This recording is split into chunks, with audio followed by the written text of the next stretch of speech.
And so again, we are here for RPG Afternoons, and this is the end of Mortal Shell from Cold Symmetry.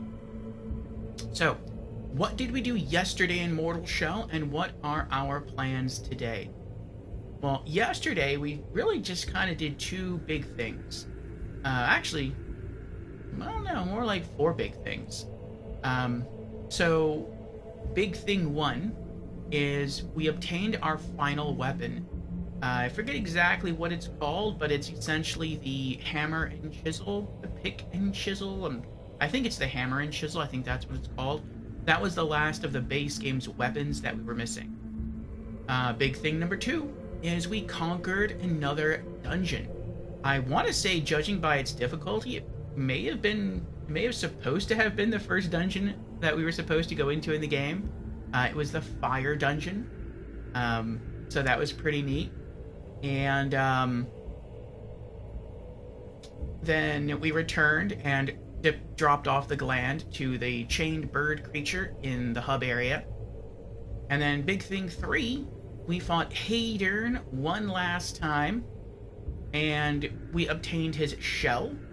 And then thing number four, we also obtained his unique weapon, the Axtana. A combination of dual short katanas, and when combined, form an axe. Excuse me. So yes, we are actually set up today to finish the game. So let's start talking about it. So, excuse me. Maybe some more liquid here will help.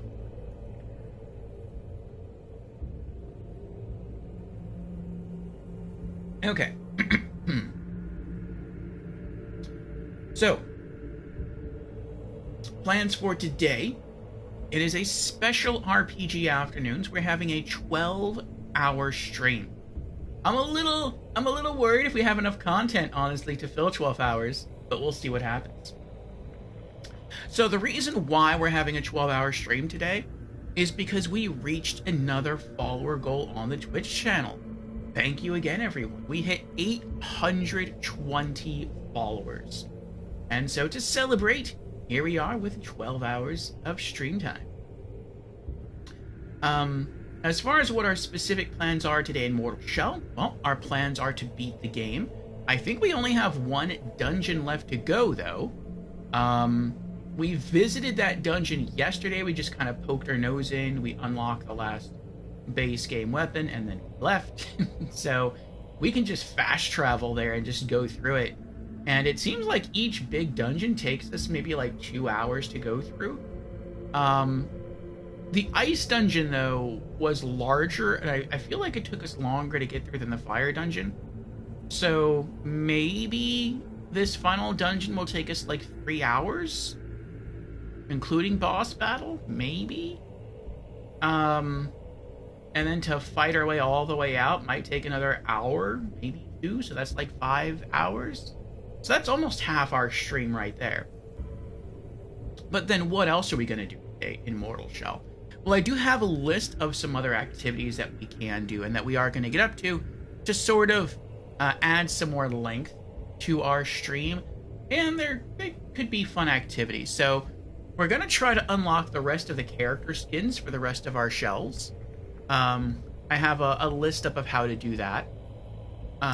We are also going to call back the Green Mist, and we're going to see if we can go through all the fish chests. They're called chests in the game, but they look like fish statues.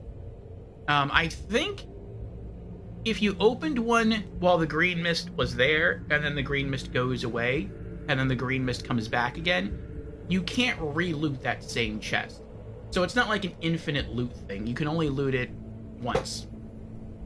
And so we're going to go on a hunt for those. There's actually not that many. I thought they were all over the place, but I guess I just keep running across the same ones over and over again. But I have that list up. We can also hunt for our final upgrade to our Tarnished Seal. I think we're just missing one. And then we can also try to collect some lore bits for funsies.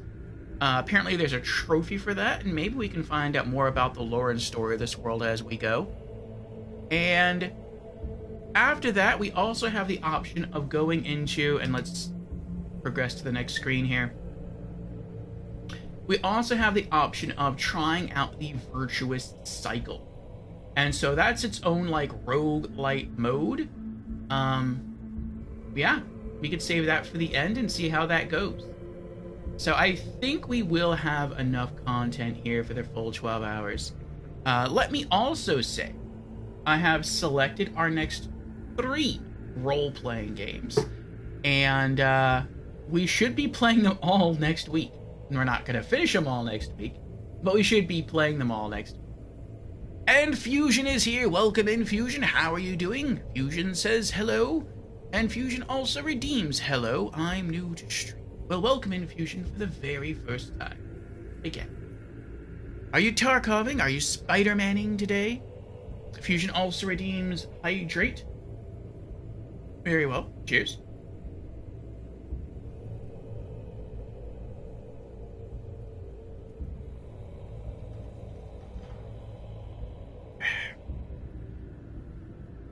And East is also here. Welcome in, East. How are you doing? East also redeems hello, I'm new to stream. Well, welcome in, East, for the very first time. Again. East says, good day. Good day, my good sir. Finishing this short game? Yes, today we are finishing this game. 12-hour stream today, and it's going to be the end of our time with Mortal Shell. I've really enjoyed it. So, yeah, I'll probably be reviewing it tomorrow, and we'll have that uploaded and posted into the our gamer profile, our Rank 1 gamer profile. But to let everyone know, we have an ad starting about now. Should last for about 3 minutes, and then we should have another hour of uninterrupted stream time. So, grab yourselves a snack, get yourself something to drink. I will see you in 3. I'm not going to go for this first break. I'm going to stay here. And we're going to log in. But I am going to probably look through some of the shells. And yeah, I'm going to decide, I guess, which shell to start messing with first. We'll probably go in order. We can also start to level up some of the shells with our glimpses. We have nothing else to do with the glimpses, so far as I'm aware. So he says, getting the platinum in this game is really hard. You have to do the entire game without jumping in a shell. Yeah, we're not doing that. We're not going for platinum. If it wasn't for that, I would go for platinum, because this game is fun enough and short enough to completely replay. But to replay it all over again without being in a shell at all, no, I'm not going to do that.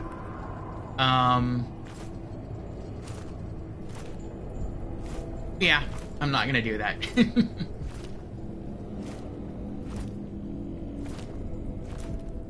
If I maybe had, like, full knowledge of that trophy coming into this, then maybe I would have tried to make that our first playthrough. And then in New Game Plus, I would roll into that and just start... Then I would start using shells. And that would make the follow-up playthroughs easier. It would sort of balance out the difficulty. I could see doing that, but I've already been using shells, and so, yeah, I'm not going to do the platinum run. That's fine, that's fine.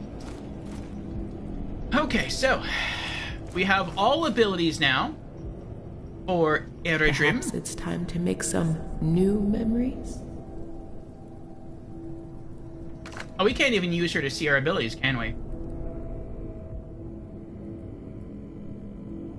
Nope.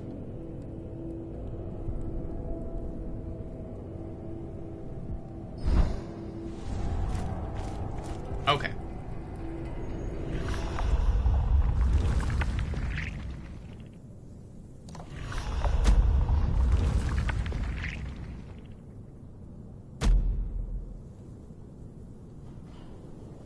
There we go. Eredrim the Venerable. Life is suffering. Max durability. low stamina, low resolve. All abilities unlocked. And we have most of his shades. I did look up how to get the final shade, and it looks like we need an item from the final boss of the game, and that item you can either pop for a lot of glimpses, and then you can use that to buy more character abilities, or you can feed it to the big frog, and then you can play your loot, and he'll throw up on you, and that's how you get the final skin. So we're gonna go for the skin. So you can see none for Idrijim is a suit of silvery armor with gold trim, very nice. We have the Yellow King. It's black armor with some yellow accents there, some yellow highlights, and what looks like a boar head on the face of the helmet. And then we have the Anointed Butcher, which is black and white armor with red accents. To me, this kind of looks like something a knight who would like work for the Red Queen from Alice in Wonderland. Like, it's something that you would wear. It's a little weird. And we don't know what the final one is. So this is going to be the class we finish the game with, but we want to start seeing if we can unlock some of the other costumes for the other classes. I didn't mean to toggle shells there like that. Let's go in order. Haros the Vassal. We'll start using him next. Peace is a misconception. Mid durability, mid stamina, mid resolve. We don't have any of his abilities purchased. And we only have his default skin. Looks like silver armor with red padding. Now, we're not losing anything by toggling out of this shell because something happened yesterday, and I don't remember what it was exactly, but we lost our stack, our slaying stack, so we're gonna have to rebuild all that damage. But that's fine. Alright. Haros the Vassal.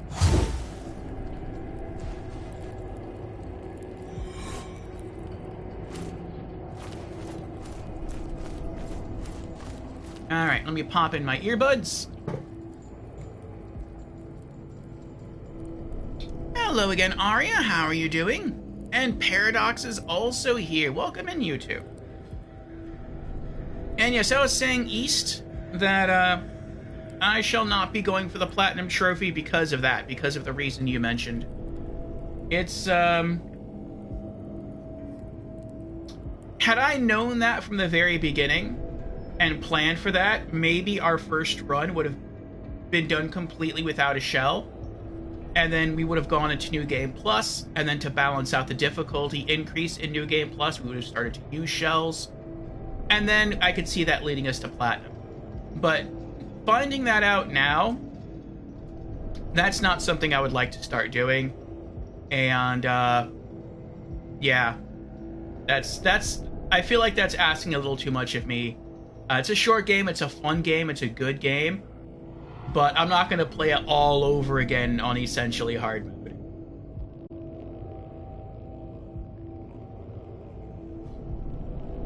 Not even hard mode. That would be like very hard mode.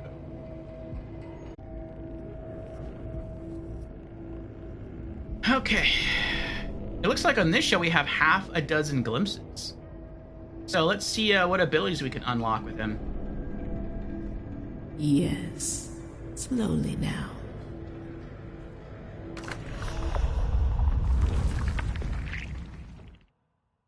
Okay, Haros the Vassal. The brigands pointed us toward the temple. Shunned by the devout, their allegiances lie with those who offer tar or spirits. They entertain themselves with drunken antics or violent cruelties. They know better than to attack us, but they followed us at a distance, hoping for scraps. Alright, what were his abilities again? Accretion of Resolve. Hardened cooldown is reduced by 25%. That's good. Hardening causes Hardrose's stamina to rapidly refill. That's good. I was right. This guy has, like, when it comes to his base stats, is his health and his stamina. Overall, they're the worst out of all the shells, but it seems like he has the best abilities, like the most useful, most versatile abilities out of all the other classes. Accretion of Ascent, killing 2 enemies in quick succession resets your hardened cooldown. We've done that plenty of times with the length of this sword and its power. Accretion of Inheritance, hardening lasts for twice as long upon being broken. I'm not sure what that even means. Does that mean the second time you try to harden, it lasts twice as long? I guess that's what that means, because as soon as you're hit, the shell instantly breaks, so I don't know. And then these are always the same, I think. Regain last chance upon defeating enough foes. Harden in the air to create a devastating area of impact upon landing. Foes killed by the blast may drop an additional glimpse. Okay. Oh, this is slightly different. Put your enemies off balance with a powerful kick. Adds a chance for enemies to drop an additional glimpse on death. Nice. Gaining a glimpse has a chance to restore some health. Also nice. For a short time after hardening, enemies killed have a chance to drop an additional glimpse. Nice. You know what? Let's go with that one. Because that's how we typically kill enemies. I mean, now we're getting a bit more bold. Or at least we were in our other shell. But now it's more like, or I guess how we've been doing is we harden, wait for them to hit, and then we counter, and then they die. So. Yeah, let's go for Accretion of Dominance. Oh, wait.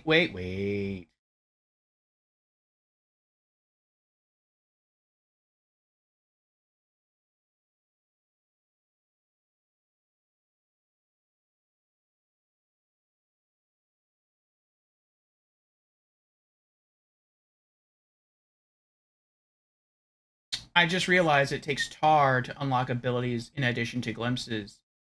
And our next savings goal is supposed to be 8,000 tar in order to buy the tools needed to fix the Ballistazuka. And we're almost halfway there, so I really don't want to use or buy any abilities just yet. But I think we will keep using him in case glimpses do drop. That way we can buy more abilities as we continue to play. So, let's see. Wait, can I buy? Oh no, I can't buy anything from her right now. Let's see how much tar we can get access to right now. Nascent tar grants innumerable tar when consumed. Those familiar extract more tar. Nascent tar separated from pure nectar. This tar is still warm, as if just extracted. The dark splotchy color shimmers with a liminal essence. Such a rare gift is almost as potent as pure nectar, though it contains all the venom found in the sacred gland it was excised from.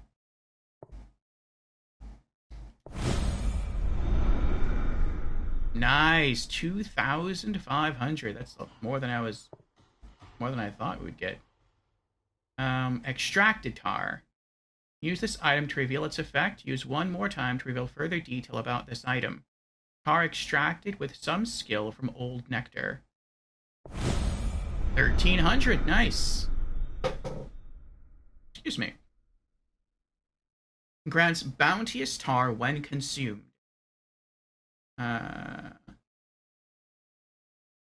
Even decaying nectar can still hold a fraction of the revered's blessings. Highly sought, such tar remains useful, though it tends to react dangerously. Interesting. Almost there. What's this one?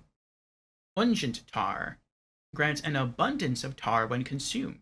Use one more time to reveal further detail about this item. The semi-liquid and greasy runoff of nectar. Ooh, we're close. Grants an abundance of tar when consumed. When nectar is purified, the remains are sold off to the lesser devout. This unguent is often rubbed into ailing joints and wounds. Thought it relieves Thought it relieves maladies. It also causes new afflictions. Hmm.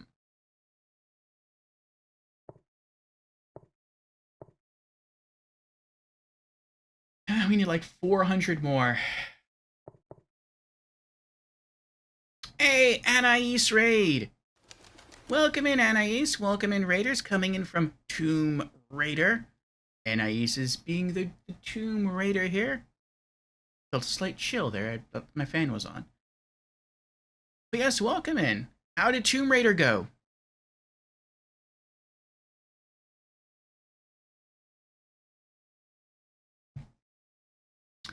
For those who do not know me, I am Orfeo, variety Twitch streamer and YouTuber. And right now we're having a special 12-hour stream to celebrate our channel having reached 820 followers. Saturday of next week, we'll be having another 12-hour stream to celebrate our channel hitting 830 followers. And yeah, right now we're playing an action role-playing game called Mortal Shell. And this is going to be our final stream session with it. I think this game has like 3 main dungeons, and we've beaten 2. We just started stream, so we're going to be going for pretty much another 12 hours. So, yeah, you're welcome to stick around, hang out. Mondays are our variety days.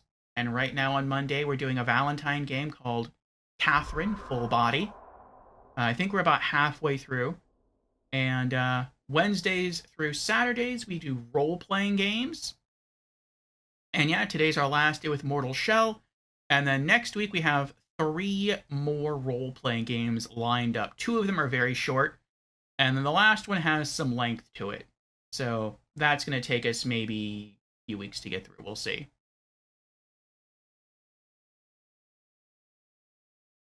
And I says, I'm sleepy, so I'm going to take a nap, then stream some more. Oh, nice. Oh, 12 hours. Yes, 12 hours today. Most I've ever done was like 7-ish. Well, you can build up to it. I had to build up to it. What do you think you'll be streaming later? And when do you think you'll be streaming later? Maybe if you're streaming at again in 12 hours, we can just throw you the raid right back.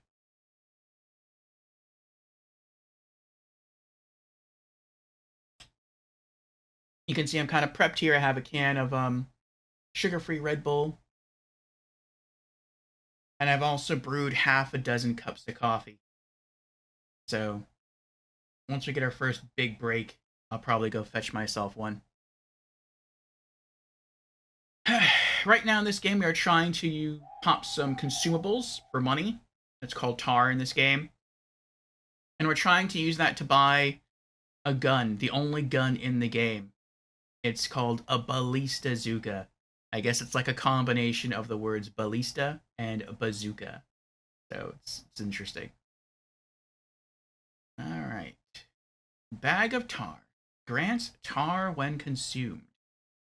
Nectar bound in sackcloth and string.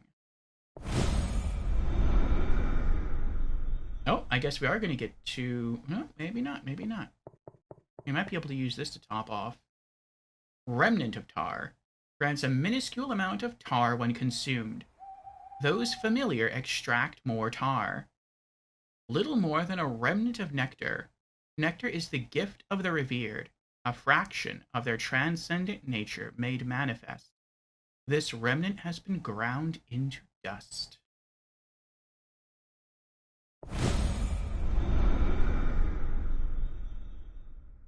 All right. We probably are going to use the other tar for character abilities on this guy. But I'm really glad we can go back up to the merchant now and buy the tools.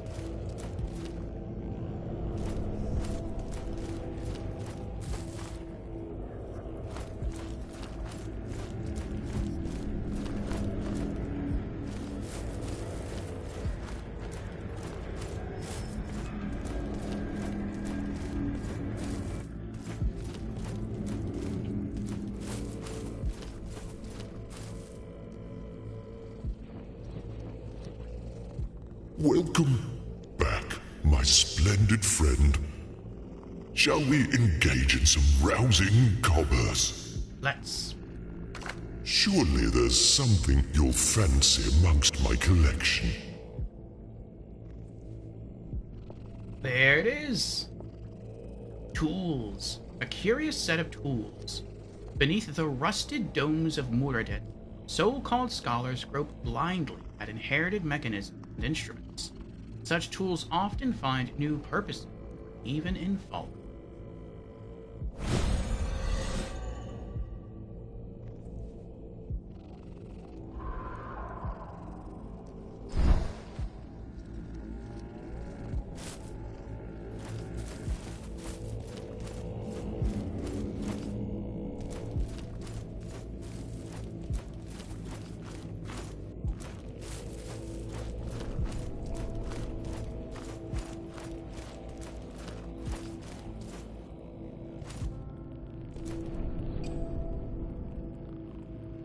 There we go. Repair Ballistazuka. With the right tools, you should be able to repair this.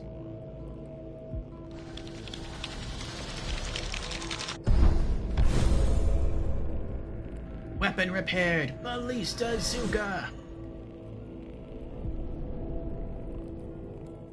Oh, we're actually wearing it. That's cool. I actually don't like seeing it on my back, though. I think I can go into options and turn that off. Let me see. Yeah, hide Ballistazuka. Yes. Okay.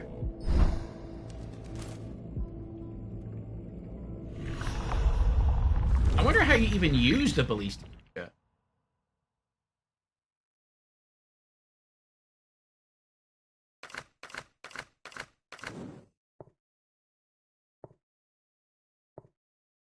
I was right. We have 9 large bolts that gets fired out of the Ballistazuka. Ballistazuka, an unwieldy projectile weapon dubbed Ballistazuka by brigands.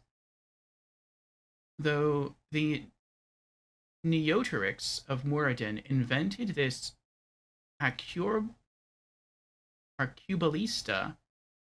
for disputed trials, those who plead innocence to the arch-engineer would stand before its narrow sights, praying for the bolt to veer away in an act of divine justice.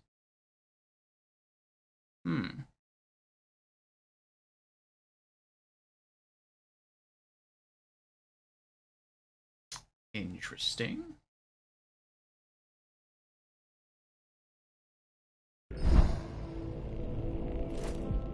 Oh, maybe I can go into controls and that'll tell me how to use it.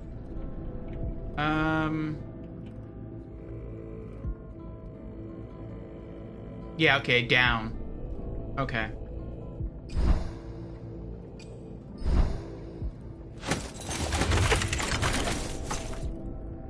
Oh, that's cool. So you take a knee, aim, and fire.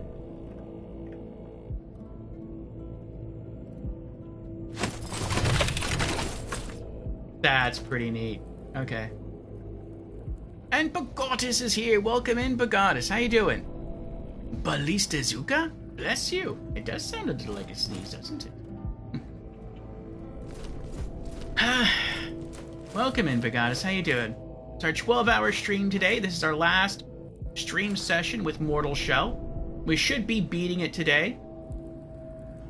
We are trying to find other things we can do, though, to sort of pad out that time.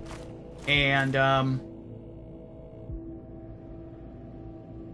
maybe power up our characters and earn some more trophies in the process. And one of those was, acquiring the tools needed to repair our Ballistazuka. We now have a strong projectile weapon. So that's pretty neat. I also want to see if we can get any more abilities for any of our other class shells. And we have them all for Eredrim, who's like our paladin. This guy here is the Vassal class. He's sort of like a knight class. Sort of like a I would say he's like the starter knight class. When it comes to base stats like his health and his stamina, he has like the worst in the game. But when it comes to his character abilities, they're really good and they're really versatile. Alright, Bag of Tar. Grants tar when consumed. Use one more time to reveal further detail about this item. Nectar bound in sackcloth and string. Keeping nectar in sackcloth spoils it, mixing its pure essence with dirt, human oils, and worse. In time, the tar often adheres to the cloth, forcing the desperate to cut the bag apart and devour the tar in oily strips. And then we also have Slurry of Tar. Grants copious tar when consumed. A gritty slurry of nectar.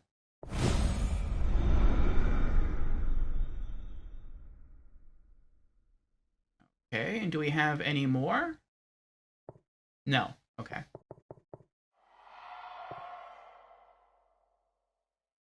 Oh, we do have this, though. Oh, that's glimpses, though. That's not tar. Okay.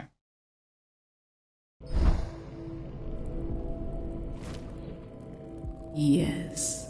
Slowly now.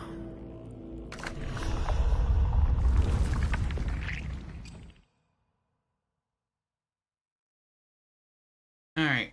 I want to get that one next, the Accretion of Dominance. We need 1,000 tar for that. Alright, so let's see if we can work our way towards Big Frog Guy. And we'll work on getting another costume for our character. The goddess is doing well. Trying to recover from the butt kicking I took in Lies of P last night. Oh. Yeah, that is a really tough game. You'll get it, though. You'll get it. Alright, so his first costume is called the Sun Vassal. We need 5 roasted rats. Do we have 5 roasted rats? Oh, look, we do. Nice. Alright, let's go do it. And hopefully by the time we get the kills we need, we can come back, talk to her again. And,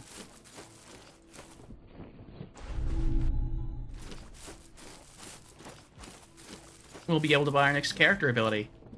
Or I guess our first character ability with this guy.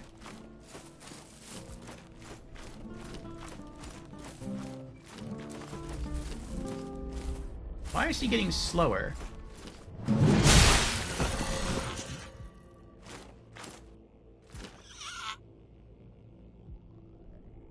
That's interesting.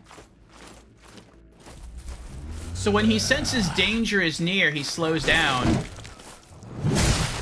I guess because he's trying to, like, be more careful. But, like, he really slows down.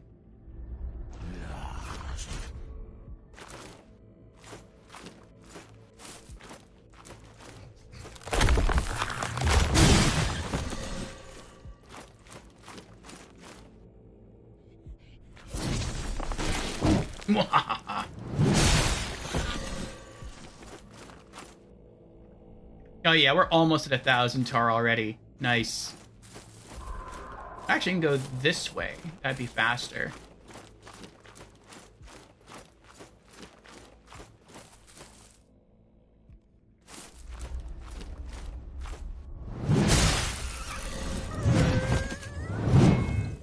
Oh, the pot stopped me.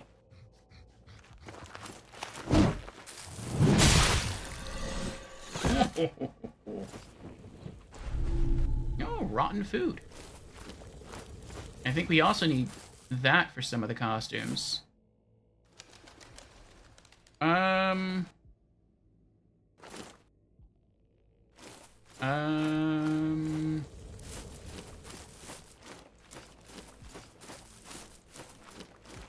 think I went the wrong way. That's fine, though. We at least got back to the main swamp area. We can just jog across. Pick another 2 free healing mushrooms.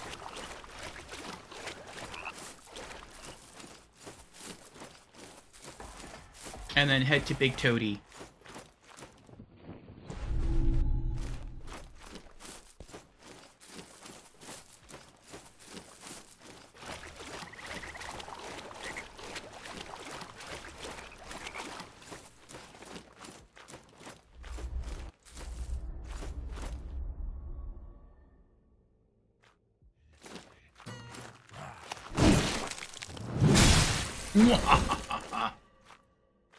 Who's next?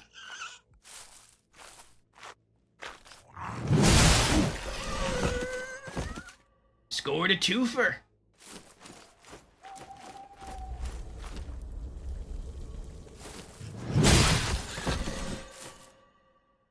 Thought I saw someone climbing out of that tent for a moment.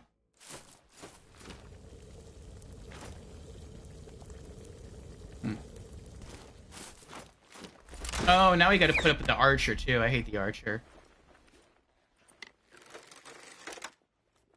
It's almost comforting that there's an annoying archer, or I guess multiple annoying archers in this game. Kinda feels like home, you know? Feels like Dark Souls.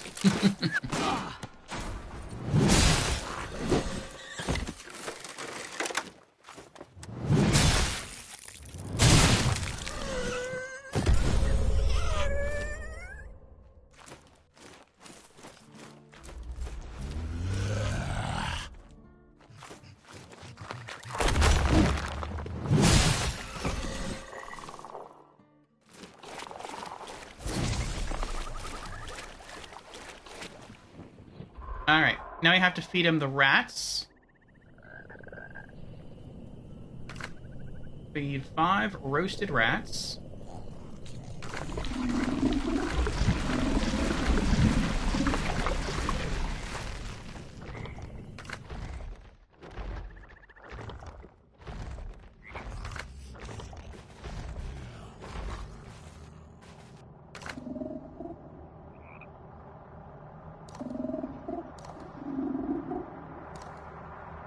And now we play our lute.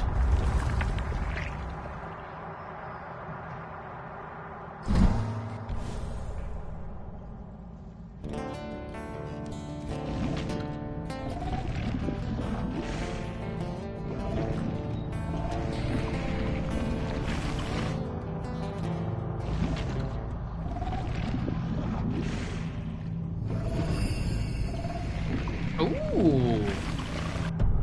I like this one. A sun vessel. Black with gold trim. You look like a dark knight. Very cool. Alright. What's his other skin? The Burden Keeper. Feed him 4 rotten foods and then play the lute again. Okay. Malekith armor vibes? Definitely. Malekith had some of the best looking armor in Elden Ring.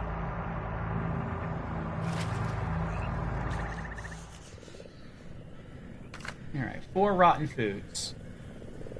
1, 2, 3, 4.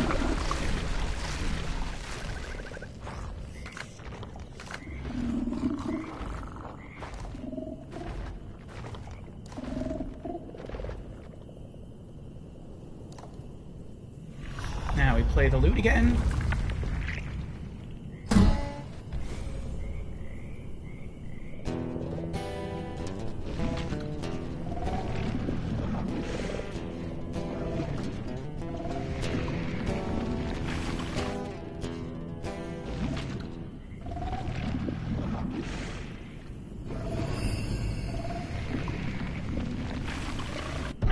That's interesting. The Burden Keeper. It's like black and copper. Like black fabric and copper plating. That's not bad, but I like the other one more.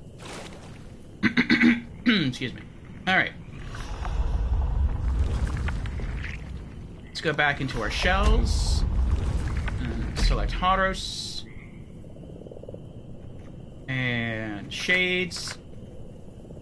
And let's go back to Sun Vassal. There we go.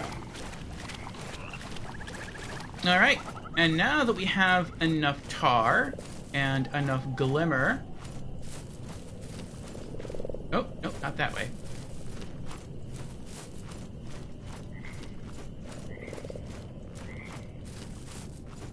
Let's go back to the hub area and buy his first character ability.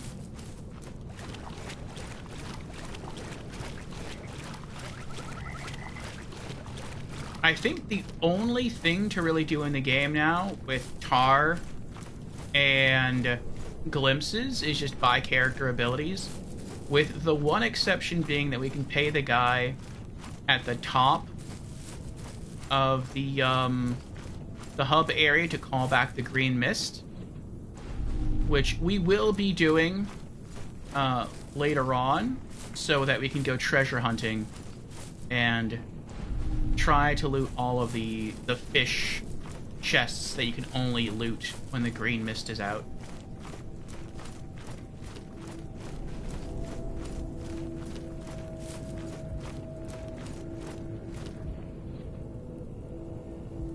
Sip this and you'll see.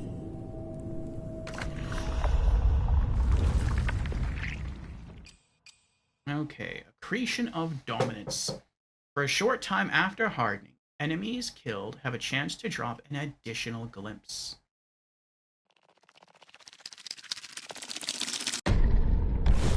First I heard the squeals, as if from 100 mouths.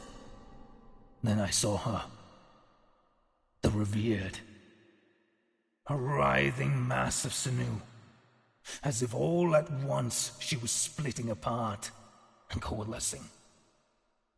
Is it salvation to look upon her? Deliverance? I knelt, losing my strength.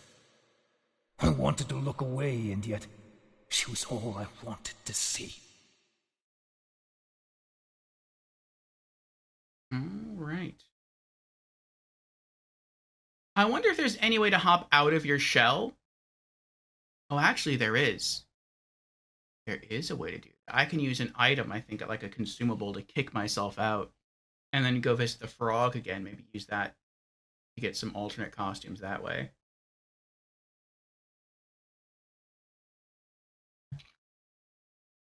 But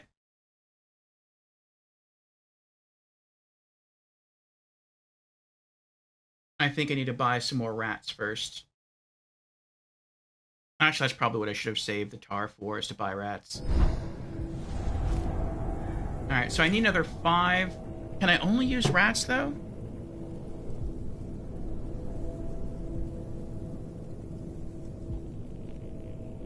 Alright, Haros is done.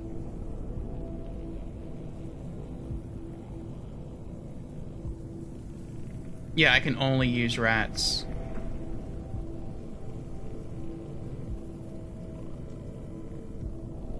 So I would like to do maybe the Foundling next. We have another 4 rotten foods. But yeah, I need 5 roasted rats. And I know the guy up here sells roasted rats, but I forget how much he sells them for.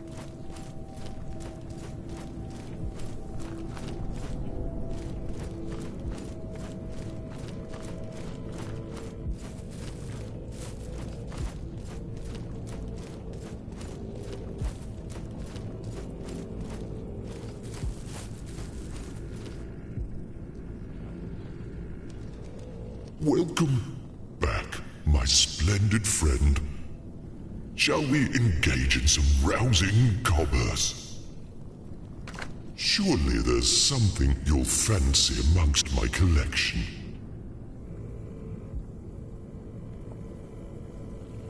Only 100. Nice.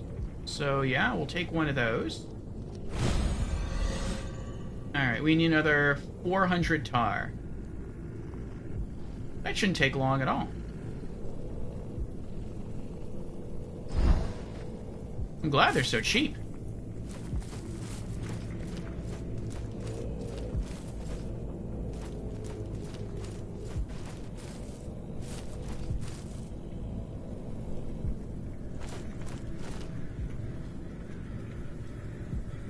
Oh, I was trying to just like, oh.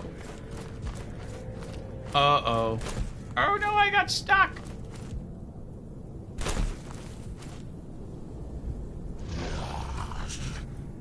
You wanna go?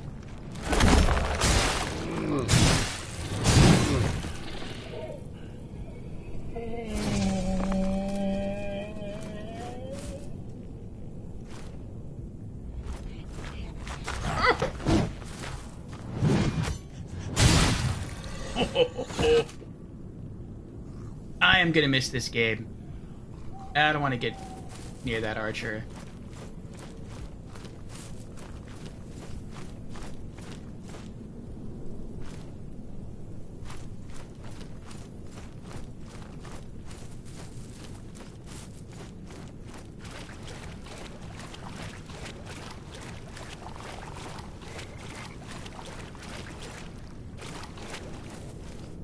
By now, I should be able to come over here and pick another 2 healing mushrooms.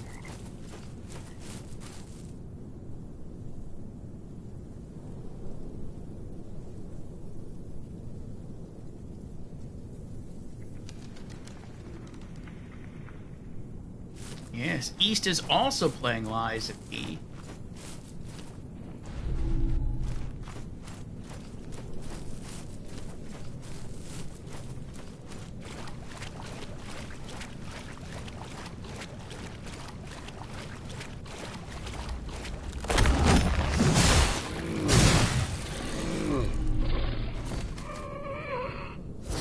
And we found a roasted rat. Nice. So, we just need, to get 300 tar. We're almost there.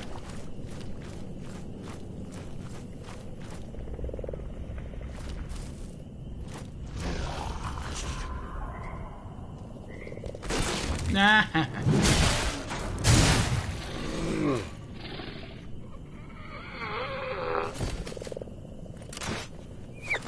Naughty.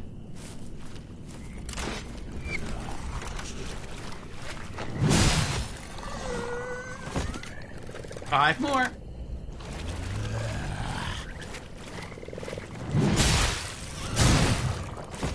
Done.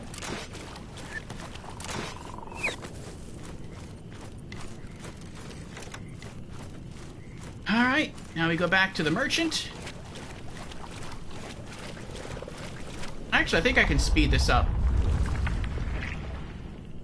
Let's go here. We'll assign that there.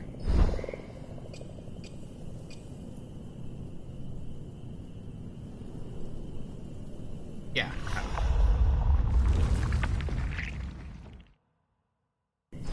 Fulgrim Tower.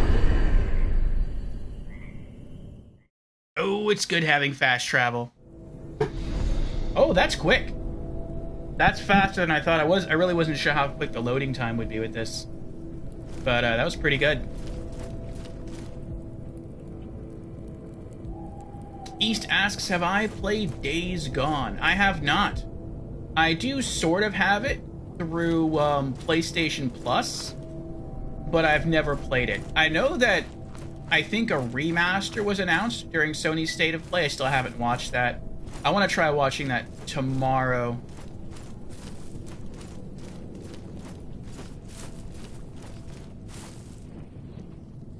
Welcome back, my splendid friend. Shall we engage in some rousing commerce?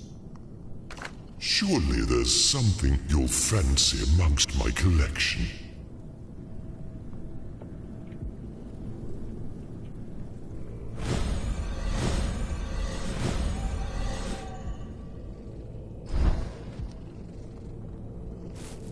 All right. Now, we go back inside, and we kick ourselves out of our shell.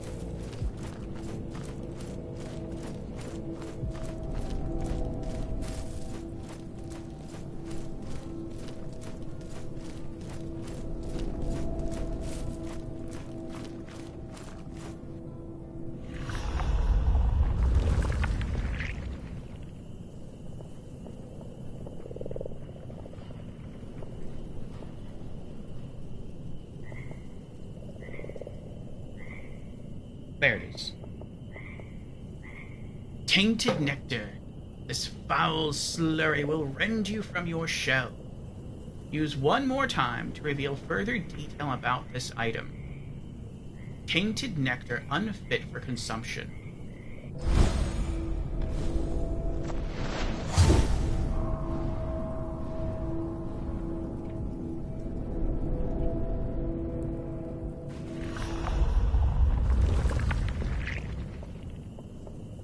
Now what does it say? What's the full description? Those familiar with the foul nectar are able to extract a single drop of tar. Cannot be used while foundling. Tainted nectar unfit for consumption. This unpurified nectar was left to rot, turning rancid and unfit for sacred rites.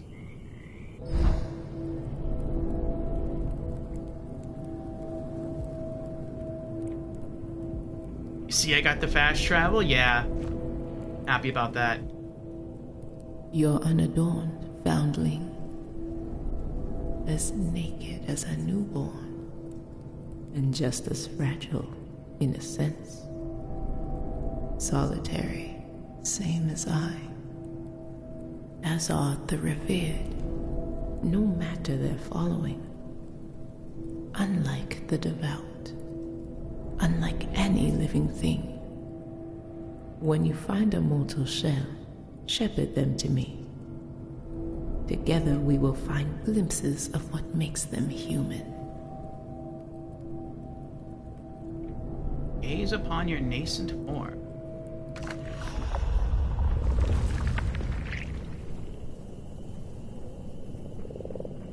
Super low durability. Super high stamina. Interesting. So he's the same as the rogue class. And medium resolve.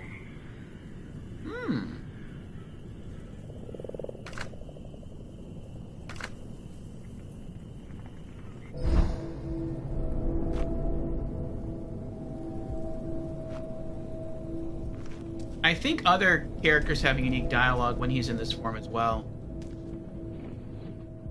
Glimpses. If you can part with them, then the fog will come and go as you please.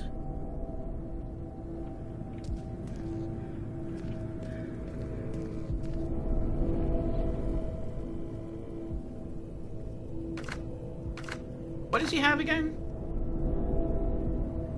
Oh, I eventually want that. And that. Probably it, though. Like, maybe that, too.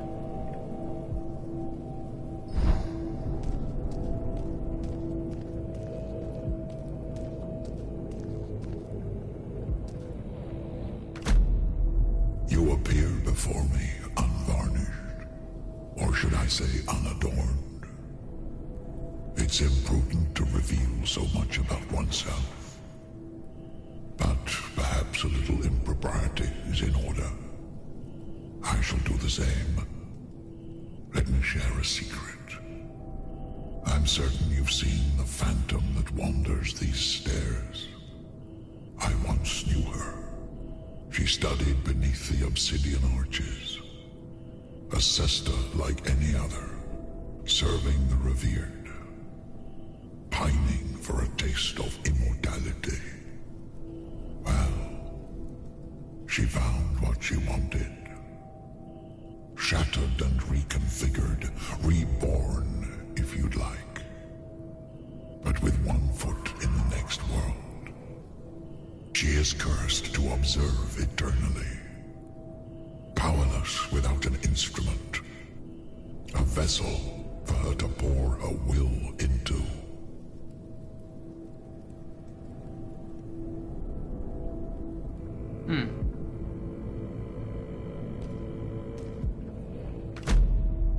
You're back, empty-handed.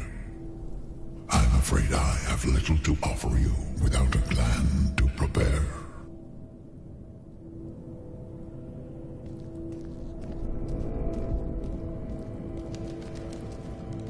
I think the merchant has some unique dialogue, too.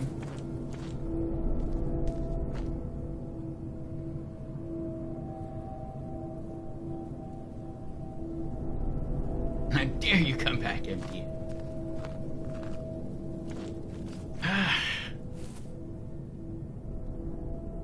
Yeah, I agree, Bagatus.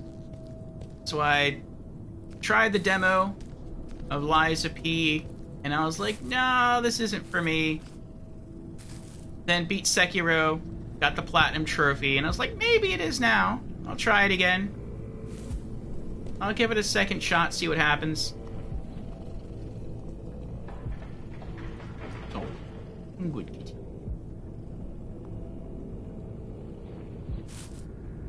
But still not for me. Ooh. Why, hello.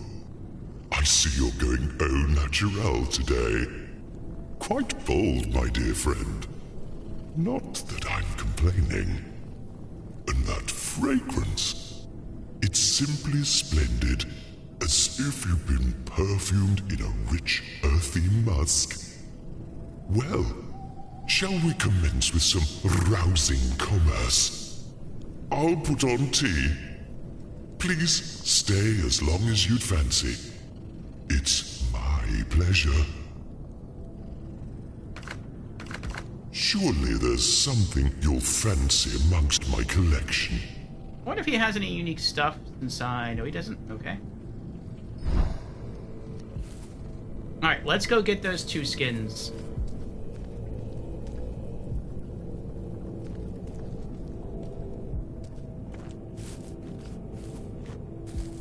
I wonder if I die in this form,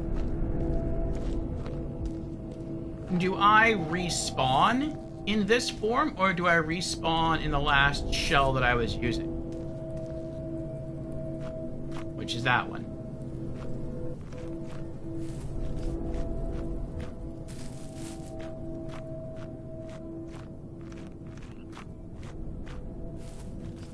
I'm gonna have to kill all those guys. Oh, that's right. I have to kill them all again because I teleported.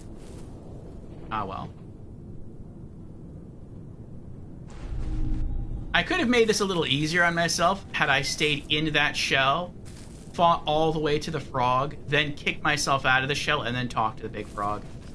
But now I'm going to have to kill everyone on the way there flawlessly. And that's annoying, especially with the archer. That's...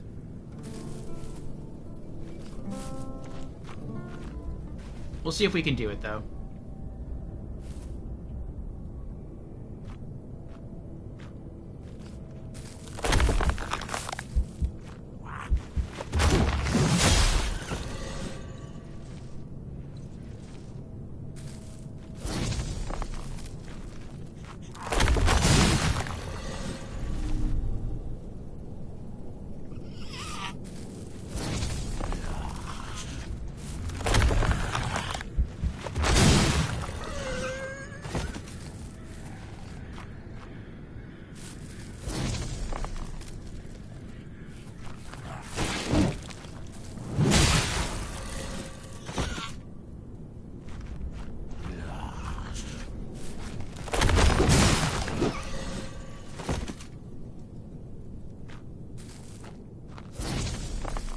Okay, we made it back to the swamp. We'll collect 2 more healing mushrooms. And then I guess we'll go that way. Well...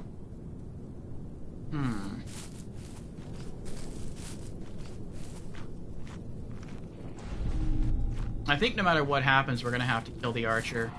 And I can never kill that archer without getting hit.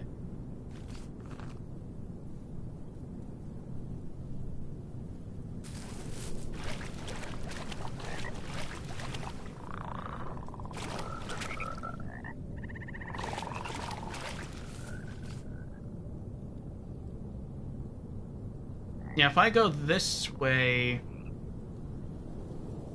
I just have to kill the archer. There's no way around it.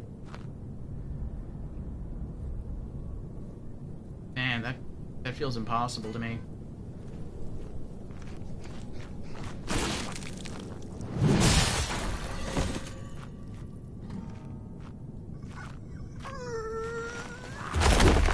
Oh! That was close. I thought the trap was going to activate sooner. I stoned up at the last moment.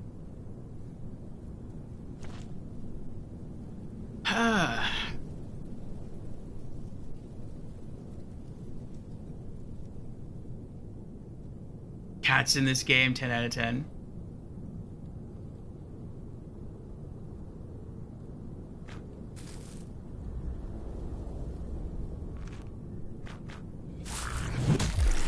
Oh, he got us. He got us. He got us.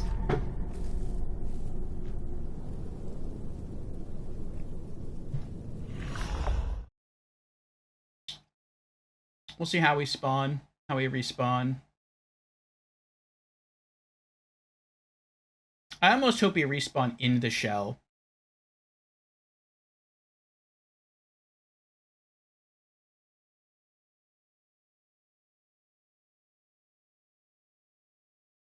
Yeah, there's no way I would play the whole game without a shell. That's I've too kept your flesh safe, foundling. That's too high challenge for me. Okay, we did respawn in the shell, so now we'll just fight our way there like normal. We'll collect our tar. We'll get to the frog, and then once we get to the frog, we'll use the item to kick ourselves out of this shell. And then we'll trade our goods then.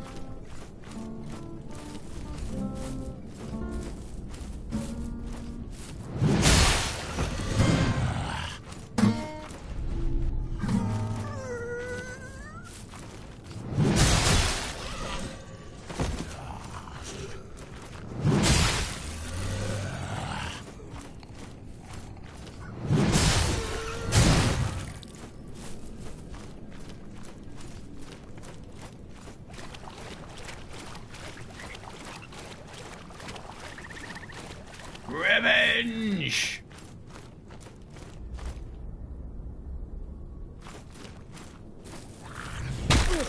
Oh!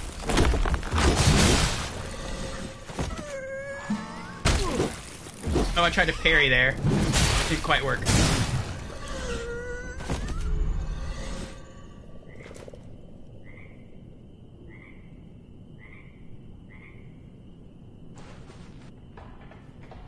I actually have to heal. That stinks.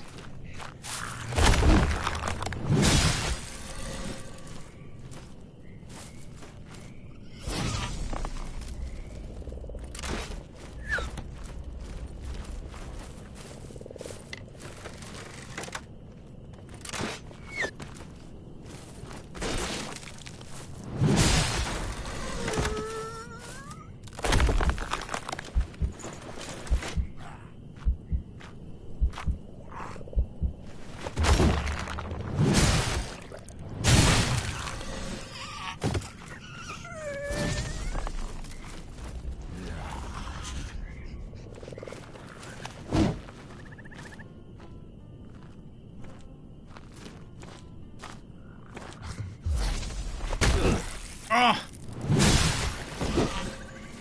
I parried too soon.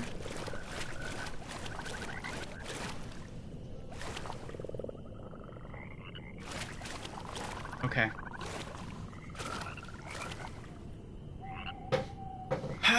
Alright, looks like we have an ad starting in about half a minute. And then we'll have another hour of uninterrupted stream time. 1 hour in, 11 hours to go.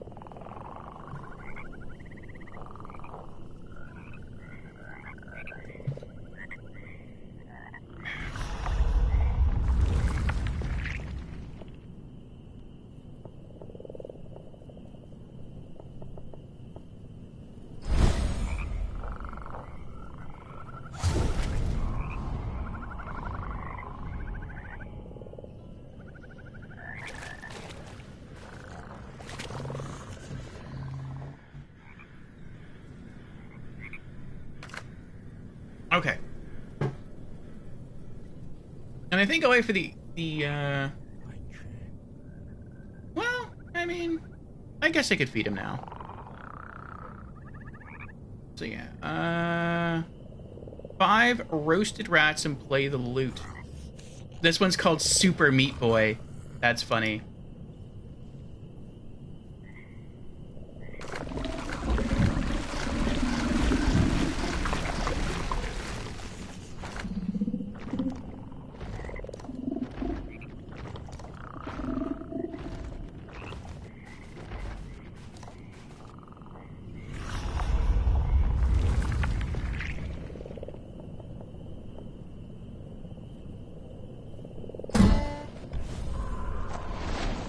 Loot is life.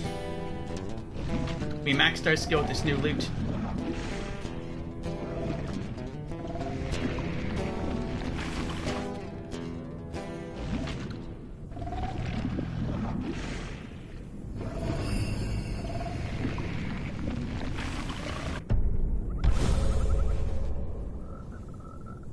We unlocked Super Meat Boy. Oh. We're like muscle and bone. That is gross. Ooh. Alright, and then the last one is called Autumn Ascendant. 4 rotten foods and play the loot again.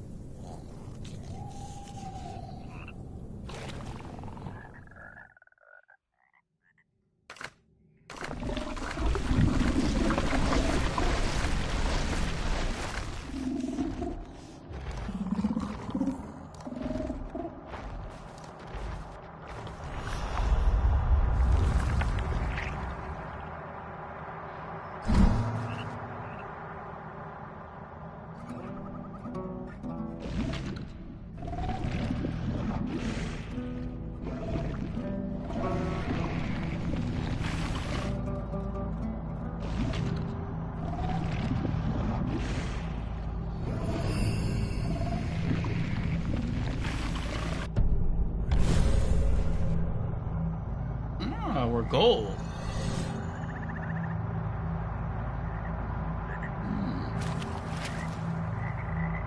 Interesting.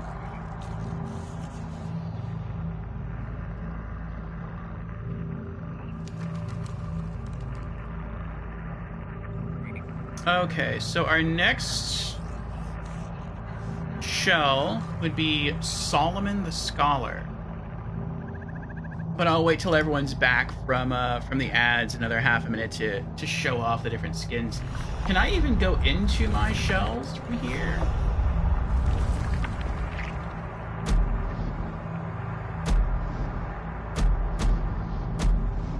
Oh, you can't. I mean, I guess it kind of makes sense technically. We're not in a shell, but it's whatever. Whatever.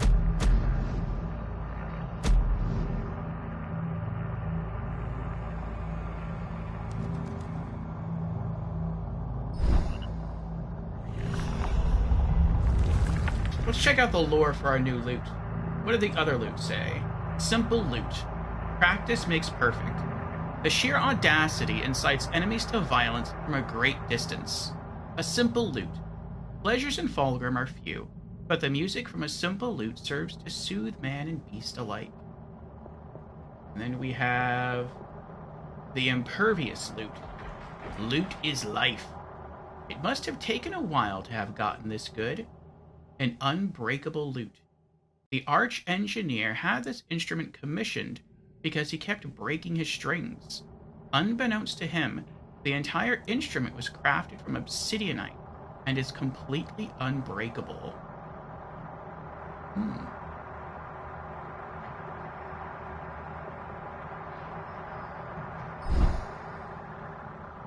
Welcome back, everyone, from the ads.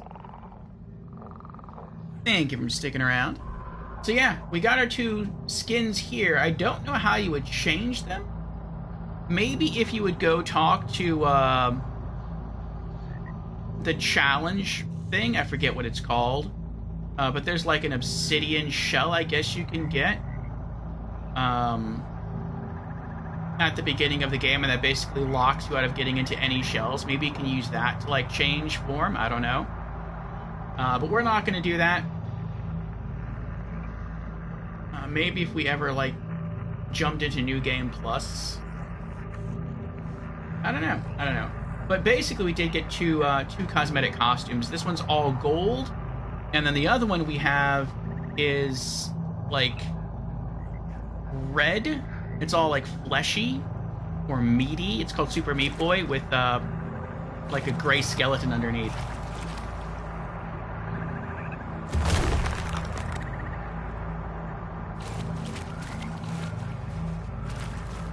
Alright. We reclaimed our shell. Now let's get out of here.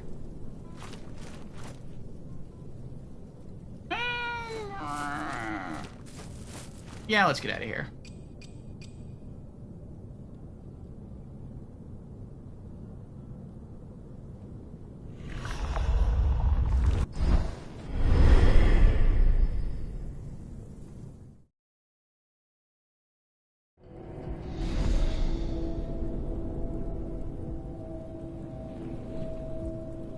Okay. Next up, Solomon the Scholar.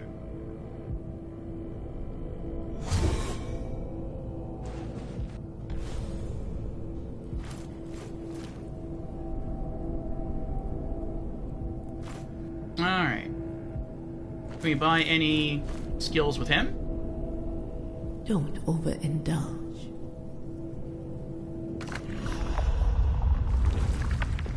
No. Okay.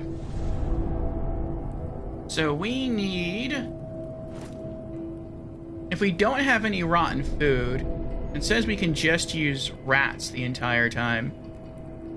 If that's the case, then we need 15 roasted rats, which means we need 1,500 tar. Okay.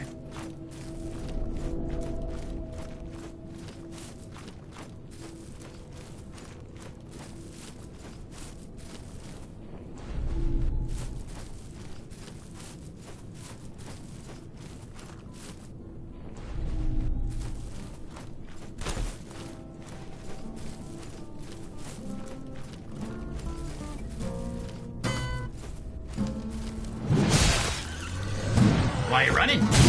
Yes.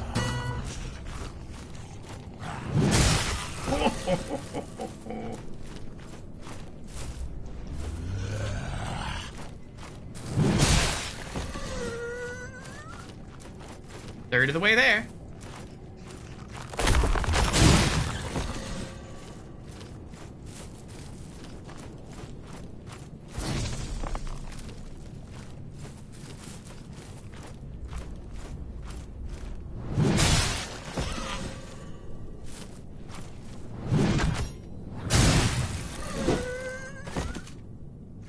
It's like we're a monster.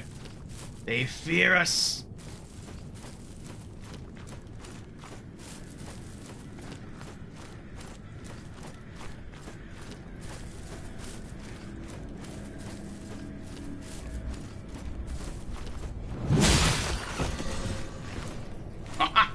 Wow, he hops back really far.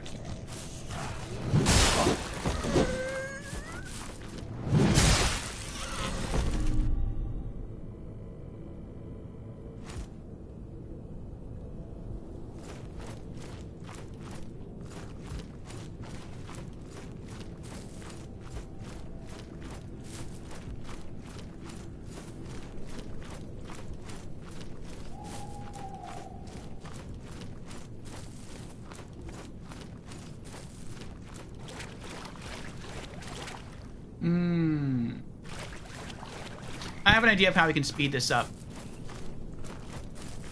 Killing these enemies it's not bad, but they don't really give a lot of tar. And so a much faster way to get tar is to call in the mist. It's very dangerous, but it can be very useful. So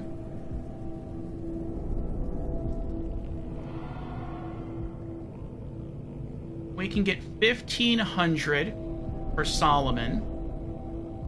And we can get 1,500 for Hadern. So we need 3,000. But if we're gonna spawn the mist...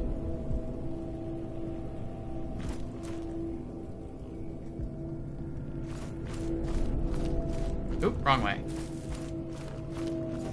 Because every time we call the mist and dismiss it, it takes, I think, 1 glimpse each.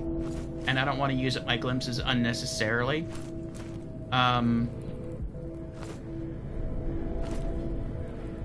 So let's use that to sort of farm us up some items here.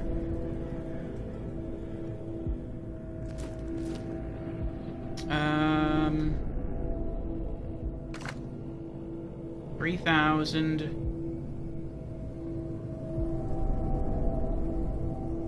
We already have one of those.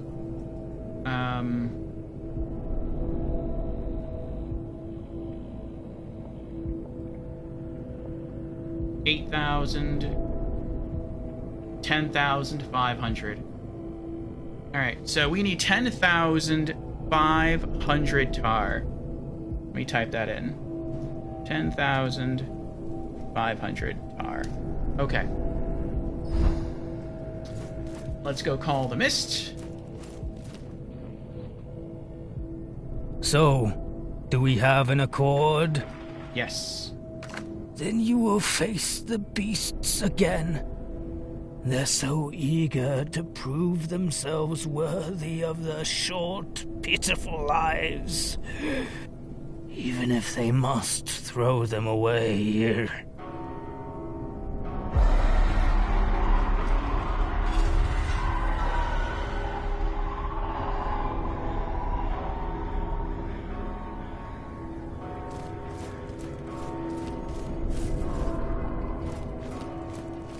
Alright, let's see how much we get now.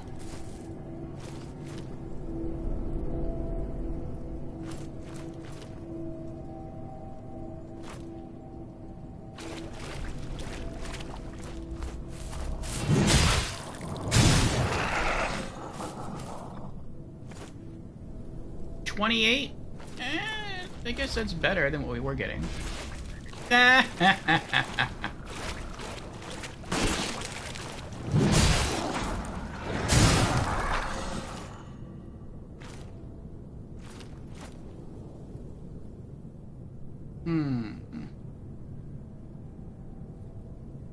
Nah, we're not gonna do this. At 20, I was hoping we'd get like at least 100 per kill, or maybe even 1,000 per kill. But like 28 per kill? What is that? If it was 25, that would be 4, 40. We need to kill like 50 enemies? I mean, this is a 12-hour stream. I guess we could do it.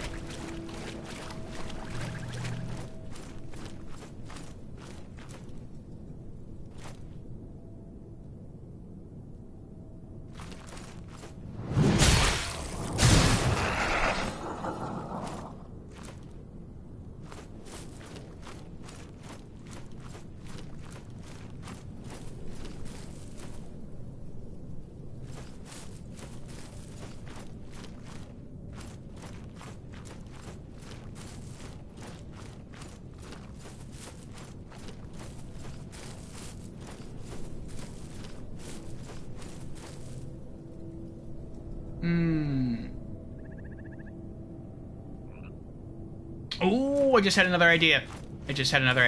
Okay. I like this idea more. Let's heal up. Yes, taste the truth. I was gonna do this later, but I mean, we can do it now.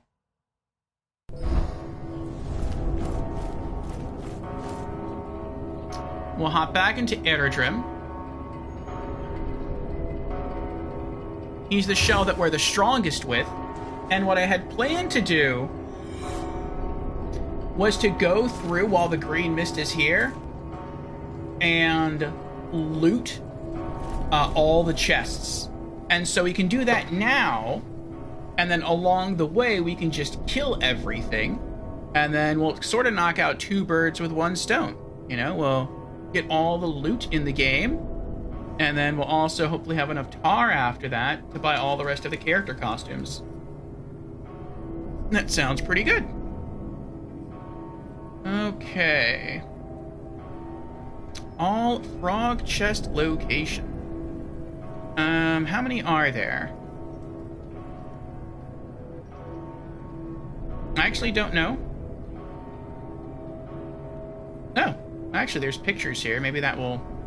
I can just count the pictures. 1, 2, 3, 4, 5, 6, 7, 8, 9, 10, 11, 12, 13, 14. There's only 14 chests. I thought there was like 50 or 60. Okay. They are spread out, though. Alright. Head outside Fulgrim Tower using the door next to the workbench. Oh, upstairs? Okay.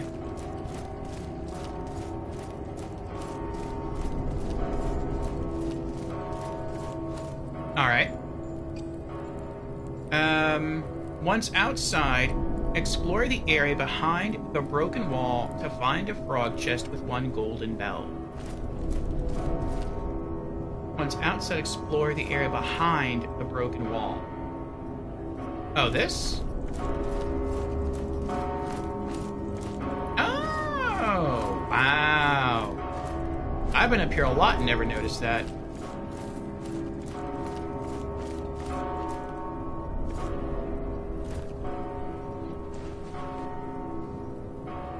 Yay! Alright, there's 1. 13 to go. Now go down using the ramp and outside the cave where you find the first Grisha, and you can find a frog chest with 1 tainted nectar. Okay.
What?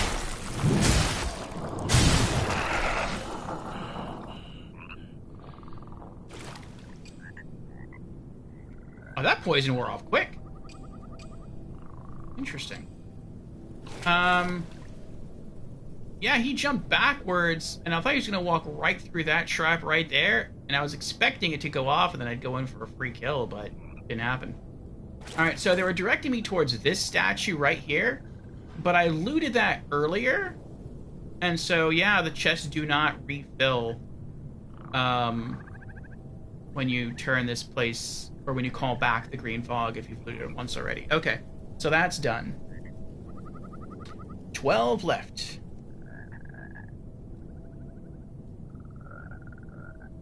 Alright. Turn right and go down the ramp. You'll find the chest to your right containing a quenching acid. Okay.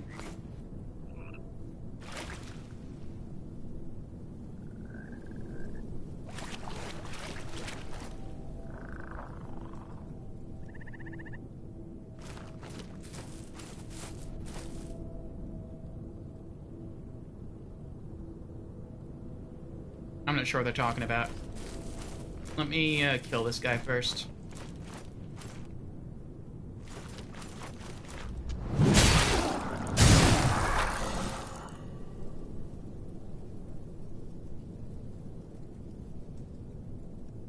so...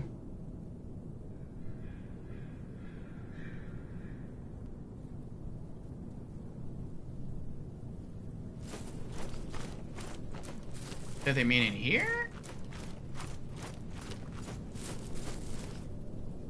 I don't think they mean in here.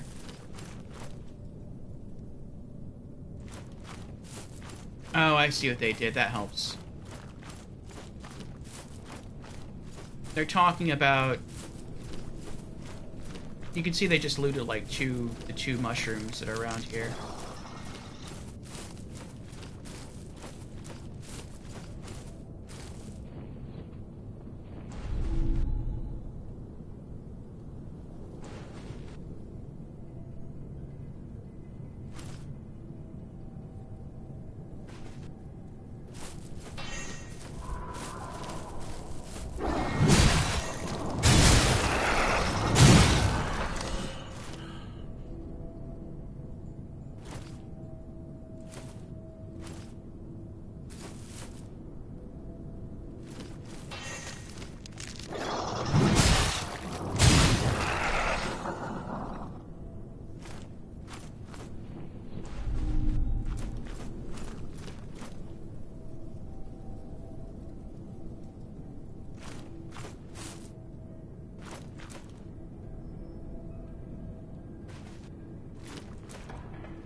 Well, they say go down the ramp, so...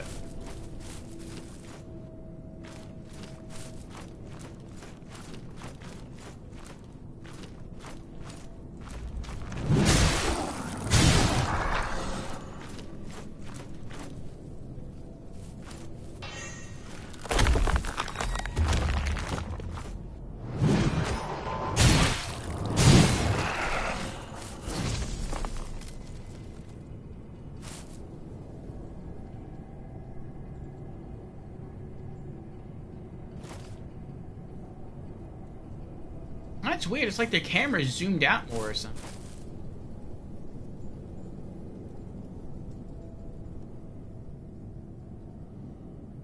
In the picture. Oh, they're probably doing this in photo mode. That makes sense. Okay. So yeah, they're talking about this chest right here. We got that one already. Okay. 11 more to go. Alright. Continue ahead using the ramp. In the middle area next to the campsite, you'll find another chest with a bag of tar. What was this chest supposed to have in it? Oh, that's right. Punching acid. Okay.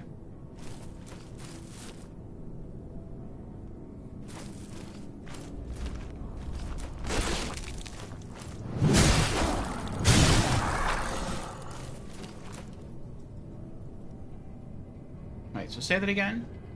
Continue ahead using the ramp in the middle area. Did they mean up here?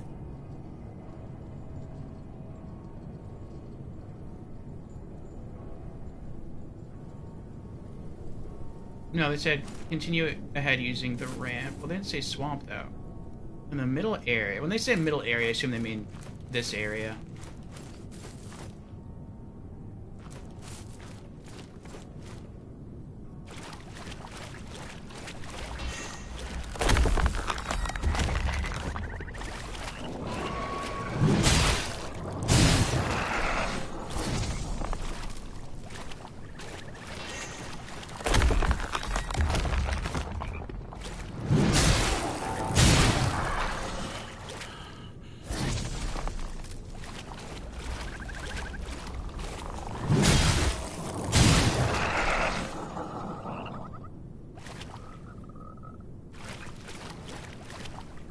Okay. Alright, yeah, they're talking about that chest right there. But we've already opened that one. That was supposed to contain the bag of tar. Alright, 10 left to go. Alright. Use the watery ramp down, located right from the chest. Okay. So they mean that.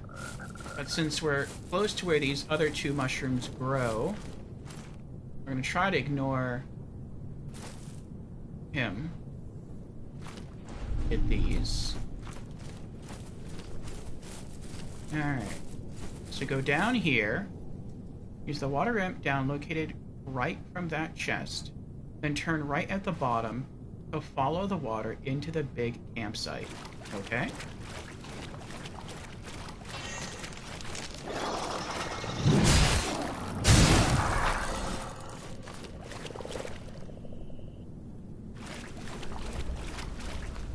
Wow. I didn't see him walking towards me until, like, we were almost face to face.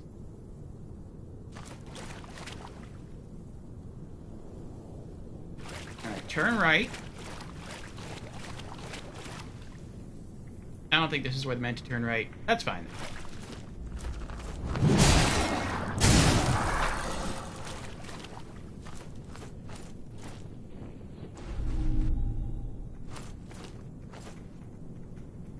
And right at the bottom to follow the water into the big campsite located inside a valley.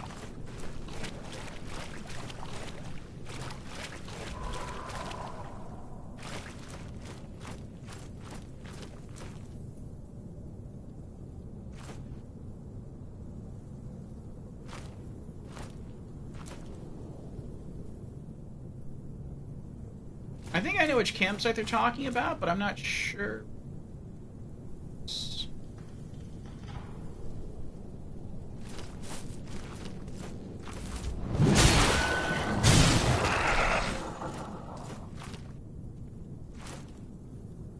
Wow, there's a lot more here than I thought.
That's pretty good.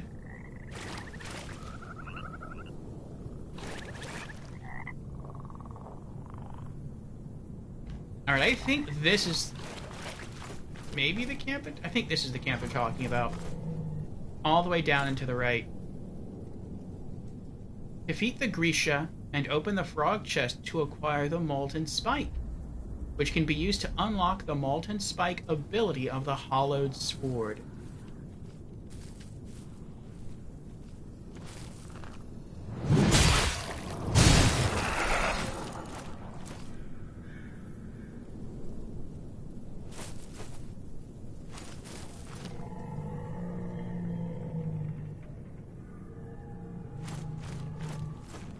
I want to kill them first in case I start backtracking and not realizing where I'm going.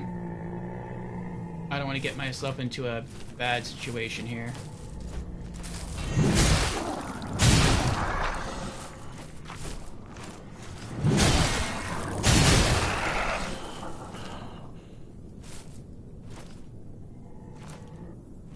Okay. We could have kind of taken a shortcut, but it's... that's right. I am grateful enough for these directions.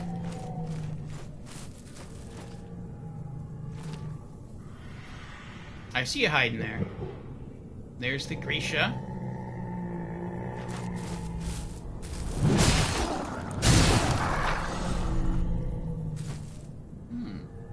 tainted nectar, not bad. And we're up to a kill stack of 25 now, I forgot about that. Alright. We gotta kill this boss again. Hopefully he'll be alone. Hi.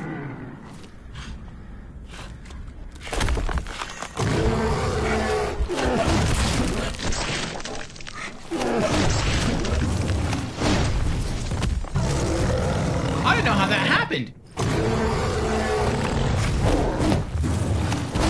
I turned to stone, and it's like it didn't matter. He just like... Ugh.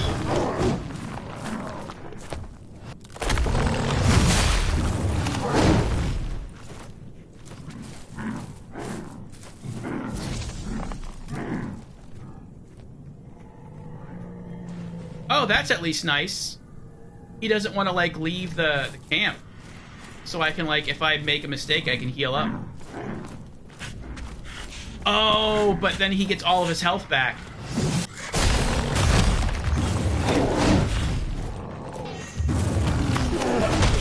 Oh! Oh my gosh!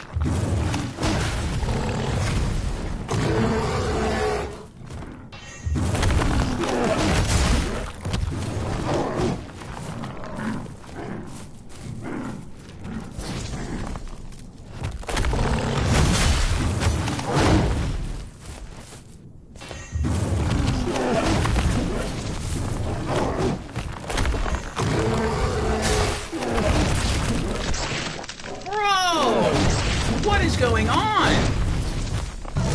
I don't know what's happening here. I'm stuck!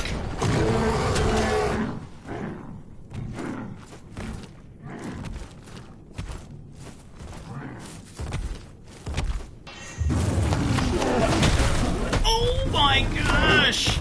This might be the first boss death right here. This might be the first time a boss kills us. Like, he's breaking all the rules of the game.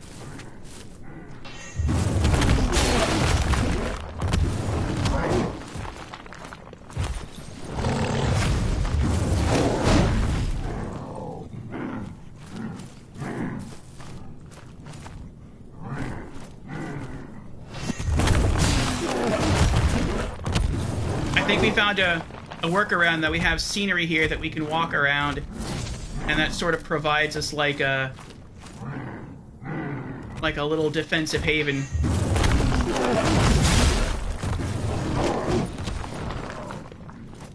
He can't bust through the tent.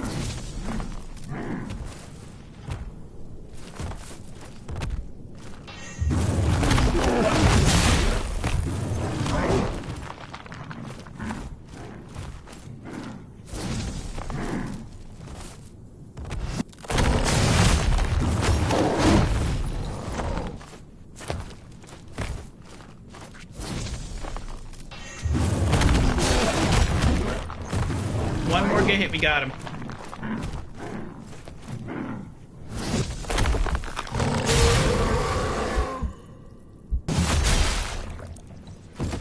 Oh, I really thought he was going to end us. The last time we came that far to getting killed by a boss was like the ice boss. Like the boss of the ice dungeon. Oh boy. Alright. Chest. Molten Spike. I mean, that was worth it, though, because we got the final weapon upgrade for our hollowed sword, so that was pretty cool. Alright, what's next? Continue straight and head to the hill where Baghead is located. Next to him, you'll find a chest with a glimpse of hope. Okay. I'm not really sure what they mean by continue straight, because you can't continue straight. But maybe they mean go backwards?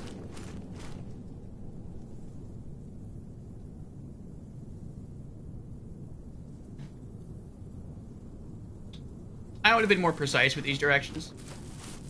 But I mean, we'll try to figure it out. Continue straight and head to the hill where Baghead is. I don't know where Baghead is.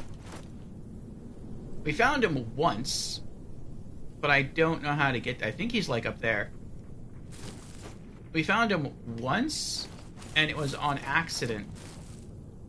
We were just being like really thorough in searching for everything. I think they mean just like straight ahead, like literally straight this way.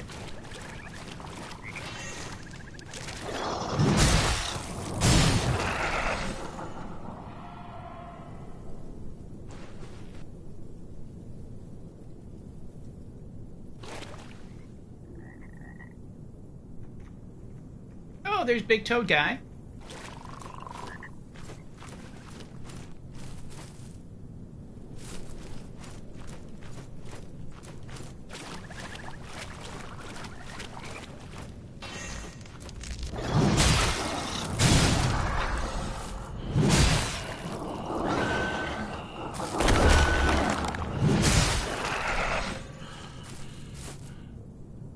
Ooh.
Oh, I see another chest over there.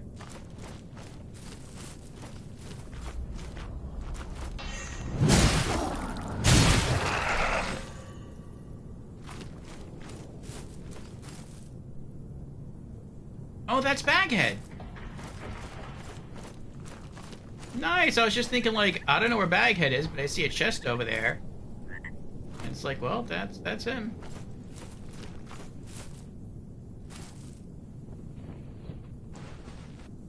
Yay! Glimpse of hope.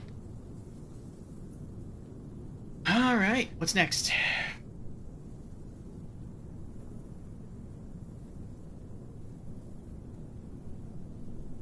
East redeemed Congo Rats. Thank you for the congrats, East.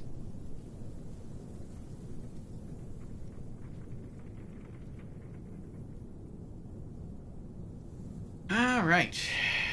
Next. Let's see here. Also, what are we at in terms of... We're only at like 2,000. Almost 2,500 tar. Now drop to the right and head towards the Eternal Narthex, using the road located next to Gorth. There's a frog chest to your left with a glimpse of affection. Okay. You're welcome to join me, you know. Living the brigand life. Drinking moonshine, snacking on rats. What's the use in trying so hard anyway? What does any of it matter? Let's enjoy our short lives. What do you say? Best friends forever? That's all right, mate. I'm not going anywhere. None of us are. I read something cool about his character. When we gave him the items the first time and you talked to him, and he wants like one roasted rat and then one superior moonshine, and it like ended the game when we saw the credits, but it didn't push us into New Game Plus. It just kind of like kicked us back to our last checkpoint. They say that if you do that, you can do that as many times as you want in your first playthrough, and I think you just see the same credits again, and it's sort of like a joke ending.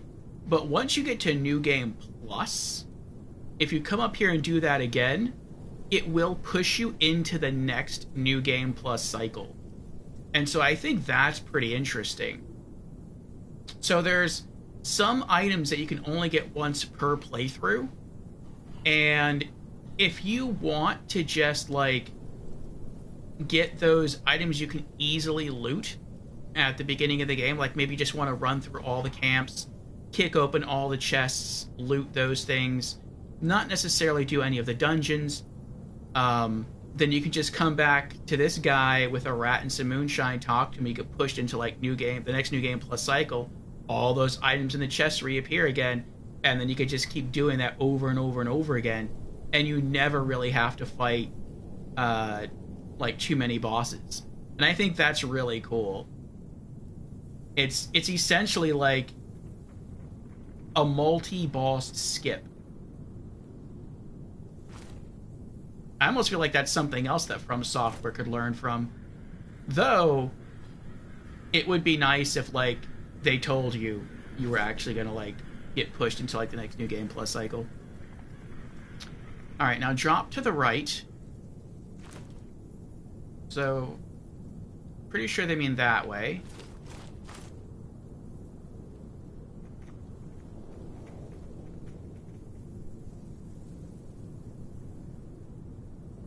Yeah. Right? Yeah. Okay, so yeah, that's where Big Toad Guy is, right underneath here. Okay.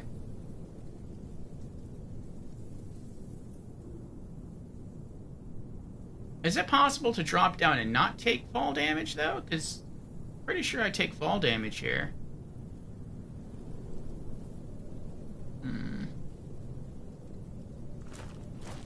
Maybe I can try dropping onto that black pillar right there.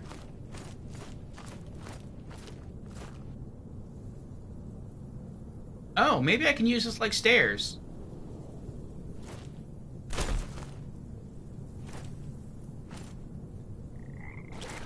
Nice! Okay. Drop to the right and head towards the Eternal Narthex using the road located next to Gorf. I think the Big Toad Guy's Gorf. There's a frog chest to your left with a glimpse of affection. So I'm guessing they mean go this way? I don't know where the Eternal Narthex is.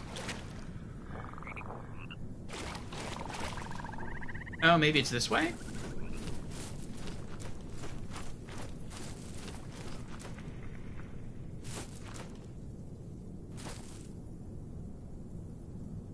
Have I been here already?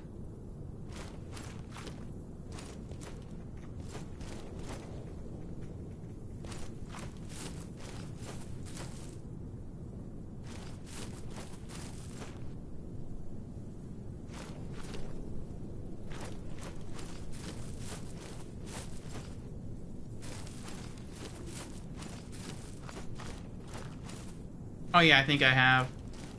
Yeah, this is... Yeah, we're back now. Back to Baghead Guy. Okay. I think Eternal Narthex...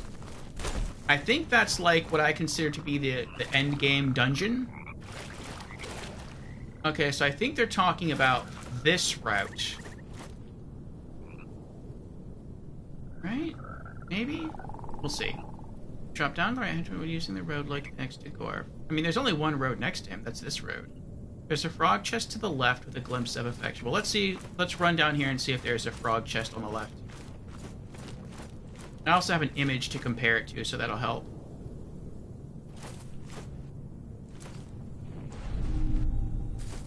Alright, there's a chest.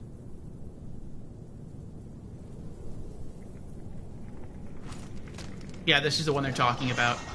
Okay, good.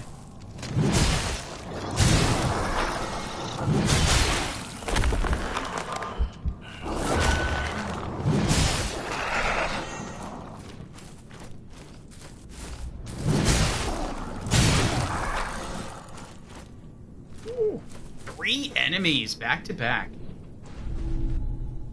Nice. Alright, what does this one have? Yep, the glimpse of affection. That's it. Alright. When you reach the Fulgrim outskirts, explore the lower area. There are some branches covering a frog chest. Destroy the branches and open it to receive another glimpse of hope. Okay, so just keep working your way to the dungeon.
Okay.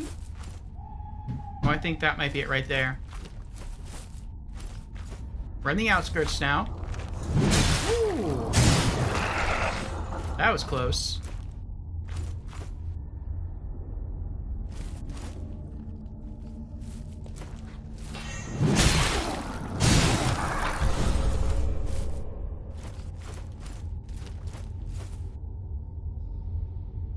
It said branches would be blocking this, but there's no branch. You know what? Maybe I destroyed the branches. I think I did do that. I think I destroyed the branches when I first came through this area. I just wasn't able to loot the chest because it wasn't green fog here yet. Yeah, and the picture matches up to what they're talking about. Alright, so this should be a glimpse of hope. Nice. Okay. 6 more to go. Alright. Head down the ramp, and you'll find a chest at the bottom just before the Eternal Narthex, containing a Seaster's binding. I think I have that.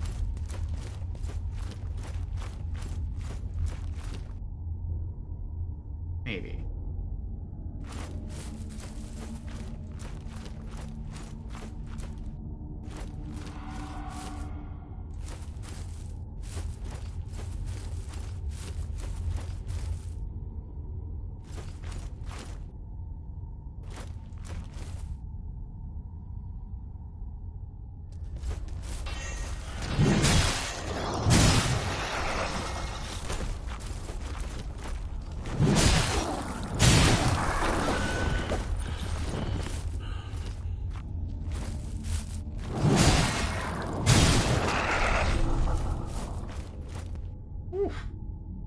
We are a mighty warrior indeed. It'd be nice if I could pick some more healing mushrooms, though. I haven't been able to pick up any in a bit. Yeah, we don't have to go that way. We have to keep going this way. It should be... That's it right there. Okay, so we didn't loot it yet.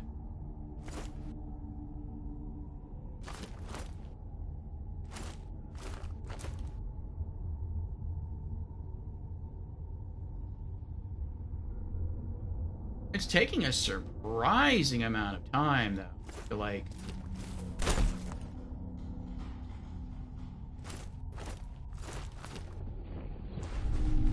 rack up tar.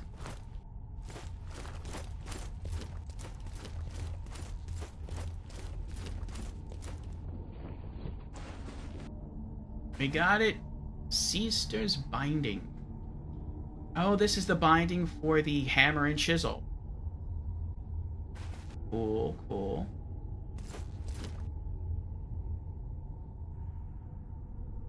Alright. Alright, Area 2. Return to Fulgrim Tower. Okay.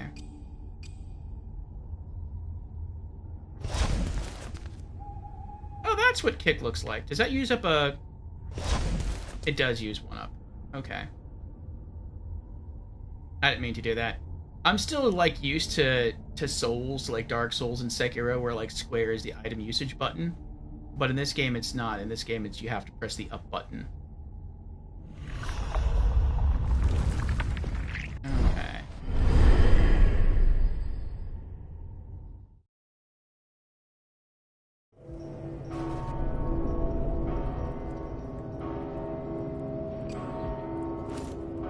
Okay.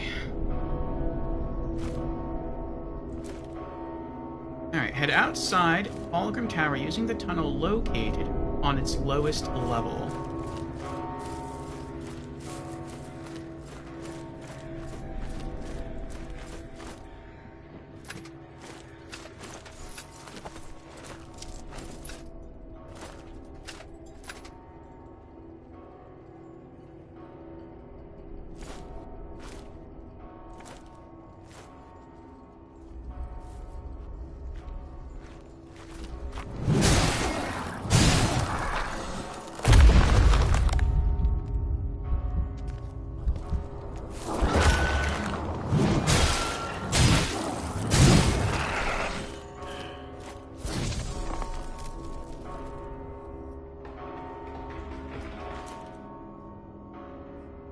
As soon as you come out, turn left and you'll find a chest with extracted tar.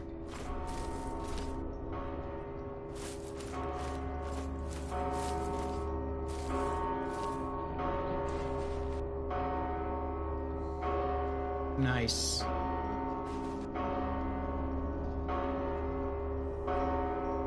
Okay.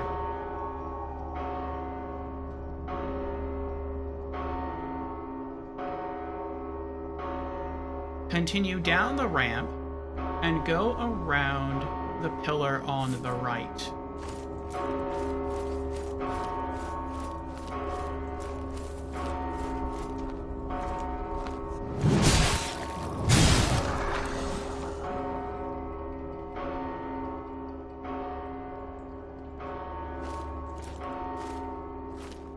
Okay. At the fork in the road with the inscription, we can see the inscription straight ahead. Take the right, heading towards the temple grounds. You'll find a chest with a scripture of repent. Okay.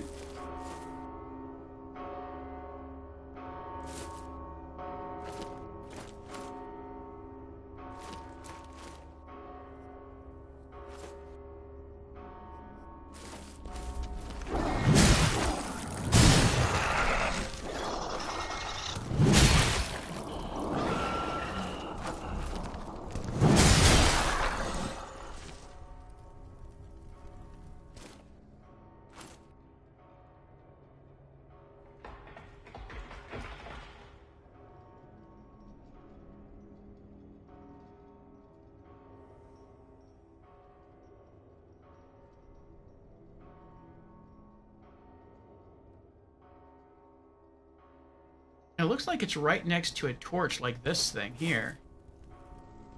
It looks like it's just to the left of the torch. I don't see one here, though.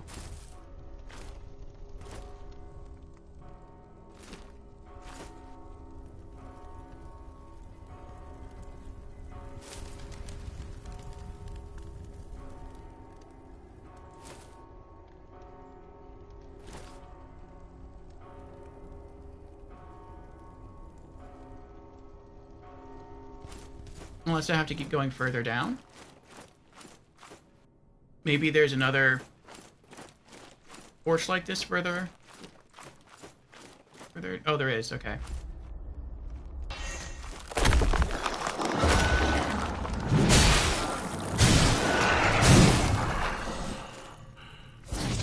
Nice. And there's the chest, but I've already looted it. Okay. There's one more chest in this area.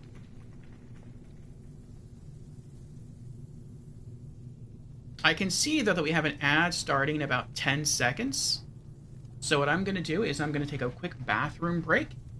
And then we'll come back. And we'll look for that last fish chest in this area. And then we have to return to Fulgrim Tower.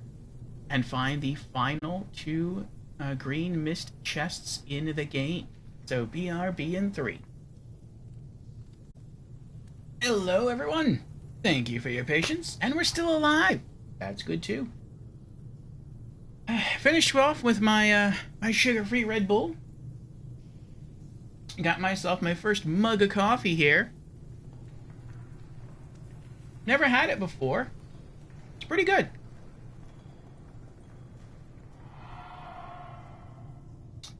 It reminds me of Sarah Bear and Kafuffin. It is a light roast Hawaiian blend. And they live in Hawaii, so that is why it reminds me of them.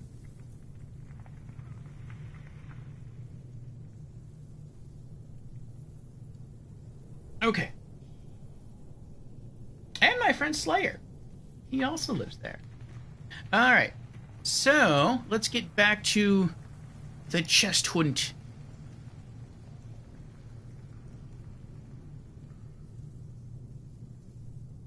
Alright, we have one last chest in this area that I may have already looted. We'll see. So... continue ahead, going towards the temple grounds. Just before the ramp leading to the temple grounds, you can find 3 chests. The ones located at the entrance have an untarnished mask, an effigy of Haros, and the one in the middle has a disciple's rag. I'm pretty sure those were the 3 I looted. So it's kind of weird I missed that. But, you know.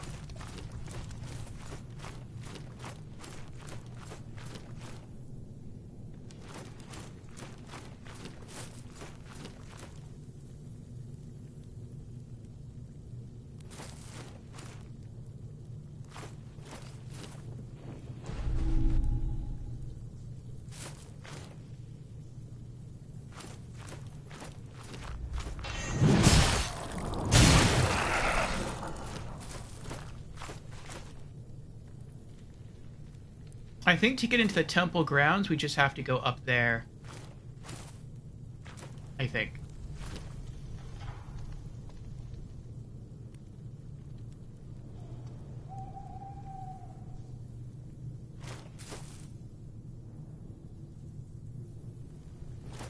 No, I think I'm wrong.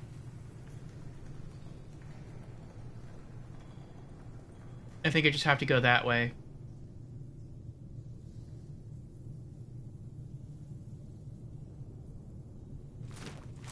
But I'm not sure, so I'm just gonna kill them all. We shall wipe them out.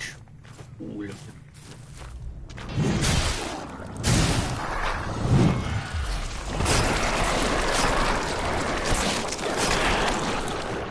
Oh, I hit the wrong button there. I didn't mean to try to parry right there. I meant to turn to stone.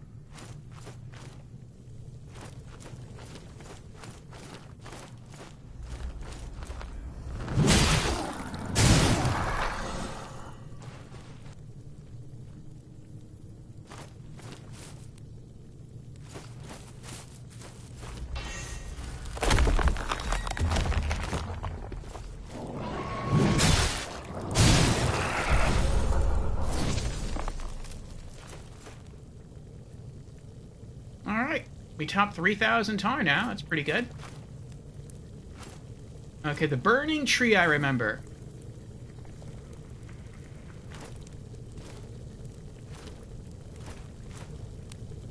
This could get tricky here. Ow! That was mean.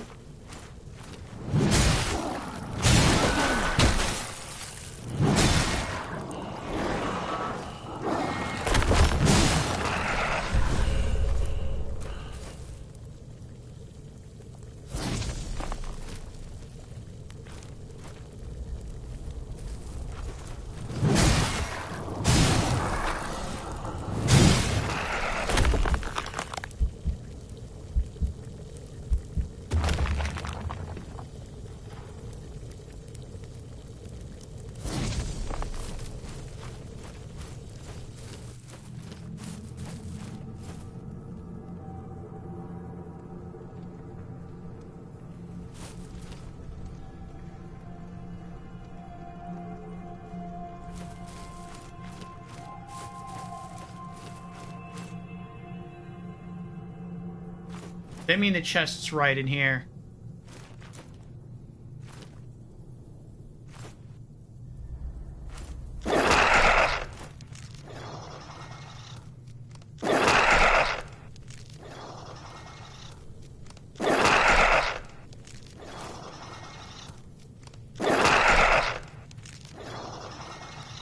There's a chest on the left. There's the chest on the right.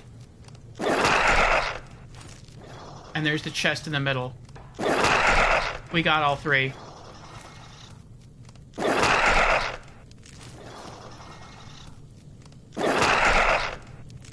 Those three are kind of hard to miss. You have to come out that way. So I'm guessing...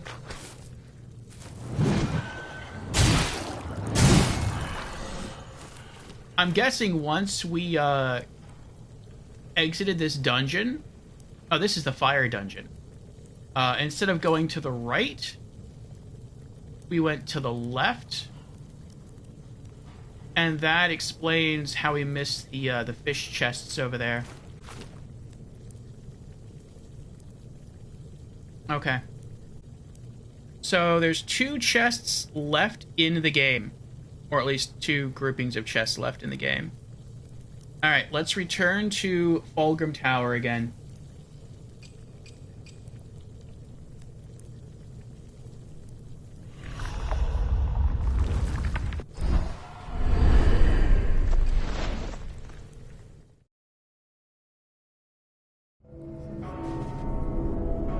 Okay.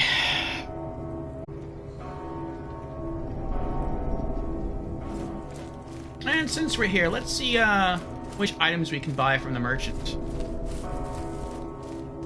Oh, this guy.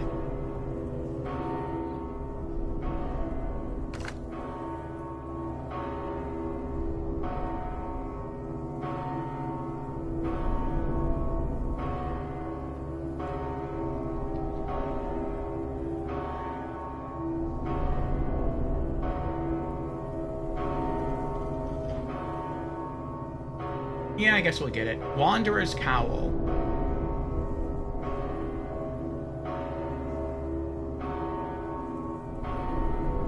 Use this item to reveal its effect.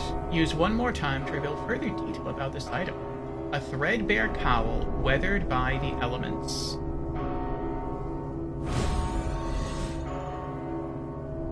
Alright. Next savings goal. 5,000 tar for the clockwork loot.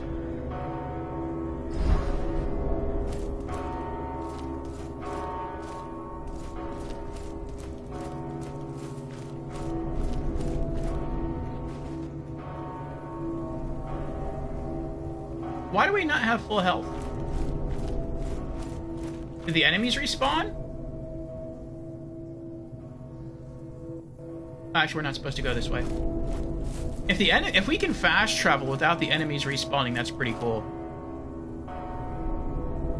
Also, we are now 2.5 hours into our 12-hour stream. We're over 1/6 of the way there. Okay. Head outside Fulcrum Tower using the tunnel located on the lowest level. So, same exit point.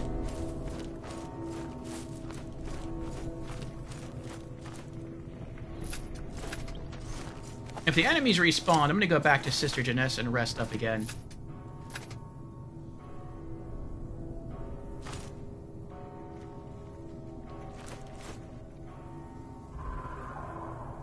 Maybe they didn't. They're not here. Can you fast travel without penalty? Interesting. That I like. Okay. At outside Fulcrum Tower, using the tunnel look in the lowest level. Turn left. Okay. And after you cross the pillar, turn right.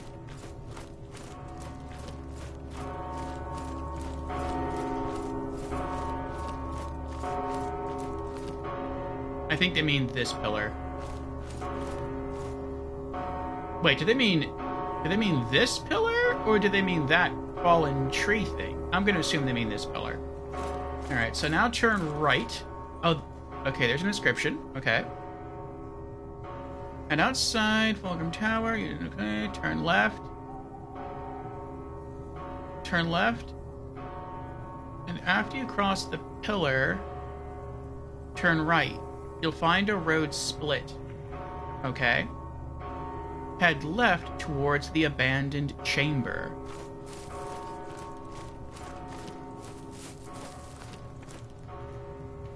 Yeah, so last time through we went just straight ahead that way. Now we have to go that way. Okay. There's an open area with a giant tree. Underneath the tree, you'll find another Grishna boss guarding a chest. Defeat the Grisha and open the chest to acquire a glimpse of courage. So, I think we have the contents of this chest, but we'll make sure.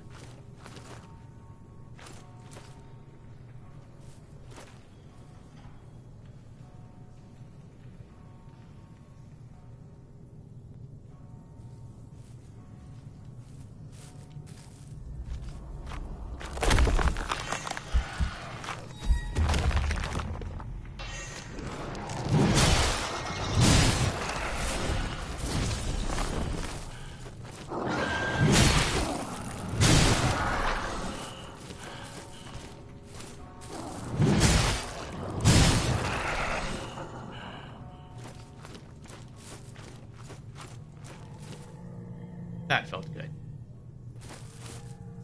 And there's the boss. There's the Grisha boss.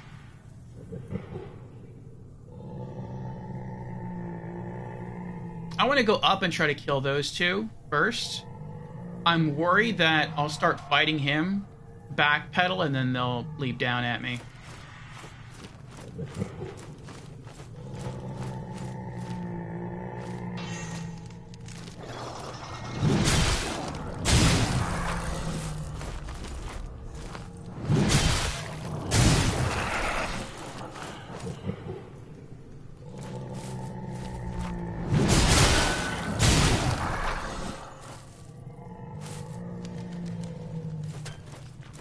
Okay.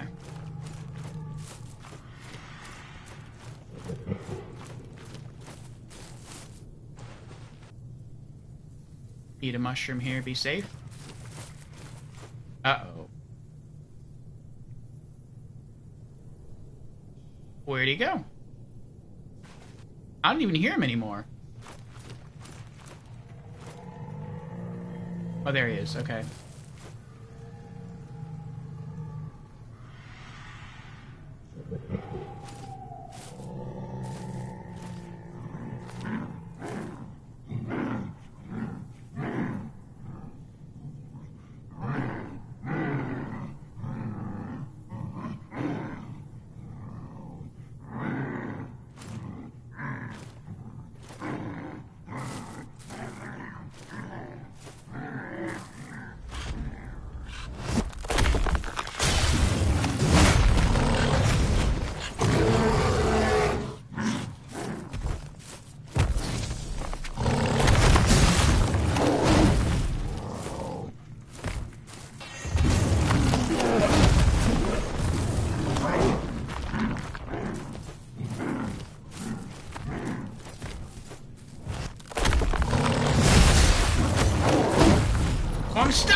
my gosh. Oh. I feel like that all that screaming and the fighting like left a ringing in my ears right there. Oh, he had me. If I wasn't as tanky, like half my HP's gone. Oh my gosh. Take out these earbuds for a moment. Oh. Oh.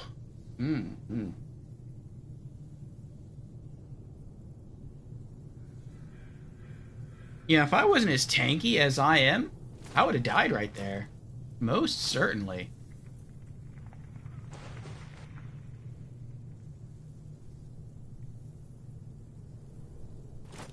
There was nothing I could do here. I was trapped by that by all the stones here. He had me locked in. That was crazy. I wonder what would happen if I got like the Ballista Zuka, pulled it out and shot one of these bats. I would guess they'd all like attack me simultaneously and I just like instantly die.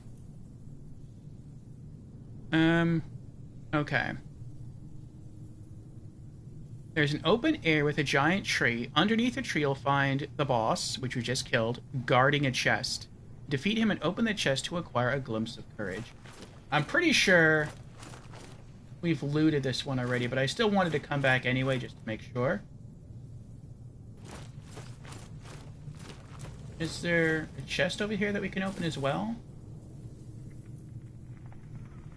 No, I thought all the camps had like a chest. Oh, wait, what's this? Ah, bottle of superior moonshine. That's something.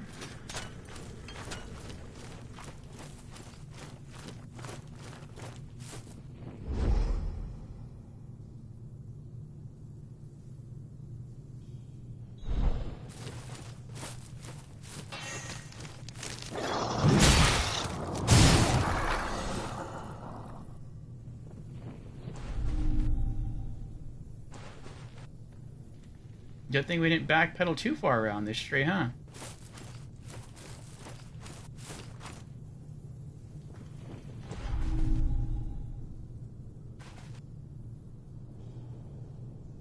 Alright, so I think the chest is just a bit tough for us to see because we've already looted it. There's no glow to it. But I still want to find it just to confirm that we've looted it. There it is. Okay. So yeah, we looted that one. And there's one chest left in the game. Okay, right before the entrance to the abandoned chamber, underneath the waterfall, you can find a chest with a martyr's shawl. Oh, that would get us our martyr's blade back. Cool. Okay, I don't think I have that one. I think I remember seeing the waterfall, but that's when we were headed into the dungeon, and so there wasn't any green mist there yet. Okay, so right before the entrance to the abandoned chamber.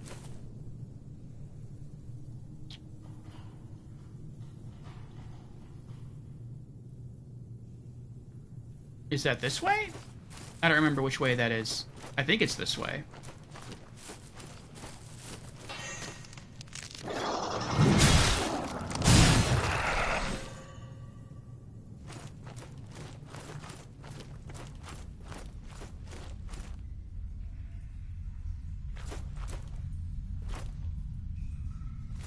I think this is the right way.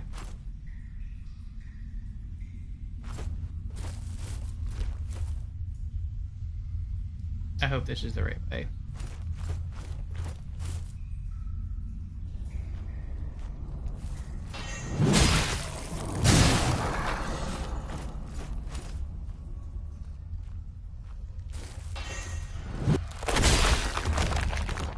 Good try.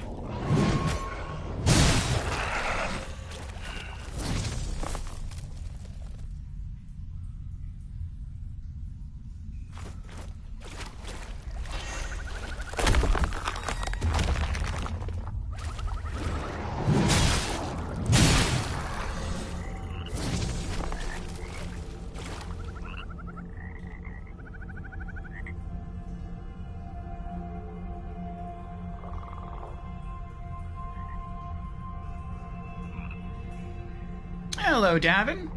How you doing? Is this a good game? I like it. So far, I would rate it like a 7 out of 10. I'm comparing it to...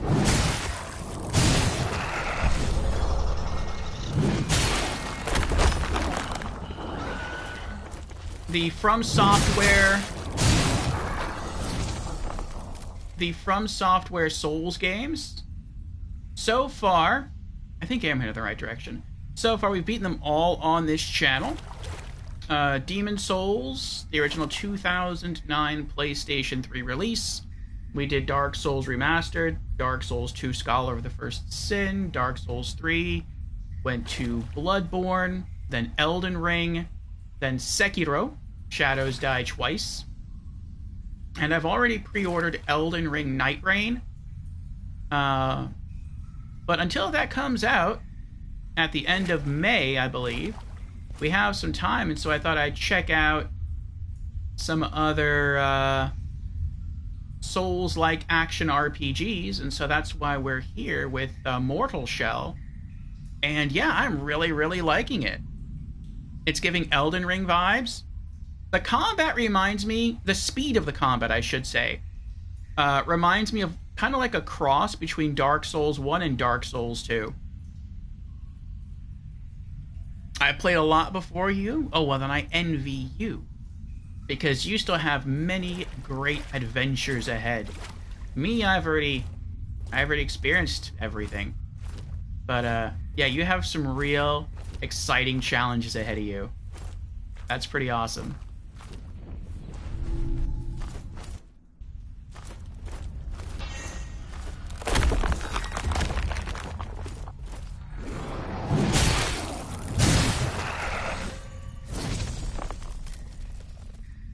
I would say, though, that this is quite a short game. According to the website howlongtobeat.com, you should be able to beat this in like 11 hours. This is going to be our final stream session with the game. Today's a special 12-hour stream to celebrate the Twitch channel having reached 820 followers. And so we are doing some things we don't necessarily have to do to beat the game. But we're just kind of doing it for fun and just to hang out and chat. Make our characters a bit stronger, maybe gain some more trophies. I think this is the way I'm supposed to go. Let's go mess with this guy.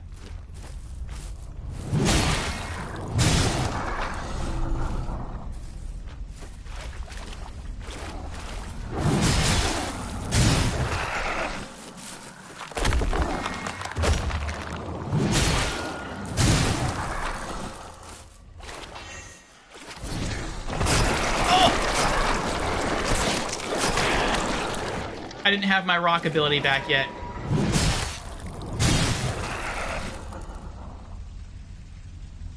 Whew. Okay, this is the right area. But yeah, I am very, very much enjoying this game. And welcome to our Magic Menagerie there, David. Thank you for the follow. And Davin has redeemed Hydrate. Very well. Cheers, Davin.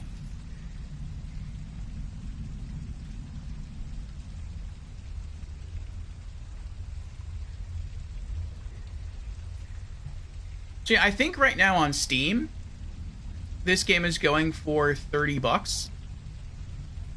And see if I can confirm that.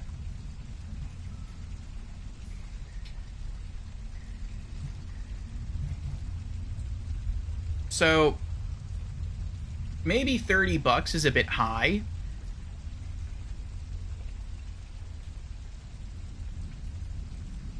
Yeah, it's $30 right now on Steam. It's probably roughly that same price on the PlayStation Store and maybe the Xbox Store. So you might want to wait for a sale. But the gameplay is solid. It's a lot of fun. The game has multiple classes that you can toggle between almost whenever you want, which is pretty cool. There's not many different classes. There's only like there's 4 in the base game, and the DLC costs $5, and it gets you like 1 extra class and 1 extra weapon, and it also gets you like a different mode that you can go into, where it's just like I think it's like a randomly generated dungeon. But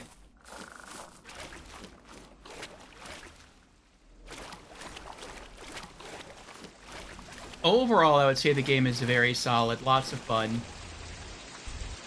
The classes feel good. The weapons feel good. The sound design is good. There's not a lot of music that I've heard in this game, but the music that is there sounds nice. It's usually enemy NPCs playing a lute.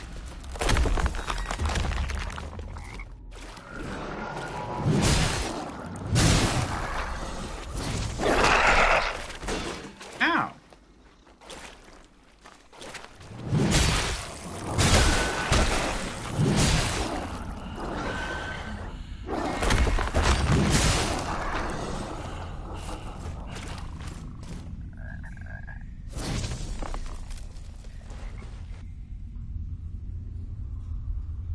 There's also some really clever mechanics in this game. Like, which Souls games have you played so far?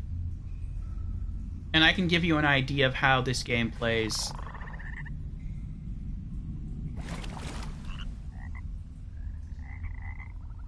I believe on Steam this game has mixed reviews. But I have to say, from my time with this game, there's definitely some things in it that From Software could learn from. Some things they do just as well as From Software, they just do it a different way. And then I would dare say that there's other things that this game does that are actually better than From Software. But I can also understand why people don't like it. Oh, this was the last statue I needed, so I did have this one already. So I didn't even have to come this way.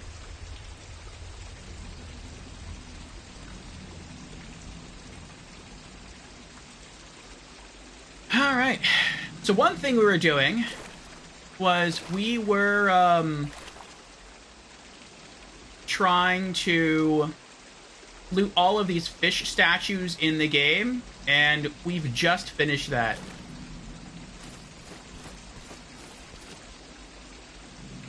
So now kind of our next goal is to save up 5,000 tar, which is like the currency in this world. And we'll use that to buy a unique instrument from a merchant in the hub area. But I think right now we are going to enter the final dungeon of the game. At least I think it's the final dungeon of the game. So let's give that a try.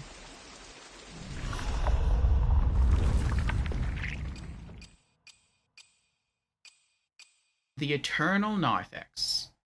A stark entrance into a ponderous synod.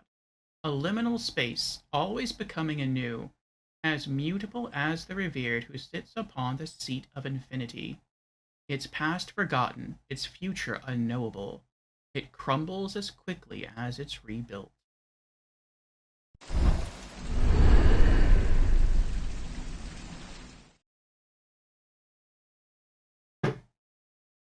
Okay.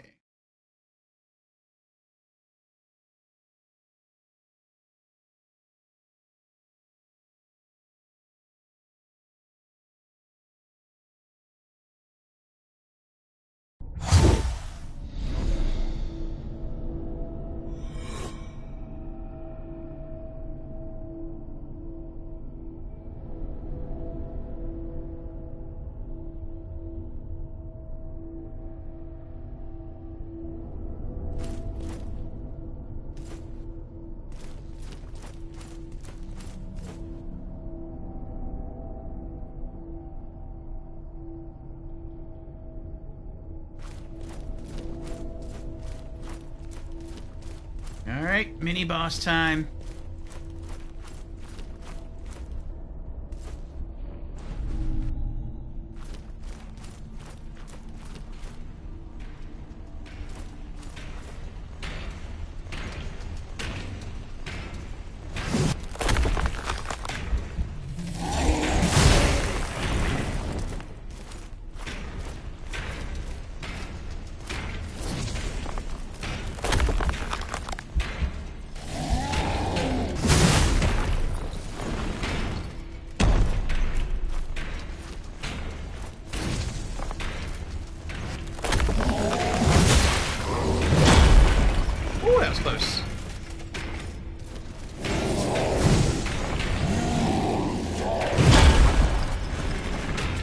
That's a pretty cool hammer.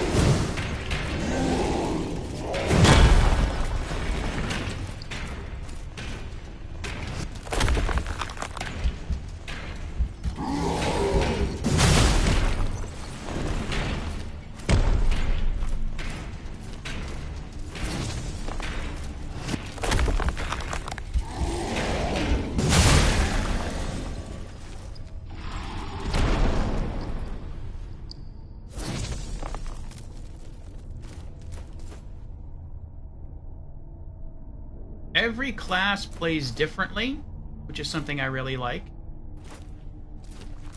I like playing as the tanky Paladin? Templar? I'm not really sure what kind of class he is. He's a pretty cool class.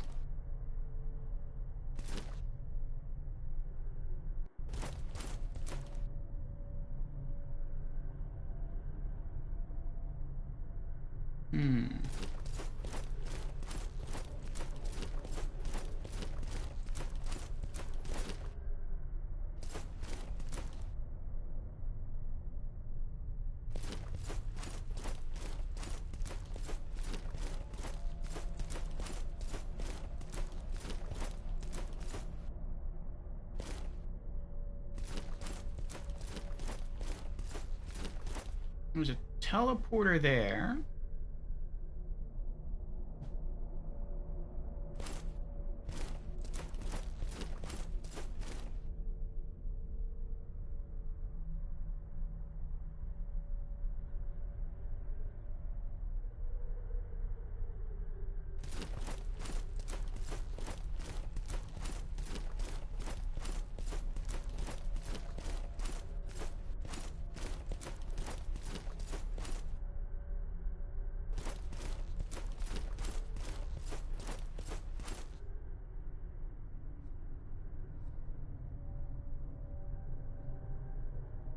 It doesn't look like I can get anywhere from here.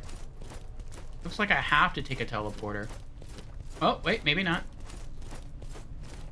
I mean, I probably do to continue with, like, the actual game, but... It looks like...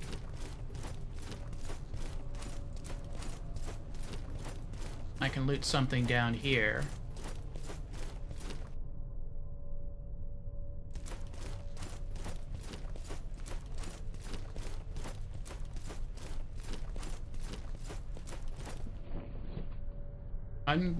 Is that? Congealed tar.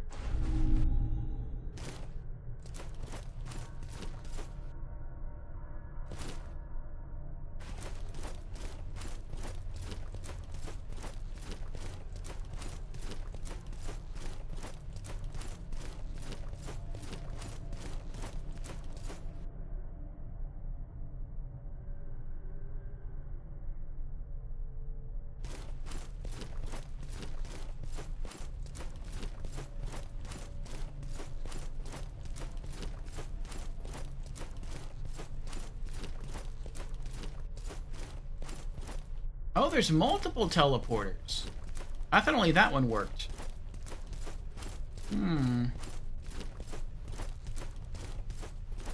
Alright, well. If I take that one, I'm going to assume it drops me off right there. So if I take that one...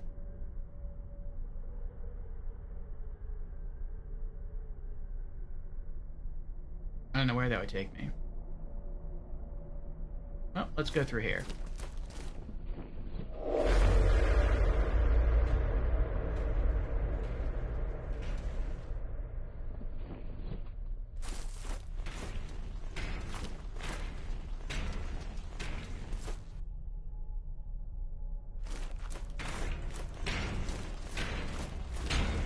Hello.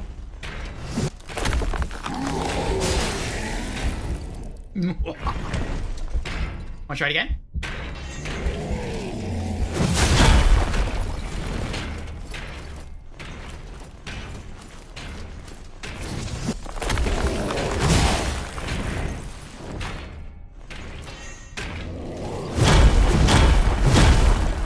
Oh, he's throwing a tantrum now.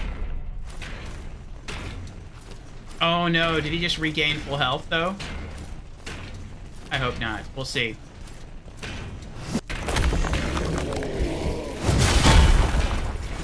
Okay, good. I just learned that with some bosses...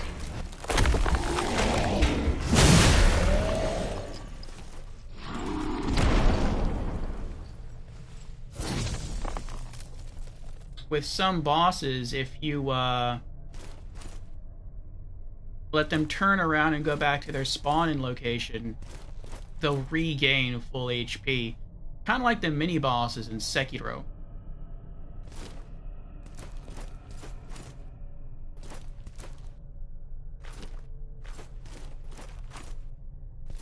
Unless it was a fluke.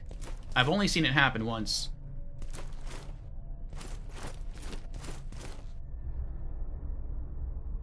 Oh, you're new. An archer.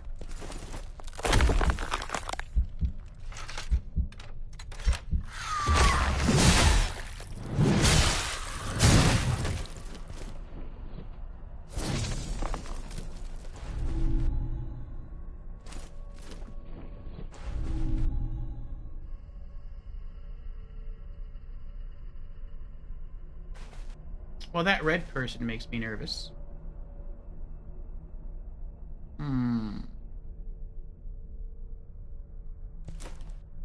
You think it'll be friendly? Maybe it's just a friendly NPC standing next to a lot of enemies? Could be. Hi. Nope.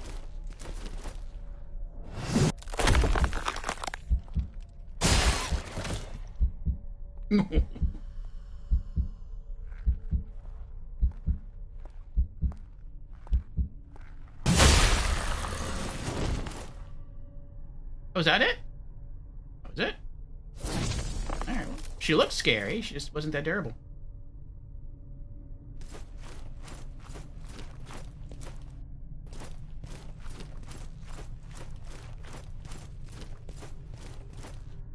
Hey, where did she go? Oh, her body just probably vanished.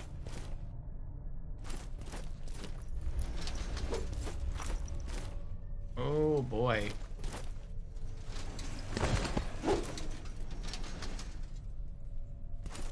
There's just all kinds of scary tanky monsters in here, huh? Are you stuck there? He's stuck. He is stuck. I wonder if I can cheese him through the rocks. You think so? My sword probably has range on him. Let's see.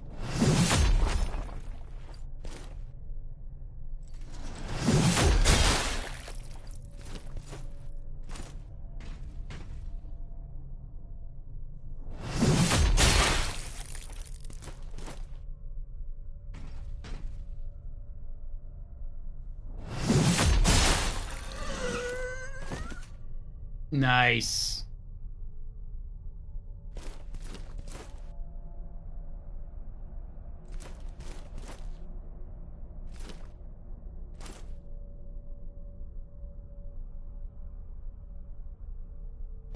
Well, that's interesting. I can go that way, walk down there, drop down here.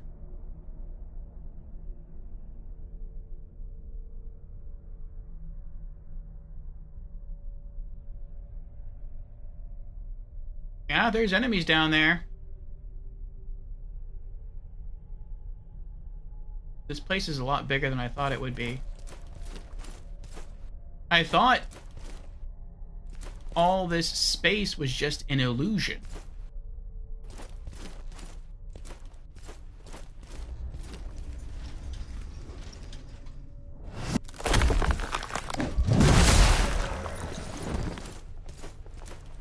Like, I didn't think the dungeon was actually this big.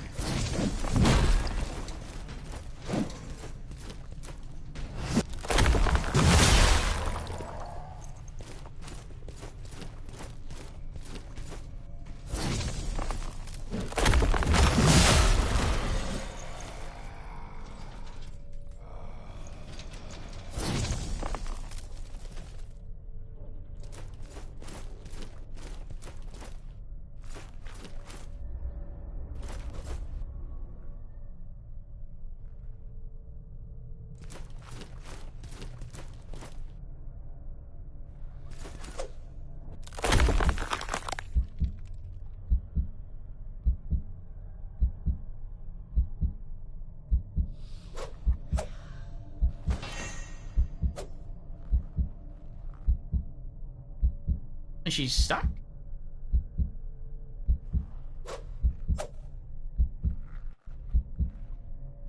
Maybe.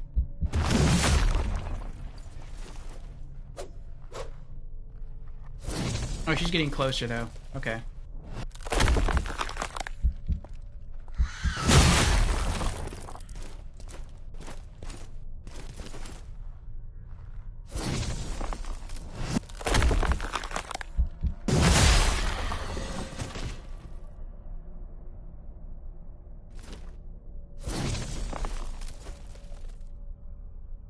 Cool armor.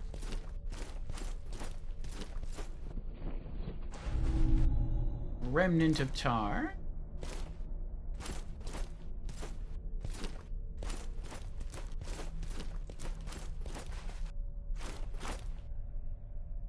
Oh, another teleporter. Thought I just saw a teleporter right over here. I did see a teleporter right here. I really hope that when you take a teleporter, that it doesn't, like, cause enemies to respawn.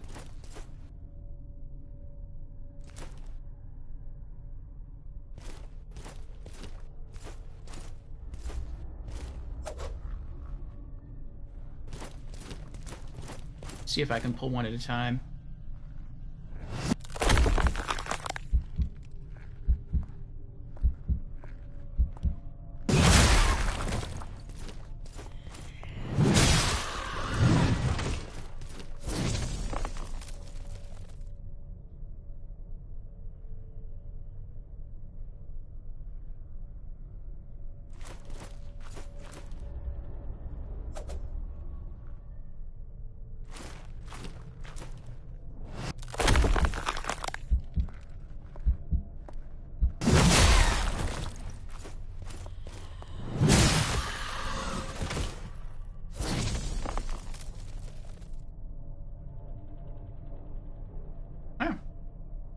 I'm guessing I just have to go that way. I don't know what those yellow things are. I hope they're just torches. But I guess you just have to go that way and that takes you to the next area. Or you can just hang out here and continue trying to explore. Loot. Well, I want the loot. Oh, there's someone over there. I want as much loot as possible.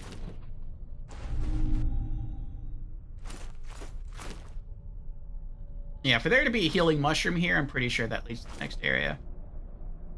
I wonder how many bosses this dungeon's gonna have. The fire dungeon, which I feel like was supposed to be our first dungeon, but we did it second. You can do these dungeons, I guess, in any order. That only had one boss.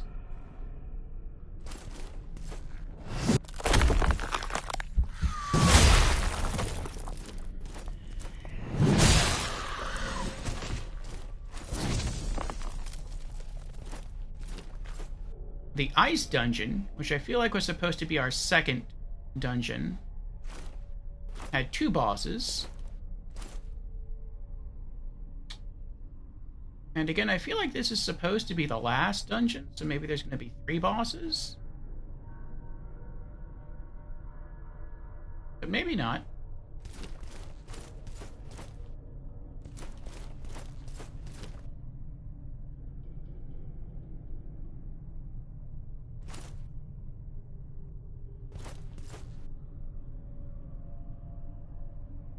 Place looks massive.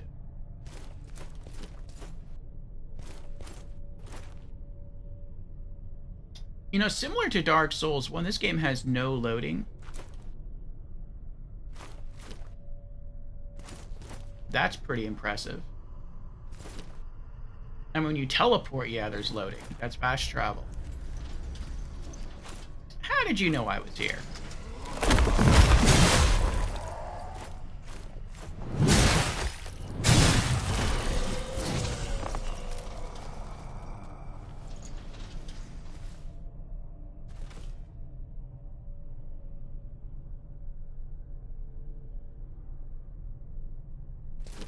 But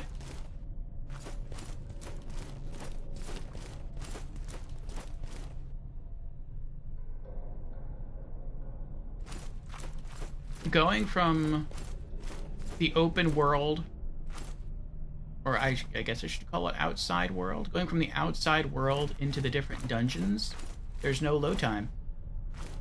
It's all just one seamless experience.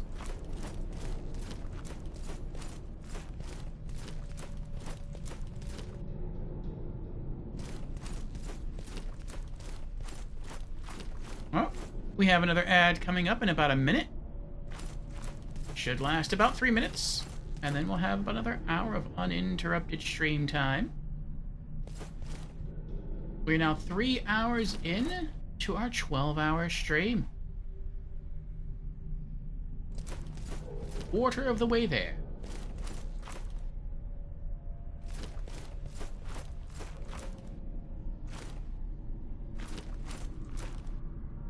There's a lot of enemies over here. A lot of enemies. Wonder why there's so many enemies over here. I hope they're guarding, like, really awesome loot. Oh, there is loot over there.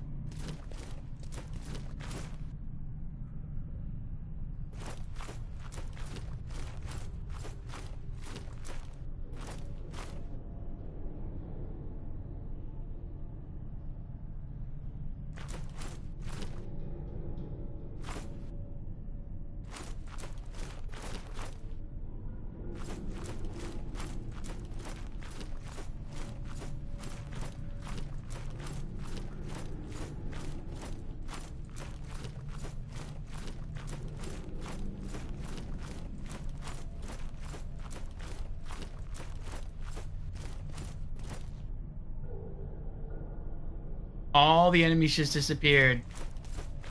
There they go. They had to spawn back in.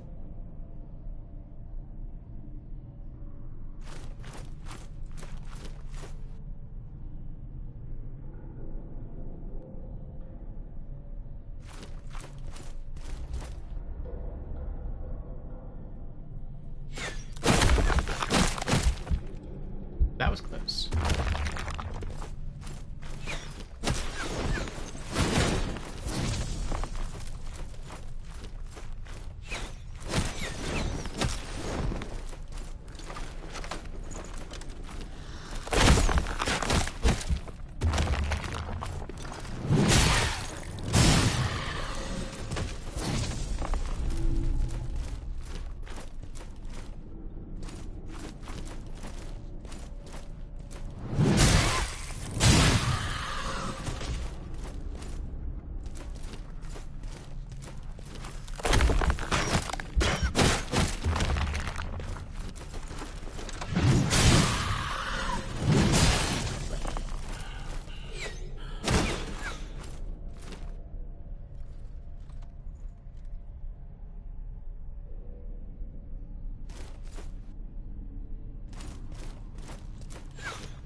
We got a full 100 stack going.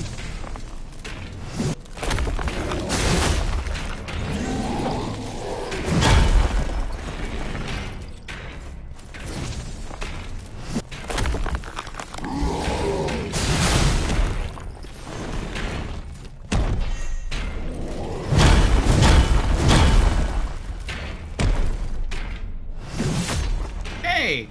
Where you going? Get back over here.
You know what this class feels like?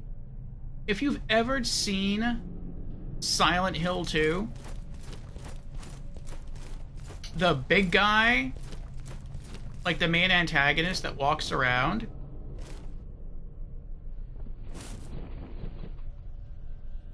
perfumed sensor, an incense holder that connects to the hammer and chisel. Oh, what does this do?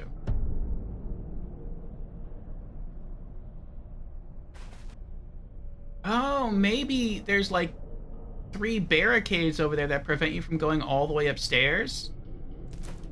And so you have to go over here and lower them, and then you're able to like proceed all the way to the next area. Oh. So you had to explore. It wasn't really like a choice.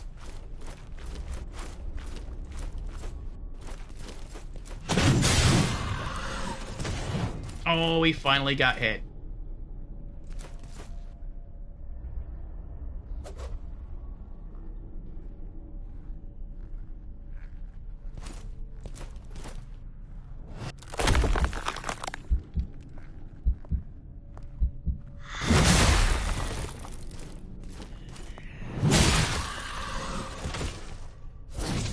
But that's what I feel like with this heavy sword, being like so big and tall and tanky.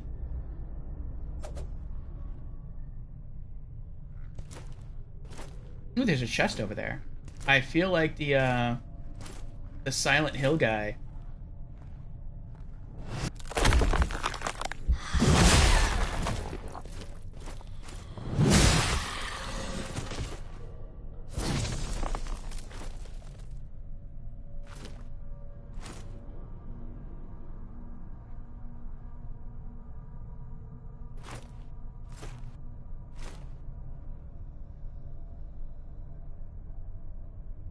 Something doesn't seem right. There's no other enemies here. But she's not shooting at me. It's almost like she's tempting me to run after her. This seems too easy. Oh, there's another archer right there, I see.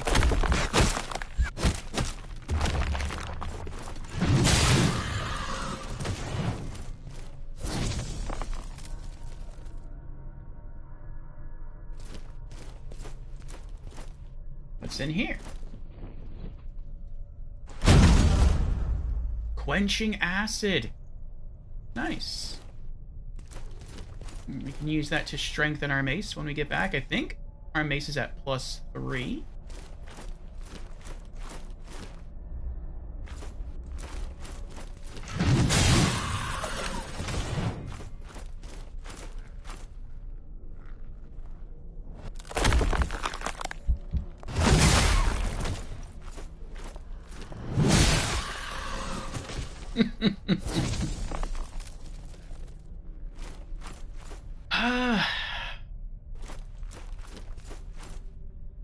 I feel like I'm a boss on the hunt. That's what I feel like. I almost, with this build, I almost don't feel like a weakling. I feel like, oh, hello. A geomancer.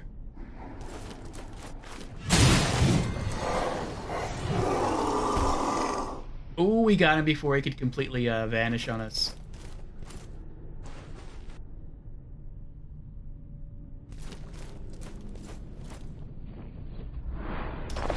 Scripture of Defiance.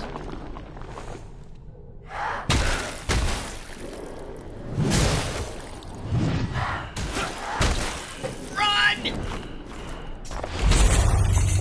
Oh my gosh!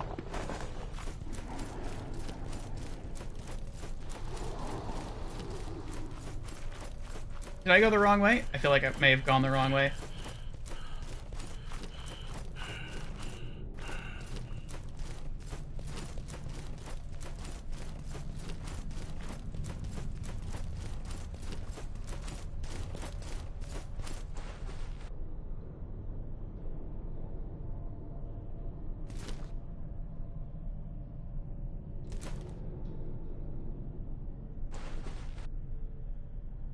I'm gonna die.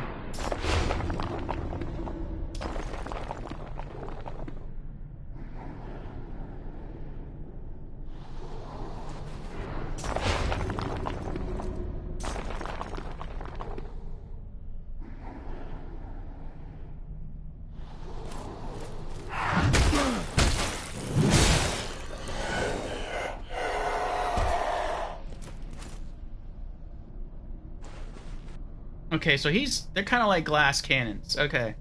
So I only have to hit him once. Even with a regular quick attack. But they are really fast.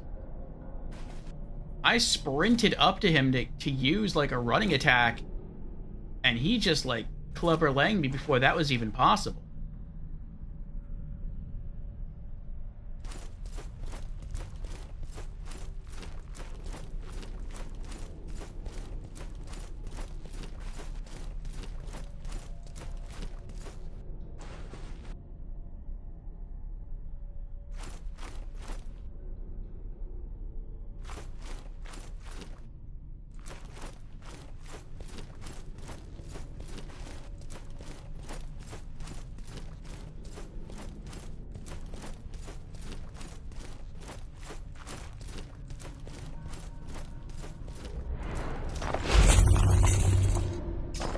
Ridiculous. And it takes me so long to get up. Oh. Alright, so I guess what I'm gonna have to do when I see those guys is I'm just gonna have to like turn to stone immediately.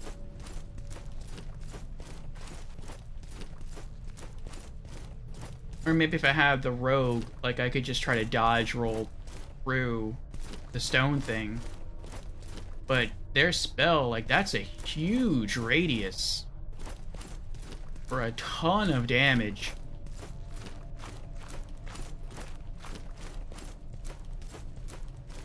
I thought that was something special. It looked like it was glowing.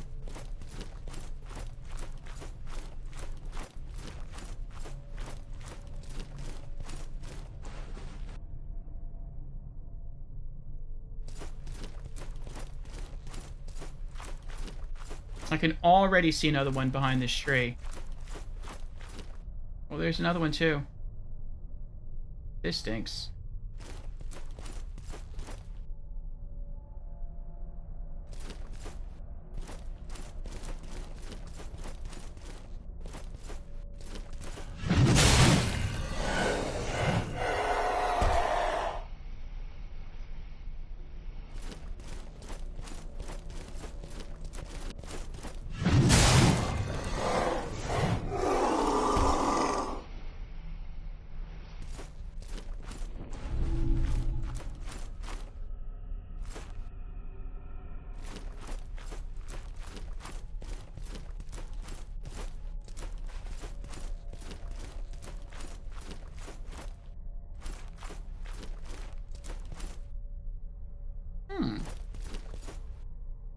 curious bridge there, but I'll wait till after I kill this guy.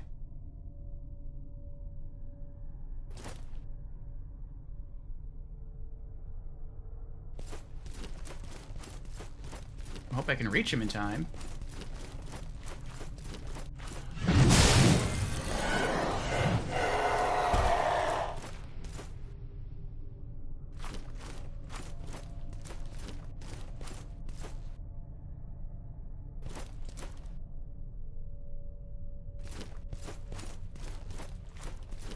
Alright, I want to check out this bridge.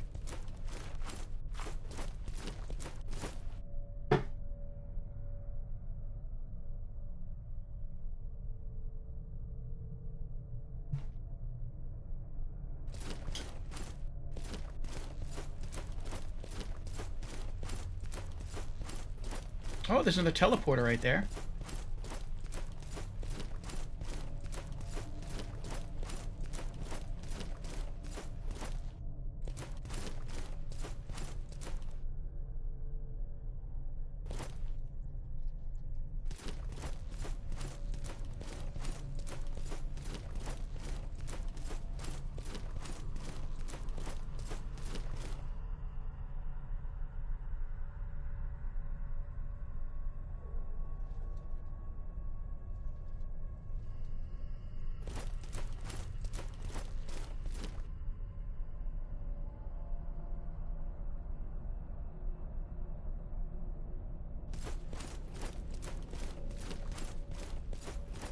Oh.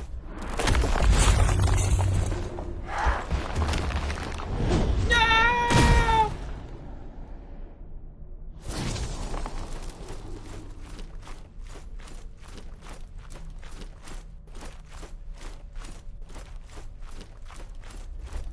Oh.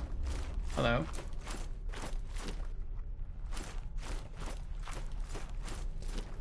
Oh, I guess I didn't see them before because I was going this way. That makes sense.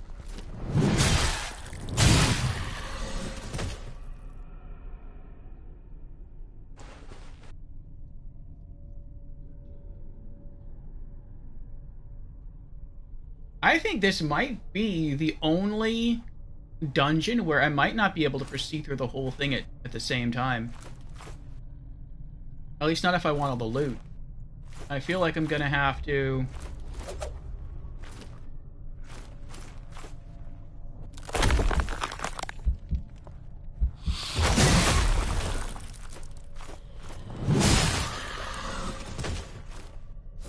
make my way to Janessa's next, like, checkpoint.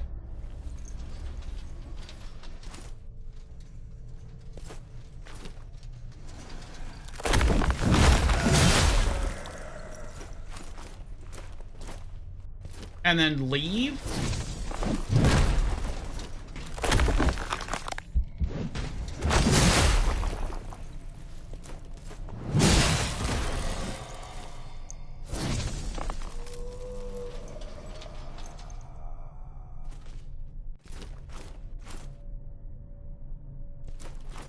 Go harvest some mushrooms. And then come back. And, like, do the second part of the dungeon.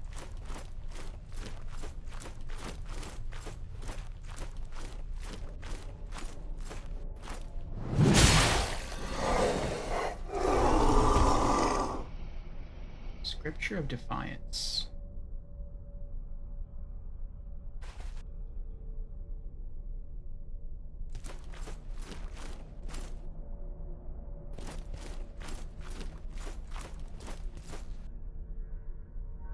Oh, jeez.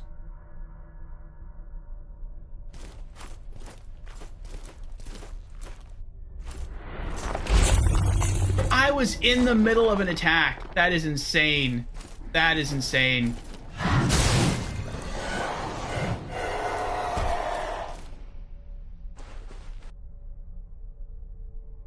His spell casting is so fast that he can just interrupt my attack.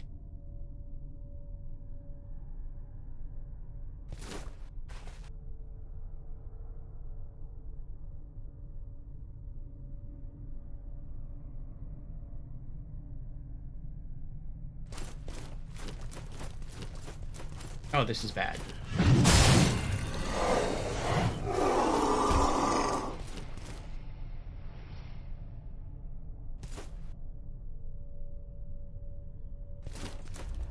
Oh, I'm dead.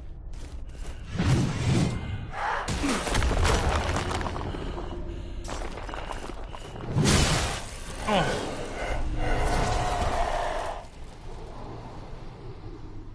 Oh!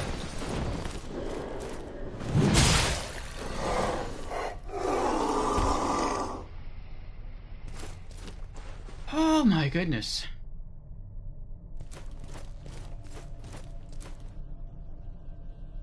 Yeah, the wraiths in this game are definitely the scariest of all the normal enemies.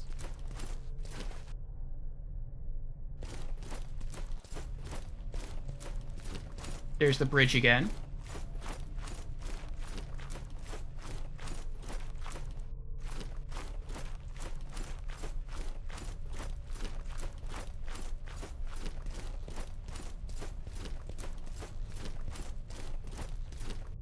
Oh.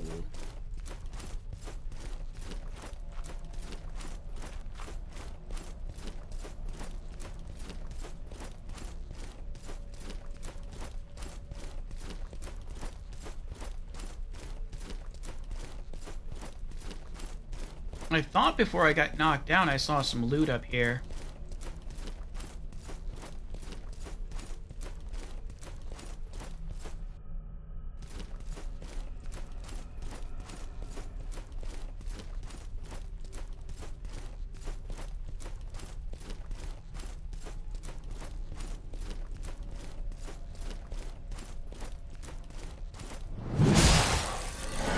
Oh!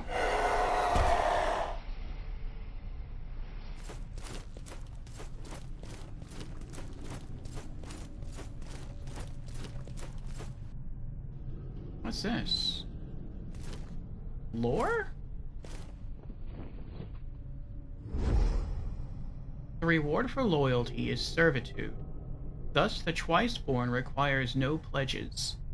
They came here searching for answers, like you do now, but you will find nothing but silence and fury. Throw yourself into the chasm. Let the void take you and remake you. You will be reborn, a child of the myriad, a sister or brother.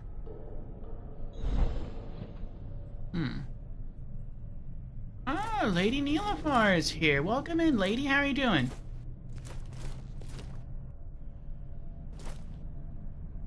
Oh, thank you for the biddies, lady. Lady Nilafar just dropped 100 bits like they're the rarest currency in Mortal Shell. But in this stream, they're the most valuable loot. Your support is the epic quest item we've been searching for. Thanks for being a legendary part of this adventure, and may your generosity be repaid in epic loot and crits. You're doing good? Good to hear. We're doing alright. We're just over a quarter of the way into our 12-hour stream to celebrate the Twitch channel having hit 820 followers. And this is also most likely going to be our final stream of Mortal Shell. I think this is the final dungeon. And once we can figure out how to find the boss and kill it, I think we beat the game. Unless there's going to be like a hidden boss after that one. What's next on the docket? Excuse me. And Invader Zim is also here. Welcome in, Zim. Hello yourself. You're definitely trying this game out? I recommend it, lady. I highly recommend it. I would say wait for a sale. I just checked the price earlier. It's $30 on Steam.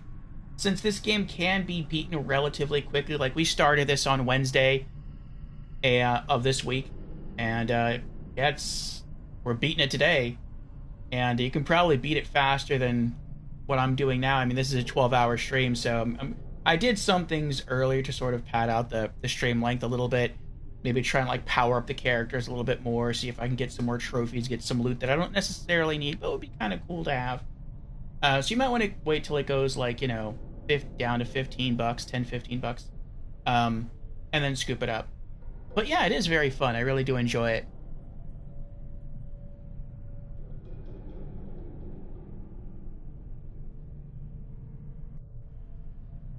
How you doing, Zim? As far as what's next on the docket, I have the next 3 role-playing games planned. We're definitely going to be starting Elden Ring Night Rain the day it drops, May 25th. It's already pre-ordered. But yeah, that's not going to be for a while. Next RPG, which will start Wednesday and will probably finish on Thursday of next week, is called Sir Wabas Immortal Death. And that's the Elder Scrolls / Dark Souls parody. It's supposed to have like puns and dad jokes and like a Flappy Bird mini game in it. And I like humor. And when I can, I like to play funny games. So I'm willing to give that a try. It is supposed to be pretty short though. It's supposed to be like 10 hours long, which, I mean, this one's supposed to be like 11 hours long, so who knows, maybe it'll take us longer than 2 days, but we'll see. I've also been, from some of the reviews I think I've seen, it's also supposed to be kind of easy, which I'm okay with. And then on Friday of next week, we're going to play another parody role-playing game called Beer, Babes, and Dragons. It was made using RPG Maker, so it's a 2D role-playing game. It's only supposed to be 4 hours long. And yeah, I'm up for another funny role-playing experience. And then Saturday of next week, for our next 12-hour stream, to celebrate the Twitch channel having reached 830 followers, we'll be starting an action RPG called Mars Warlogs. So I played the demo a long time ago on PlayStation 3, and I really liked it. And I bought the full game unlock, and then never played it. So last night, I booted up my PlayStation 3, and I installed the game and the unlock, and it is ready to go. So that one I think is supposed to be around like 20 to 30 hours. So that's going to be a good lengthy experience there. But yeah, I'm looking forward with what's to come. Sounds fun? Yes. Zims is doing good. How is the show? You seem to have 4 gone legs. We still got our legs here. But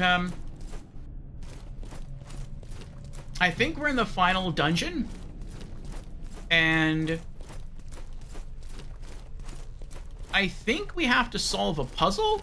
Ooh, loot. Oh, you're joking. Leave me alone!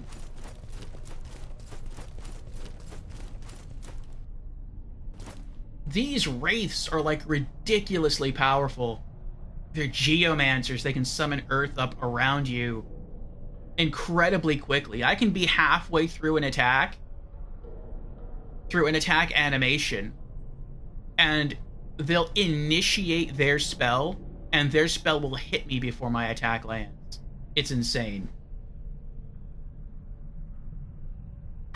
They also have really quick punches that they can throw out if you're close. Their one con is that I only have to hit him once to kill him.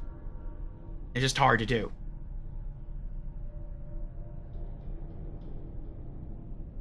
I was hoping he'd turn around. I was hoping he was on patrol, but he's just looking at me now.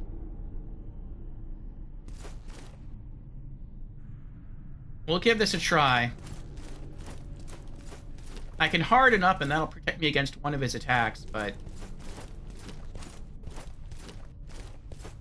Hi.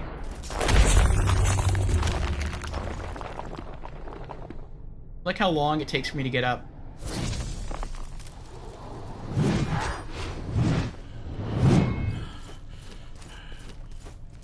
I didn't even hit him. I don't know where he is.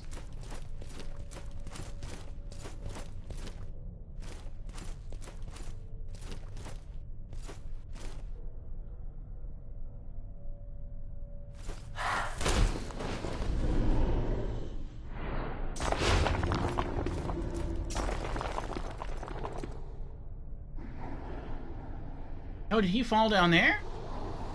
Oh, he did fall down. Ooh, that can do this for the first time. Oh, that was epic. I think that was actually a trophy. Was that a trophy? It was a trophy. I gave him a special ability where I can like fall or drop off something and then harden into stone and then slam the ground and cause a huge explosion. But I've never used it before because I'm like, there's no jumping in this game. Your character doesn't even have the ability to jump. So the odds I'm going to fall off a platform and kill an enemy, like that's never going to happen. It happened. Is the game lore interesting? I think so. It's kind of convoluted, but you can piece things together. And if you feel like you need a refresher, you can always enter your inventory and then go to Compendium.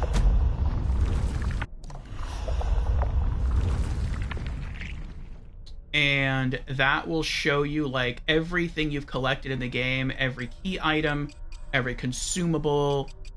Just like Dark Souls has a lot of its lore locked behind item descriptions, it's the same way with this game.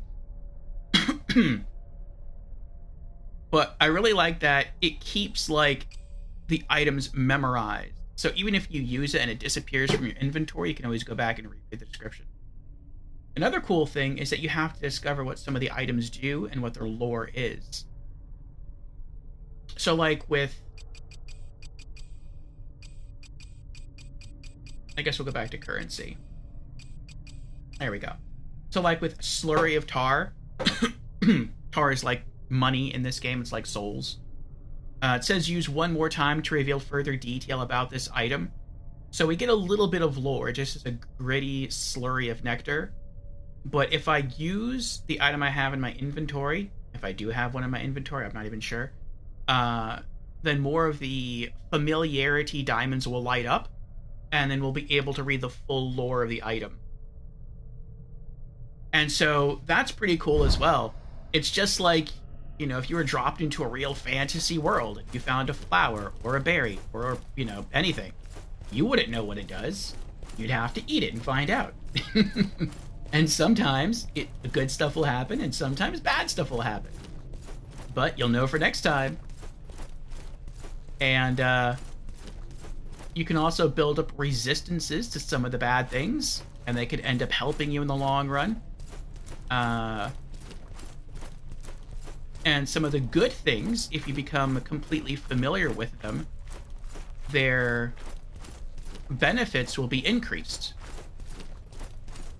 So maybe you'll heal for more, or maybe you'll gain more money by consuming the item. So, extra item bonuses in addition to lore.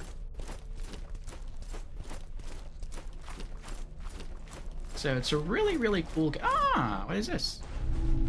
Okay. So yeah, really, really well-made game.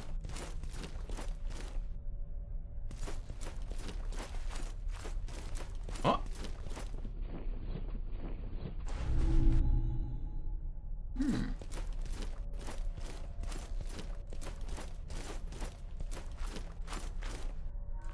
If they came out with a story-based DLC for this, I would get it. The only thing I don't like about this game is it is really hard to collect all the achievements. So much so I'm not even going to try. You essentially have to play the game sort of as a hitless run. Like, you can get hit, but if anything hits you in the particular mode they want you to play the game in, for the hardest achievement in the game, you die immediately. You die in one hit. Anything can kill you. And so basically you have to beat the entire game flawlessly. Now, if you die, you don't have to start the whole game over again. You just start from your last checkpoint. But still, that's rough. I feel like that's asking a lot. So, not a big fan of that. But outside of that, I really like the game.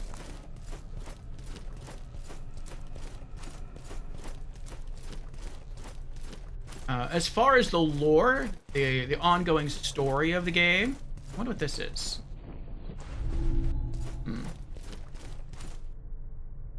It seems like this is a very old world,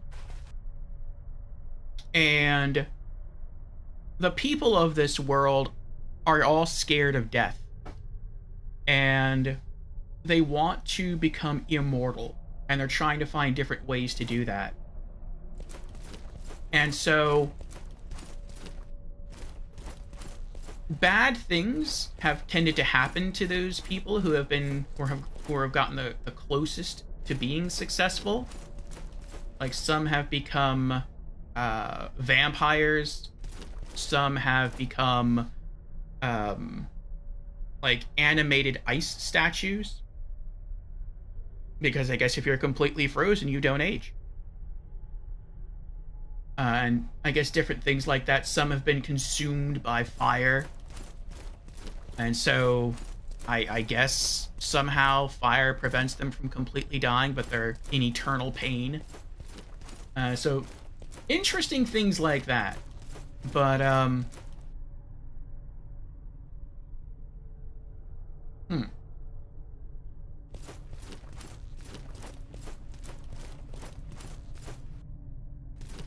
But anyway, you have come from the spectral plane, from the spirit realm, as sort of this corpse. And when you're in the spectral realm as a corpse, you have incredible power. You're very tanky. You have a good amount of stamina. But once you sort of claw your way... Well, that's kind of like tutorial area. But then once you claw your way out to the physical realm, you lose all your tankiness. You're sort of out of your element. And so you have to find shells, these bodies that you can possess. And then that gives you different stats and other things. And, I guess your goal is to free something trapped in the hub area. And you're just helping it.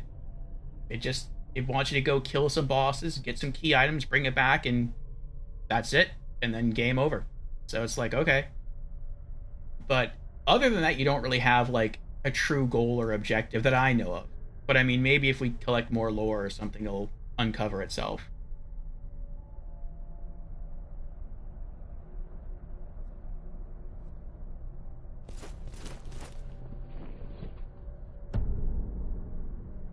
I think there's 3 of these.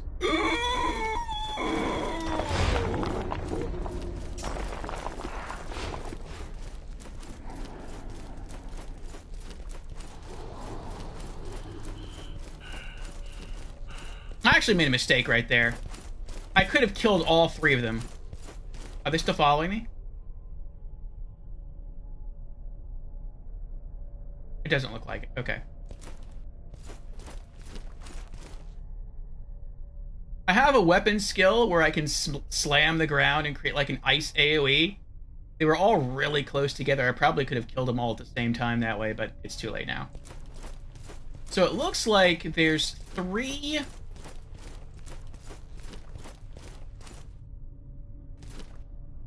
of these fire things. Oh. Hi. I didn't, oh, there's 2 of you. I didn't see up there.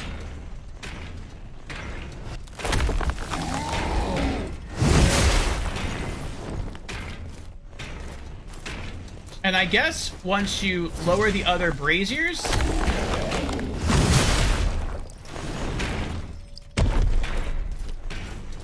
then maybe you can, like...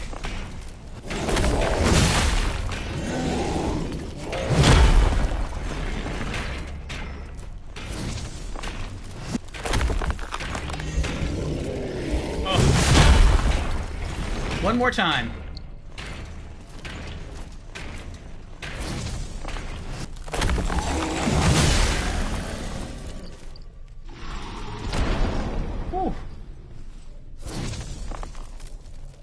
That's kind of close. But I'm guessing once I lower that last fire pillar there, then maybe I can step on that yellow button, and that'll open the rock door over there, and then I can pass through to the next area. Oh boy, oh boy, oh boy. Well, I guess we'll take him out next.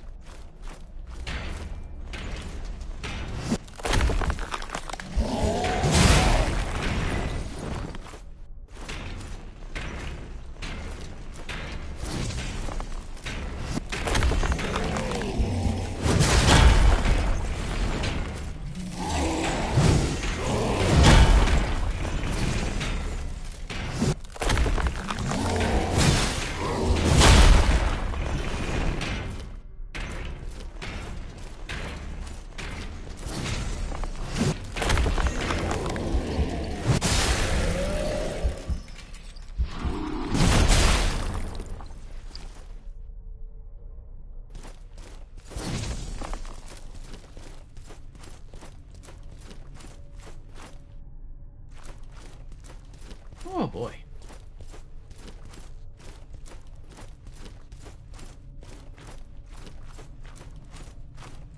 This is the only dungeon so far where there have been teleporters.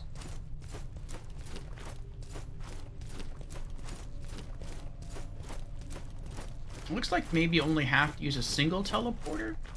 I'm not sure.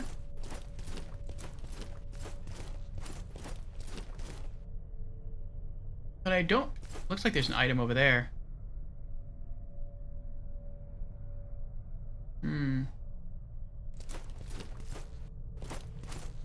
But I also don't want to, like, miss anything. I don't want to miss any loot. I think I was here earlier.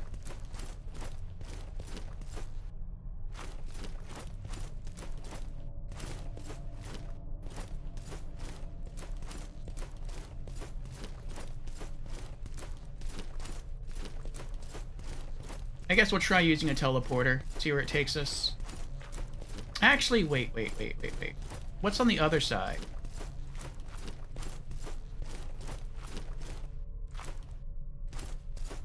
I also wish there was a telescope in this game. There's a telescope in, like, all the Souls games. But there's not one in this game. Though, to be fair, I would have only ever used that item here.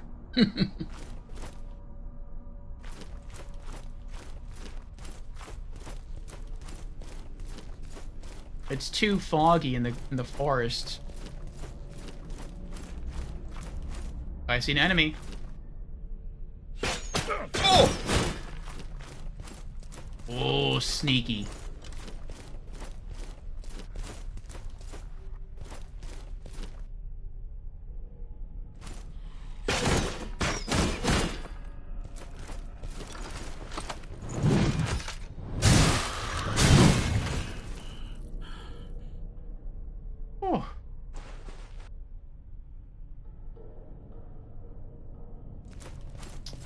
This game also rewards patience, which I like.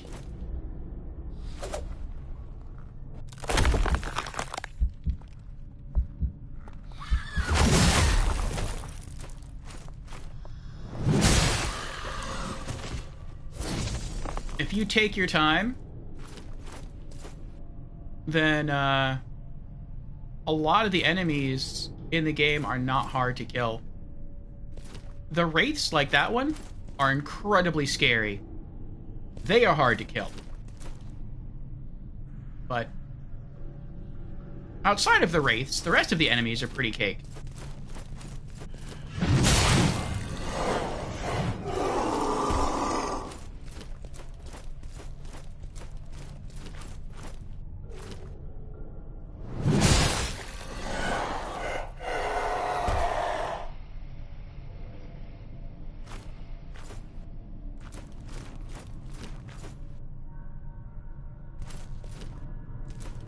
Oh, look, there's loot over there with no enemies. It's not sus. Not at all.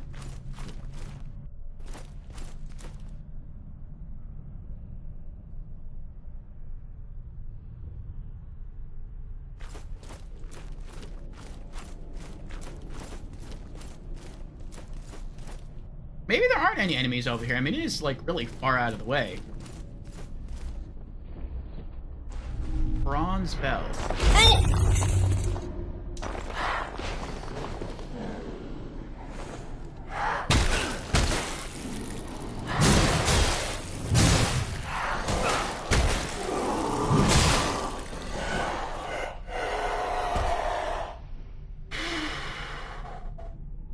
Nope.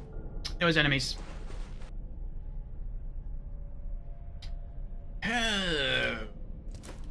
I live, though.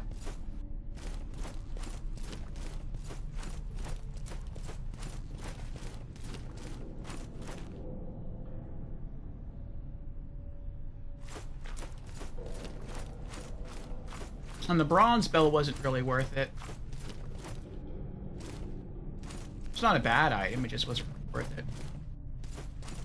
Bronze bell is like a consumable that when you pop it, you can kill enemies for more currency than they would normally drop. So I know the same thing exists in Elden Ring, I just don't remember what it's called now.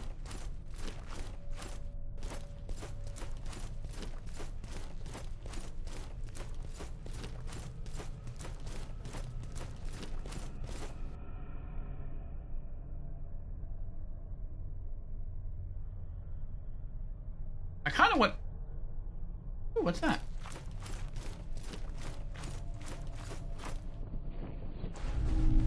Oh, nice. Healing mushroom. I kind of want to go back down there and fight those 3 phantoms. Because I can reach well, just about everywhere from the center. Oh, there's an item. There we go. That's what I was looking at before. Alright, so how do I get up there? I can get up there from being that over there. Okay. I think I'm going to try to go back downstairs and see if I can just do my AoE. My ice AoE. Unless maybe those phantoms disappeared and now they're nowhere to be seen. I mean, that would be pretty awesome. I would take that. Let me eat another mushroom. They almost killed me when I first encountered them.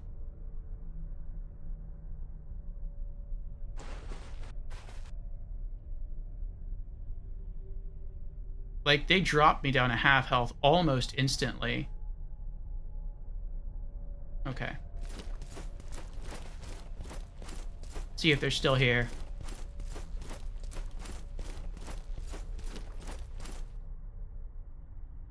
Oh, interesting. They're not here. That's cool. Okay. Oh, I must have crossed that bridge over there. But I never crossed that one. Okay.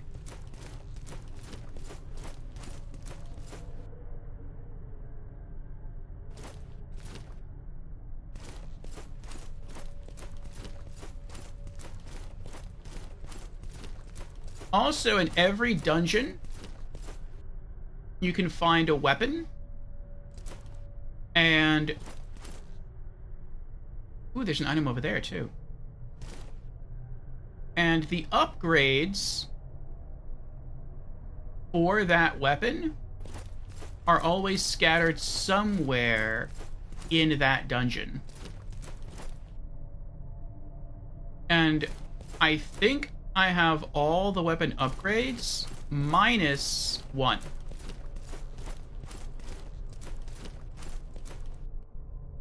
And it's the one for the weapon that you get here.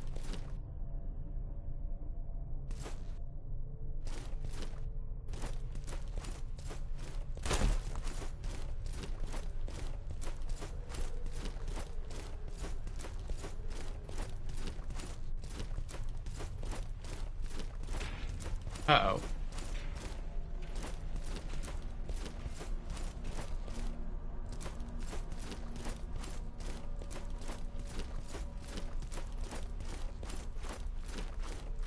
I thought I saw something over here.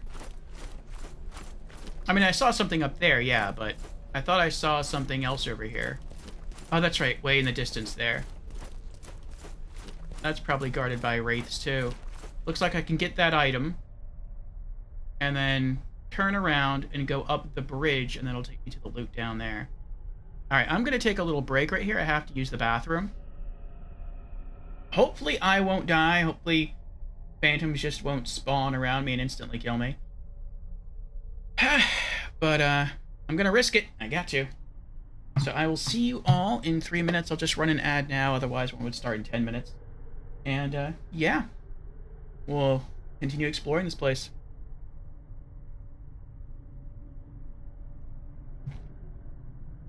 Burb. Hello again. Starting to get a bit peckish. I think once we get to our halfway point, another 2 hours from now, I'll go ahead and get myself a quick snack. But we are now 1/3 of the way through our 12-hour stream. Okay, let's continue looking for loot and looking for that final...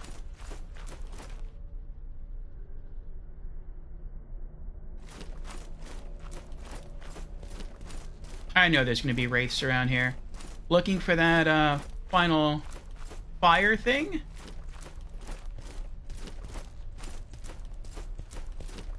Oh, there's an item there too.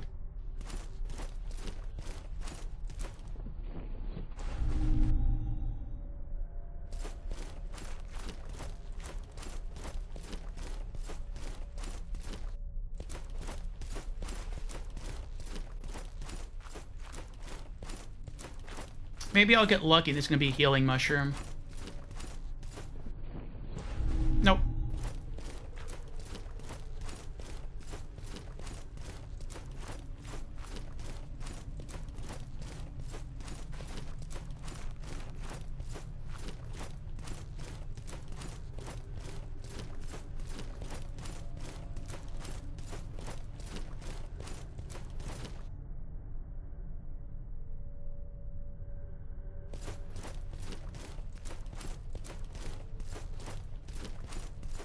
Oh, there's the last fire thing.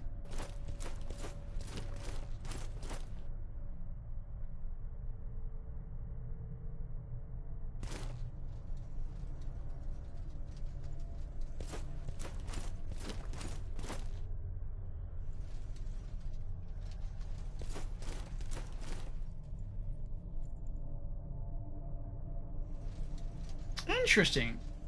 So, had I been running along the low road,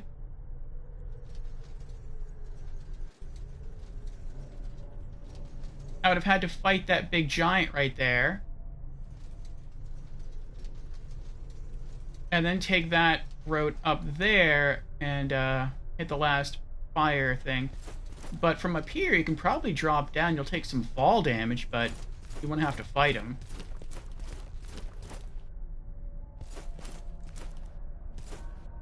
Oh, if I fall from here, I'm dead. Oh, boy.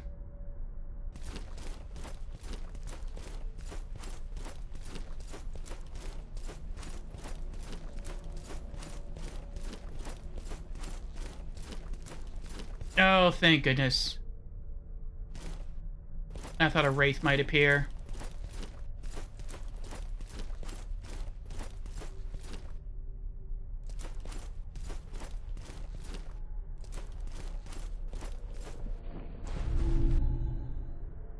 Another bolt. Oh, there's a wraith.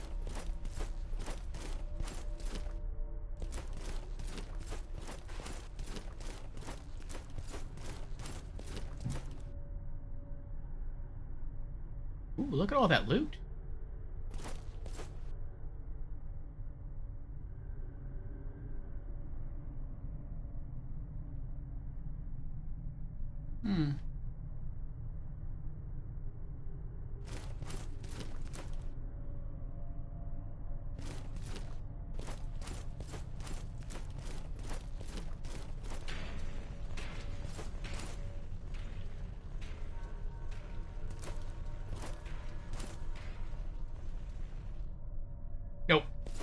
Maybe.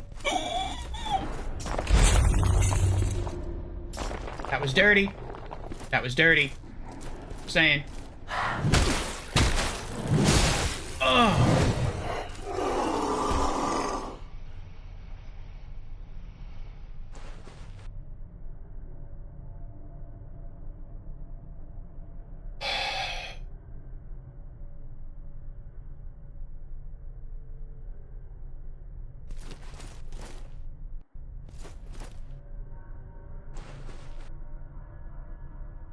I was thinking, like, maybe you could run and you would land and you could bypass having to fight him.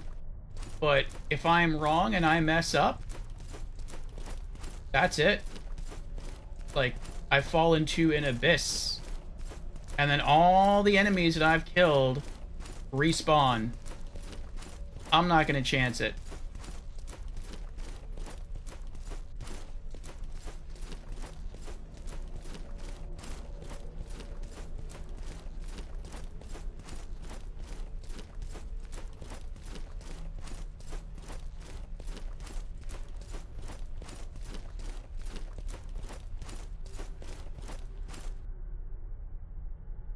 Oh.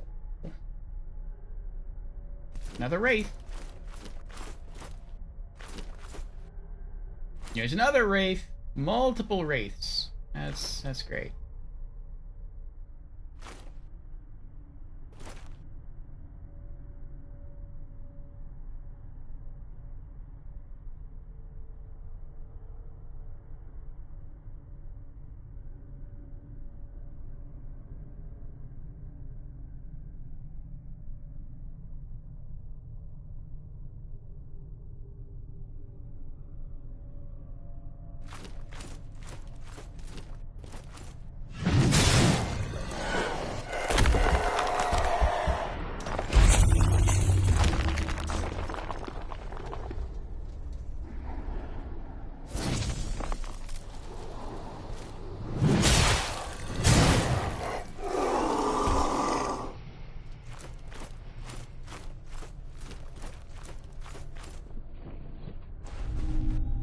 Scripture of Euphoria. I have no idea what any of the scriptures do. I've been finding a lot of scrolls. I've never used any of them. I probably should. But I'm always worried, like, I'll find one, and I'll be like, let's see what this does. And then I'll try to use it, and it'll, like, teleport me away. And then, like, all the enemies will respawn or something crazy like that'll happen. I'm worried about losing progress. There we go. It took you long enough to see me.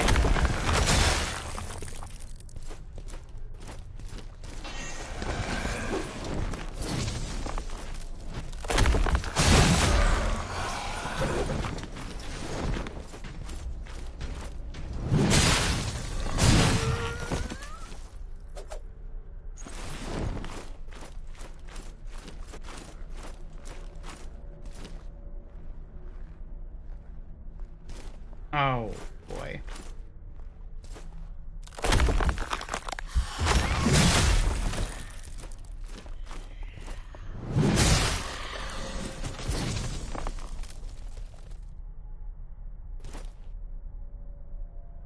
Is she not even facing me now?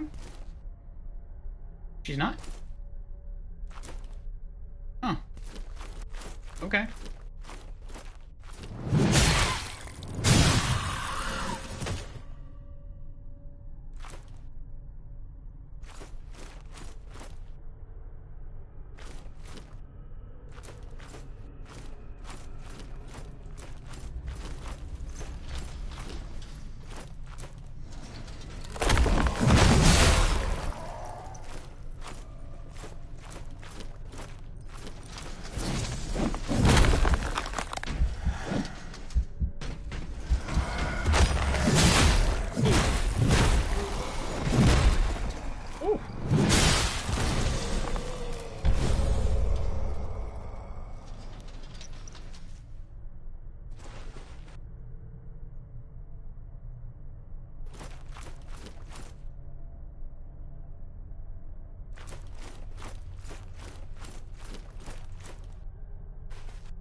Ah, crud.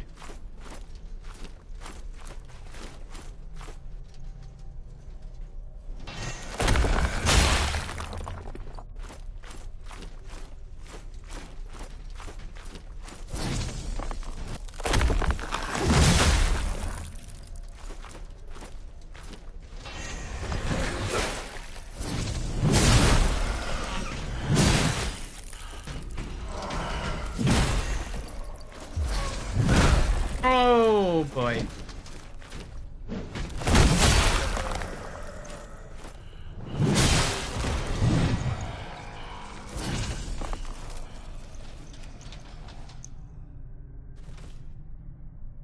Oh.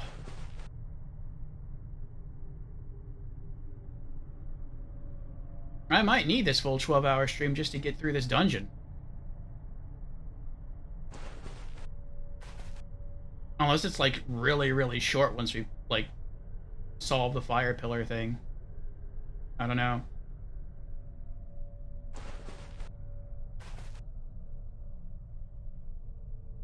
But once we get past the once we get to the next checkpoint, I feel I'm gonna have to leave and just go spend a while farming healing mushrooms.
Okay.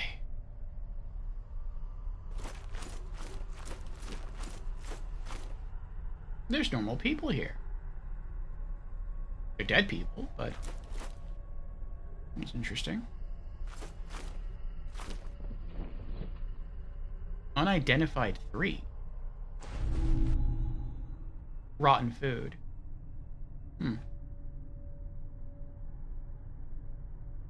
I wonder why it says unidentified 3. I wonder if that's like an error. Maybe rotten food was never given like a proper, what would you call it? Oh, hi.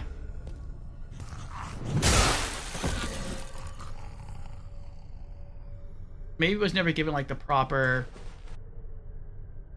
identifier, and so it just always shows up as like unknown or whatever.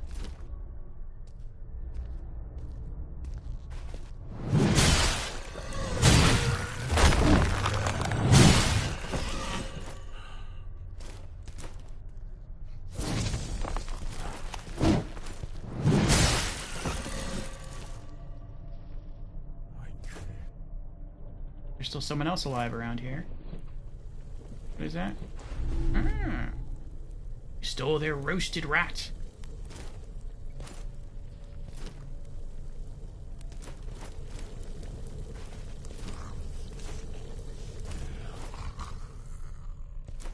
Oh, a chest.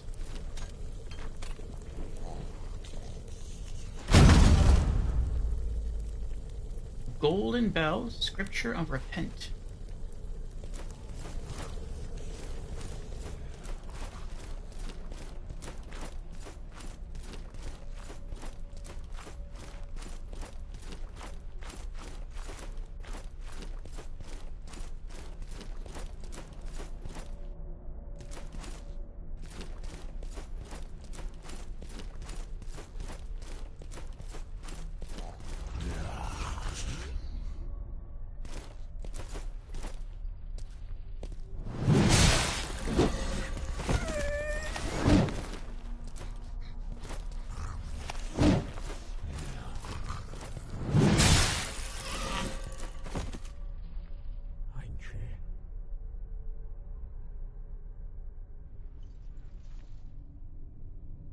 Oh, there's an Axeman up there.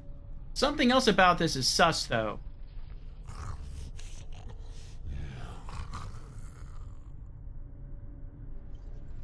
With the elevation of the block I'm standing on right now, it looks like once I drop to the other side, there's no way out.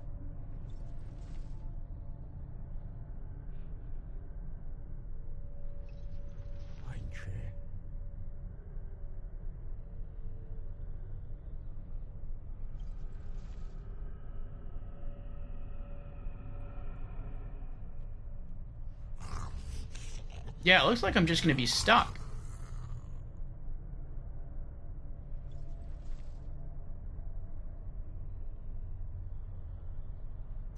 Alright. We'll come back. There was something that I looked up last night that I want to do real quick.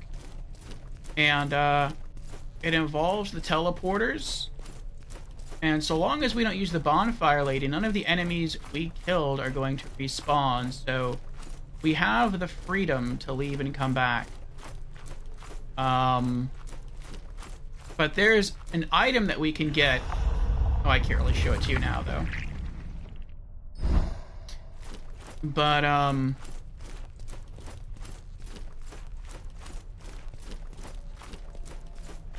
there is an upgrade for the parry seal on our back. I think we just need one more, and we'll have them all. And it's hidden in here, and I have a description of where to find it.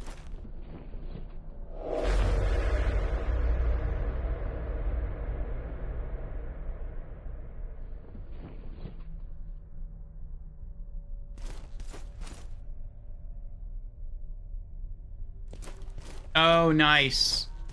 This is actually where I wanted to end up. Okay. So it says... Let's see. And, like, once we fight the boss of this area, we can't collect the item that I want to collect. It'll be too late. Because supposedly, like, most of these teleporters go offline. Okay. From the 3 pillars with fire on top, looking up the stairs toward the gate that leads to the next... Oh, sorry, I was right. That does lead to the next area. Take the teleporter to the left. Okay. Oh, that's where he just came from. Wait, what? After exiting... Wait, huh? Wait. Take the teleport... After exiting, continue to follow the left wall until you reach a ramp leading to a group of brigands and a pillar of fire. Oh, so we were literally just there.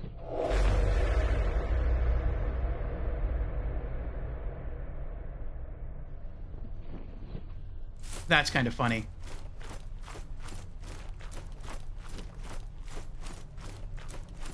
Like, we were right there and we left.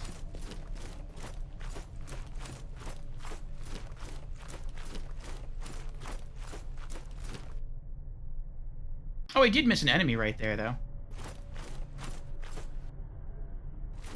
I guess we can kill her.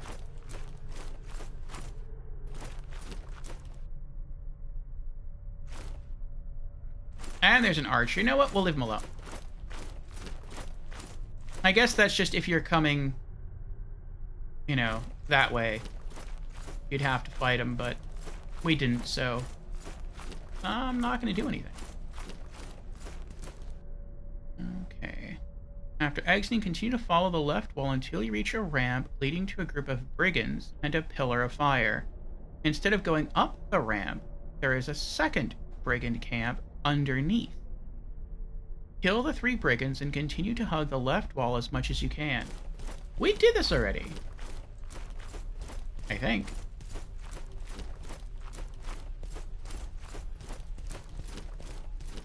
Yeah, that's the chest.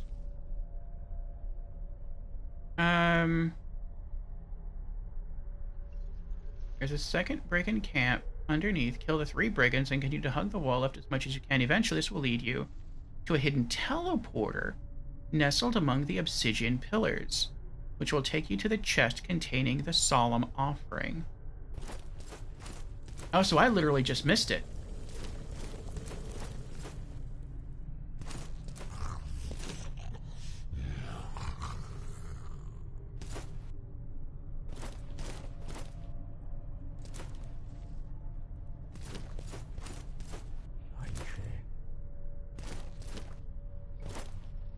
Oh. Hi.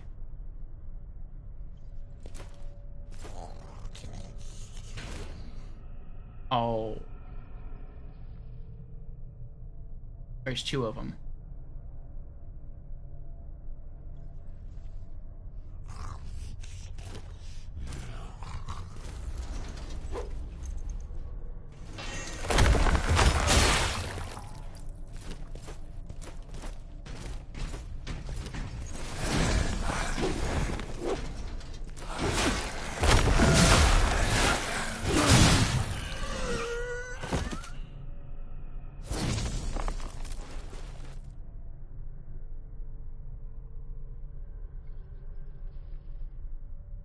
So I'm guessing the teleporter's that way.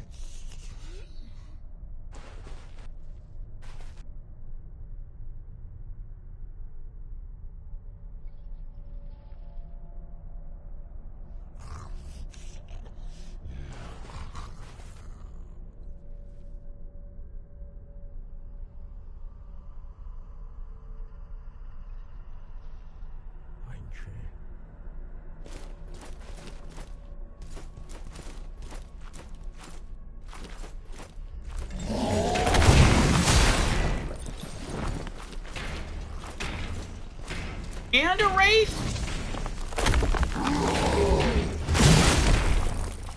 Halfway. That was kind of close.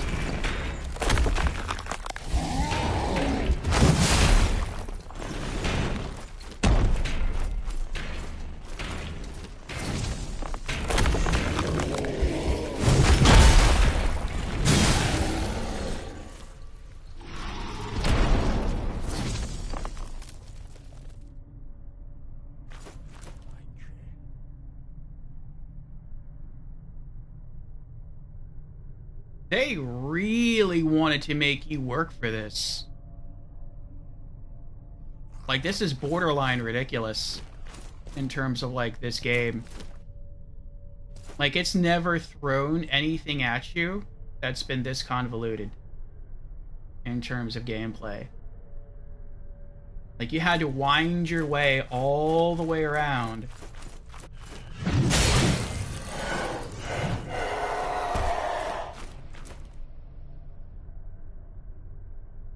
Oh, you're kidding me. And they see me, too. They see me.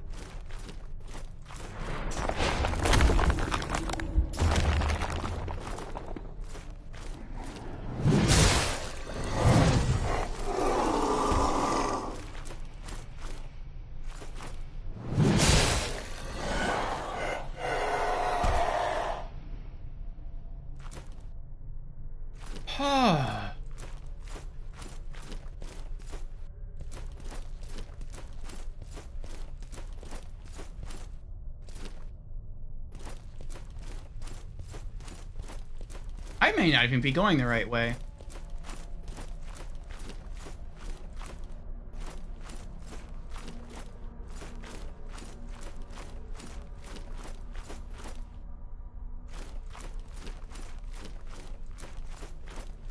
They said it was hidden among the pillars, but now I'm back into like an open area.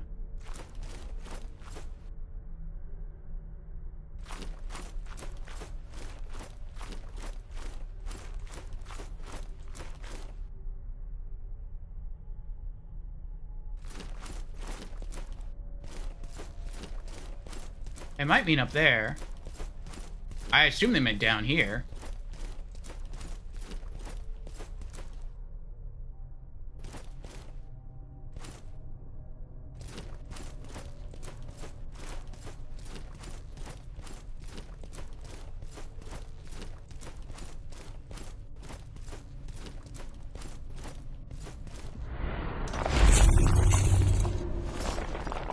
Of course.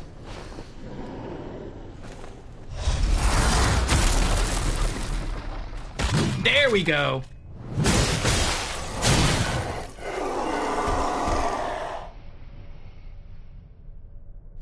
Ah, that felt good.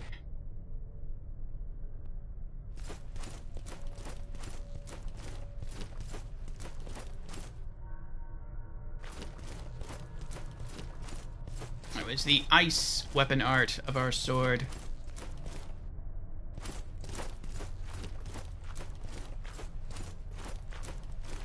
I don't think it does a lot of damage, but you can freeze someone for a free hit. And that's kind of what the game is built around. I can't even get up there from down here.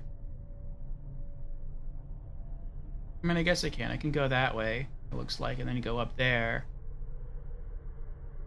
That's where the stairs are, though. This makes no sense. I must have missed it. I must have missed it back here.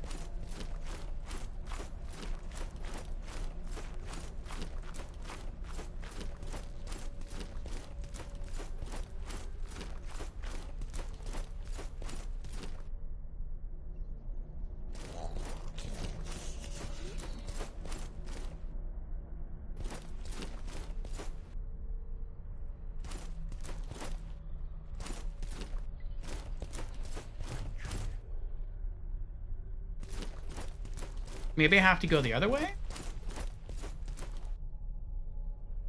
Nope.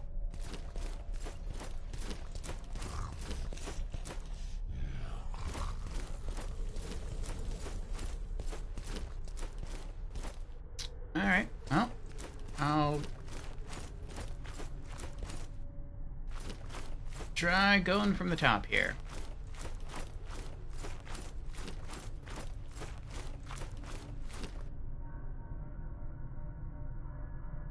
After exiting, continue to follow the left wall until you reach a ramp leading to a group of brigands and a pillar of fire. Okay, there's the ramp, and there's the pillar of fire. Instead of going up the ramp, there's a second brigand camp underneath. Kill the 3 brigands.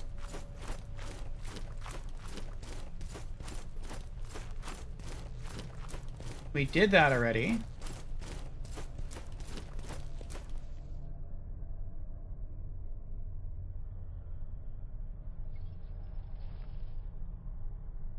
And continue to hug the left wall as much as you can.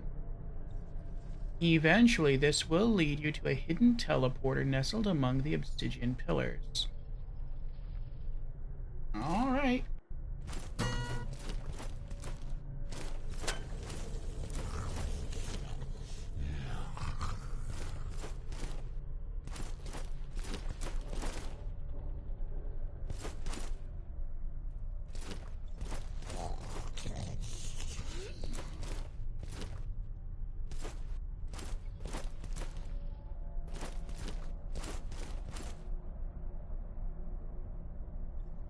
Oh, is it in there? Might be in there. I think we went that way. I wonder what the... I guess the clue is that... I don't know what the clue would be. Maybe that you just notice there's enough room to squeeze in between those 2 stones? There it is. That is crazy. I never would have found this on my... I barely found this with a guide.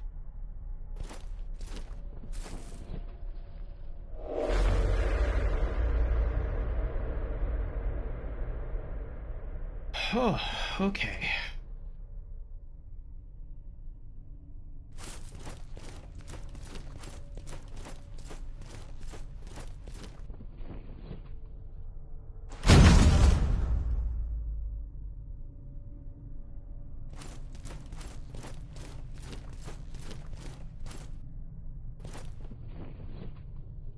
Yeah, that was crazy.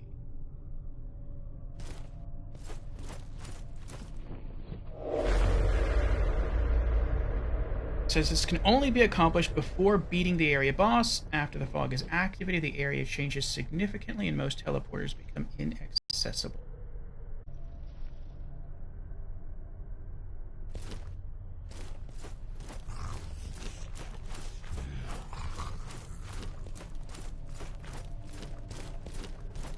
Let's go and drop down that pillar, that fire pillar.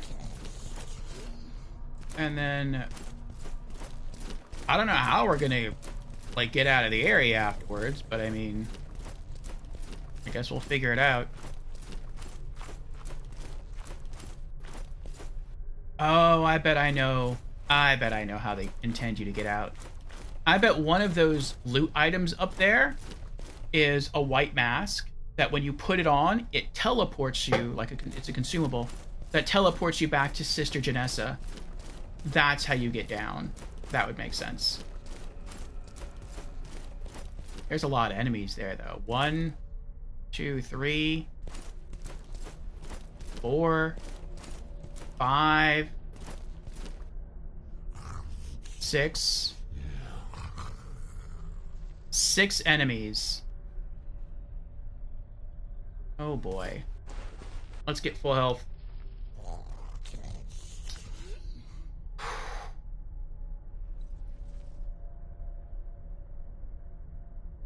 This is gonna be crazy.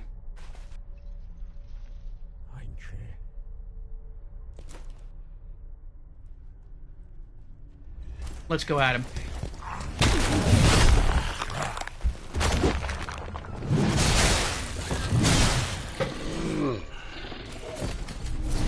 Effigy of Haros.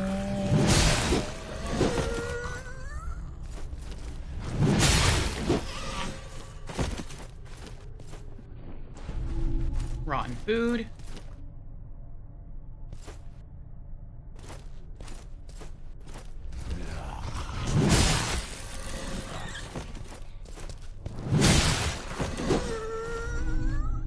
Inferior moonshine.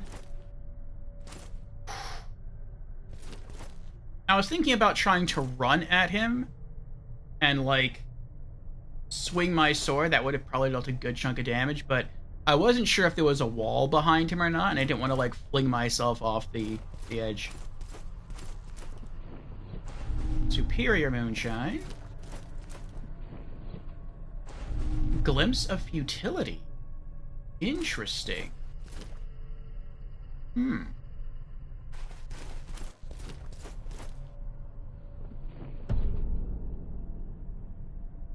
Now what happens?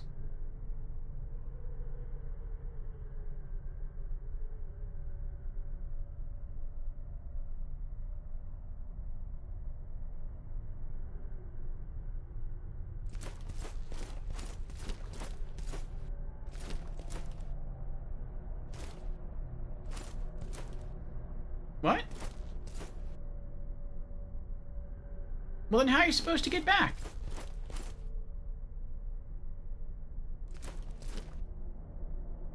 Oh, I see. It looks like you're supposed to drop here and then go around. Okay, okay.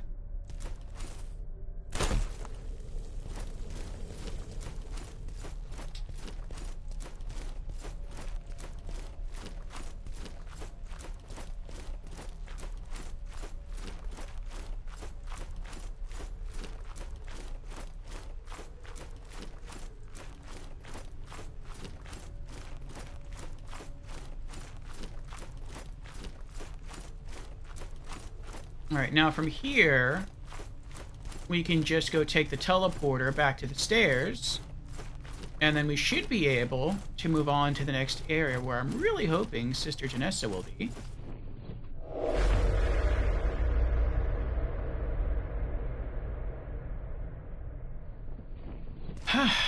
Then we can heal up, and then I can teleport away briefly to go and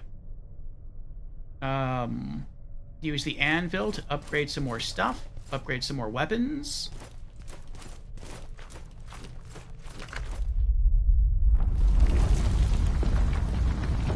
Maybe go pick some mushrooms.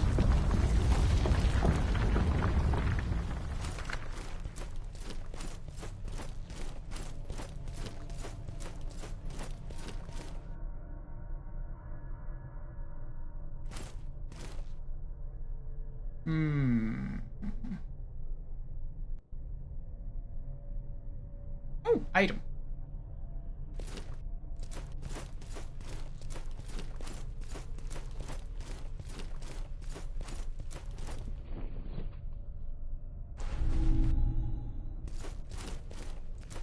I don't know what the tokens do either. Oh.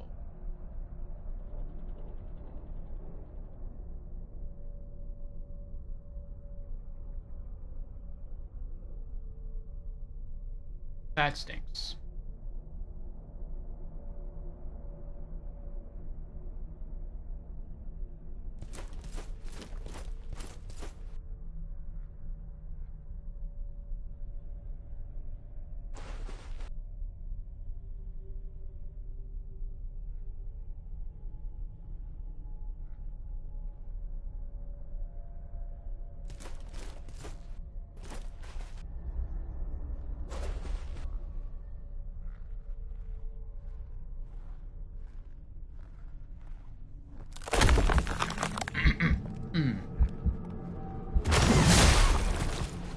The dim gate.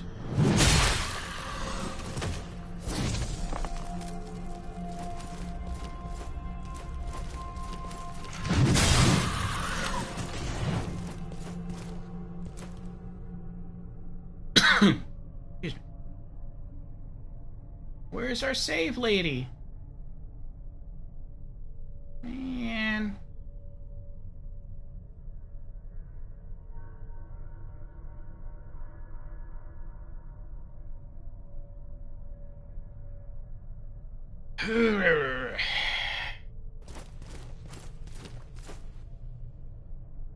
This is kind of mean here at the end of the game.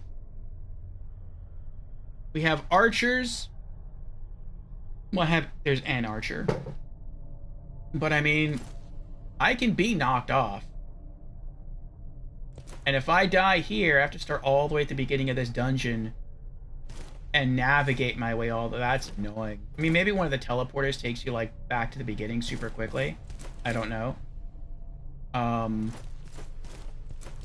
kind of want to try that real quick.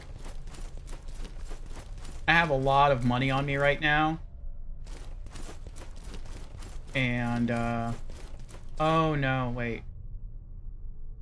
No, I should be okay. I was just thinking, like, since I entered a new part of the dungeon, did the enemies here respawn? I don't think that's how it works. Alright, so that one takes you down there. But where does...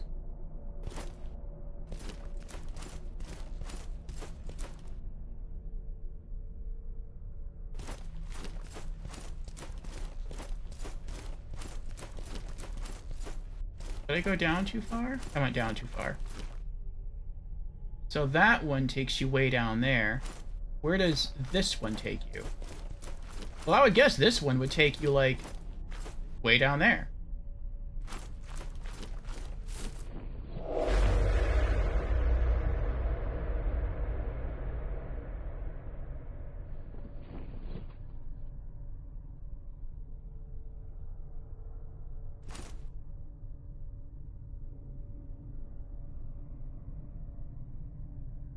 Yep.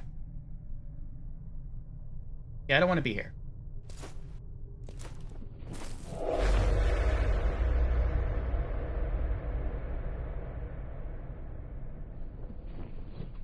Alright then.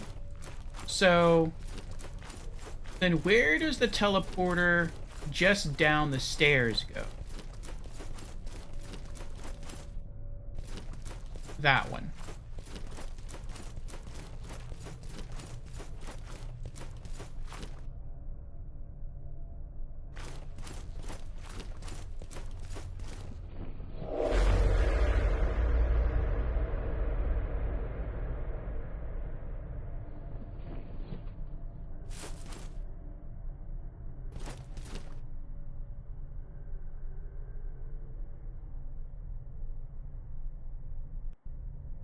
It takes you to the beginning.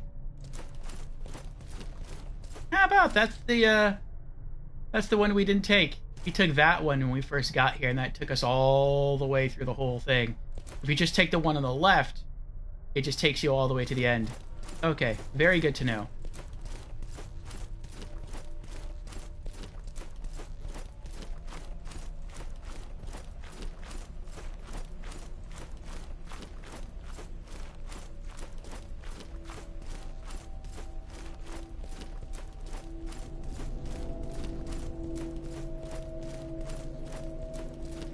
I'd like to talk to her, but it's too risky. Anvil.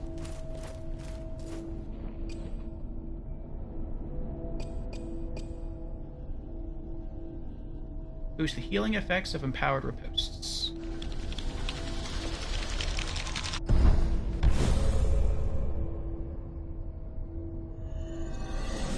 All right.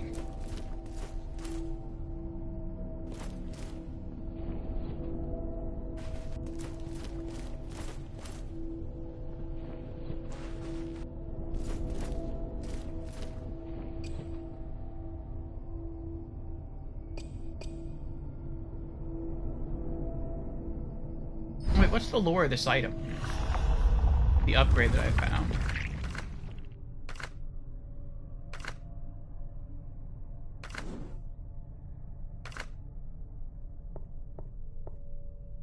Perfumance sensor. An incense holder that connects to the hammer and chisel. The sweet-smelling wafting from this sensor hides a poisonous reaction within. The breathers use these burnt offerings to confuse and confound their senses.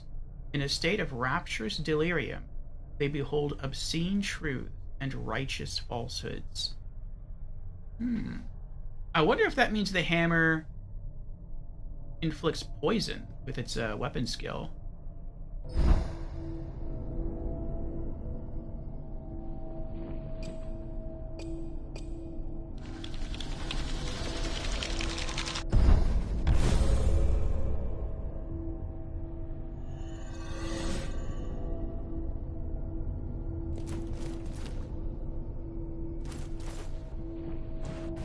Alright, my sword back.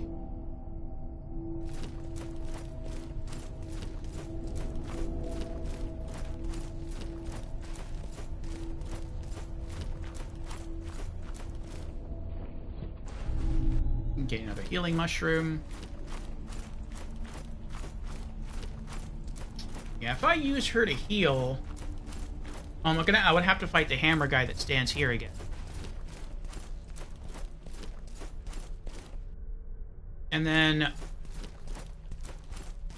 I would also have to fight the two hammer guys at the top of the stairs over there.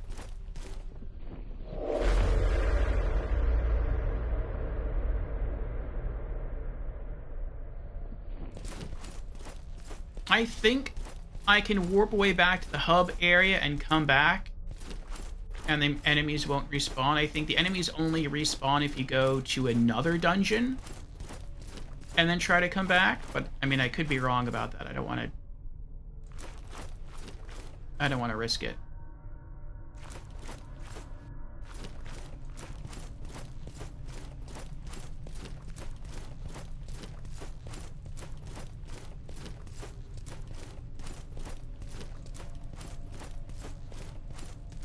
I'd rather just try to find the next checkpoint over here. Alright, I think I'll try to get the red lady to come after me next.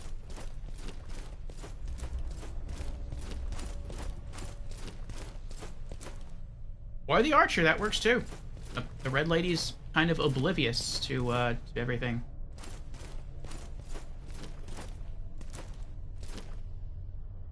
Oh...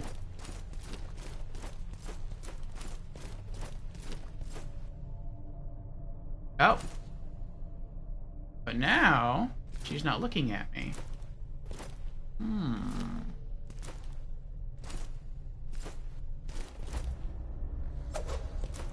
That works.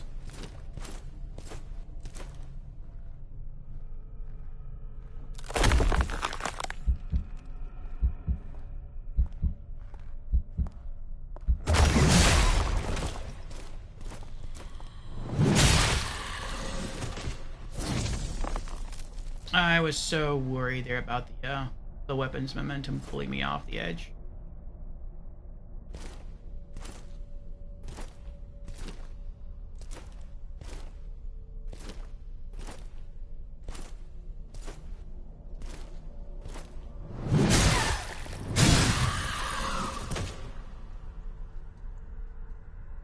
Okay, we got loot there. Got two warriors there. am I gonna play this?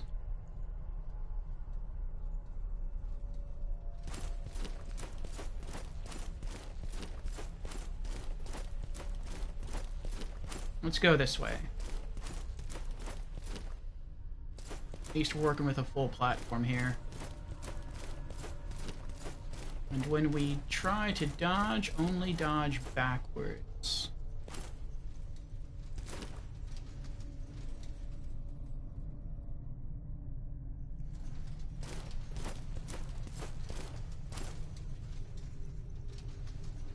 Oh, there's a hammer guy right there.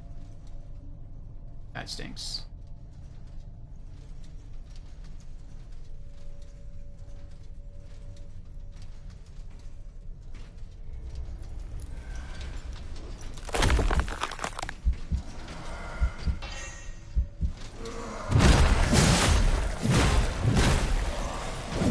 Oh! Oh, that was so scary. That was so scary. I almost rolled right off the edge. Oh. I was so scared about him just knocking me off the edge.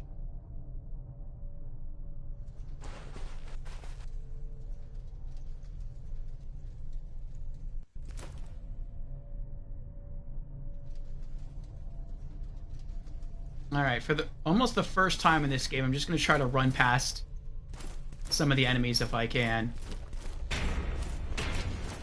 Nope, that didn't work out.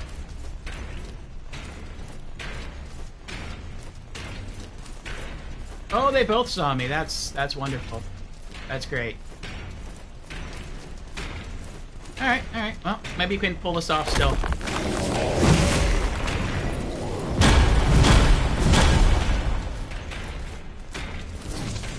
Oh, the other one's walking away. That's good. Ah. I hope nothing springs up behind me, but I feel like it has to.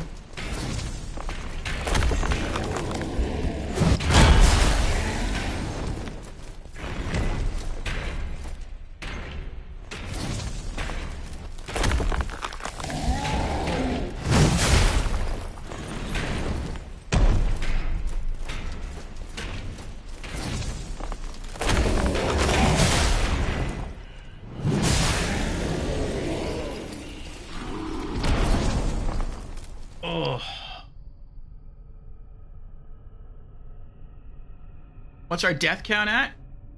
I don't know. I haven't been counting. I want to say it's at maybe 5 for the game overall.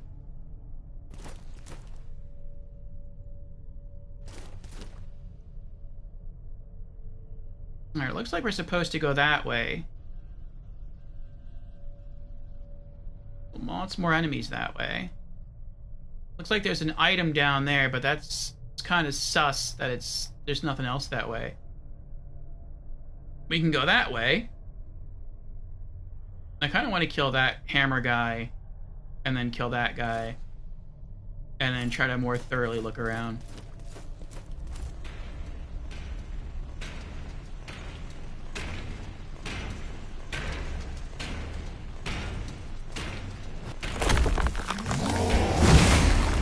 I missed.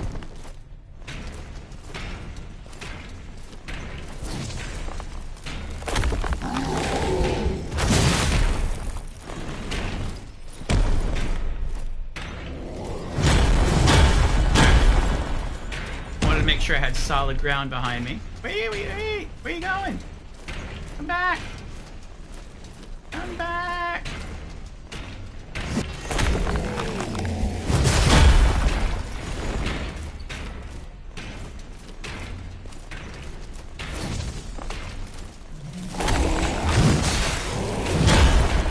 I hit dodge roll.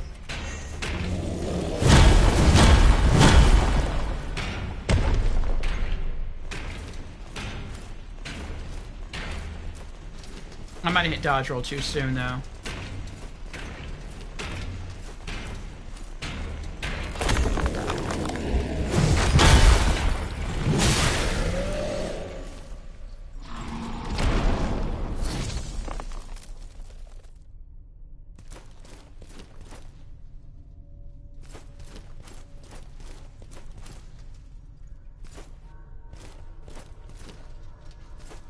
What?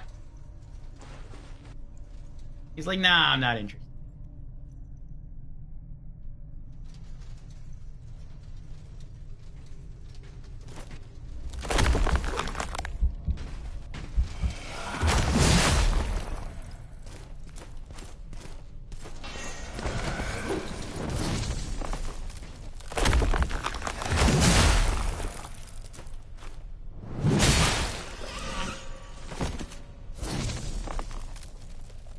Now I feel a bit safer.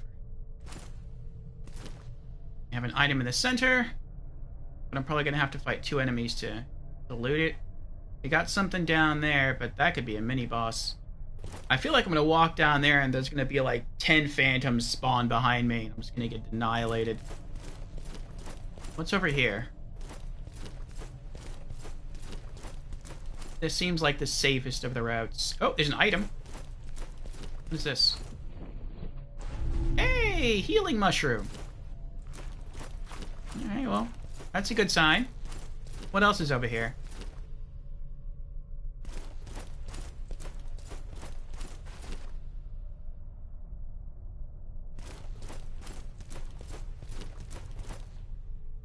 Oh. I got so nervous right there. I thought I got stuck in between the blocks. I was like, no, don't make me have to do all this all over again.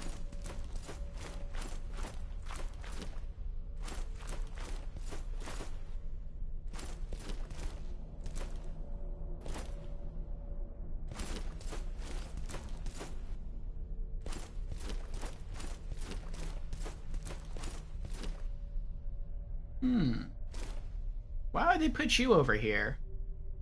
Oh, is this more lore? This is probably more lore.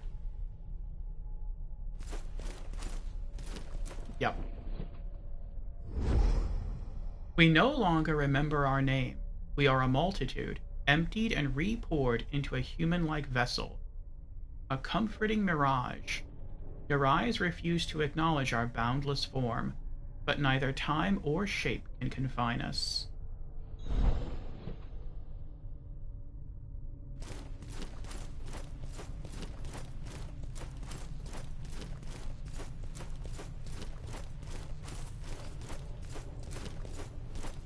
Is there anything this way?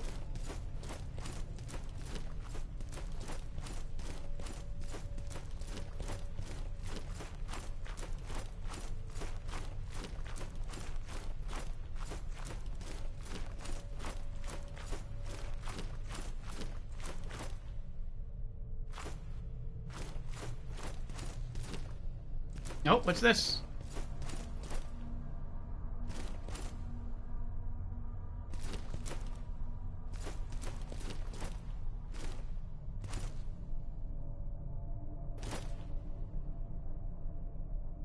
Oh. Nothing?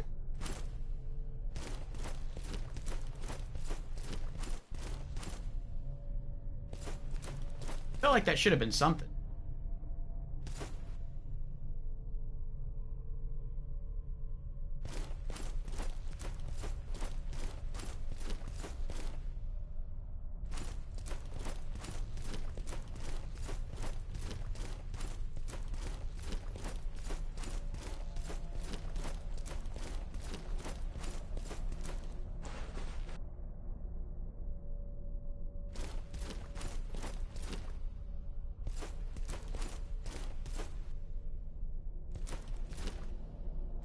Where is that healing mushroom at?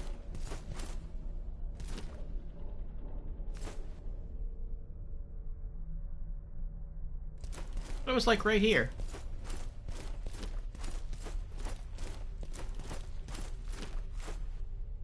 Wow. Unless you pick it once and it never... No, that's not true. I saw the circle starting to fill up. Wow. Yeah. I don't know where it is. Maybe it is nearby, maybe... But I have no idea. That stinks. Ah, well. Let's keep going.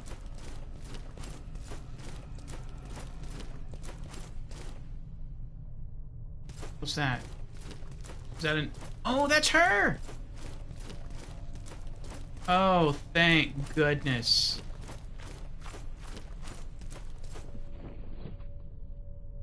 Don't fret. It is not your mind unraveling, but our world. Our senses betray us, allowing us to believe our surroundings are immutable, even knowable.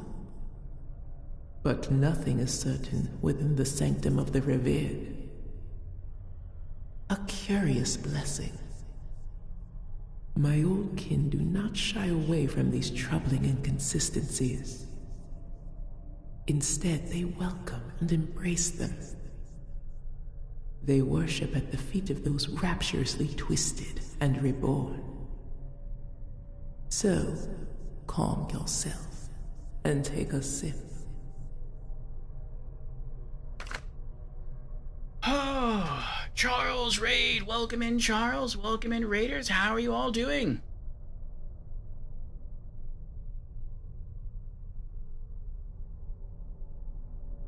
Raiding in from Bloodborne.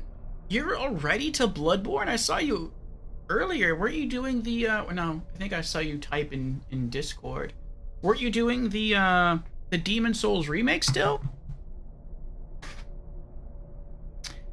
And welcome back, Aria. Welcome in, Xanadu Peach. Charles says, greetings and salutations, friend. 12-hour hype. Yes, 12-hour hype. I know you did your 12-hour stream today as well, right? Yes, we're not going to be done for another 7 hours. Welcome in, Gamer Knight.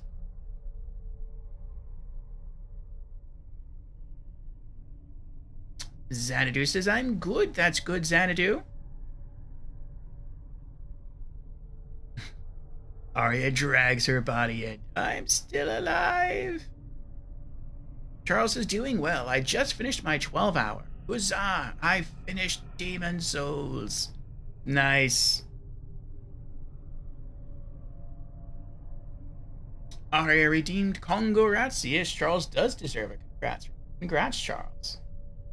Charles says, may the rest of thy 7 hours be blessed. Thank you, Charles. So you've just started Bloodborne then? Finished Demon Souls in about 15 hours, too. Nice. Very nice.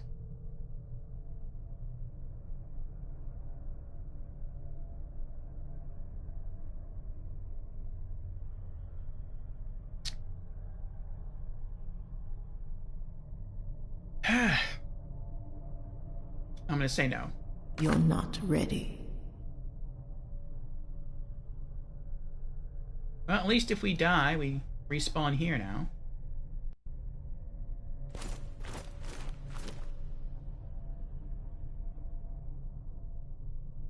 Oh boy. I'm gonna teleport. We'll see what happens.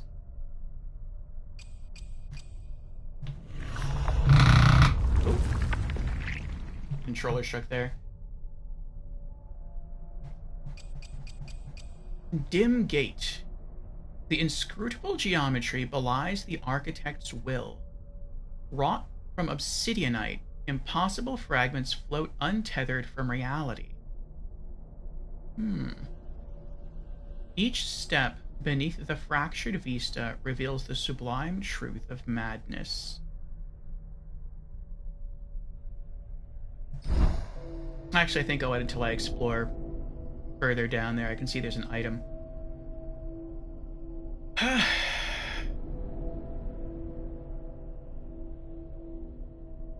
Charles says, I picked up the same playthrough I started the last 12 hours. That one is now on New Game Plus 2. Ooh, nice. It feels as difficult as New Game, though I have some end game maxed out weapons. Nice, nice.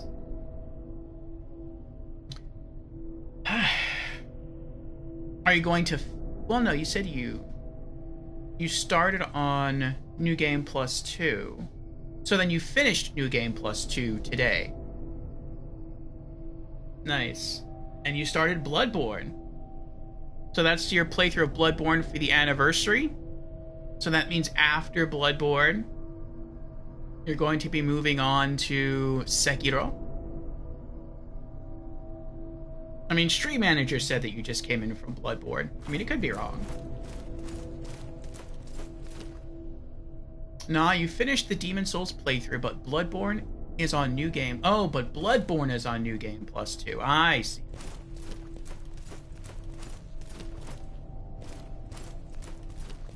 There's an item.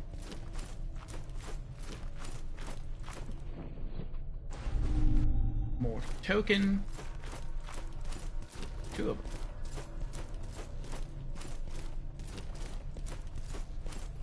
them. You just finished off Amelia and the Witches of Hemwick this evening. Ah, nice. Good progress. Did you throw off all of your insight to fight the Witches of Hemwick?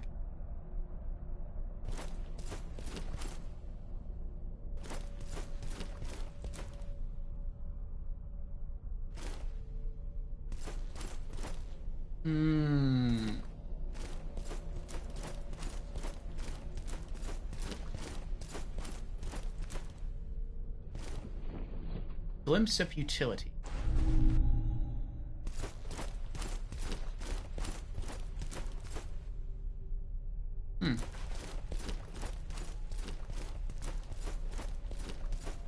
Got rid of that stuff like an old guard. You did. Made for an easy boss fight, huh? GG's. It's always nice knowing the ins and outs.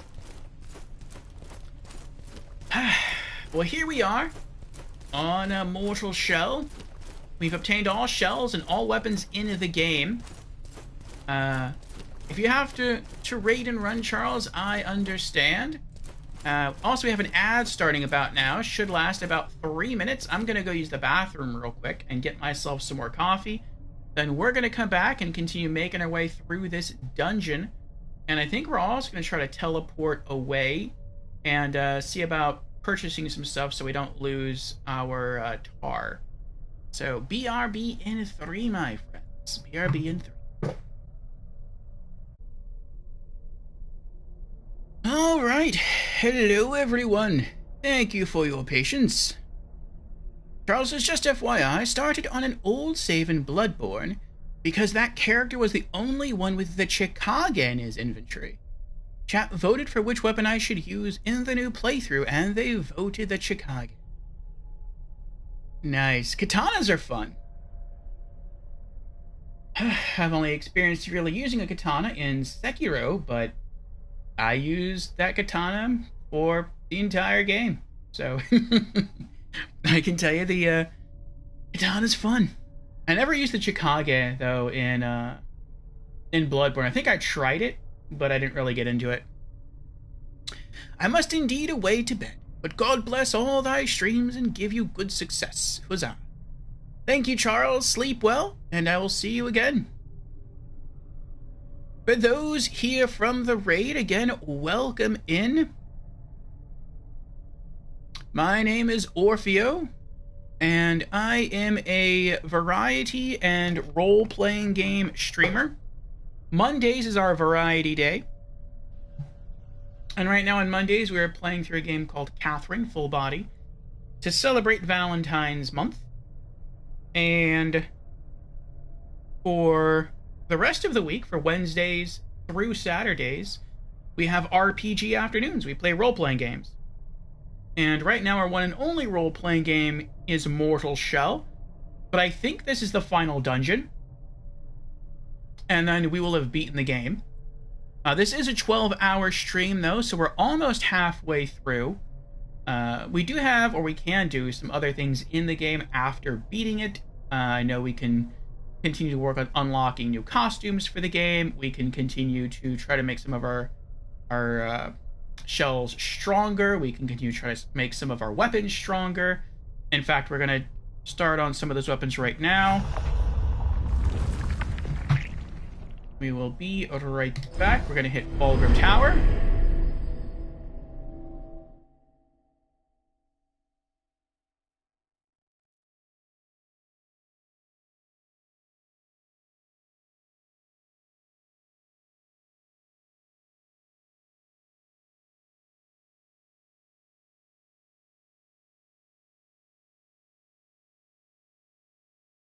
Usually each dungeon seems to be made up of 3 areas. And we just got to Area 2. Not sure how large it is.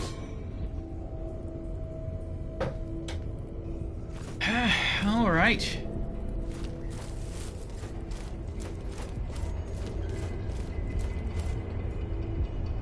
So we're going to see if we can upgrade some more weapons real quick. And then maybe run outside, collect some mushrooms, see what else we can do with our glimpses. And then we're going to head back to the dungeon and see if we can beat the game. Alright.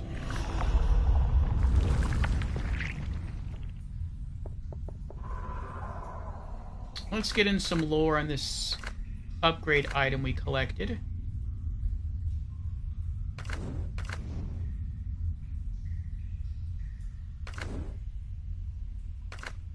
There it is. Molten Spike. This molten spike fits perfectly inside the hollowed sword. In an age long past, the servants of Vatra used these spikes in stone birth ritual. The goddess' ill-bred offspring did not hatch without their aid.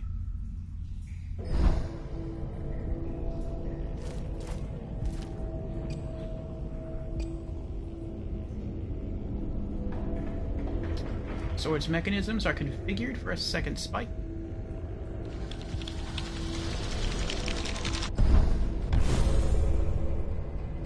Alright. So you can find 2 key items. And each key item upgrades your current weapon and gives you a different ability. This game is called Mortal Shell. It's a Souls-like. Charles has beaten it before. This is my first playthrough. It's an action role-playing game. I'm really, really liking it. It feels kind of like a mix between Dark Souls 1 and Dark Souls 2 to me. There's multiple classes, there's multiple weapon types, though not nearly as many as in Dark Souls. But the combat feels satisfying. The sound design is okay. There's not really a lot of music going on. The graphics are okay. You can tell it's kind of a low-budget role-playing game, but I don't necessarily mean that in a bad way. Like, the graphics could be better. It could have some nice music. But, I mean, aside from those things, and it could have, like, maybe some more classes, maybe some more weapons. But what it does have is good. So far, if I were to rate this game, I'd give it, like, a 7 out of 10. It's definitely above average. And I'm glad I got around to playing it. And there's some things that this game does that does them just as well as Dark Souls, and there's other things that this game does I actually feel that it does better than Dark Souls. And so, yeah, I would recommend for anyone who likes the Dark Souls or Souls games to check out this this role-playing game here, Mortal Shell. It is kind of short, though. We'll be beating this today, but according to the website howlongtobeat.com, it should only take you about 11 hours to complete the entire experience. And I think this game is like $30 on Steam. And so you probably want to wait for a sale. But, aside from that, I'd recommend it.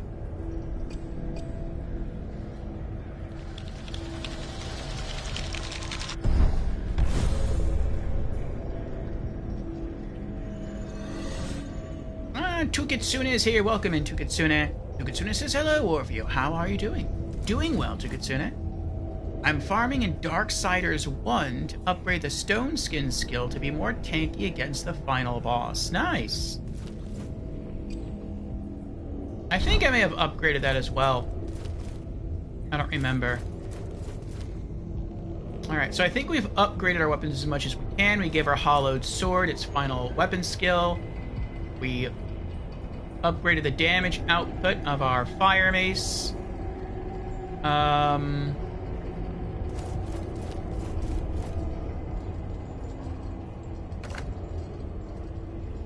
Oh, I wanted to get this thing. Clockwork loot. An intricate loop with a strange mechanism.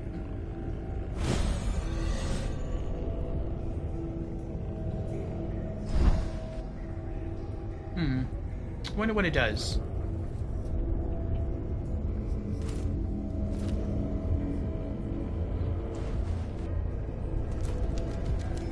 We still need to find the final weapon upgrade for the hammer and chisel.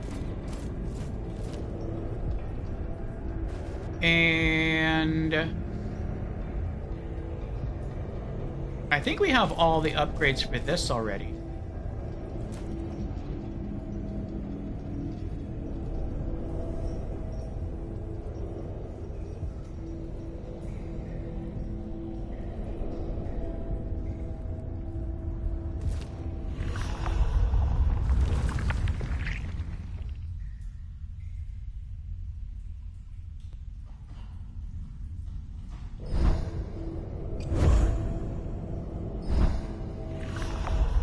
I forgot how to check.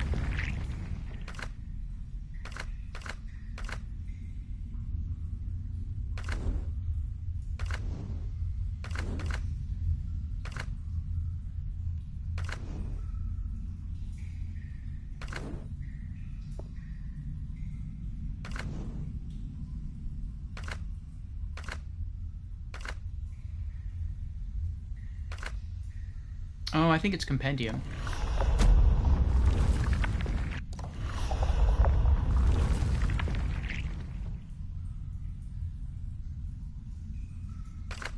And lore. We're missing a lot of lore. We're missing a lot of etchings, too.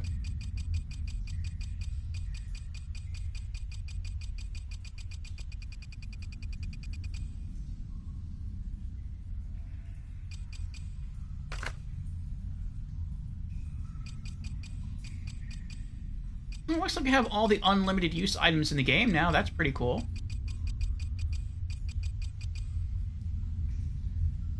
We have all the currencies.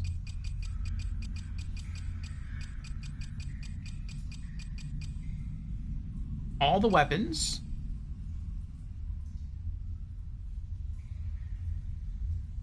Yeah, I don't remember how to look at it. But I'm pretty sure we have all the Axtana stuff.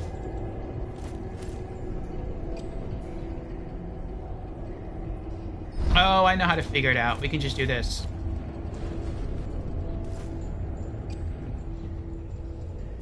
Yeah, it has no weapon abilities. Okay.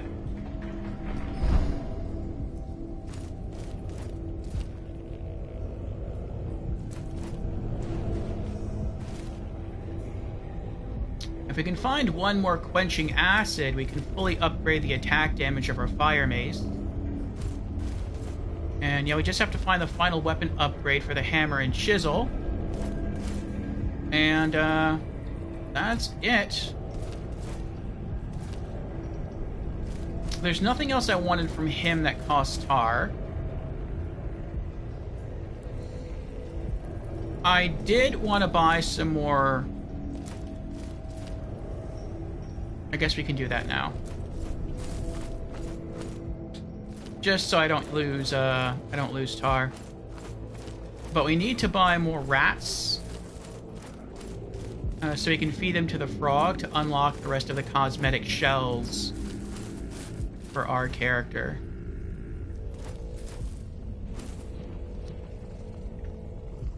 Welcome back, my splendid friend.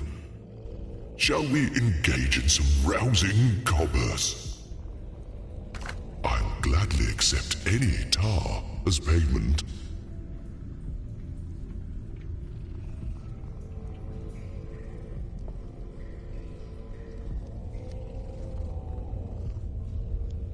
I have one on me right now.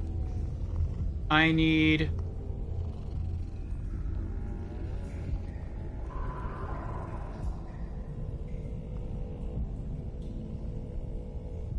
$15, $30,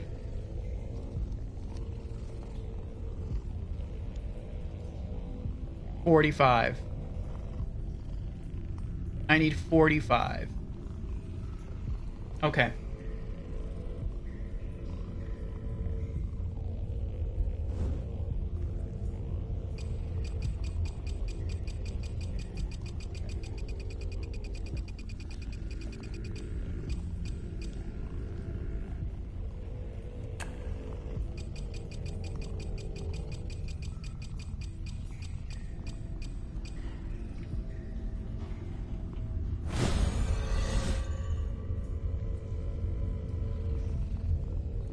Right.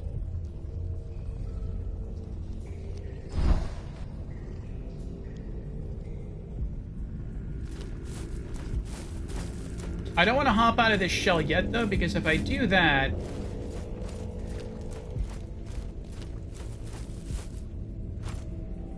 I'm going to lose my 100 attack stack. So, I think we're going to wait until after we beat the dungeon. And then we'll unlock the other 2 skins.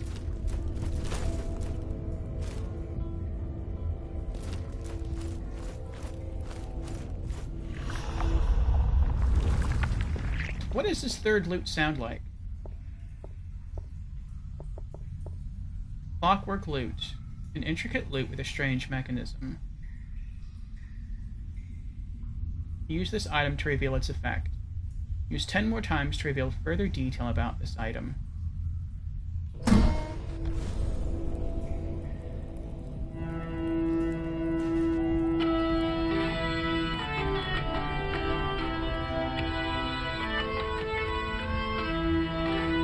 It's like an electric guitar.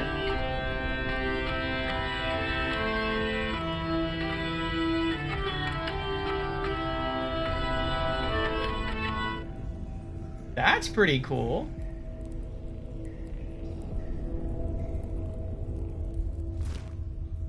Okay. Let's go back to the dungeon now.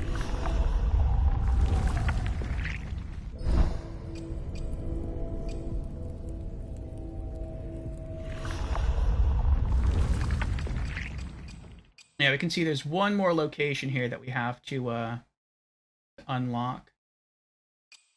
Dim Gate.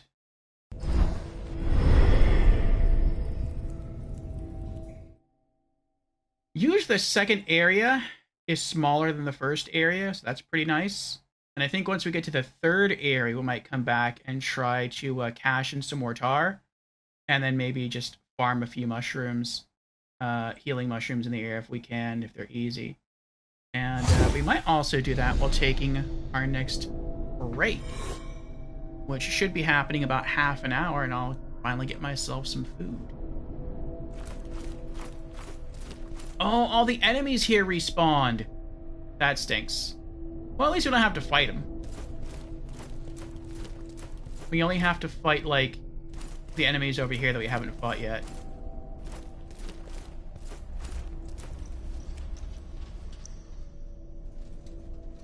Yeah, okay, they're not attacking. Good.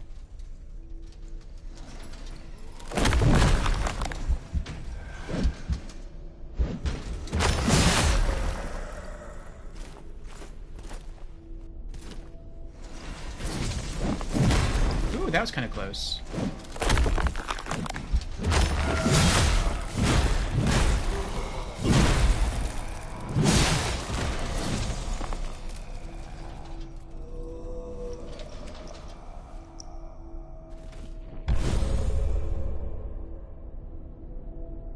I wonder what that brain plus thing was. I've already taken so much damage. I'm just gonna heal. I'm just gonna use her to heal because I don't want to. That's gonna cost me like 3 or 4 mushrooms right there to get all that health back. I'd rather just try to fight him again. Perhaps it's time to make some new memories?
There we go.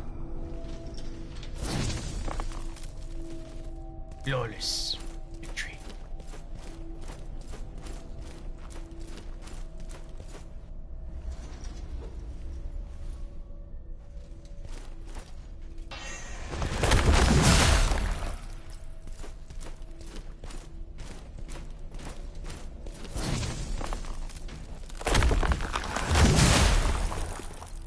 Oh, I almost knocked him off the floor there.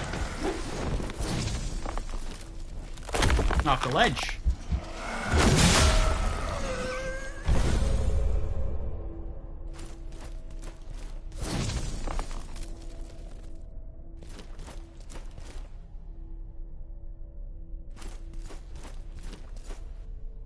All right, let's see what this is.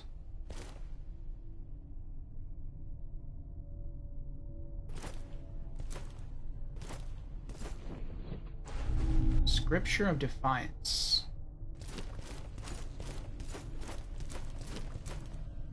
I'm gonna have to start using like some of these tokens or scripture or something. I mean, we're at the end of the game here, and I have no idea what they do.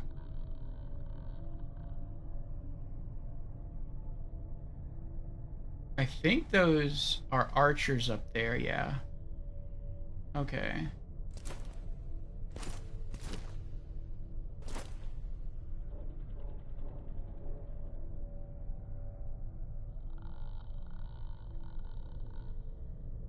That noise they're making, that sounds like a Silent Hill noise right there.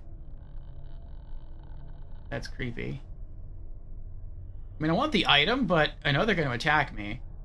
I want to be ready. I knew it! I knew it!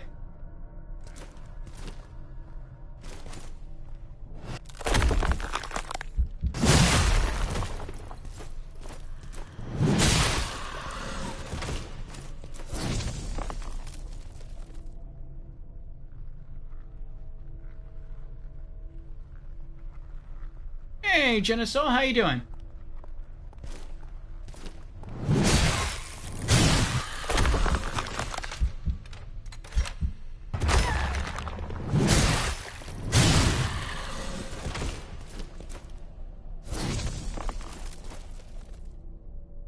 That's a pretty cool crossbow they have. It can like turn into a melee weapon. I want that. You played this game recently? Yeah, I really like it too. I've heard mixed things. Scripture of Euphoria. Oh. Did you beat it?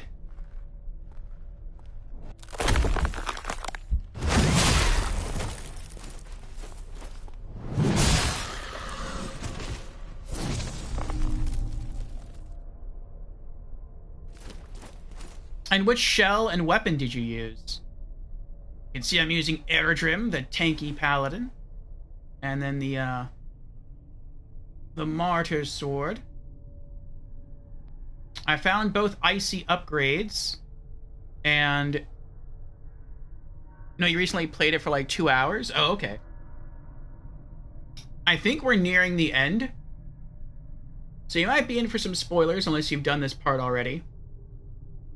But yeah, I'm really, really enjoying this game. What is your soul's history?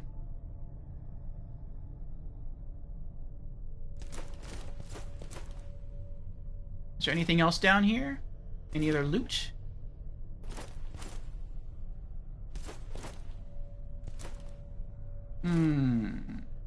No.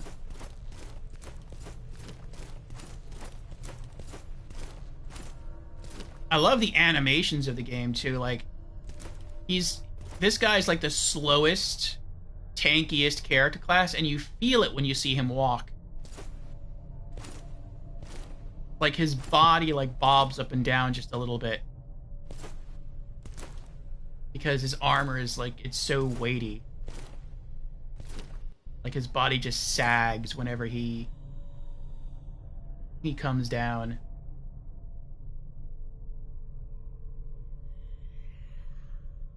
This looks like it could be tricky. I hope it won't be.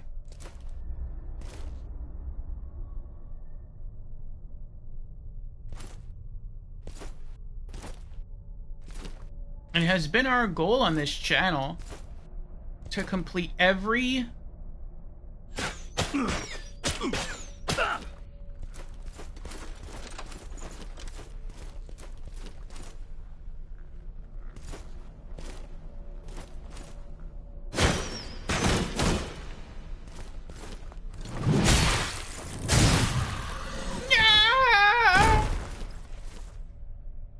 That's done. And I'm still getting shot at.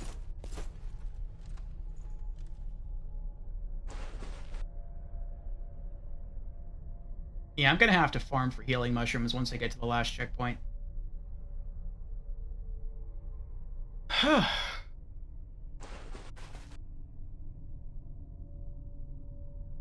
assuming there's one more checkpoint.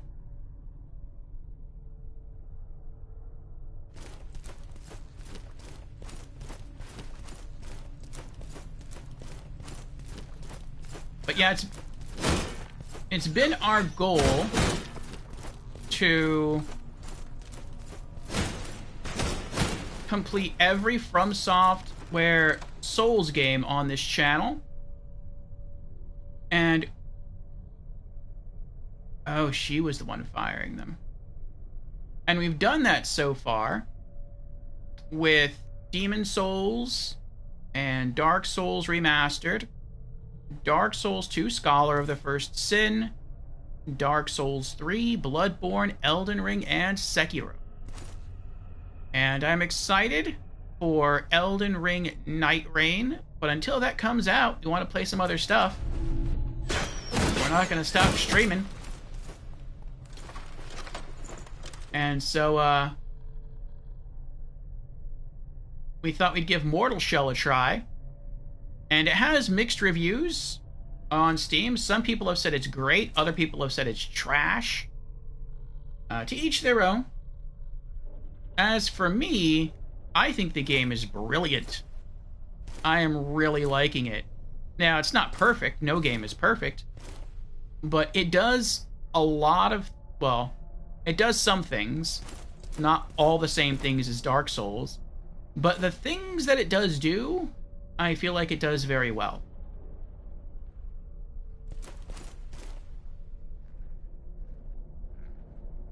If I fall from here, I'm just dead.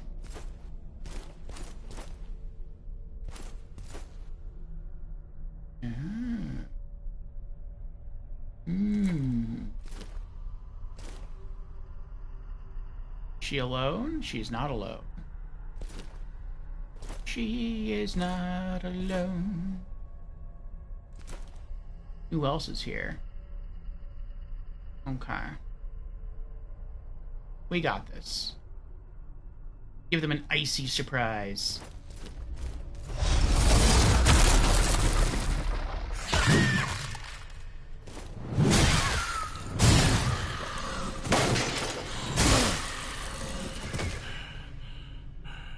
Nope, that almost completely worked. I should have froze myself in stone right after killing the archer, and then she would have bounced off, and then I could have finished her.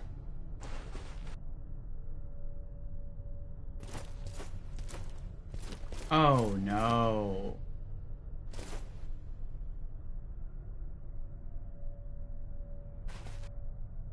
I hate the wraiths. They can kill me so quickly.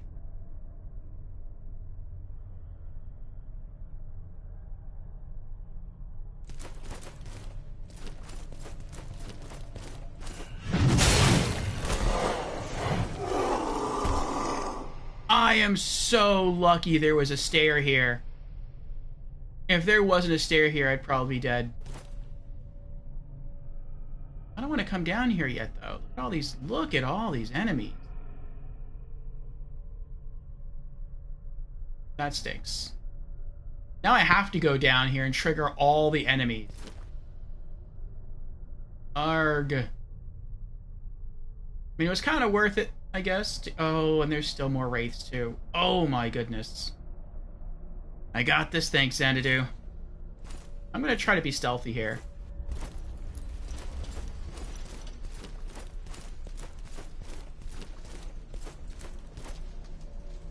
Okay, that worked out. I only pulled a single enemy.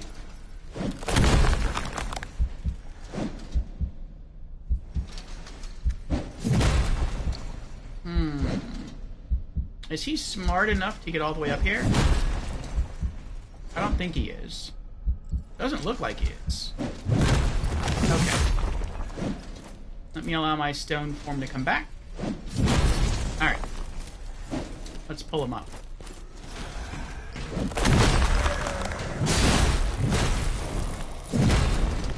Oh, I lost so much health there.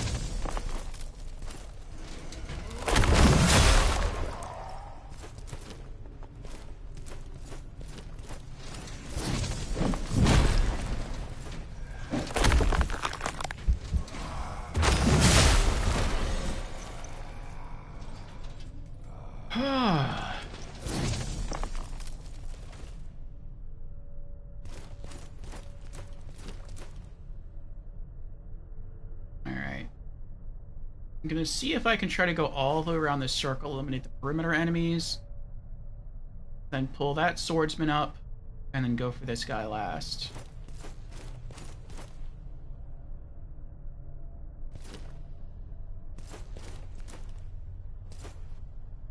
I don't even see the Wraith over there anymore.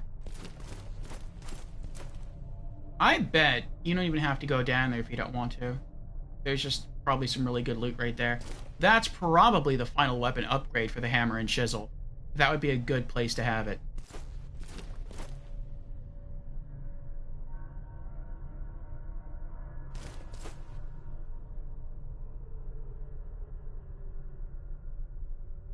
And that's probably the final area of the level right there.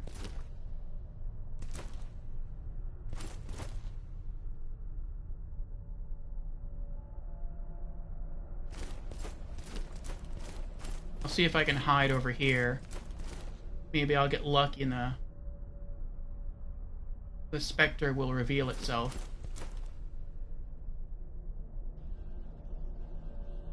I'm not seeing it though. I don't like this.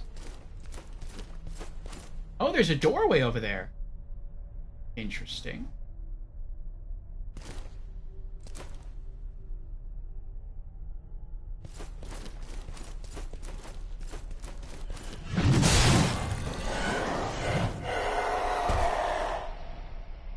Oh, that was scary. What's back here then?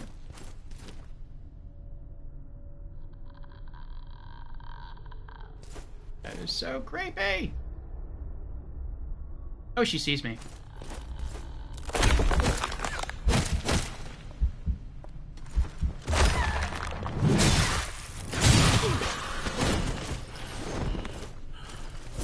Coming for you. I'm coming.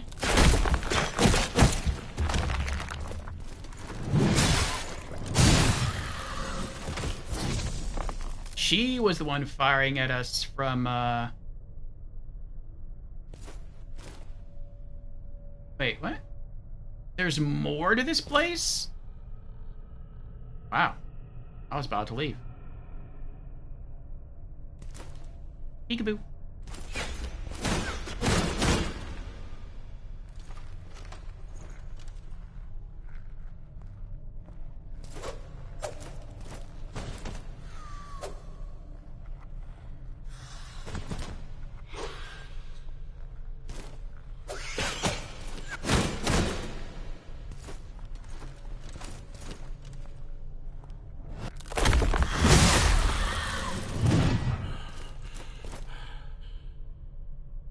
Okay.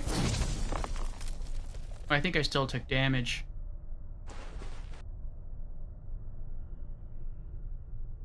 Was she the one firing at us?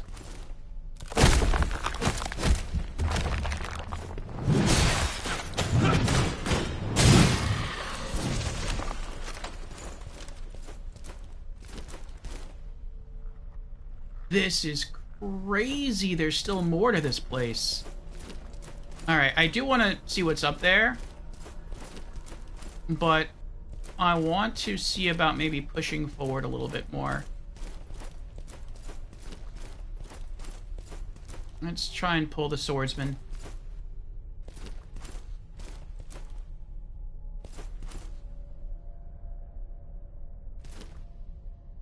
Come on. There you go.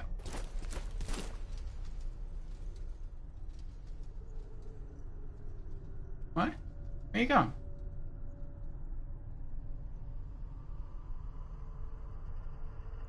Okay. He's taking the scenic route to his adversary.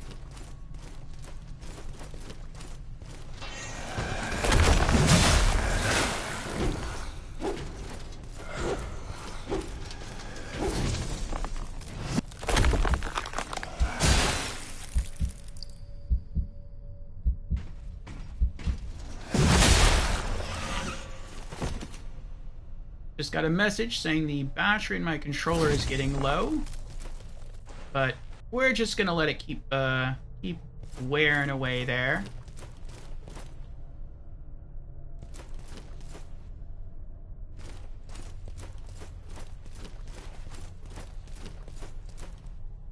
Come on.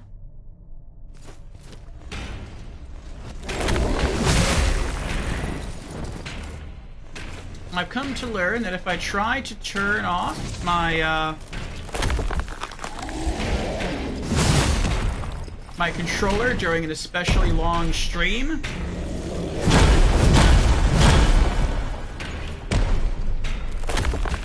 hey! Walk away from me. Then what typically happens is oh, he missed. It's kind of funny.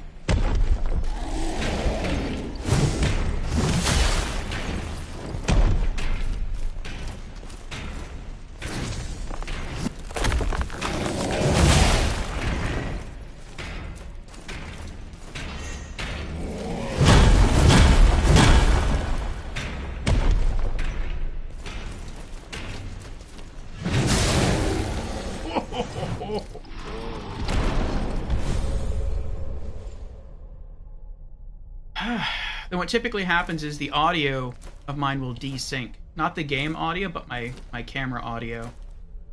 So I just have to let the controller die. Makes things more exciting. Pick up unidentified.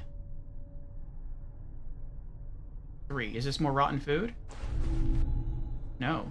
Tainted nectar.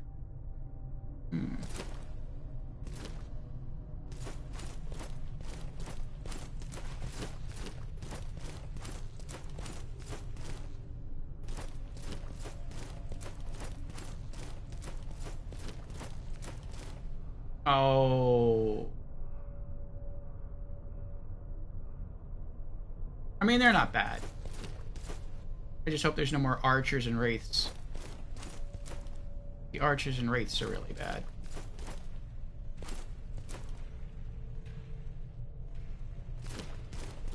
What's this? Scripture of Ardor.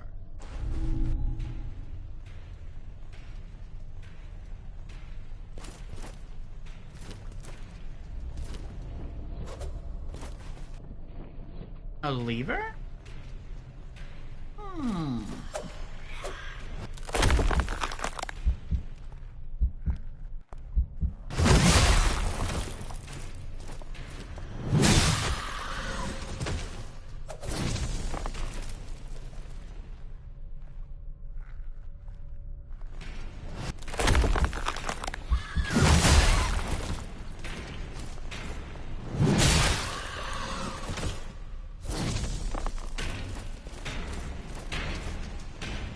Maybe you have to continue going up. Maybe the only reason to come this way is to activate the lever. That's probably it.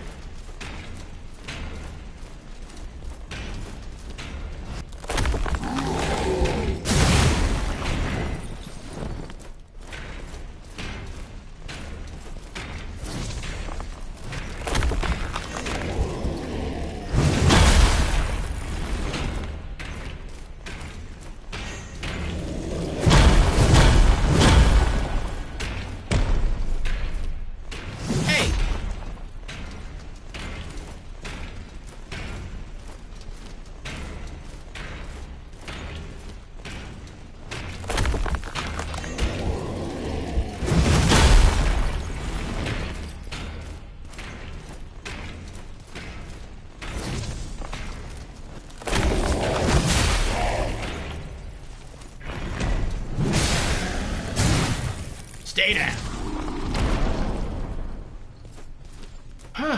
Okay. What else is over here?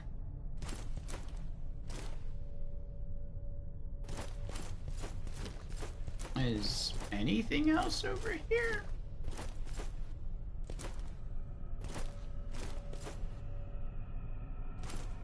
Oh. Death is over here. That's what's over here. Okay.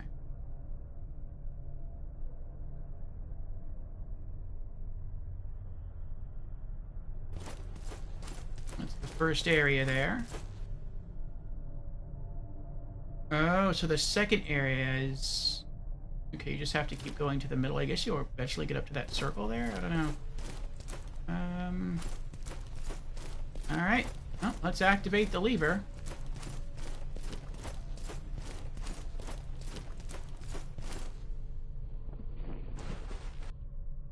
Remnant of Tar, Scripture of Ardor, Glimpse of Disto. Oh.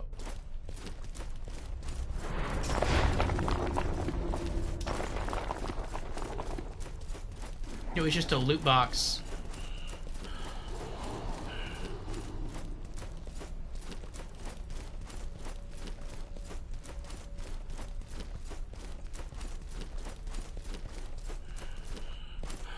See if they're still following me. I hope not.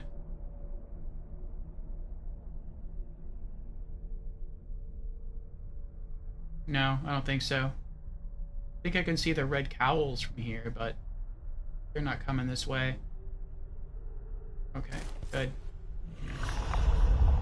Oh my goodness, that was scary. Okay.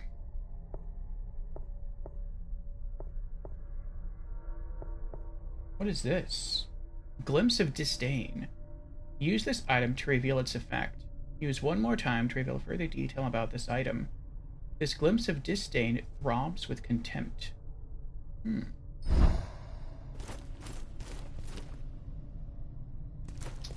Alright, well now we know that was just a loot box. I thought that maybe, that was like a lever to maybe, I don't know, drop a staircase so we could continue. Oh, she's there. So maybe we could continue working our way up the area here. But I guess not.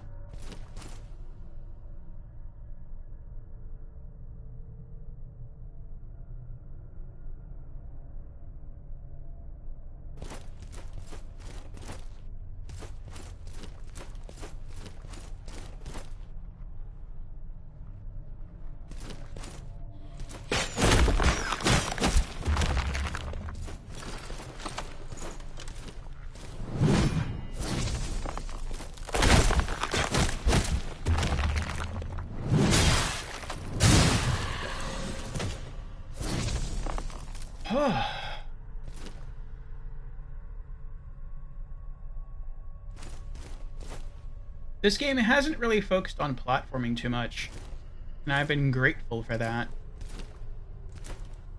But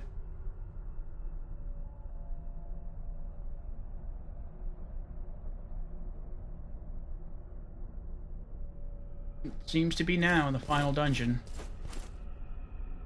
At least I have the ability unlocked where if I fall, I can harden to stone.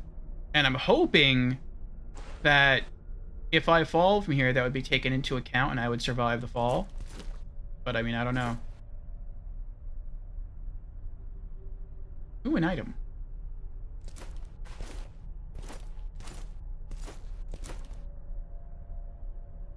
I don't see any enemies. Maybe this is the end of the dungeon. I hope so.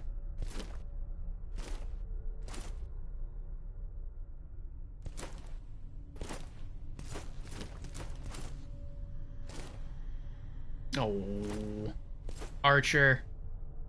Anyone else? Another archer. Anyone else? No? 2 archers. Okay.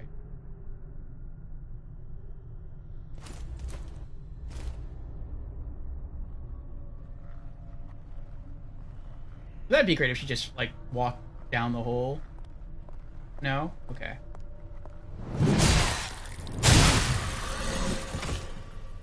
Ooh, that was good. Cheesed them both through the wall. That was pretty epic. Alright, let's see what this item is.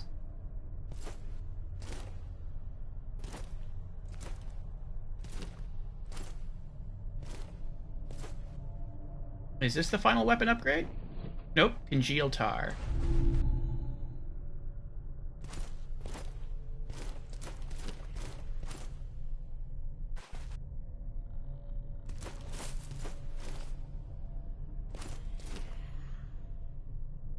Oh, I hear more enemies.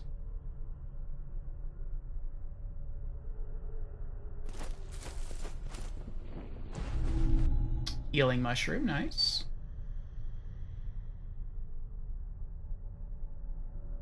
I can go that way, and I guess... Looks like there's more stairs over there.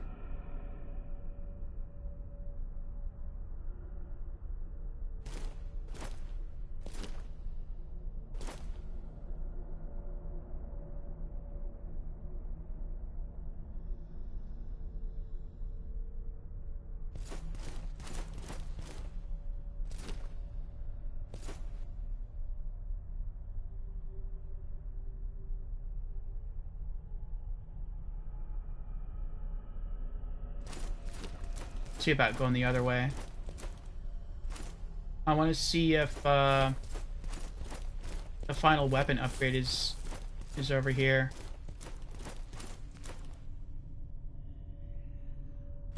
Once I leave this dungeon, I don't really want to come back. Oh. Oh.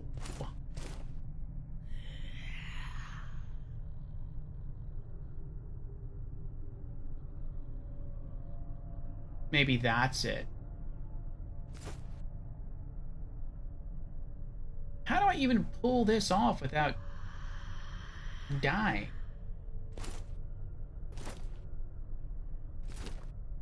Oh boy.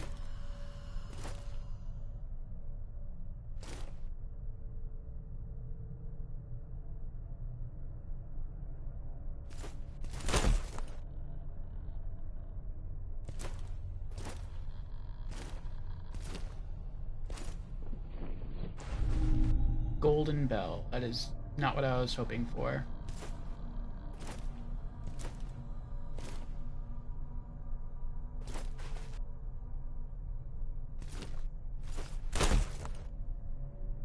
Oh. Okay, okay.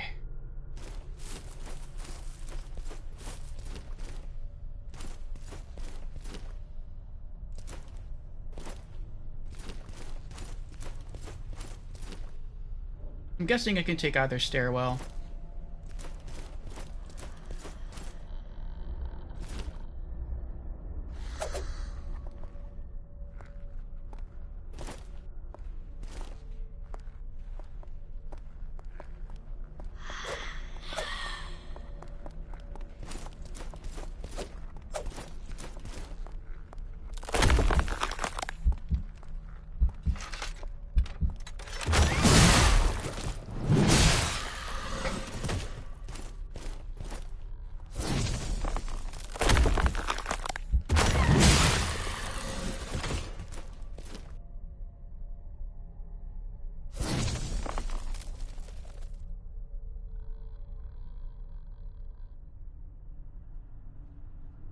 We have an ad starting in about half a minute. Should last 3 minutes, and then you have another hour of uninterrupted stream time.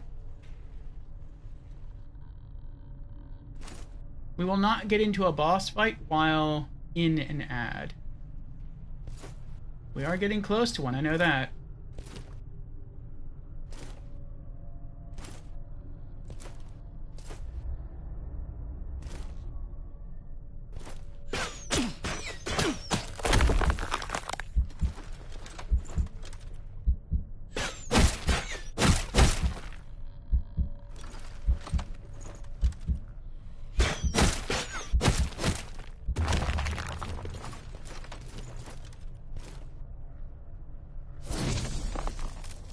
teleporters.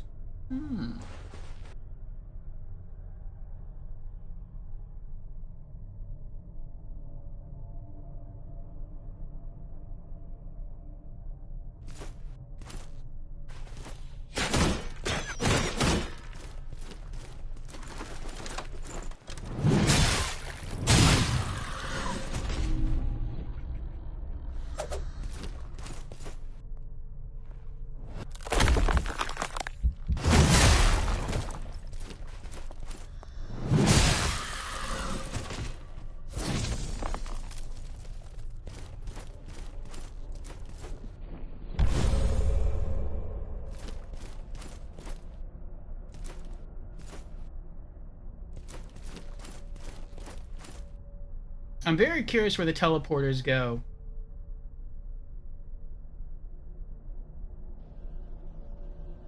But I'd be worried that they were one-way teleporters. Like, maybe I would use one and it would teleport me someplace down there and then I couldn't get back up. That would stink.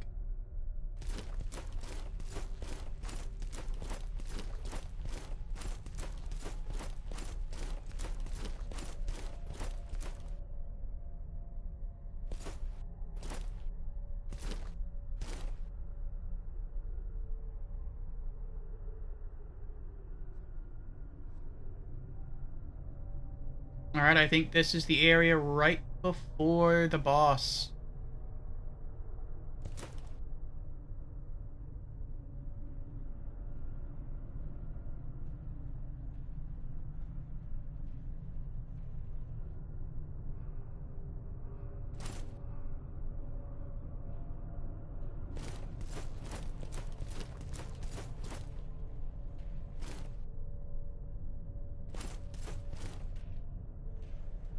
Okay, the stairs are right there. Just making sure.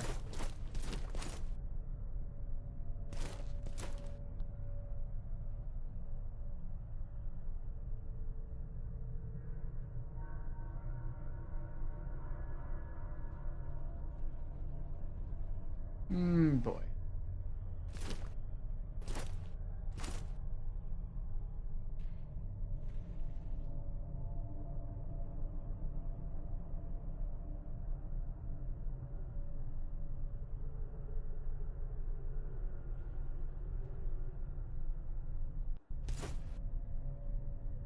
I'm not going to try the teleporters. Unless I get to the final checkpoint and I don't have the final weapon upgrade for the hammer and the chisel.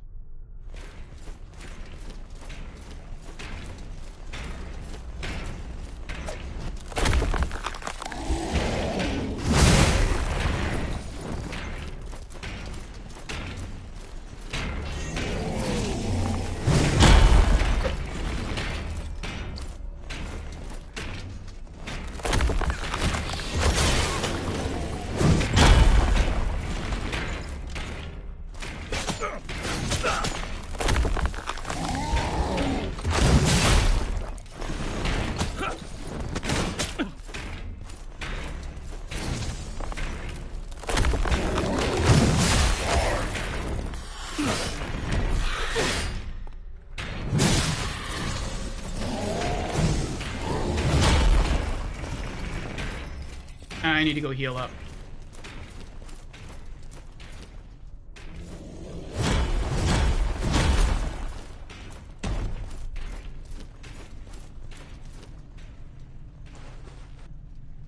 Oh my goodness.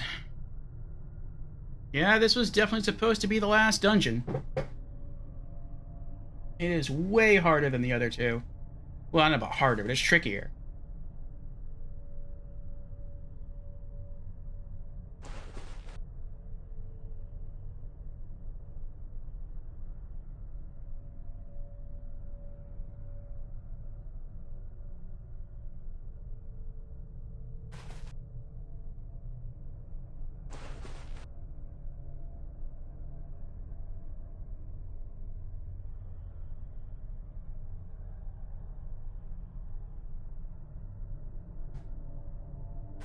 Welcome back from the ads, everyone.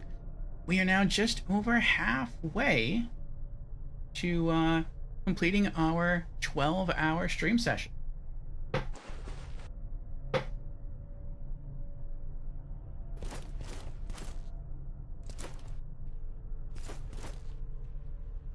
And Jamera redeemed hydrate. Very well, Jamera. Cheers.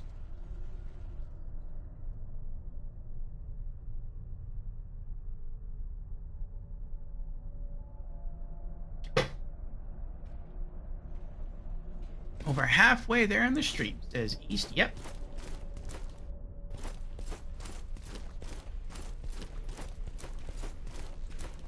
See if we can take out that archer real quick.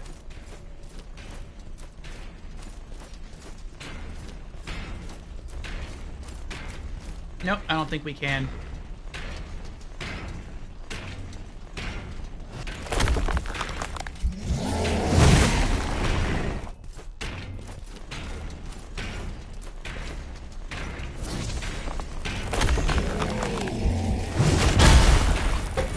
He regained all his HP.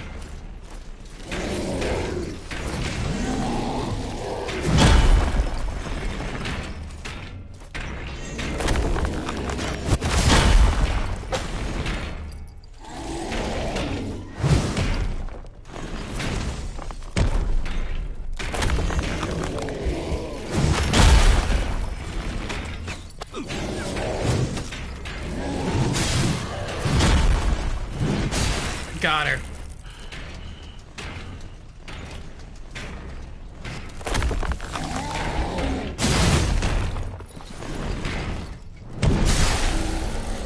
Oh. Oh, that was tough.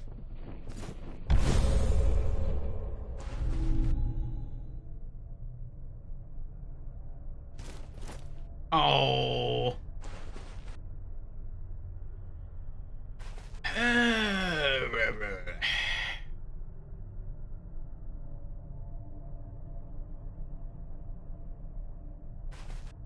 Well, at least I can pull them one at a time. I hope.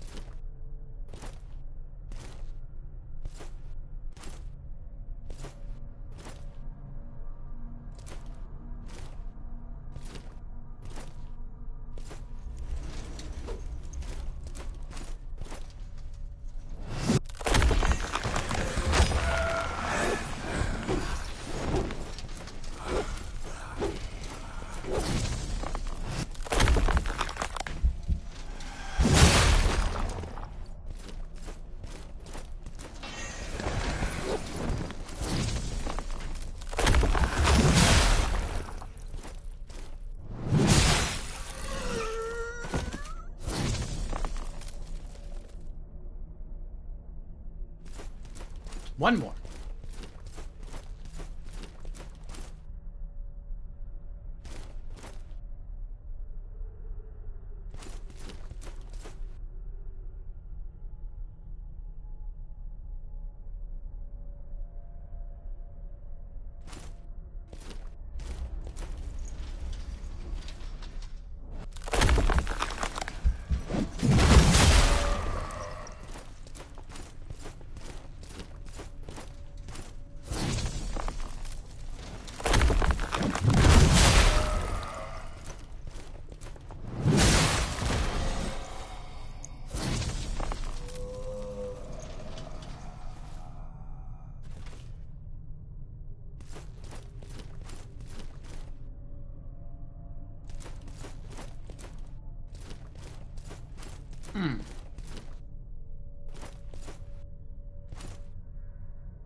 Nothing there.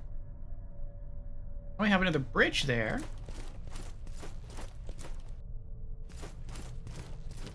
Oh, I think I get it. Okay, so the two teleporters we saw earlier, one probably brought you over here, and the other one probably took you to the far other end. Okay.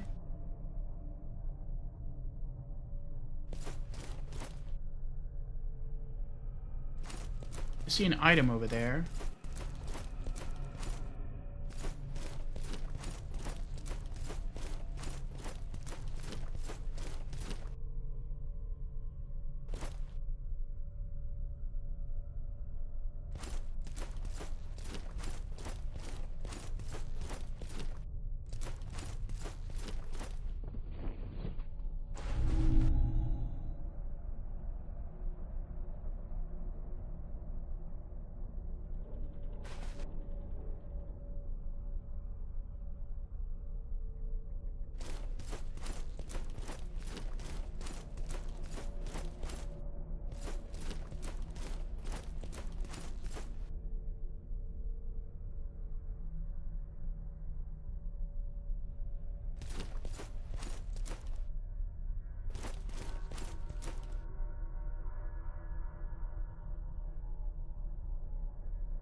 It doesn't look like this goes anywhere.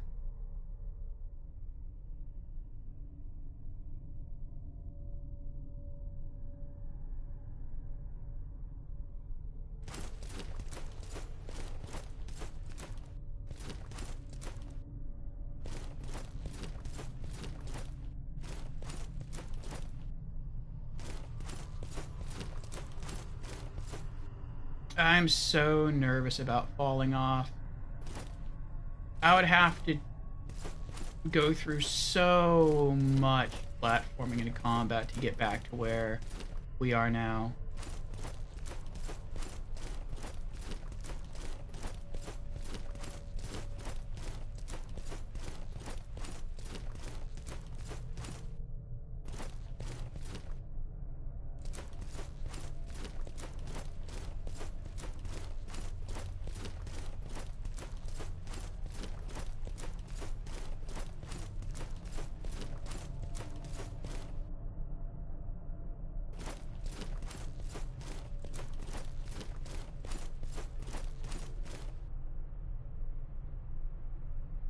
An NPC?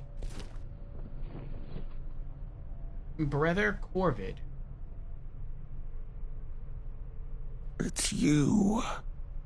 Go ahead, then. Finish the job. Do me the same favor you did my brothers. Help a cowardly man find peace. Will you? You want us to kill him? No? I suppose you've changed, like everything else in this world. I think I'll stay here a while and pray.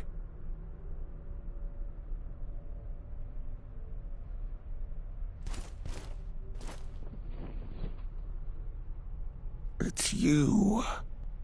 Go ahead, then. Finish the job. Do me the same favor you did my brothers. Help a cowardly man find peace. Maybe I'm supposed to? He's not saying anything different. Okay. Oh.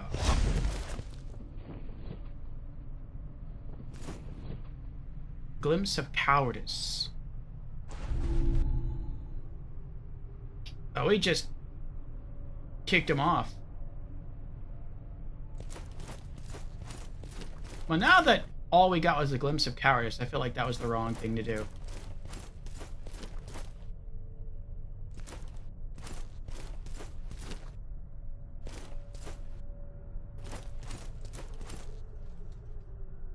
Why are the enemies gone now?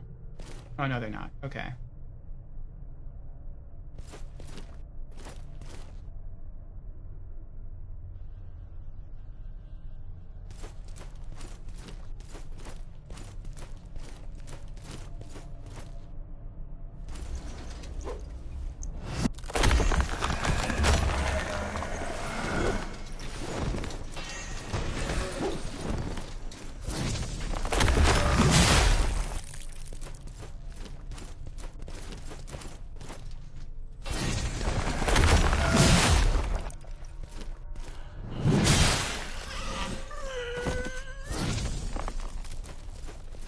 I tried to be a good guy. I was gonna spare him.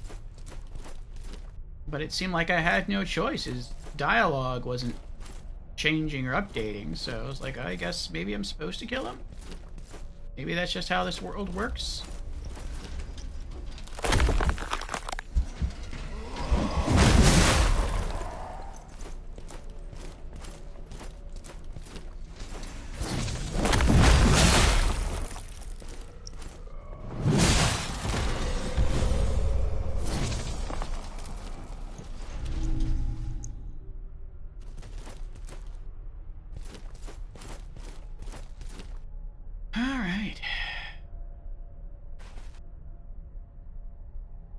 I think I can see Sister Janessa all the way over there.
I feel like the final weapon upgrade to the hammer and chisel has to be around here somewhere. Maybe it's over there.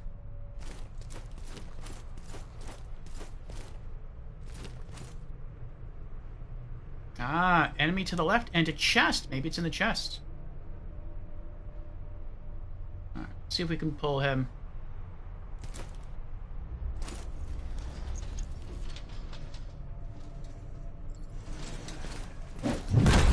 Oh, I was really hoping he would just, like, jump down the hole. Or jump off the walkway there.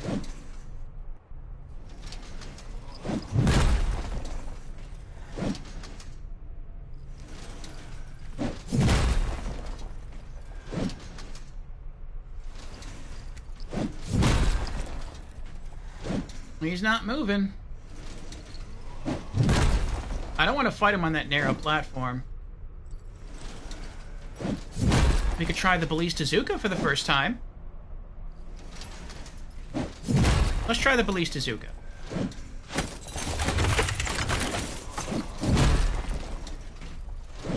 How do you shoot it?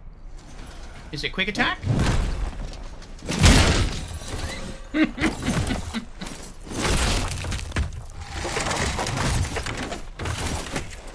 It's quick attack. Okay.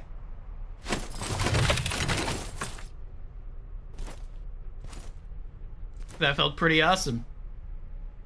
Reminded me of the movie Commando with Arnold Schwarzenegger. When he had that, like... That... What was it, like that 4 rocket launcher thing?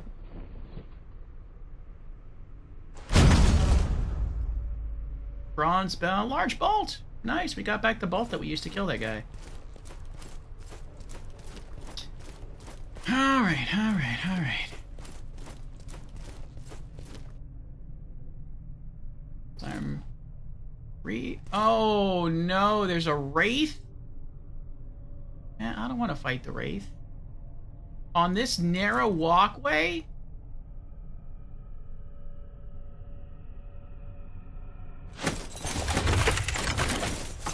Let's see how far we can shoot this.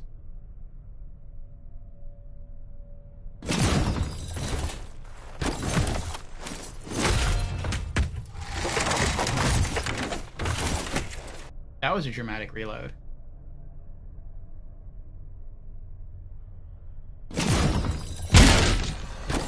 Got him!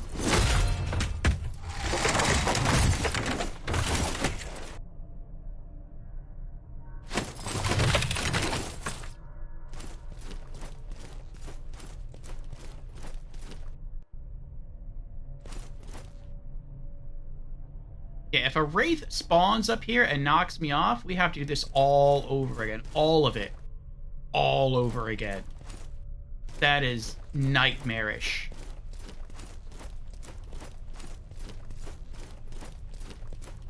There's a button there. Why is there a button there?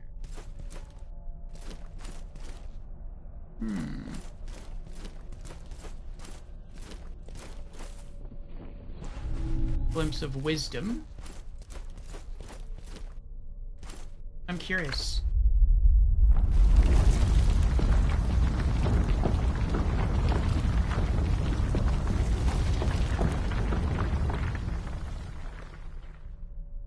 Nice. So there's no enemies over here. So that basically means now if we die, we would respawn at Sister Janessa down here. We could just go this way, take the elevator up, and we're back where we left off. Now, we'd still have to kill a whole bunch of enemies up here, but at least we wouldn't have to, like, navigate a narrow walkway.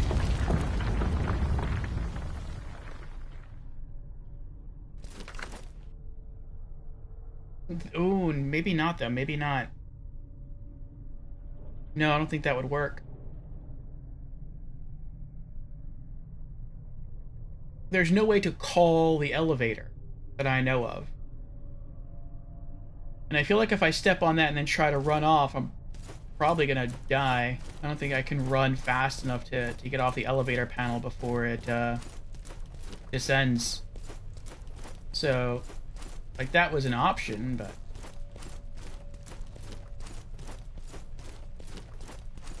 Alright, I guess let's make our way to Sister Janessa.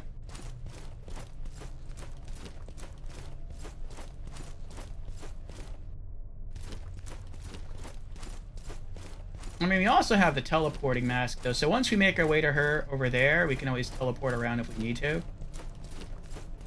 I don't want to do that, really, because if we do that, then the enemies respawn, but, I mean, you know.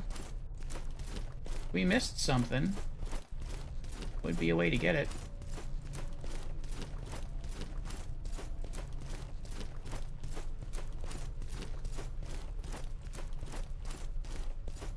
There's still more enemies.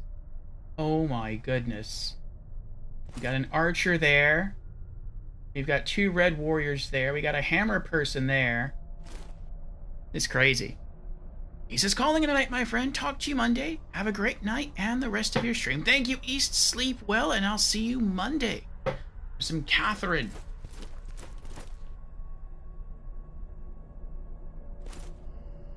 Oh, I can go down the center, to the left, or the right. I want to go to the right. I don't see an archer on the left, so I'd rather take her out now.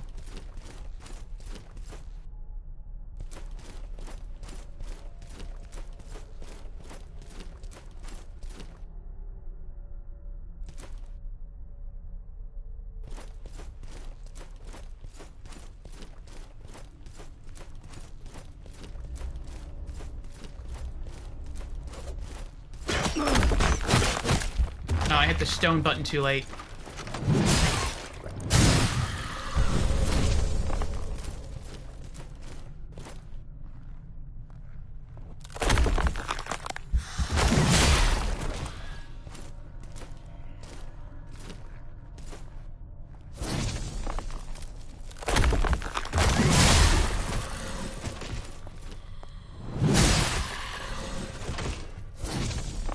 Alright, well, there's both red warriors down.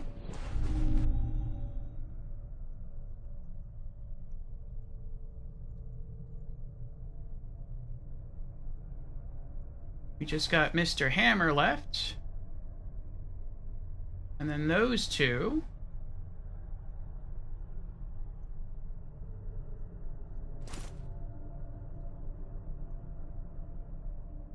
I don't know where Sister Janessa is.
Nope, that's not it.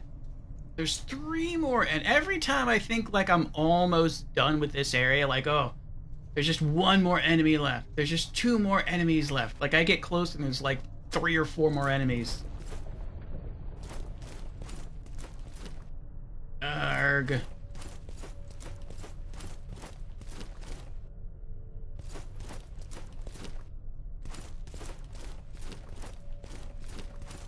Alright.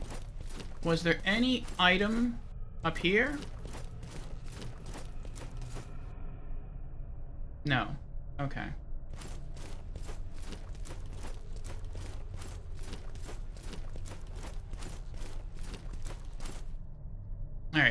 I'm really curious. I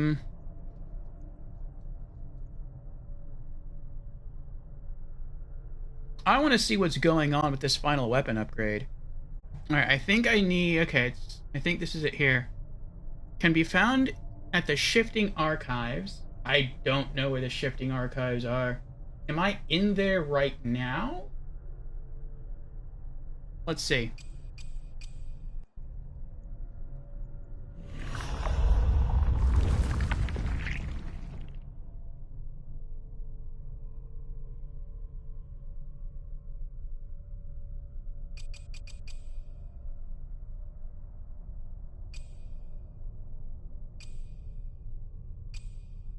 This is probably it right here. I just haven't reached Janessa yet. So we might be in there right now, unless this is going to take us someplace else. It says explore the left area, and you'll find a teleporter between the scriptures. This will lead you to a small area where you can pick it up. The scriptures? I don't know. Well, we'll continue making our way through, see what happens.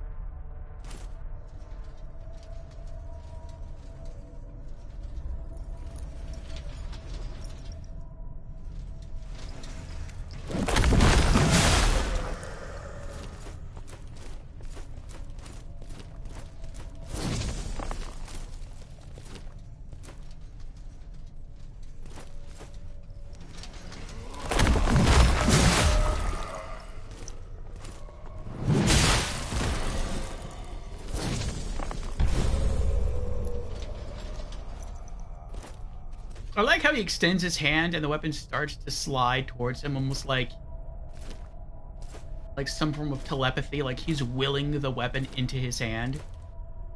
He just doesn't have enough life force to recall it before he dies.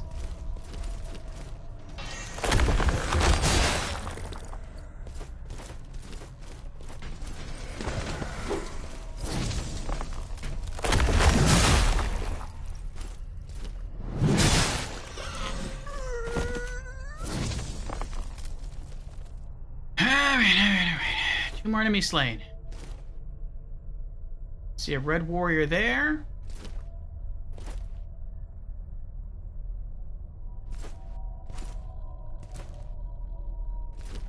Two red warriors. This is definitely the last dungeon they meant you to enter. Tricky platforming. A ridiculous amount of enemies.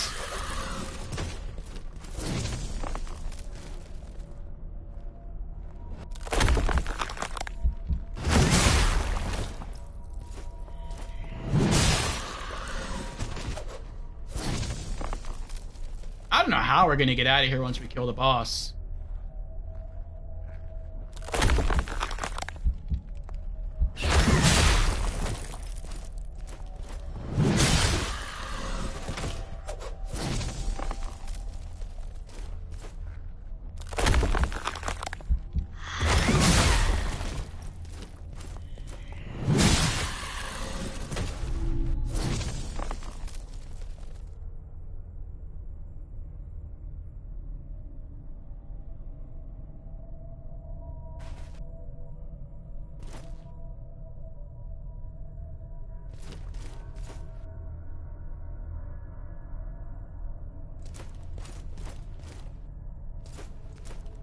Can you imagine if you weren't paying attention, you ran over that hole, and you just fell and died, and you had to start all over again?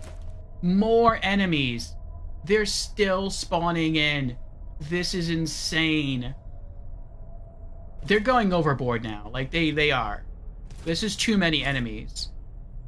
Like, they're not hard to kill, but there's just too many of them.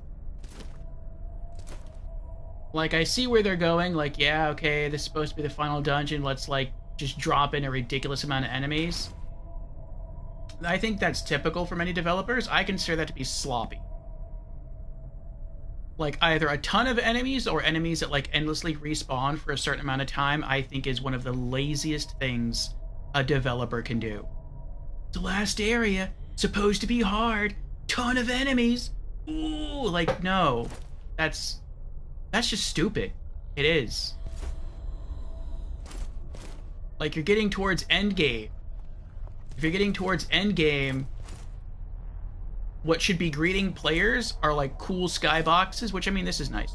But, like, maybe a cooler skybox once you get closer to the end. Maybe some,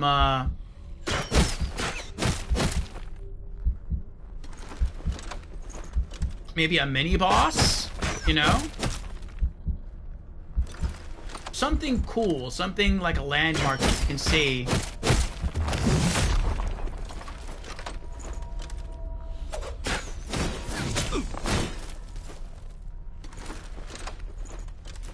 Not just tons of enemies. Like, that's just... it's bad game design.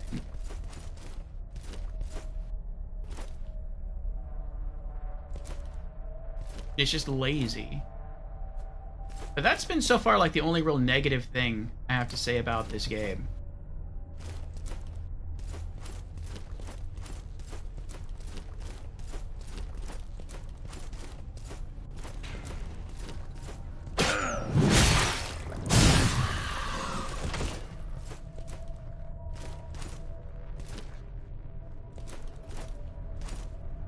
But I feel like, again, I can't really ding the developers that much for this because that's something that a lot of developers use as a solution. It's a horrible solution, but it's traditional. It's lazy, it's unimaginative, it's boring, but it's one way you can set up a final dungeon. I mean, Final Fantasy does it too.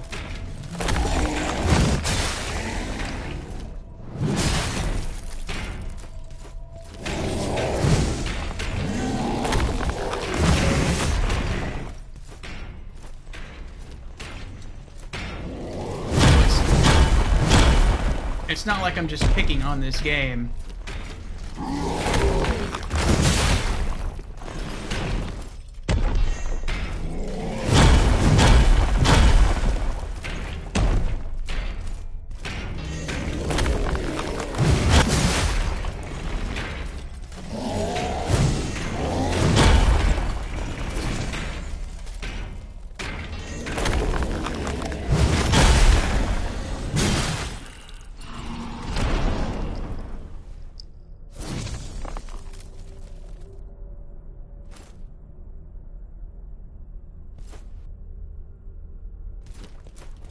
Now are we done? Like when the player gets close to the end of a dungeon, they should be getting excited. They should be like, oh, it's about to end. It's all coming to a close. Here comes the boss. Look at the cool stuff happening around me. Like, the closer you get to the end, the more excited you should be. Not like, oh, more? Ugh. When will this end? Like, you should never, ever have that feeling as a gamer while exploring. If you have, the developer screwed up.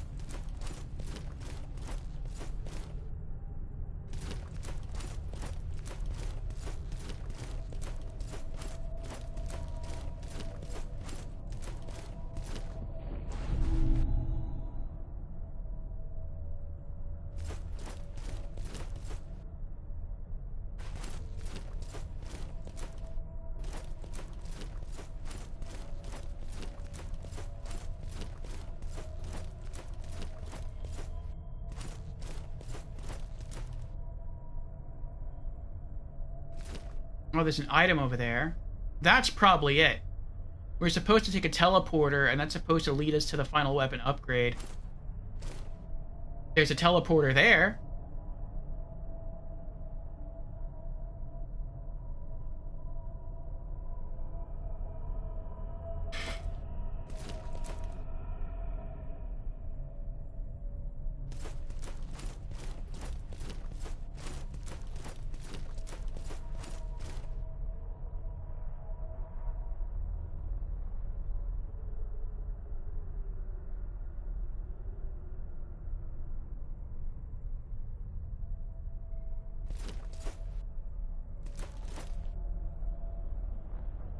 I'm gonna see if I can get to Sister Janessa first. And light her up as a checkpoint, and then we'll double back. And see if we can figure out how to get that weapon upgrade.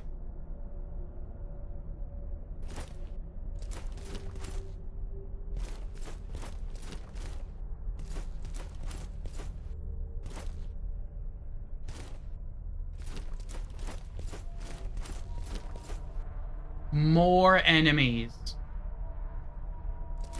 Ridiculous.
Left or right? Well, right has the archer.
So far, I'm still going to score the game a 7 out of 10.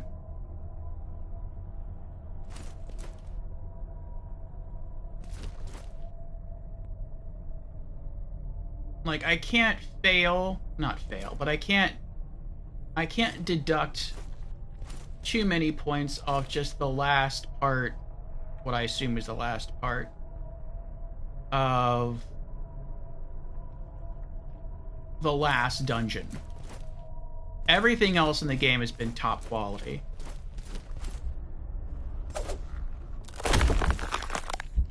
They just got lazy at the end.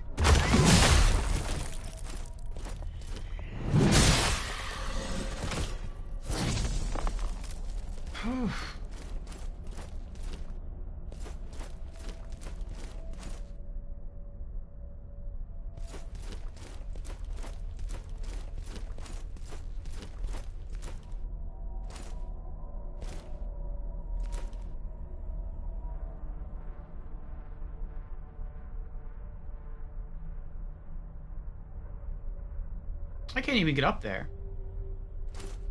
Maybe I can if, like, I run. I'm not going to do that. I don't care what that is. I know that it's not the final weapon upgrade. If it was, I would chance it, but I know it's not, so I'm not even going to try. Whatever it is, it's not worth it. I mean, maybe if it's a quenching acid, maybe.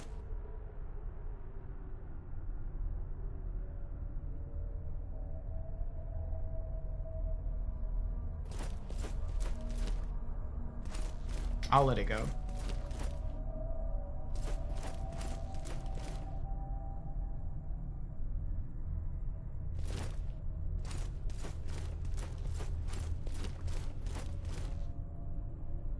You're kidding me. I can't say I'm surprised. I see another hammer enemy down there.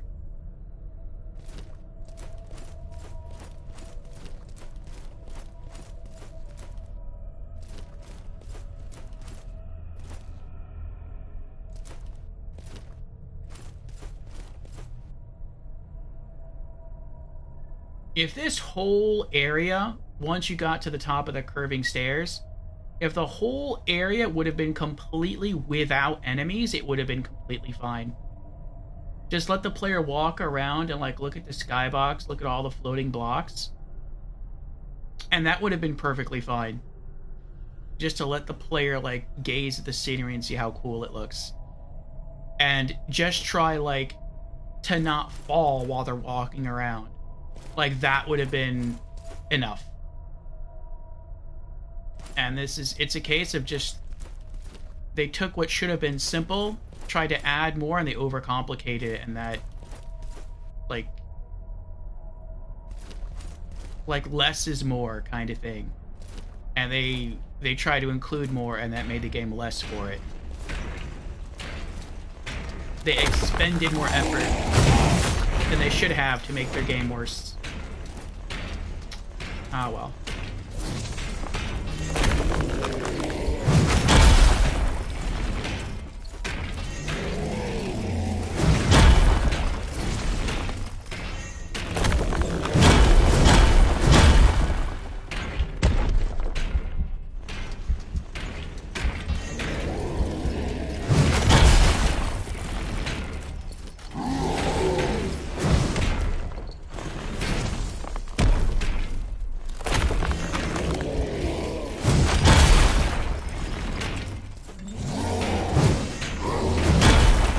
I knew I was gonna get hit there.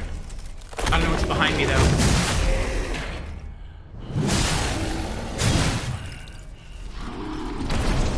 Alright, I could have rolled further back.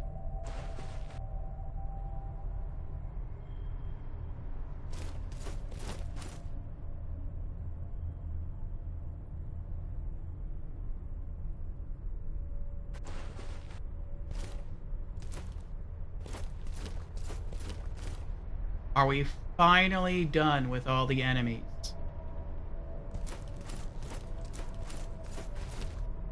Please be the case. Oh, now we're at the shifting archives. Okay.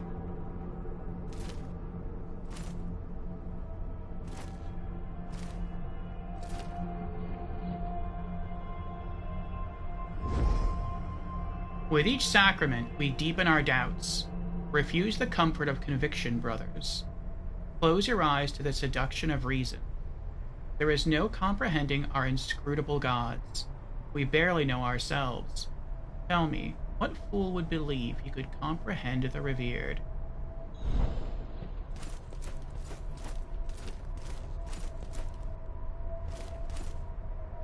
Okay. So I was told the final weapon upgrade should be in a teleporter far to the left.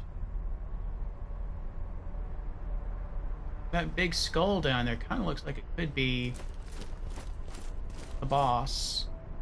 But Sister Janessa should be here somewhere. I will say I'm grateful that it appears at least that there's, once you make it to the shifting archives, there's no more enemies. But yeah, I feel like there shouldn't have been any enemies up here at all. Like, not in the shifting archives, not through all those things right there.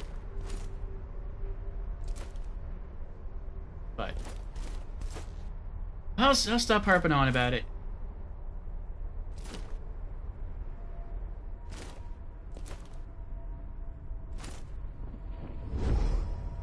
Birds nesting inside a child's crumbling skull.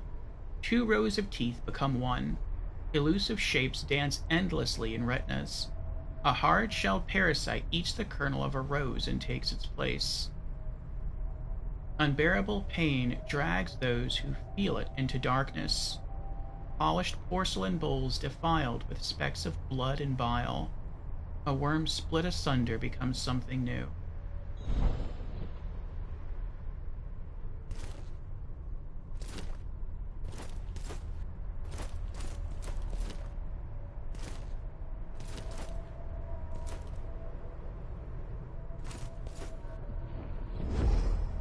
The stone breathes, it lives. Yes, look close. The obsidian writhes and squirms. It is not a seamless stone, but a conflux of worms, black as oil, threaded together in a great wriggling mass.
Okay, so there's the cup that we drink from.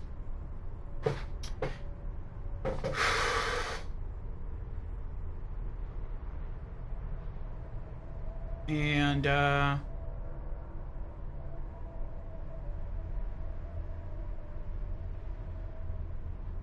that's gonna let us fight the boss.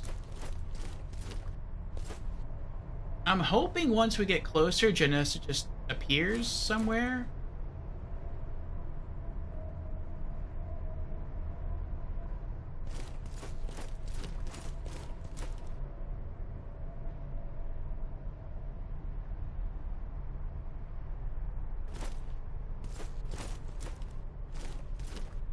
That is creepy.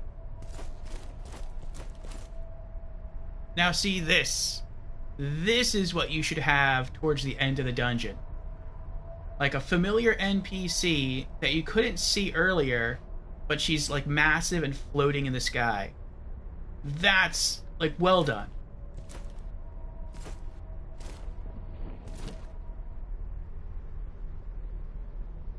Once I was in awe of the knowledge contained here. But it was a fool's errand to try to catalog the contents of this library. The devout keep searching, endlessly hunting for a revelation. Even as they're surrounded by madness. Keep your eyes ahead, foundling. Do not stray among the teetering stacks. You'll only delay the inevitable. I see.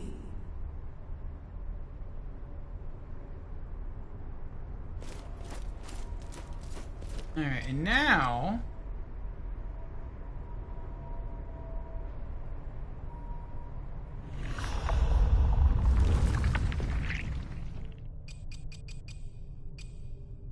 Okay, and now since there's no enemies here, we can always leave, come back, and we have a straight shot to the boss. Nice. And Layla Game Zone is here. Welcome in, Layla. Welcome in, Raiders. How are you all doing? Raiding in from Dragon Quest Builders 2. Is that like Minecraft, but with, like, Dragon Quest characters?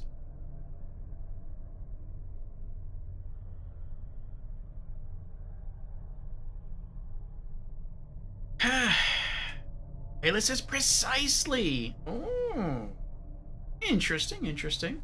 I've never played a Dragon Quest game. I would like to eventually.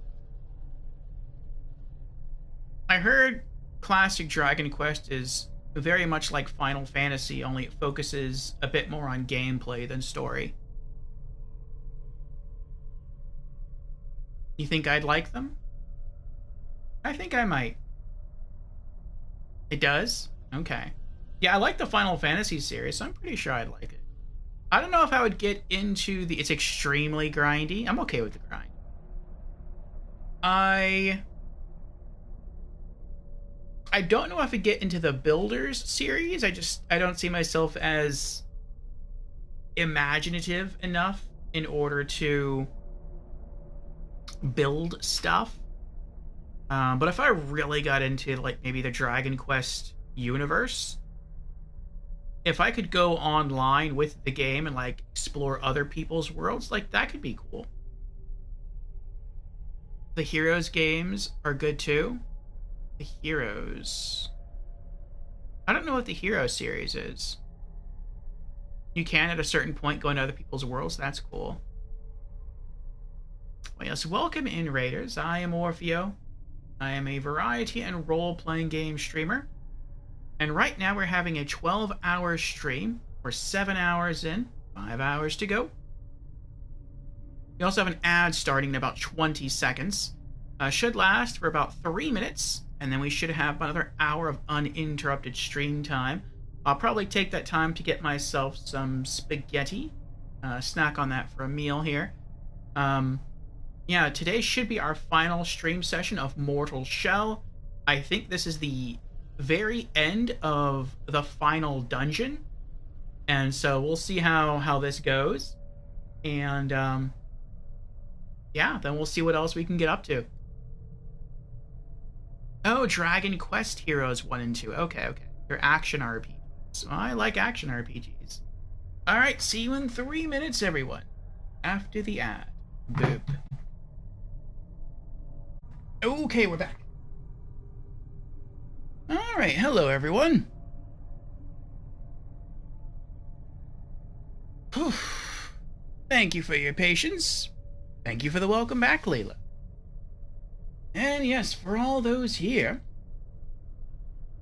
I am Orfeo, variety streamer and role-playing game streamer. Mondays are our variety days, and then Wednesday through Saturdays, we play role-playing games.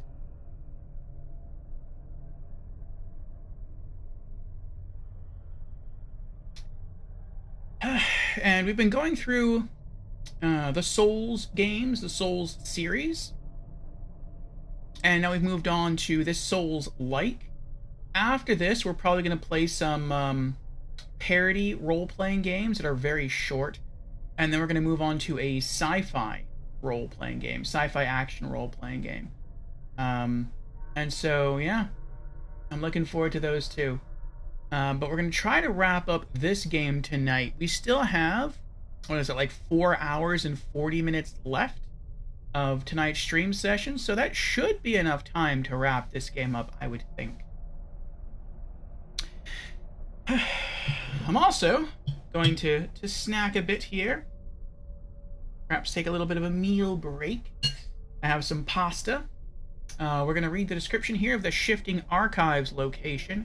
We're also going to try to find the final weapon upgrade for the hammer and chisel. That's the only weapon upgrade in the game that we need to have them all. And then I guess we'll go and try to fight the boss. And also, Layla, if you have to raid and run, I understand. I appreciate you sticking around for the break. But if you want to hang here, you're more than welcome to. We're going to continue making our way through Mortal Shell, as I munch. Shifting archives. The library lies in ruins. The sacred tablets once sought by scholars collect dust. Only those blinded by the unfathomable knowledge could inscribe its mysteries with hammer and chisel. These servants remain, but without insight, left to languish as faceless guardians. Should get going, you're sleepy. I understand. Well, thank you again for the raid. Thank you for hanging in here and chatting with us for a while. And I hope to see you again soon. Take care, sleep well.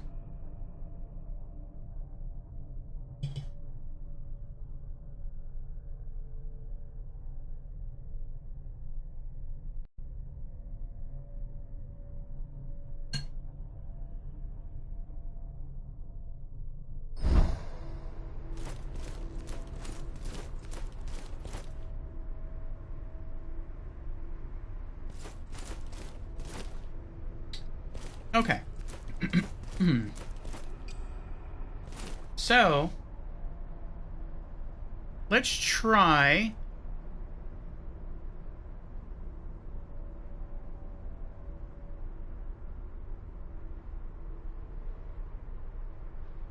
let's see if we can find this item.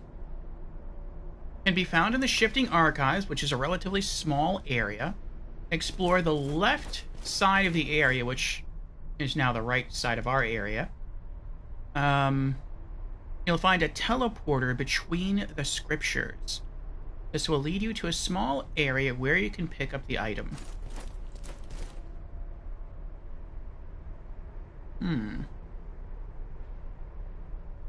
A teleporter between the scripture tablets.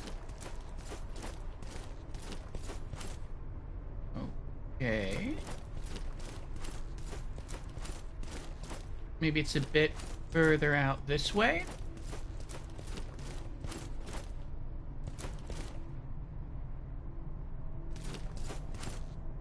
No.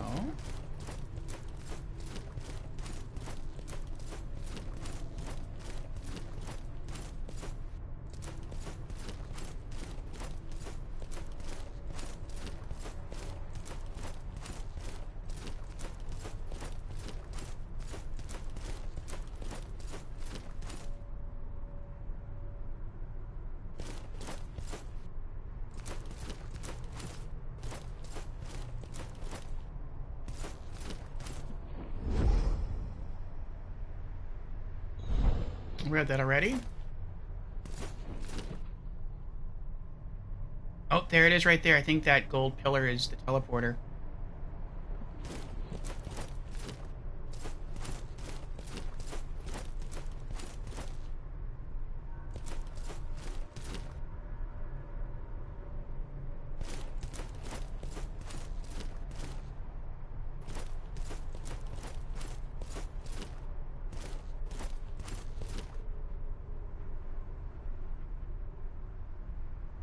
I guess that item there is a clue.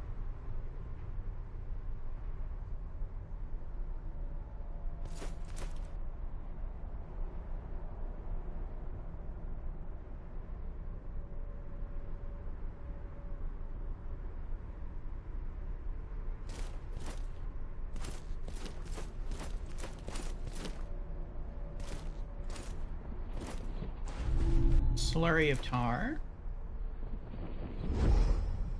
A spider climbs carefully along the wet blade of grass. The torments of transition enlighten with new perspectives for those who are open. A stinger pierces the flesh of an unloved keeper. A tube swells and constricts. A calmness brings with it nothing but hope of forestalling any more pain.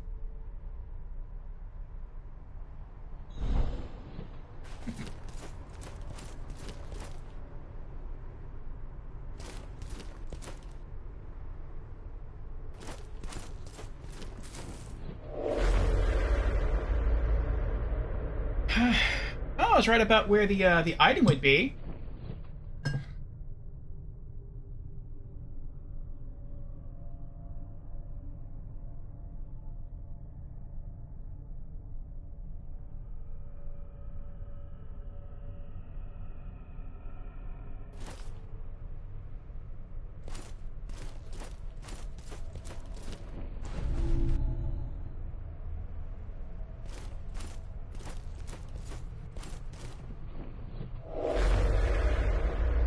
Though I guess I was bound to be. Considering, like, I was constantly calling it, like, oh, I bet it's there. Oh, no, I bet it's over there. I bet it's that glowy item over there.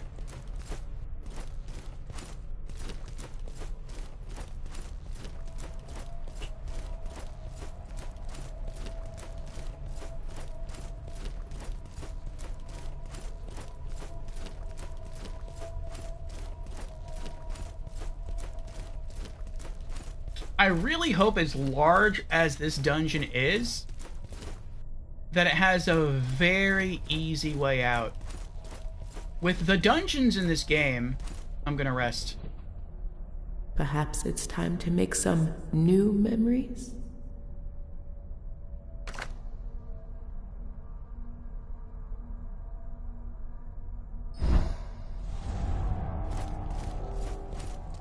With the dungeons in this game, and this part I actually like, I think it's really cool. When you work your way into a dungeon and you kill a boss, even if you have a fast travel item on you, you can't fast travel out. You do actually have to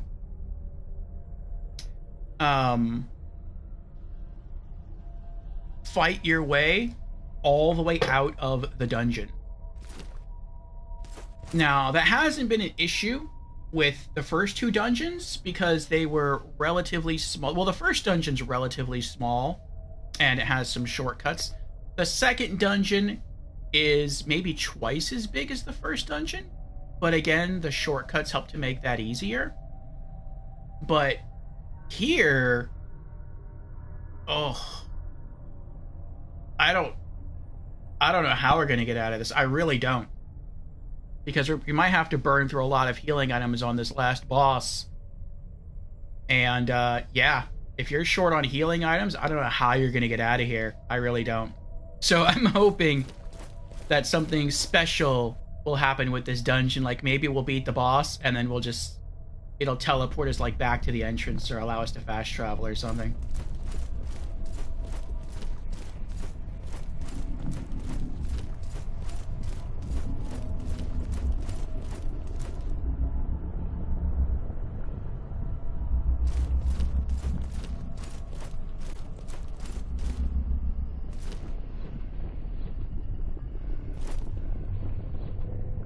Here we go. We shall drink from the nectar.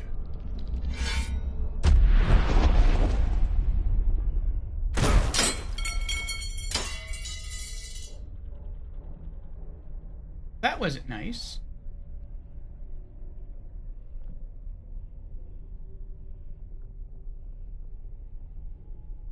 Well, now what happens if I use the fast travel item? I'll probably just have to walk back. I'll probably just like take fall damage again.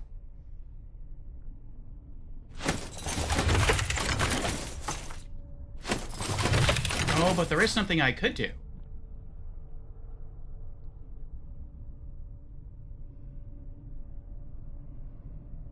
Nah.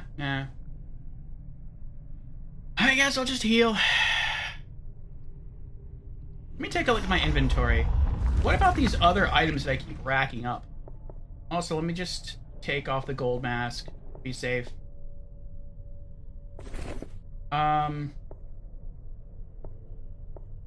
do these other items do?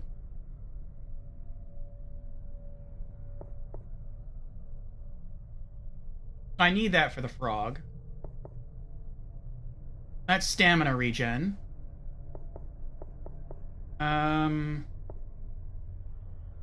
What does the bread do? I have no idea what the bread does. Baguette. Use this item to reveal its effect. Use 2 more times to reveal further detail about this item, a baguette of mundane origin. I mean, we'll try eating it, see what happens.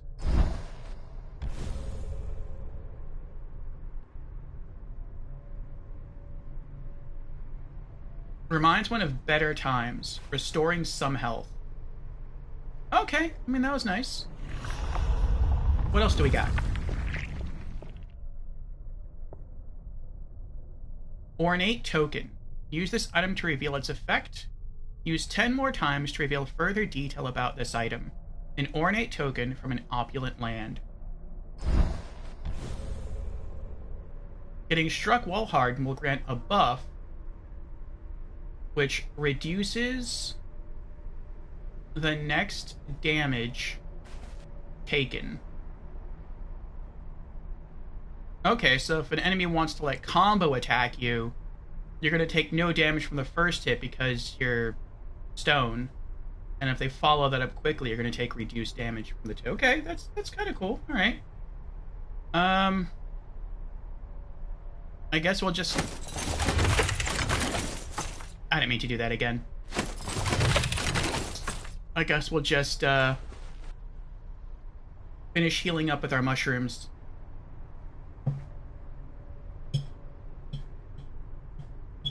I want to go into the boss fight at full health.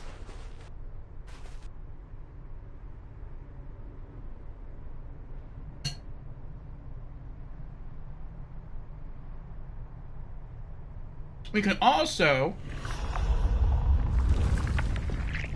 try using these, which I haven't really used. Mortal Token. Next damage taken while hardened is converted to health.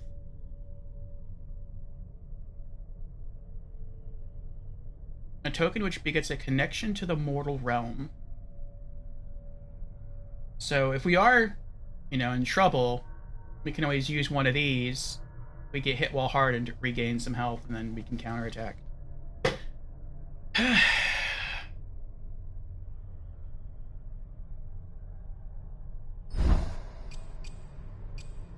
Okay.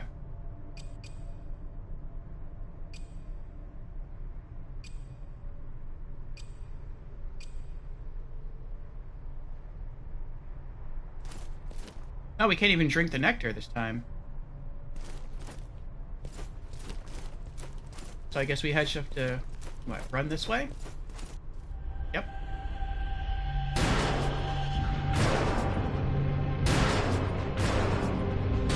A red warrior champion.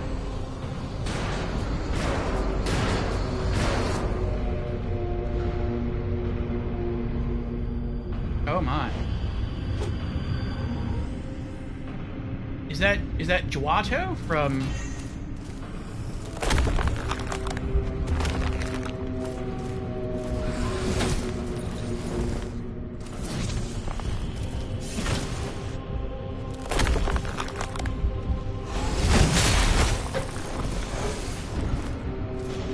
Crew 6 the Twiceborn.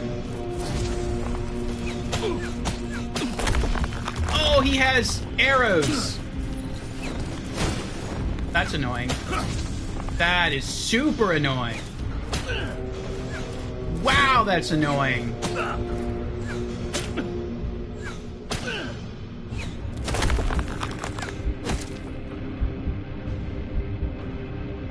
So he can just do that forever.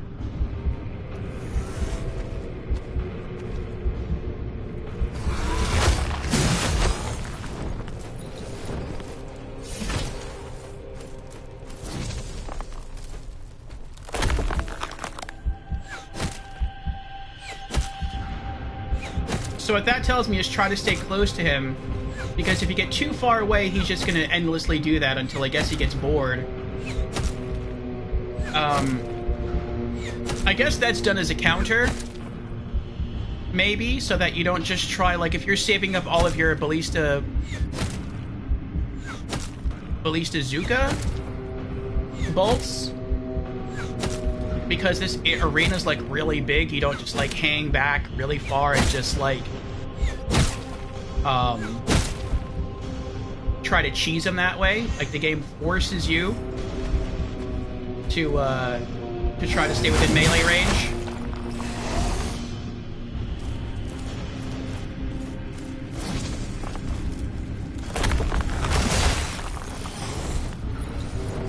So every boss has 2 phases.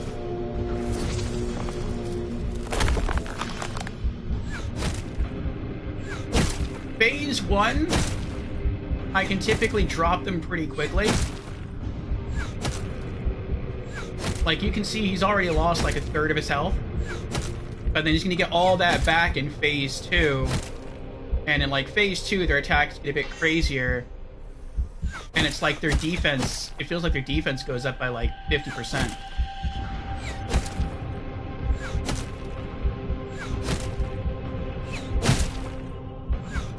This would be a pretty good time to use one of those tokens, wouldn't it? If I wasn't, like, if I could pull it off. Like, when you get hit while in stone, you regain some health. Because he just hits me a ton with those arrows. So I'd just be getting back, like, full health all the time. That would be pretty epic.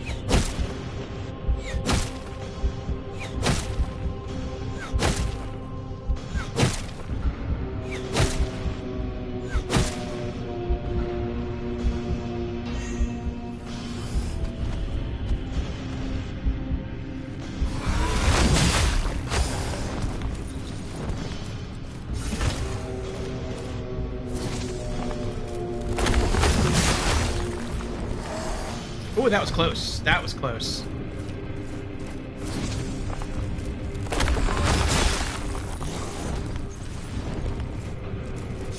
I gotta be careful. I don't know how close I'm getting to that hole of his. I don't know what that was. That was scary, though.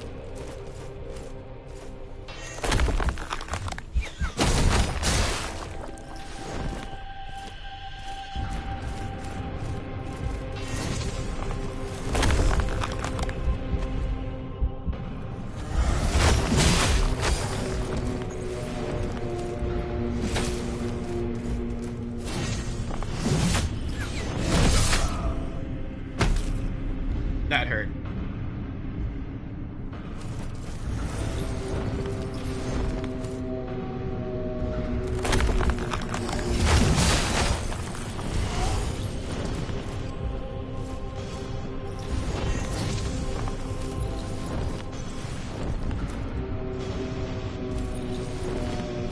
I was trying to remember which button to push.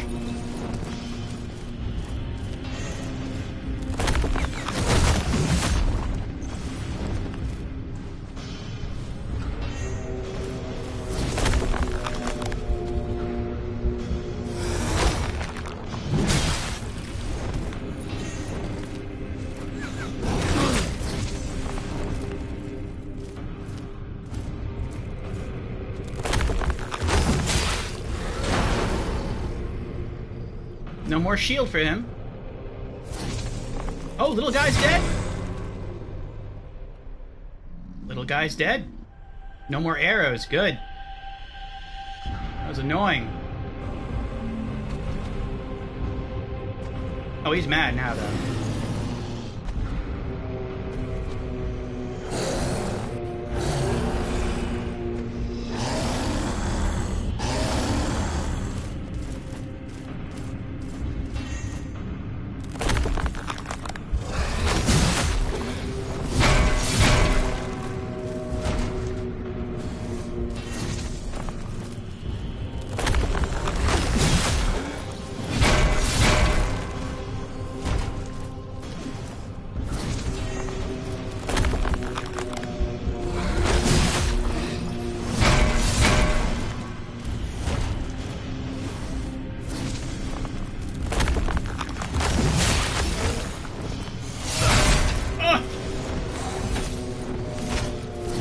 I thought that was an item I could pick up. It's glowing.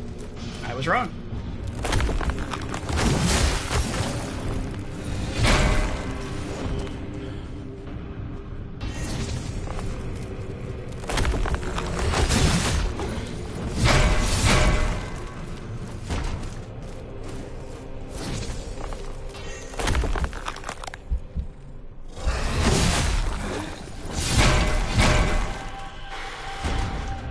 Going well so far. Phase 2 is easier than Phase 1. Which is interesting because that's different from the other bosses. But maybe it's like that because the dungeon itself is a lot harder. I mean, if that's the case, I appreciate it.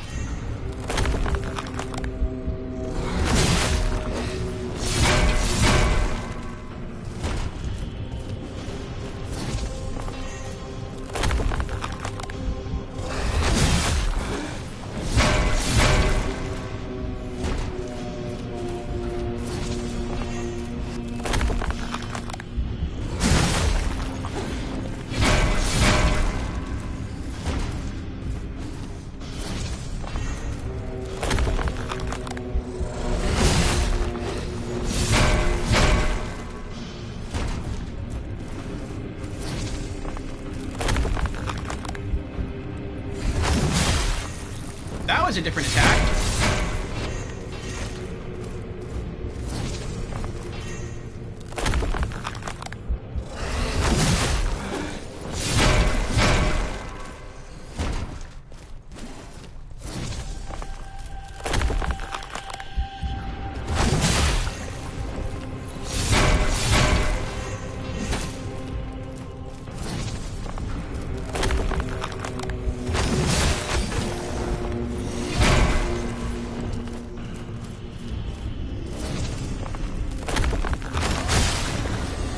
We did it!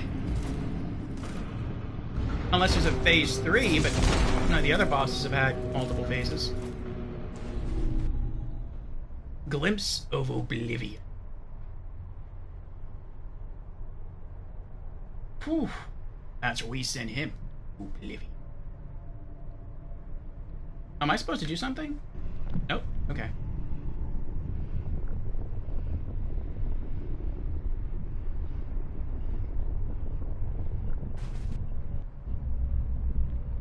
Oh. Oh. I thought maybe this is like another boss. But, Janess is there, so... Well, just blood now.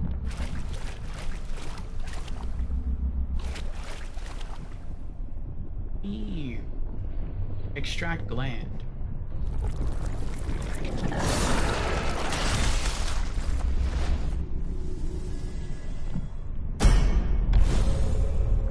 Knotted gland.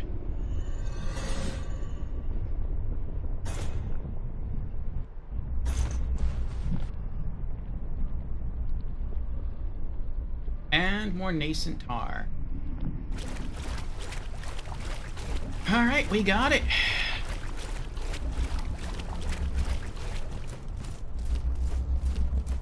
We beat the final boss of the dungeon. I'm pretty sure this is the final dungeon, but I feel like we might have one more boss after this one.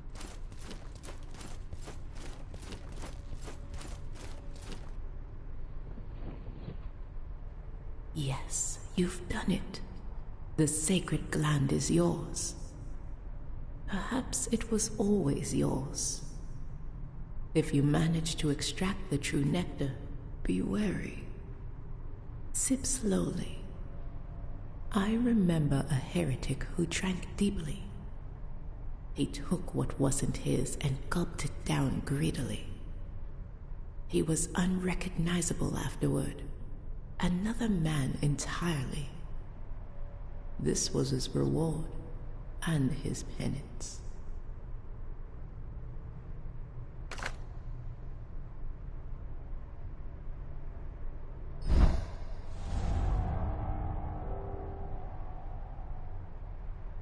Alright, back at full health.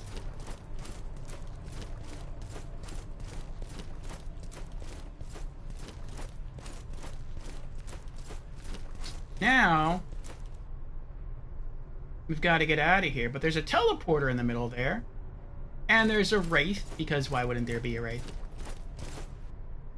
Oh, there's multiple wraiths. That's great.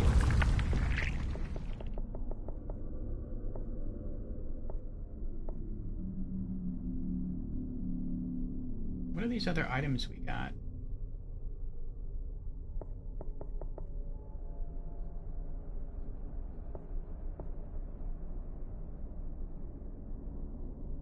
Glimpse of disdain throbs with contempt. Glimpse of cowardice. Glimpse of oblivion. A dim, perplexing glimpse of oblivion. This glimpse breaks apart as easily as it reforms. The bearer is filled with a sense of emptiness, their surroundings transfigured into a muted, joyless place. The mind slows, limbs grow weary, as stillness seeps into every tissue.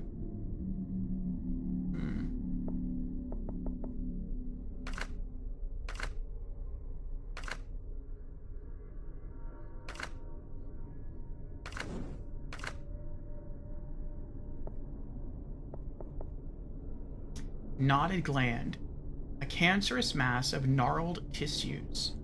This gland thumps with an irregular cadence, as if two hearts are intertwined in this tangled clump. The longer it's held, the more clear it becomes that a multitude is contained within one's own flesh. Alright. Yeah, I don't know how we're gonna get out of here.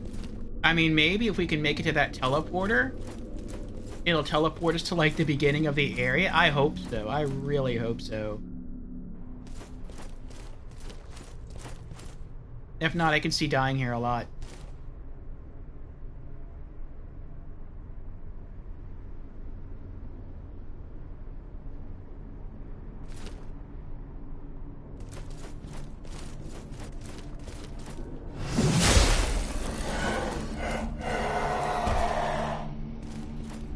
Oh no.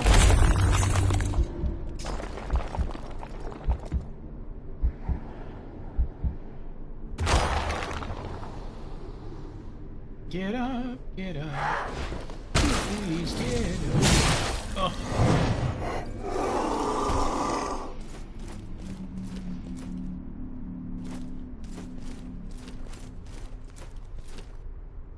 Wait, where was the teleporter?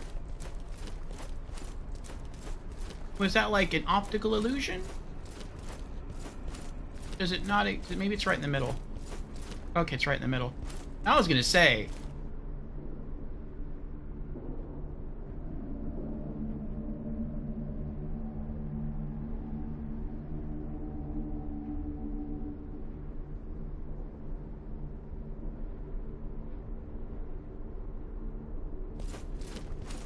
Alright.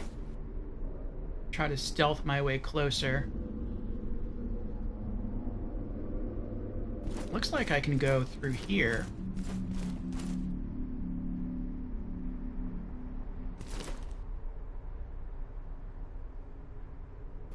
Oh my goodness. He's like right there.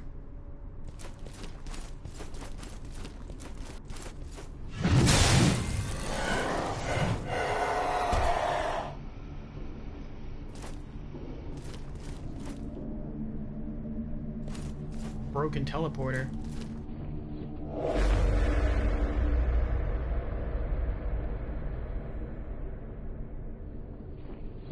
Oh, that's cool. We can see her standing. She's not just hovering in midair. She's actually standing on a large block.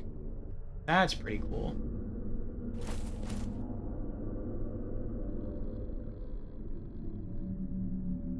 I bet, and I hope I'm right, that... I don't know if we have iframes, though. I wonder if I could just, like, try to run past the two enemies and just take the teleporter away. I bet I could do it with the hammer enemy because he's slow. Oh, there's an archer, too?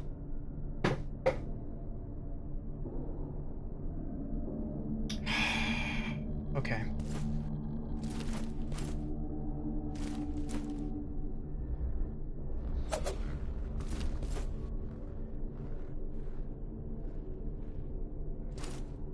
Wait, where'd she go?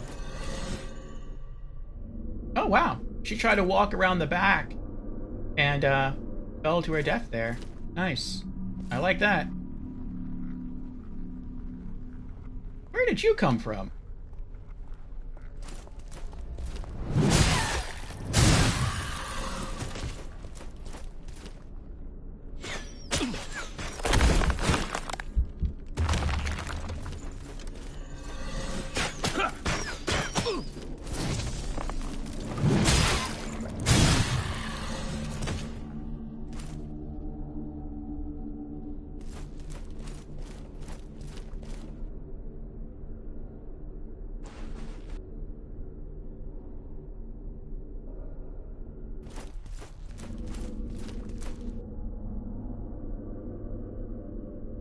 Yeah, I'm not even gonna try to fight him. I'm just gonna try to lure him away, and then run around here and use the teleporter.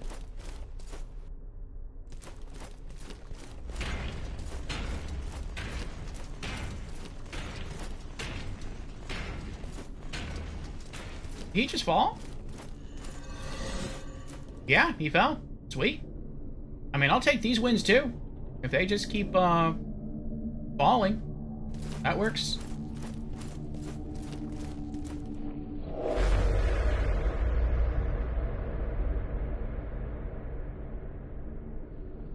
Now, where am I?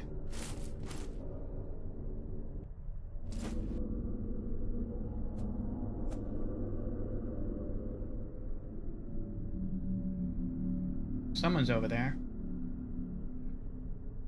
Archer, okay.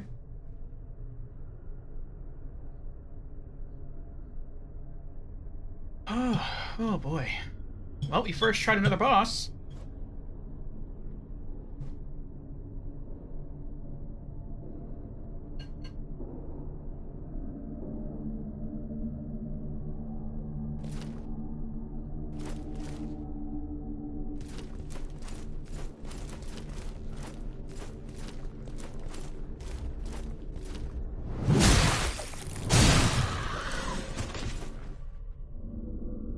Another Wraith.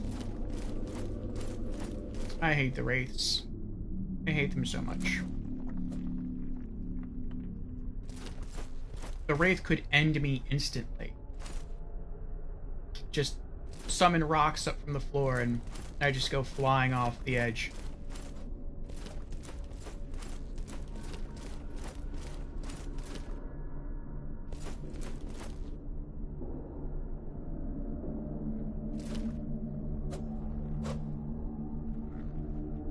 Where are you going?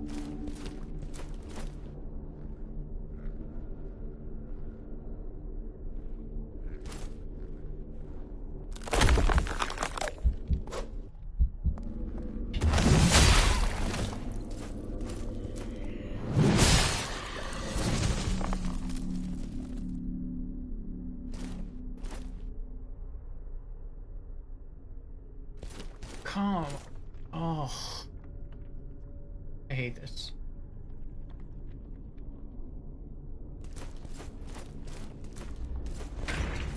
Alright, I'm gonna hope that I can make him fall.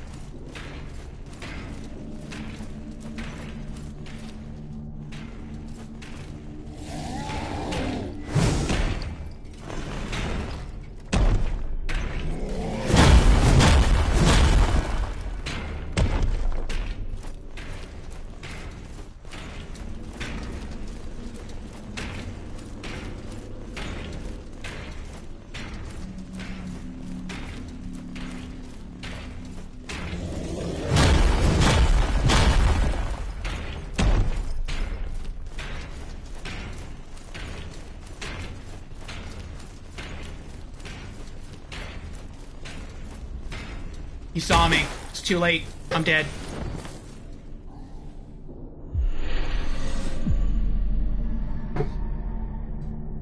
I called it. I knew it was gonna happen. I'm like, they can end me instantly.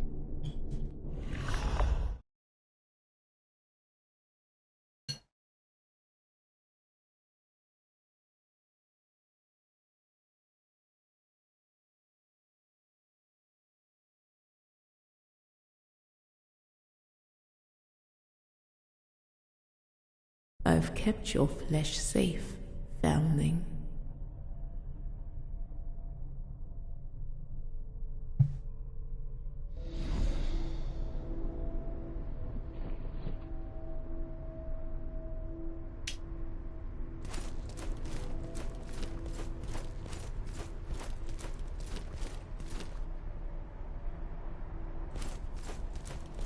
Now we have to do this all over again. That's so aggravating. I'm just gonna try to run for it. I really don't want to do this.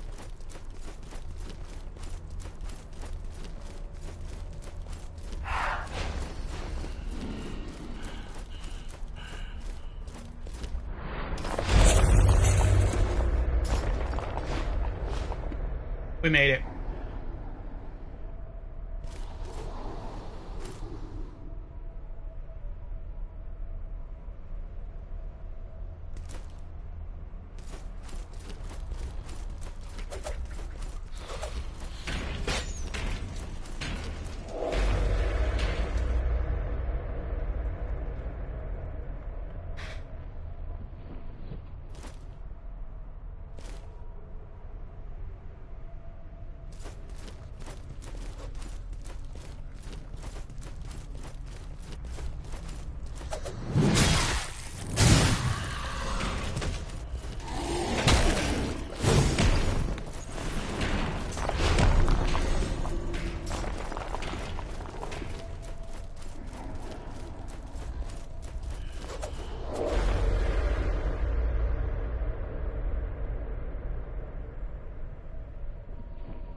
Archer, Red Warrior. Archer, Red Warrior.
See if I can get away with ignoring her.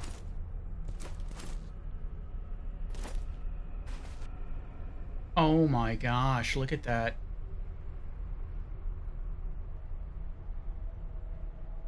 I'm going to assume those are all statues over there. Otherwise, that's like 10 enemies over there.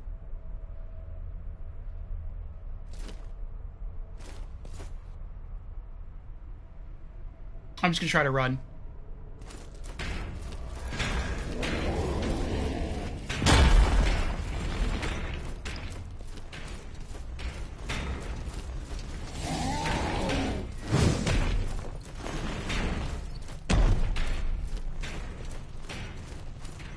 Aw, crud. This can still work, I think. Got him out of the way.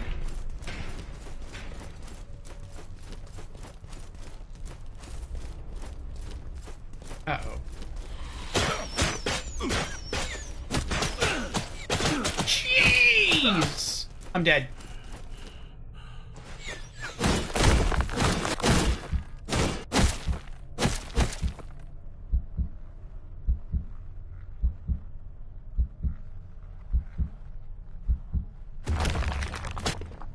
I'm dead.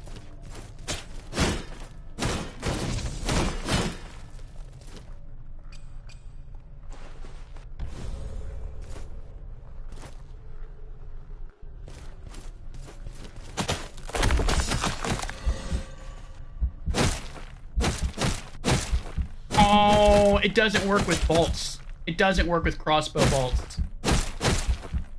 I was hoping that while, like, I was in this state, since they keep shooting me,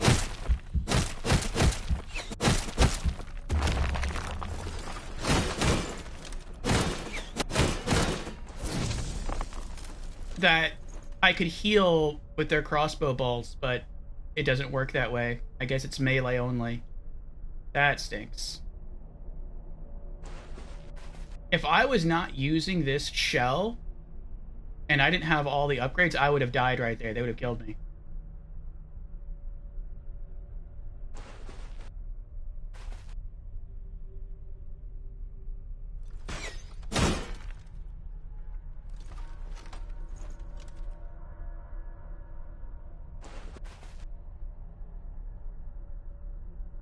I don't even know if I'm going the right way. Oh.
Arya redeemed hydrate. Very well, Arya. Cheers.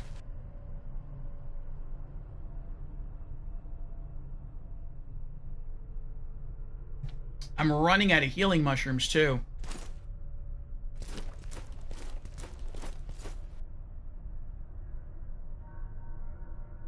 It looks like there's a door right there. I wonder if that's how I'm supposed to get out of here.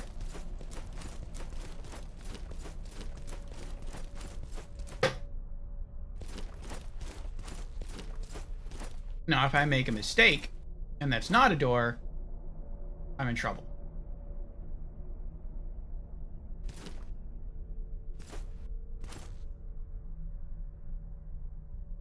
No, I can't get down. Okay. So not that way.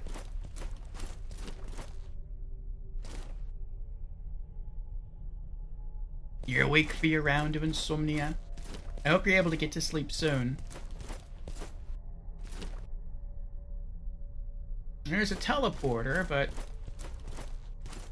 Can I reach it?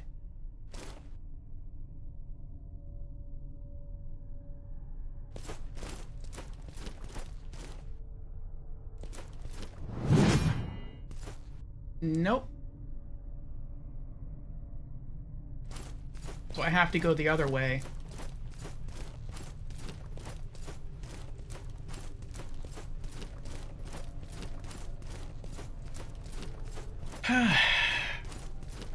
Thank you, Arya. I appreciate it. I really don't want to have to do this over again.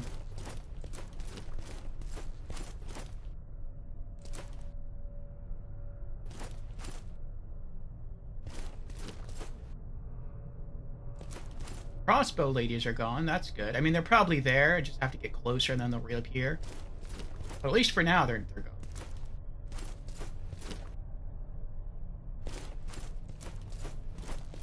So I have to go this way.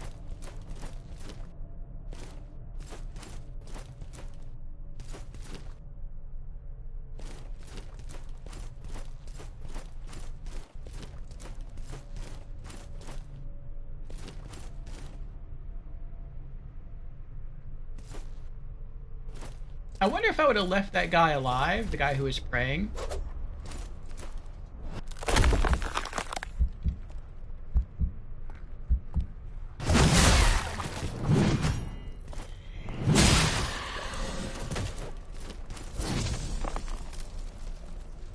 If maybe he could have helped me, like, fast travel out of here.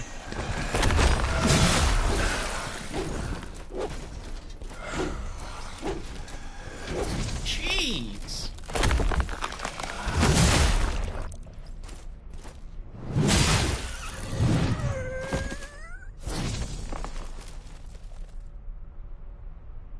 Alright, looks like I have to get to that teleporter.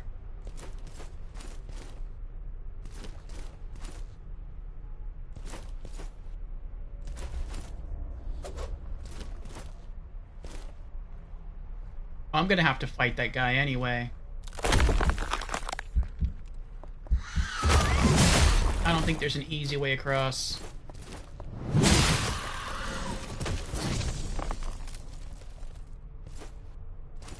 No, I have to go through him to get over there.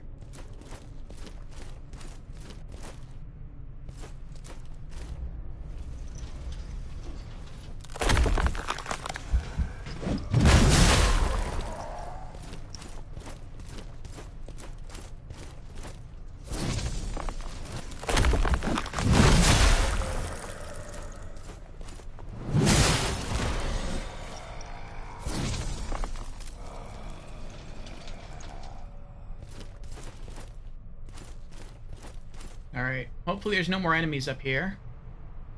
Oh, look, an enemy. 2 more enemies. And they're both archers. Great. Great. Great.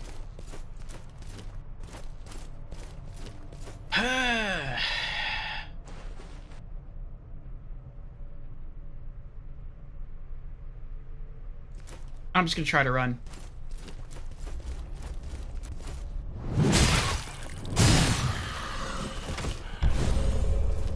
Did the other one not notice me? She didn't. All right, well, that's great.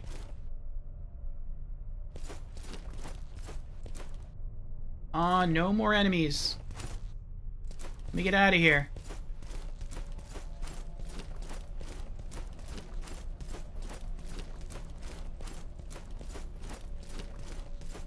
Oh, this is the elevator.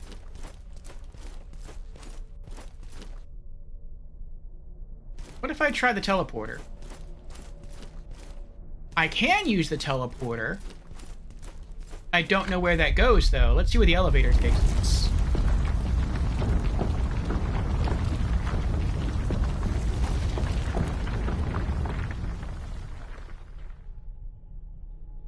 Oh my goodness.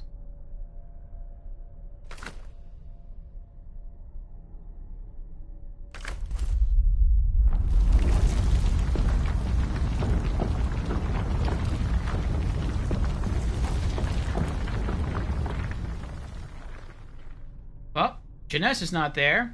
Let's see where the teleporter takes us. Oh, we have an ad starting in about now. Just to let everyone know. It's about 3 minutes long.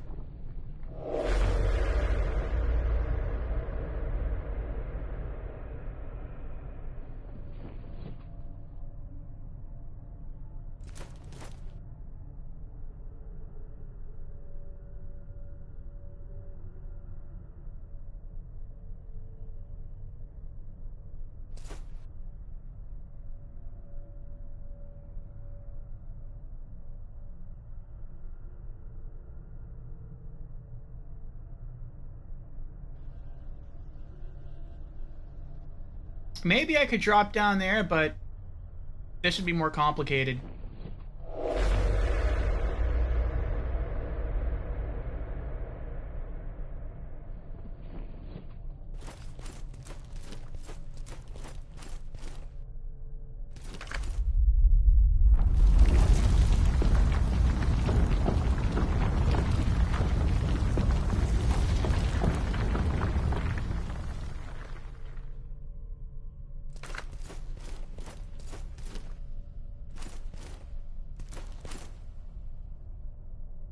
And no, Sister Janessa, this is so crazy.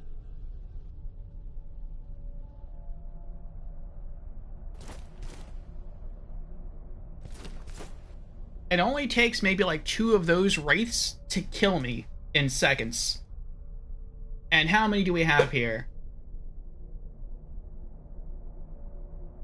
And if we die, we have to start at the very beginning, or technically it's the very end of the dungeon and do this all over again. Oh my goodness. Yeah, they made the end of this thing just... This last dungeon is a nightmare. Oh boy, oh boy, oh boy, oh boy, oh boy. We have to run to the end and then go left.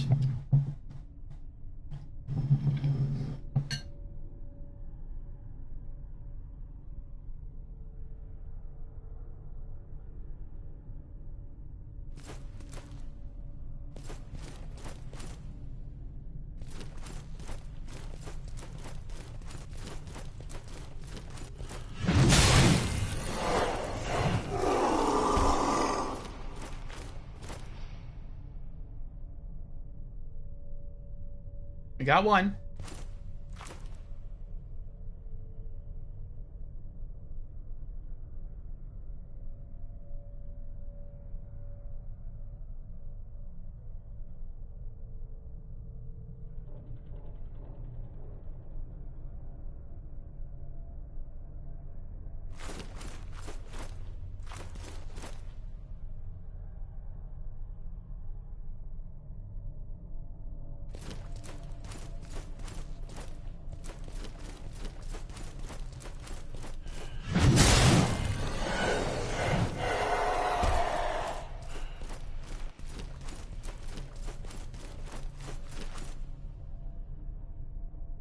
Alright. We should be able to get that one.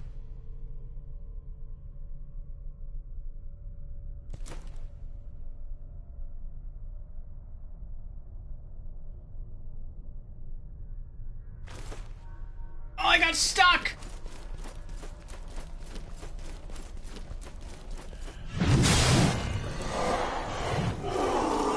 It's too late. Oh, did he see us? He didn't see us.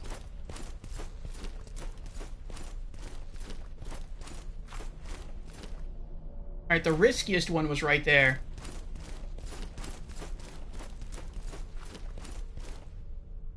Run! Get him! Oh! Is that all of them?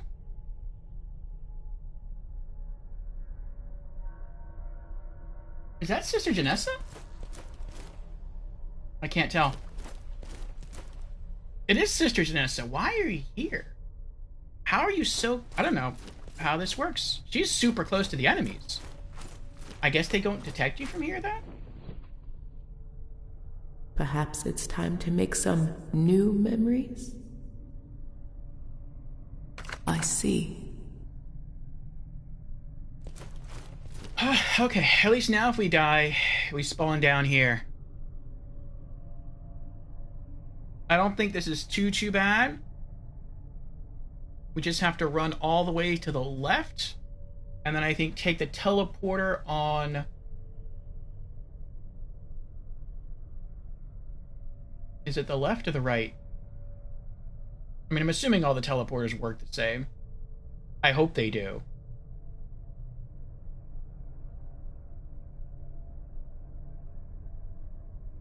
It would be my left. Go all the way down, go down 2 flights of stairs. No, down 2 flights of stairs to the right, and that teleporter should take me all the way back to the beginning, all the way back to the entrance. And then I just have to, like, run into the room where Sister Janessa is again.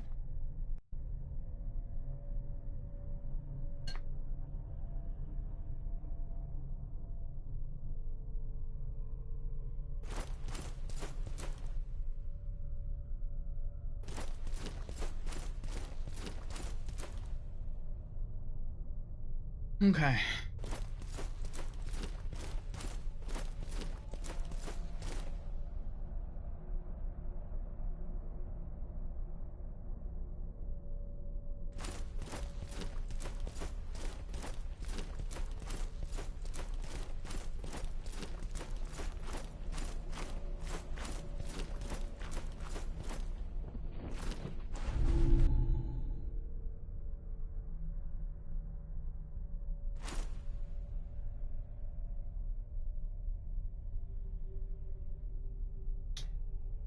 Okay.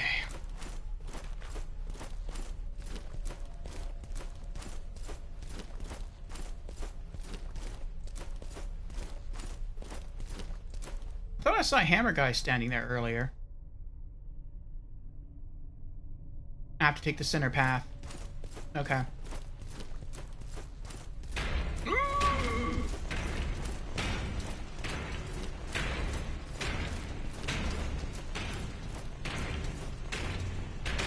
Oh, man!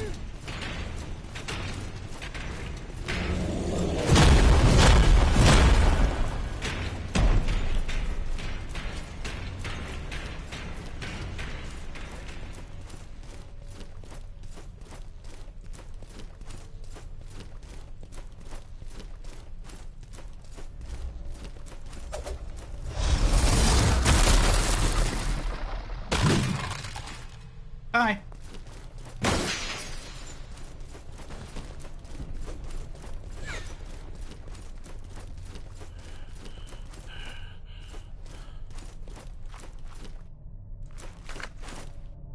Okay. I thought maybe I could use that to close the doors. Okay, there's one teleporter. The other teleporter should be behind the other rocks, but I don't need these. I need the one that's down here and to the right. Hopefully this guy won't sense or see me.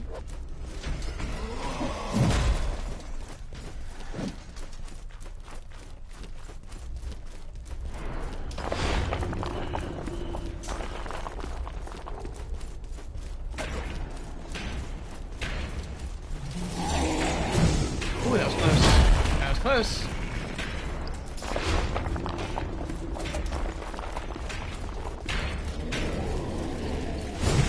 should have already hit the teleporter by now. There it is. Say.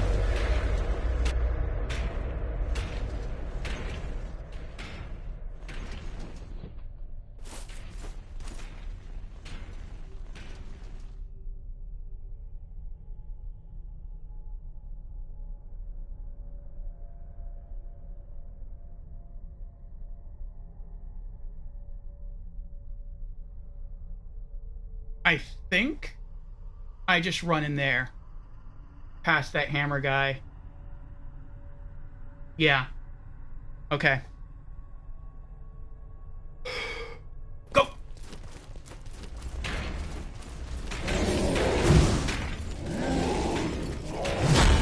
Oh, hello.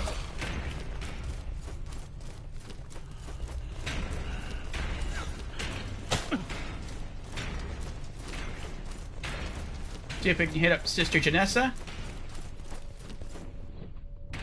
Perhaps it's time to make some new memory. I see. Please let me go. Thank you. Oh, he doesn't aggro this far. Oh, thank goodness.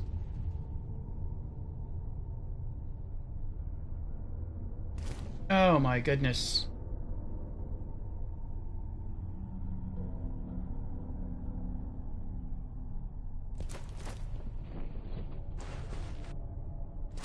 We can do the final upgrade now.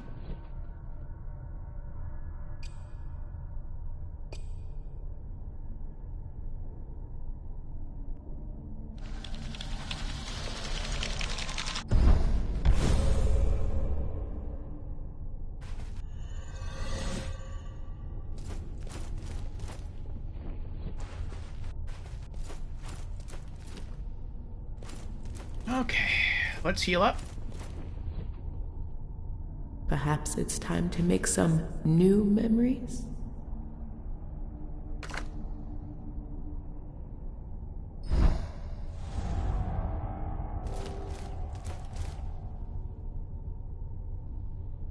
I almost can't believe we made it to the beginning of the dungeon. Now we just have to get out of here and get back to the hub area.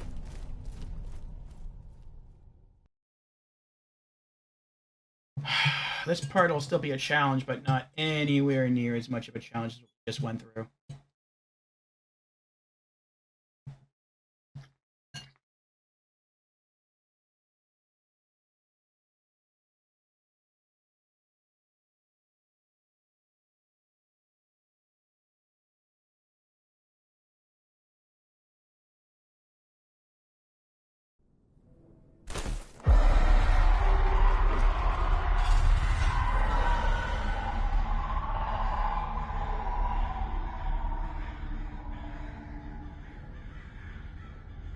Okay.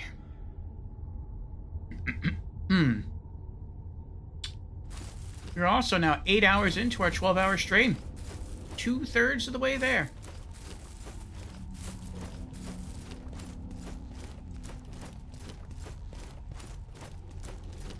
I think I'm going to try and just run all the way back if I can.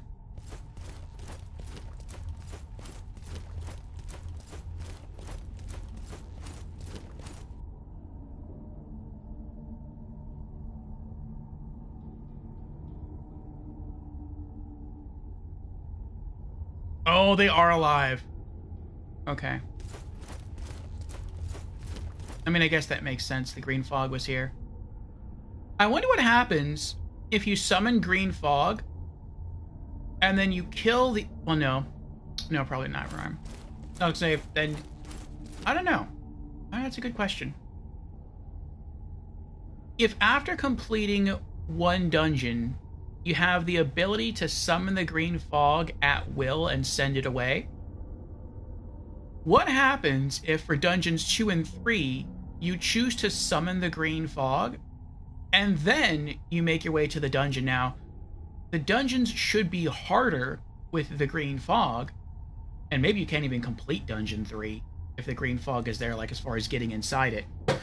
But at least for like dungeon 2, and maybe even dungeon 3, if you go through the harder version of the dungeon and then you come back out to run back to the hub area, I would think that all these enemies should still be dead, because when you kill enemies in the outside area, they stay dead. Unless, like, the outside environment shifts. Like, if there was no green fog before and you beat a boss and you get, you know, their gland, then yeah, green fog covers the ground, and then because of that, like, different enemies respawn. But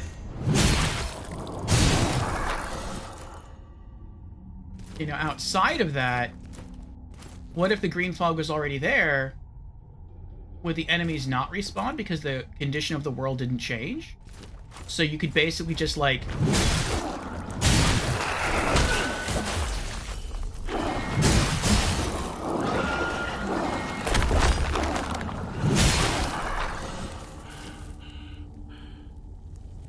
so you would basically be able to just, like, waltz back to the hub area without having to fight. That would be pretty awesome.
I see another vamp back there. I'm gonna leave him alone.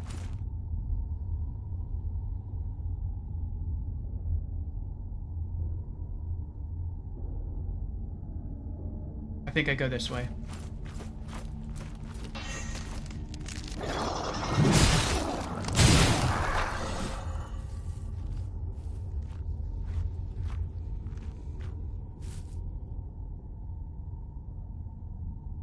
Okay, he didn't see me.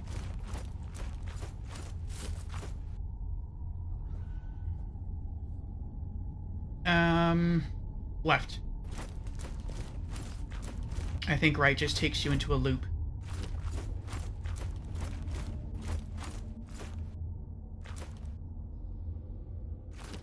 Alright, we're getting closer, I think. Uh-oh.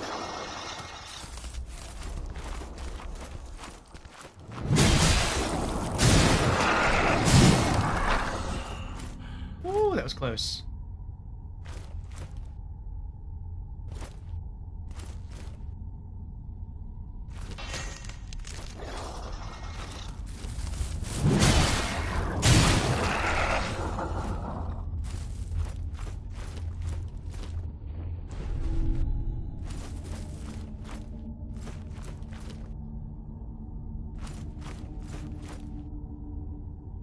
Okay.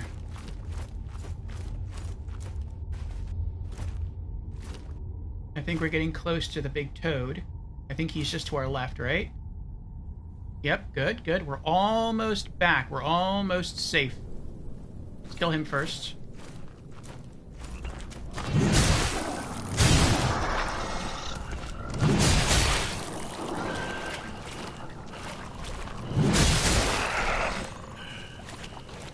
Good.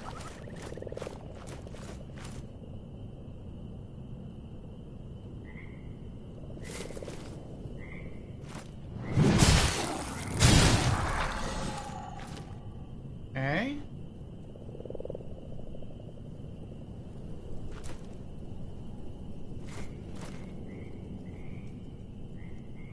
I'm gonna try to avoid these 3 if I can.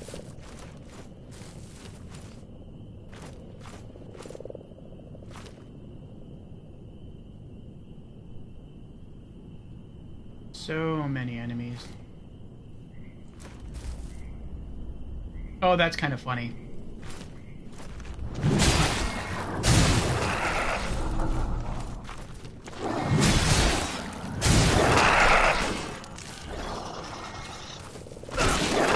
Oh, this is bad.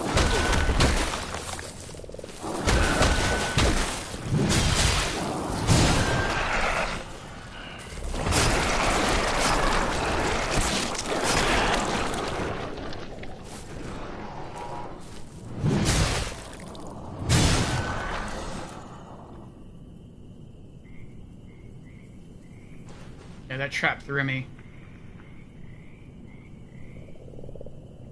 Let's just hang out here for a little while, heal up.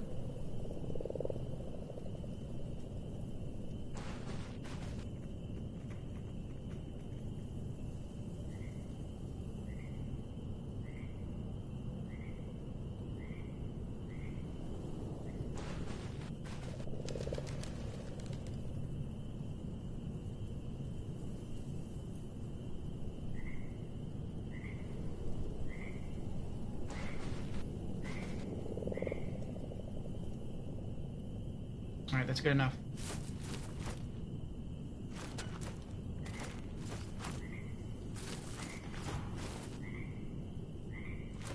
I almost walked right into that one.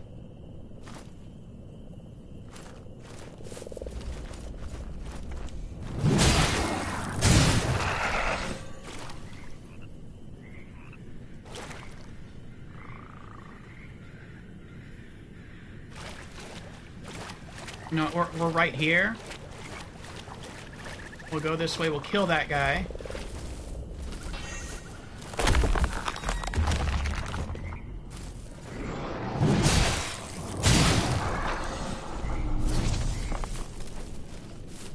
We'll get 2 heal mushrooms right in here. There we go. We're almost back. We're almost back. I think once we get back, I'm gonna take a restroom break, and I think get some more pasta.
I still haven't changed my controller over. We got that notification, I think it was like an hour ago, maybe more, saying that the battery's about to die. PlayStation 4 controllers don't last as long as PlayStation 3 controllers, you know, referring to the battery, the charge. But, I do like the fact that on the PlayStation 4 controller, perhaps it's time to make some new memories? I like the fact that when, the PlayStation 4 gets low on its battery and it gives you that message, I think it's actually still good for like another hour or 2 before it really dies. Okay, I'm gonna go use the bathroom, and then I'm gonna come back, we're gonna turn this in, and we'll see what happens with the story. So give me 3 minutes, my friends. We will be right back. Now, what's my coffee looking like? No, I got enough coffee for now. Alright, burp. There we are. Alrighty.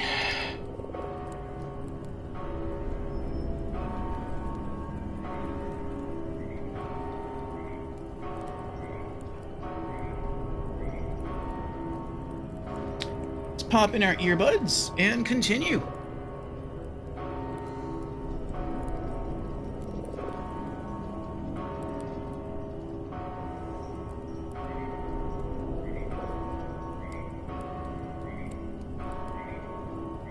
All right.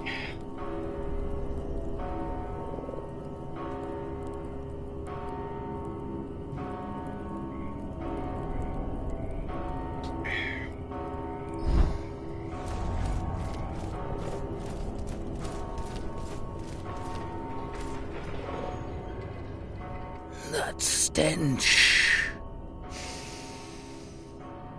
You've brought the fog with you. I thought you might say something different, considering that we met someone else that looks like him. Maybe he would have, had we not killed the guy.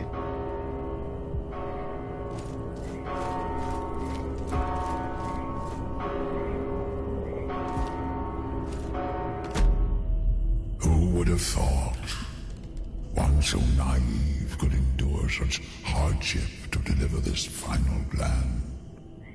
Yet, it is I who will ascend, and not those who are worshipped. Hand it over, and claim the honor to witness what's true. Pull the sacred gland away from the prisoner? No. Thank you. Yes. I feel my wings unfolding, body burgeoning, eyes opening as if for the first time. I see now your malform, misguided, an empty shell, nothing but flesh and instinct without purpose. You've been misled by false idol, fed the scraps of hope until your senses dulled and softened. But I know these lies have left you desperate, hungering for more. I shall give you a chance at redemption to know the truth, if even for just a fleeting instant as you bask in my grandeur. Come forth and bear witness to my ascension. It's time. I must spread my wings.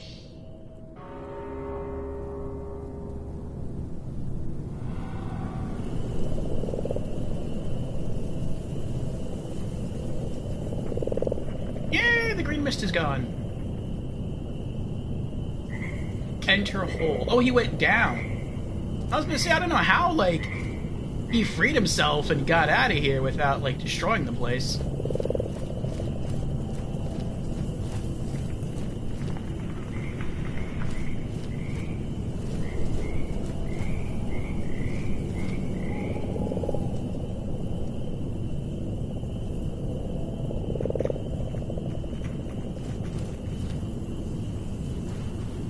Let's upgrade this again.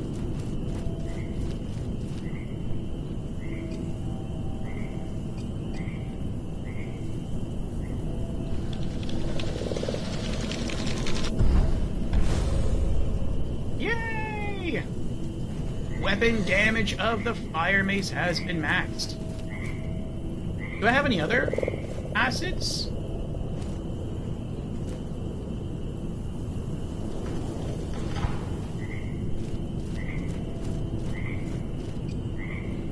Nope.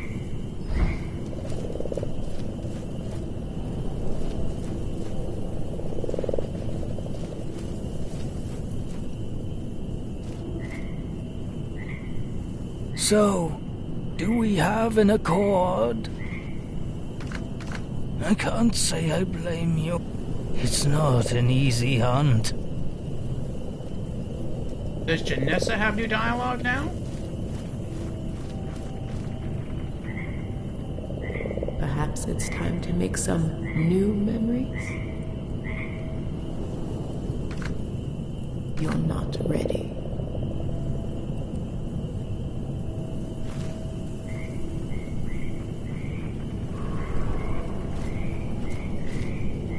Alright, before I go down the hole, that might be a point of no return.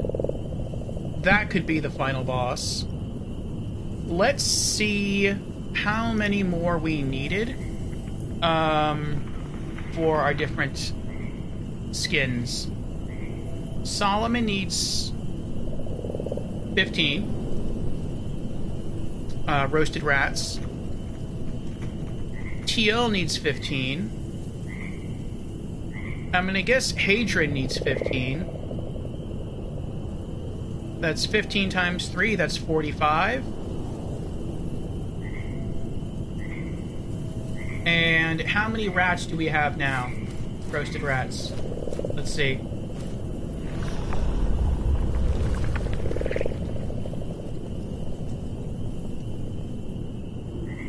$21.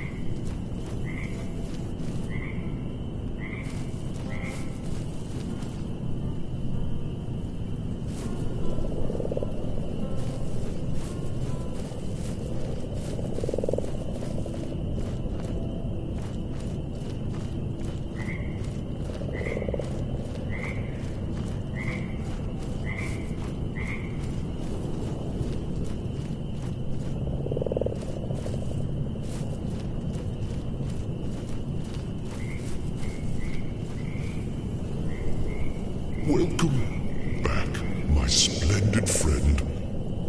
Shall we engage in some rousing commerce? Surely there's something you'll fancy amongst my collection.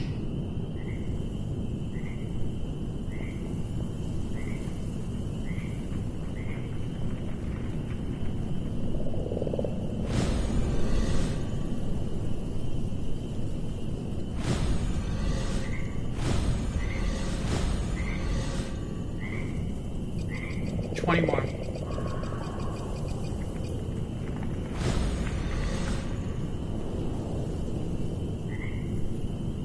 Alright, we should have enough roasted rats to buy all the rest of the...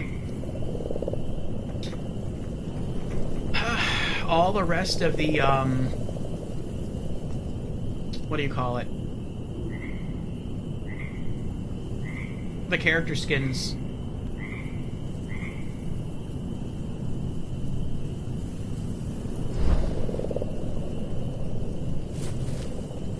But since we have an attack stack right now of 44, you know what we should do? We should go kill another 54 enemies, especially now that the fog has dissipated some, so that we could build up our 100 attack power stack again, and maybe while we're at it,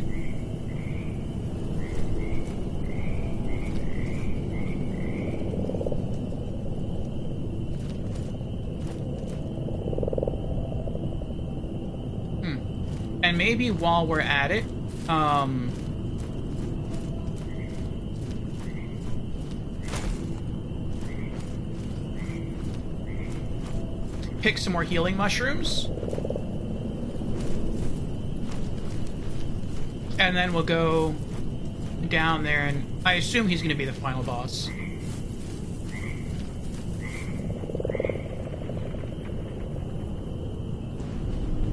I wonder what would happen had we not given him the final, gland. I wonder if maybe he just would have, like, taken it from us.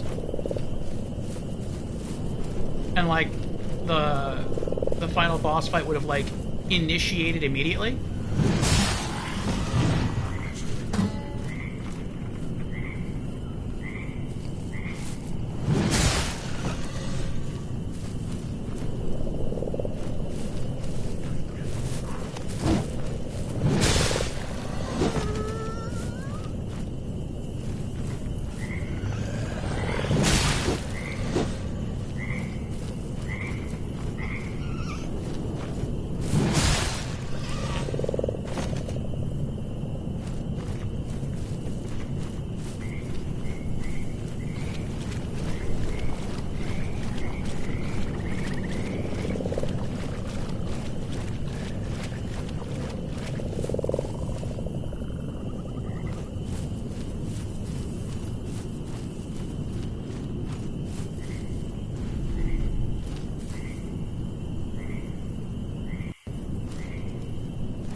I guess we could fight him.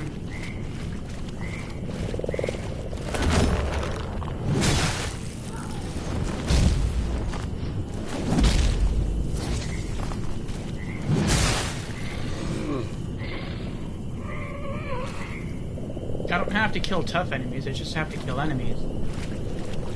Preferably the weaker the better.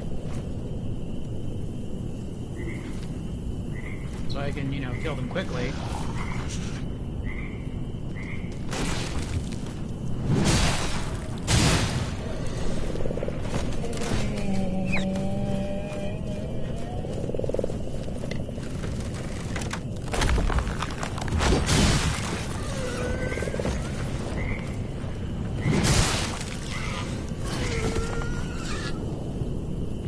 Pretty good.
You know what, let's just go. Let's just do the final boss.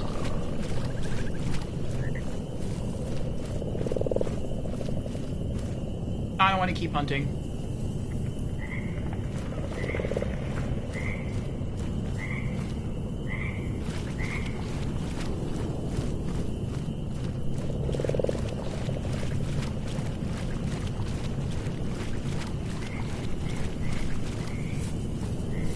I hope one day they make a sequel to this. Like, I want to learn what happens with the merchant guy up there. I want more lore about him. I want more lore about Janessa. I want more lore about the world and the bird person and all the shell.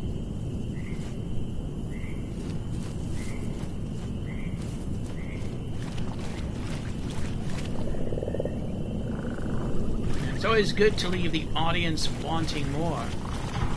And they did that.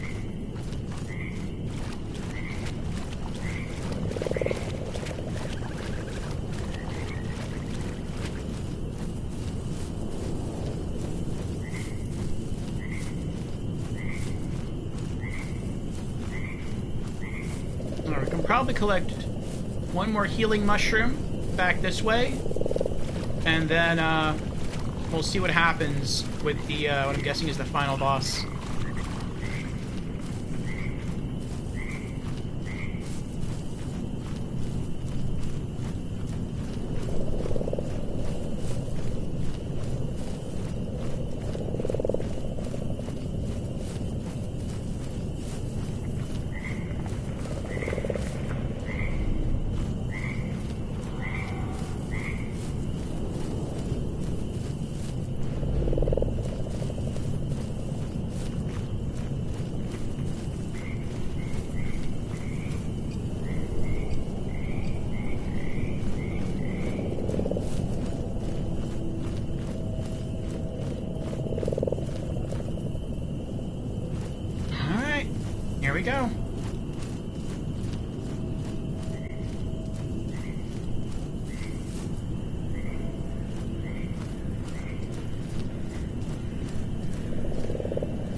That was a weird effect.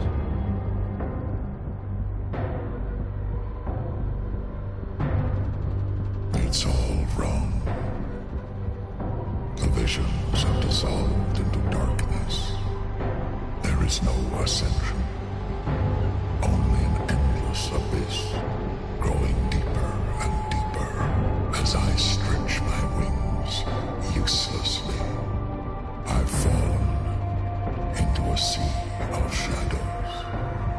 I remember warmth and light, but even that is fading. The visions weren't for me. They were for you.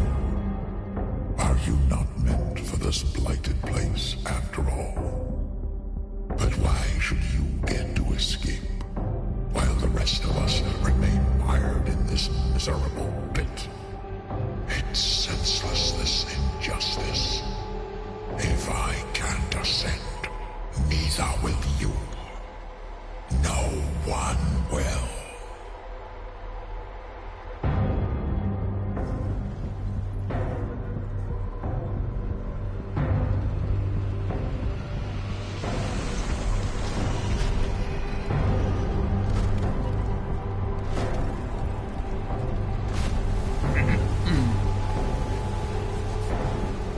Oh boy.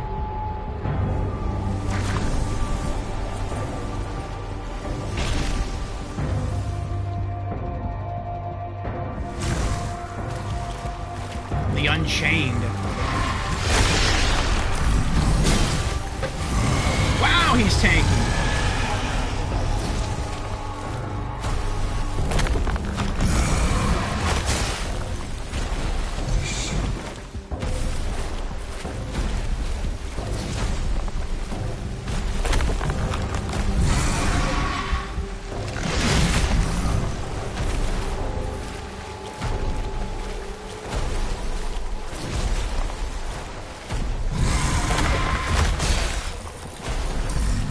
I hope he only has one phase.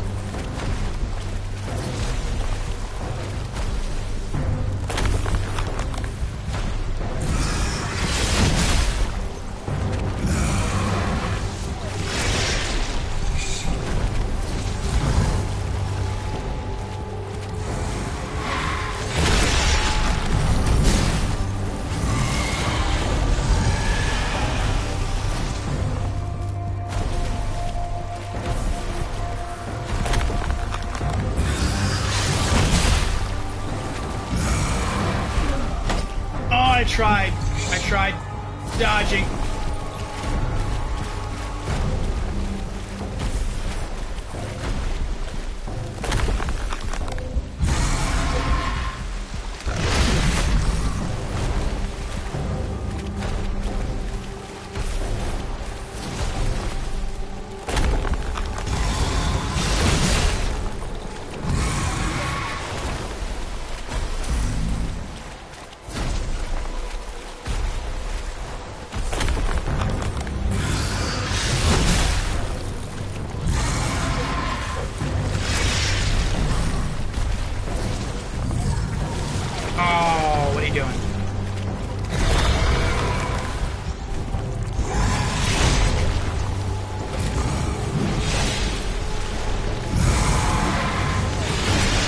Oh, that was close.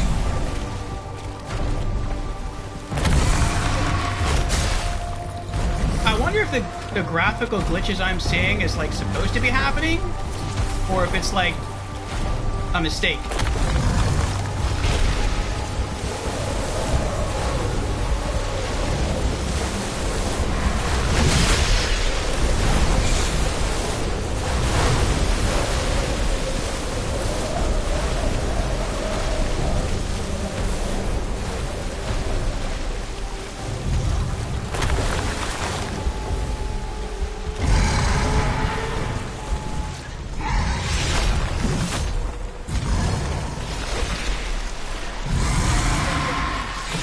Oh, I thought I dodge rolled too early there.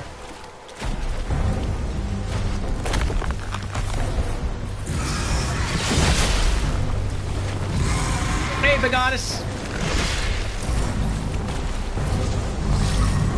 Boss looks awesome.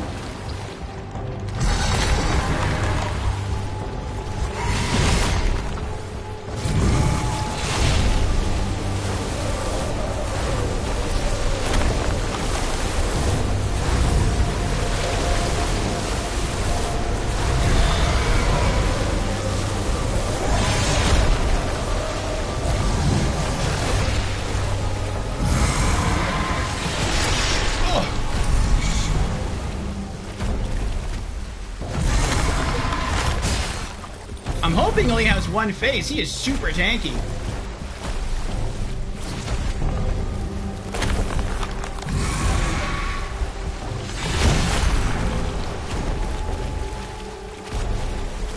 I think this is the final boss of the game.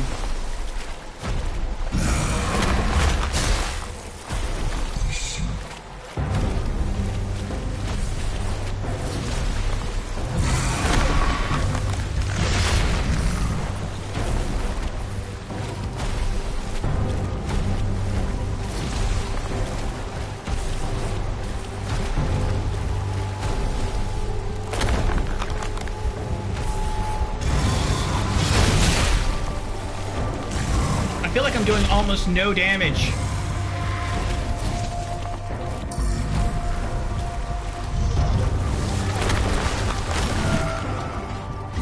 What? Oh my goodness. All right. Ugh.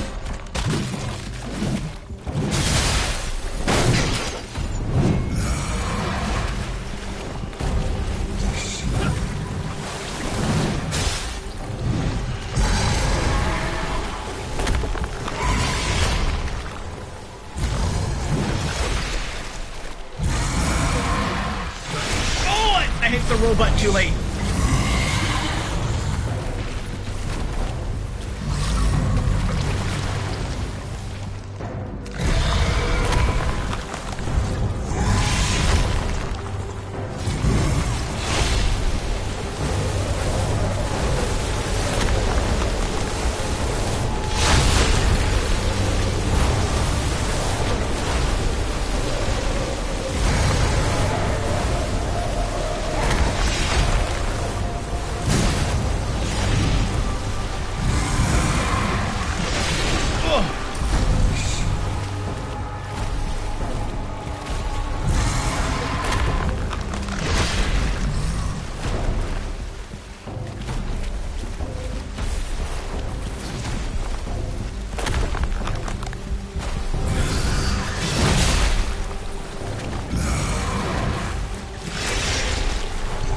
I feel like he has to have only one phase. He's way too tanky.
Reminds you of the Deathrite bird. Both very creepy. Oh, it does look like the Deathrite bird, doesn't it?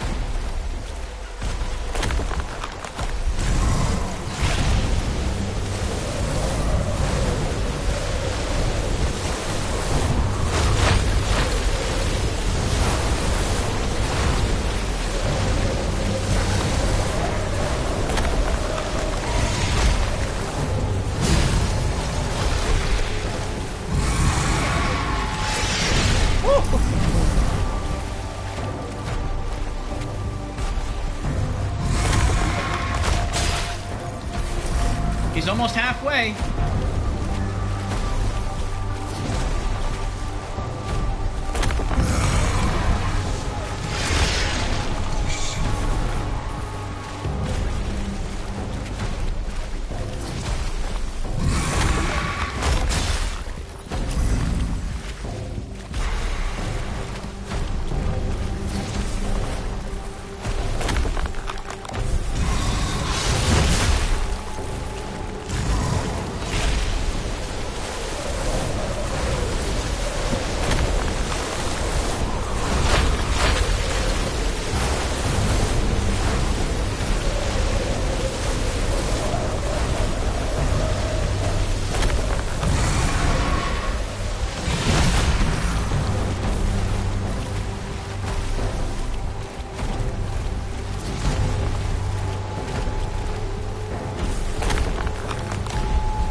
He rarely gives you a chance to hit him? Yeah.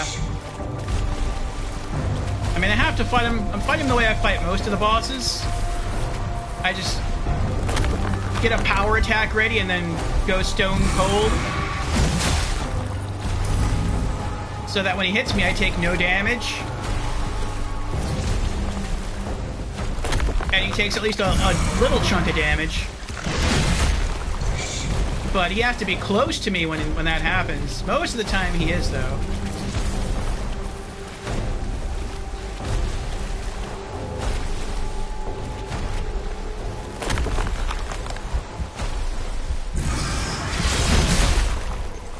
Alright, he's under half.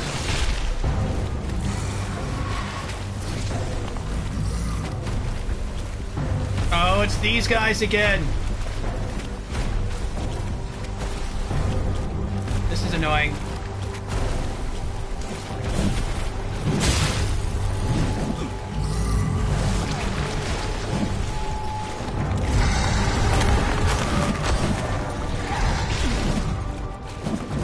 Oh, there's so many!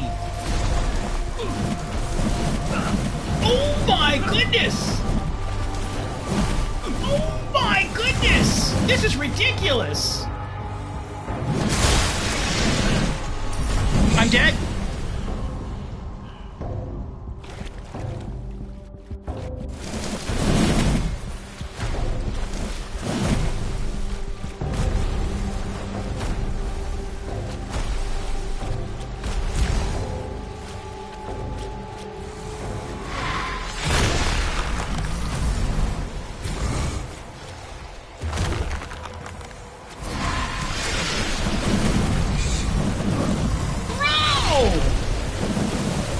Can I attack?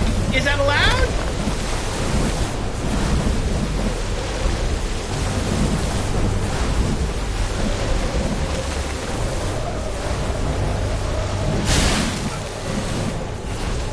This is insane!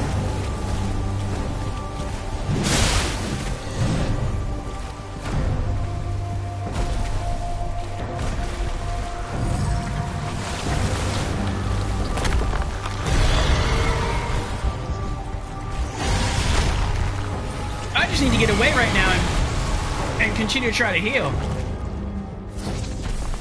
Oh my goodness, that's insane.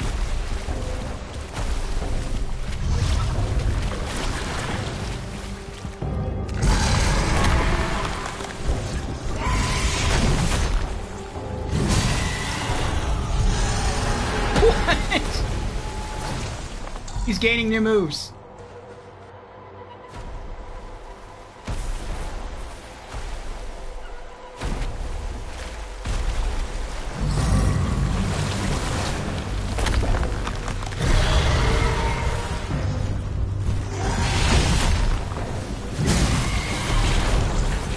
Oh.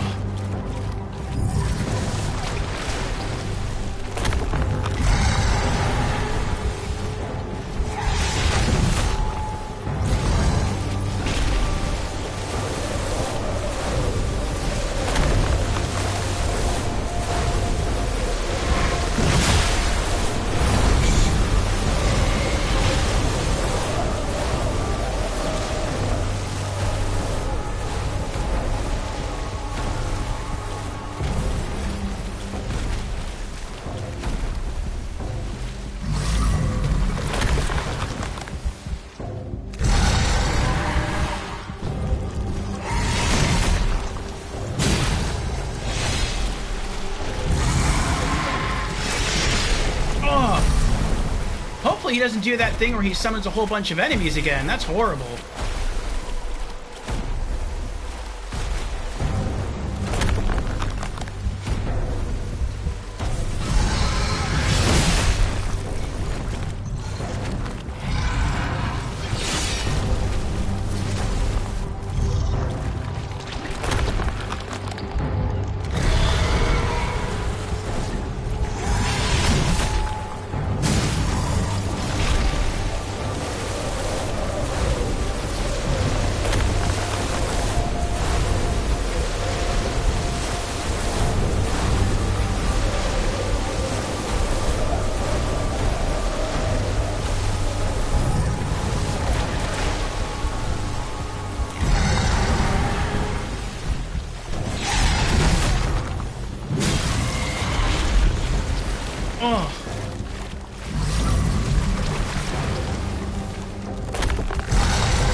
Can't get him there.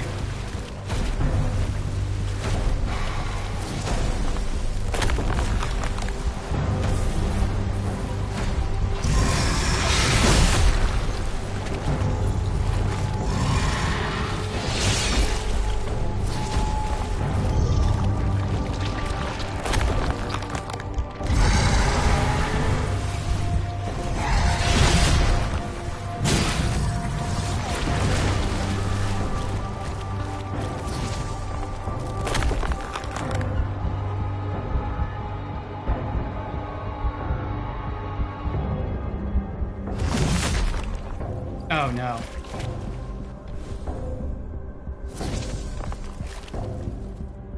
Here they come.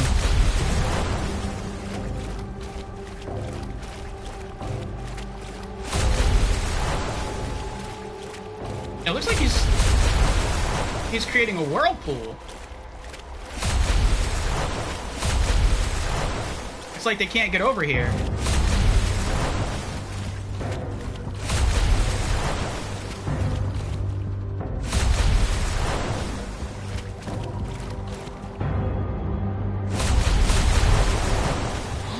He's eating them! He's like sucking them back down and he's regaining health. Oh, this is dirty. Dude, he was down to like the last third of his health. Wow. This is scummy. How many times can you do that? Like an infinite amount? I hope not.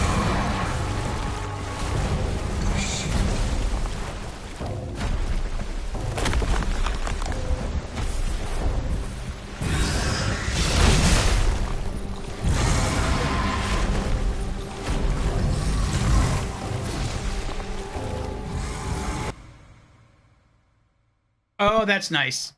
I'm glad that happened. So, I had received a message like some hours ago that my controller was about to die. And I guess that when your controller dies, the game pauses. Doesn't happen in Dark Souls, happens here though. Appreciate that. Yeah, he sent me flying one of those times, didn't he?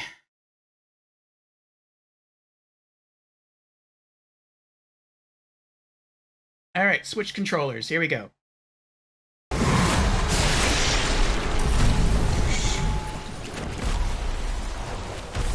And that cost me health, too.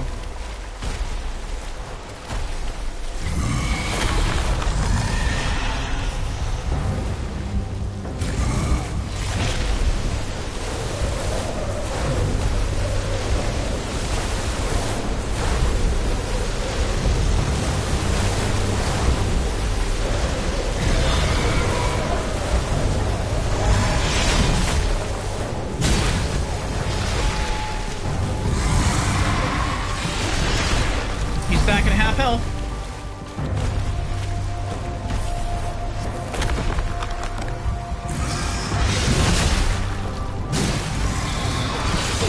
Oh, I got greedy. I actually just went for the one hit.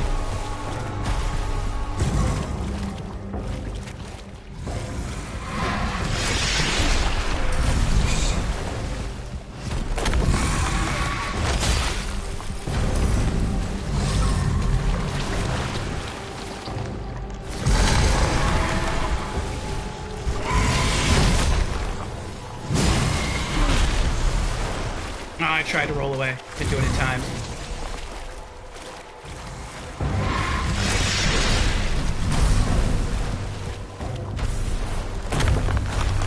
After this, I need to heal.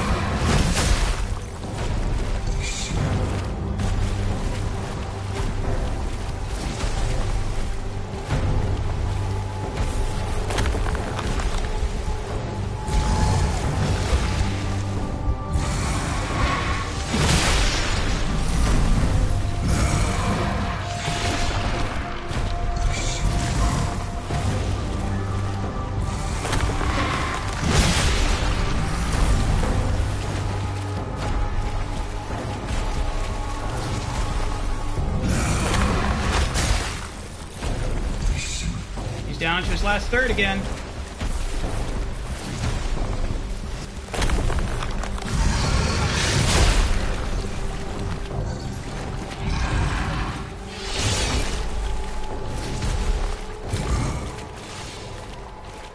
Please don't summon people.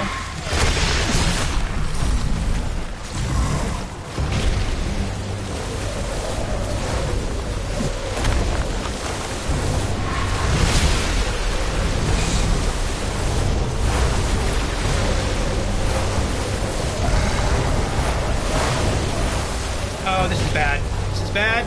Get up, get up.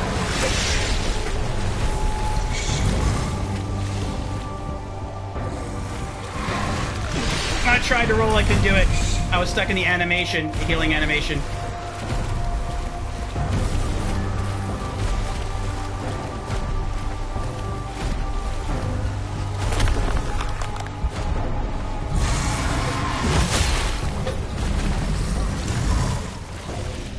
Please don't summon people. Oh.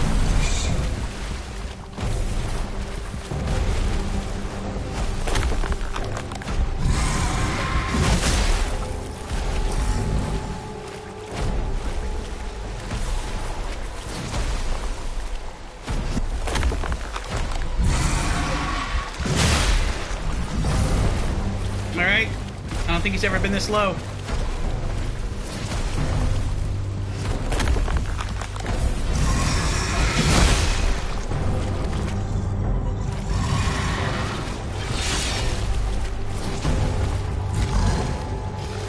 Now what do you do?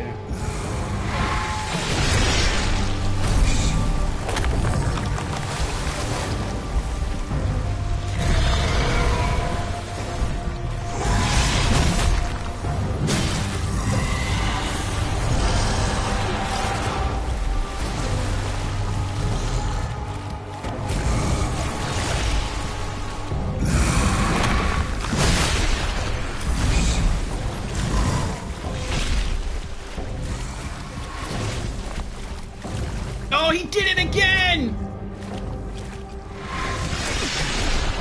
I got distracted because he just summoned more people. Oh, I didn't mean to do that. This is bad. This is so bad.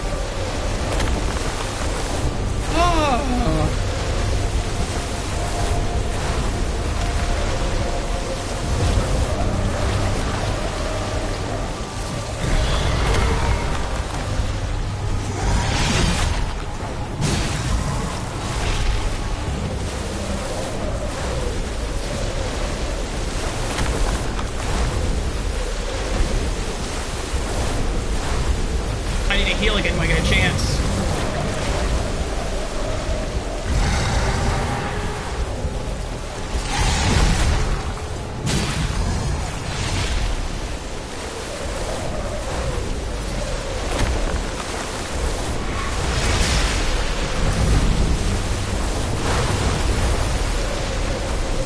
Get up, get up, get up, get up.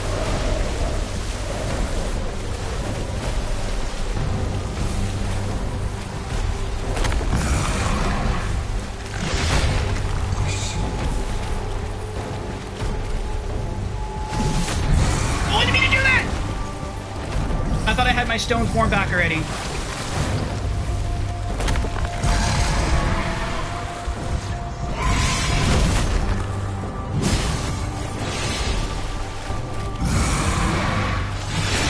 Oh, I thought I rolled too early there.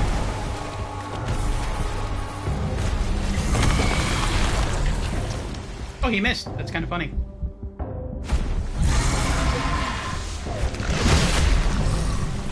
Wasn't close enough.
not close enough.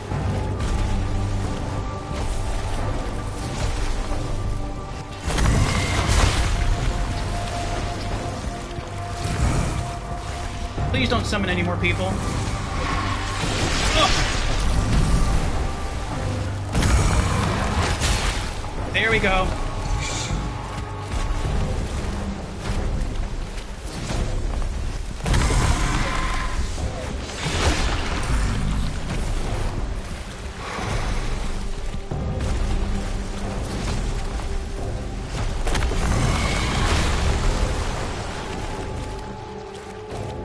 He's getting smart right at the end.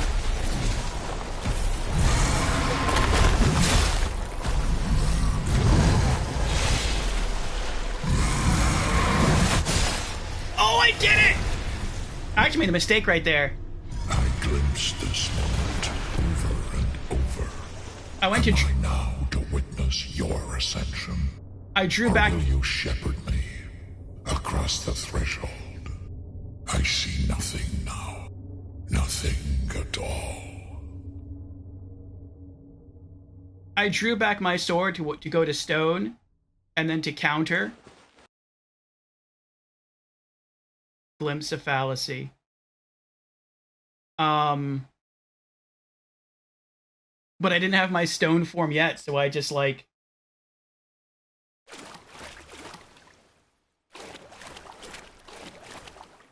My attack was just timed to the point where I could beat him that way, I guess. I don't know what I'm supposed to do here. It looks like I can talk to him.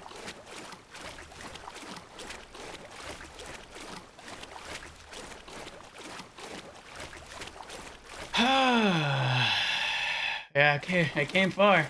Thank you for the GGs, Bagatus. I hope this game isn't glitching on me now.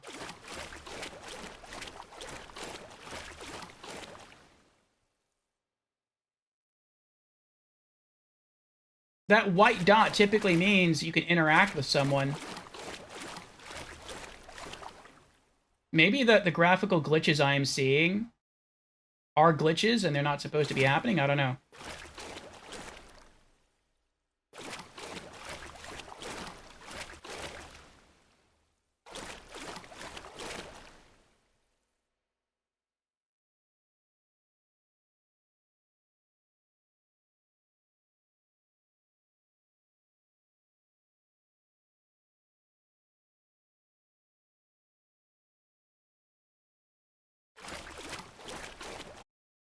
Oh, what about if I...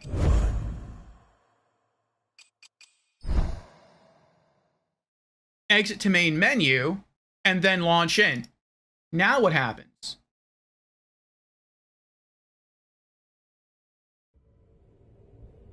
Because it's saving.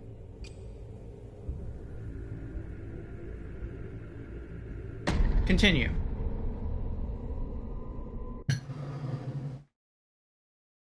All right. So hopefully this will fix it.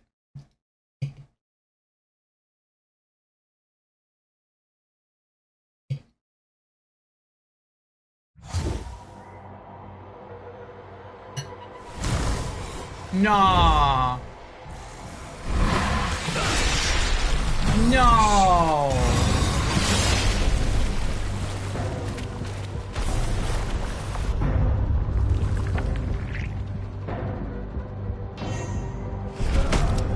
Oh, he's still fighting.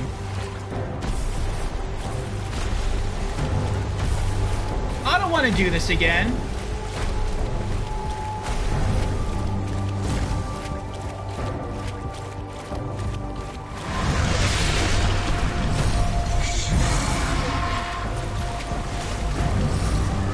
Hold on.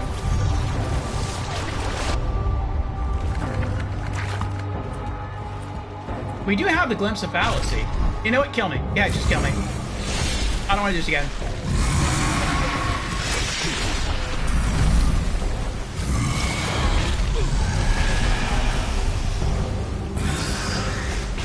I lose 5,000 tar. That stinks, but I don't mind. I don't want to have to fight him again. And I have almost no healing mushrooms.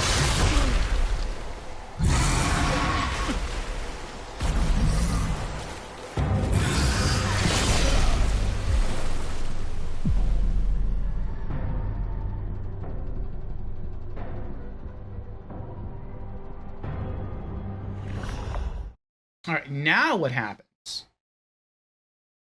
I'm guessing I return... I don't start the boss fight over again. I'm guessing I just return to the hub area.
Do I still have the key item? I do. I still have the glimpse of fallacy. So I still have the proof that I beat the game. Alright, well.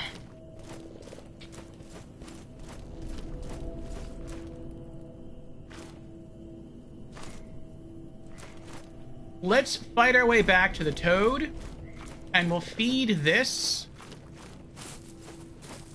to Toad Guy, and I think that should give us our final cosmetic skin for our character here. But Goddess says, I missed it. What happened there after you killed the boss? It glitched. So you're supposed to be able to walk back up to the boss and interact with it, but no matter how I angled my character and the camera, it wouldn't allow me to interact with it.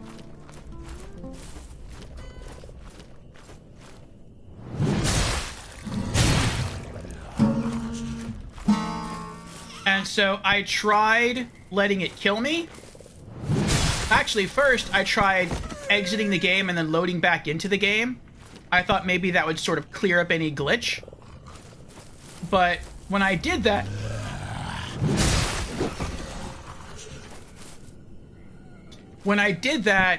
and I launched back into the game, the boss respawned.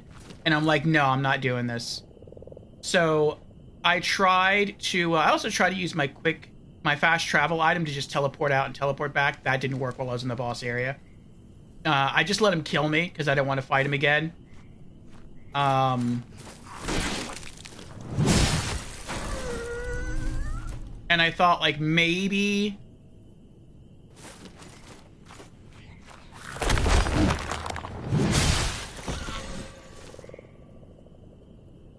somehow something different would trigger. But no. So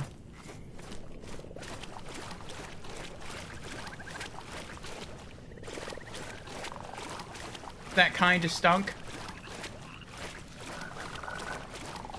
But I'm gonna make my way to the big Toad now.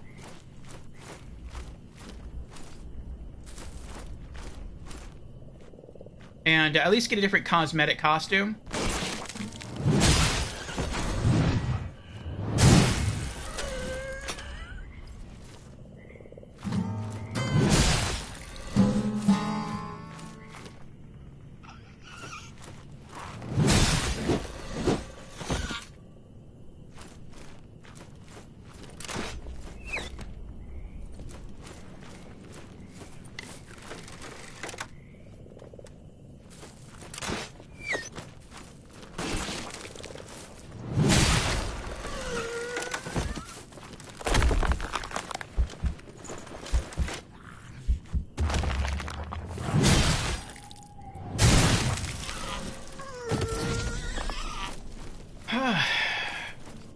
And then I think what I'll do is I'll try to, like, look up the ending or the possibility of, like, what happens at the end.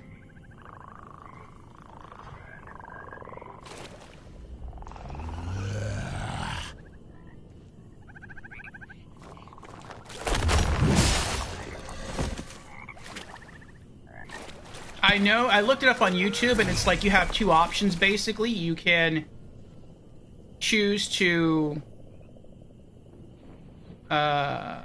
sort of finish off the boss, in which case you kill him and the game ends. Or you can refuse, because if you finish off the boss, I think you do get the ending cutscene and you ascend, but it kicks you into New Game Plus immediately. If, on the other hand, you say that you want to not finish off the final boss, then it looks like what happens is you just return here to this place, to Fulgrim, and you can sort of do whatever you want to do here. All the bosses stay dead, and if you want to ever move on to New Game Plus, then you can make your way back down into the boss room, but then you have to kill the boss all over again. What a bummer. That seemed like a really interesting end boss. It was really tough. It was really challenging. We did beat it. It's just the game glitched. And, yeah, it's a shame it did, but I'm not even sure if we would have seen the ending. Like, even if it hadn't glitched. Because my plan, since today was a 12-hour stream, was to beat the game and then, like, not move on into New Game Plus. And so, even if we would have, like, selected not to ascend, we would still be in the predicament that we're in right now, which is, we're here, we didn't get to see the ending, and we would have to kill the boss all over again to see the ending. Which kind of stinks. Glimpse of fallacy.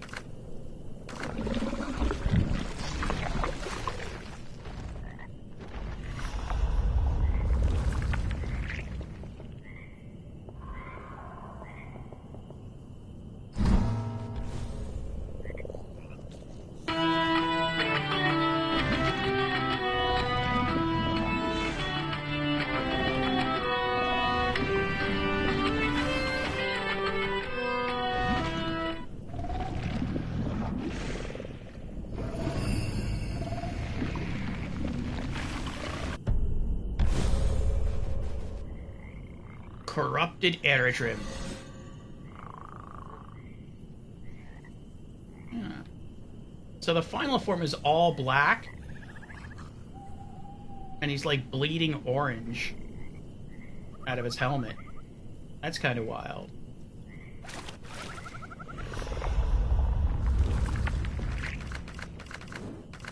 Okay, did use it.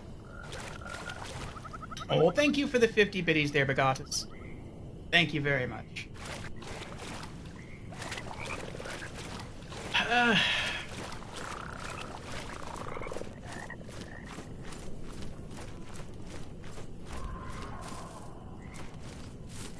Yeah, if I wanted to try to beat him again, like, I would have to go all out again. And I don't even have all my heal items. Like, after the boss reset, all of my heal items that I had used during the fight stayed gone. And so, yeah, that's was kind of crummy.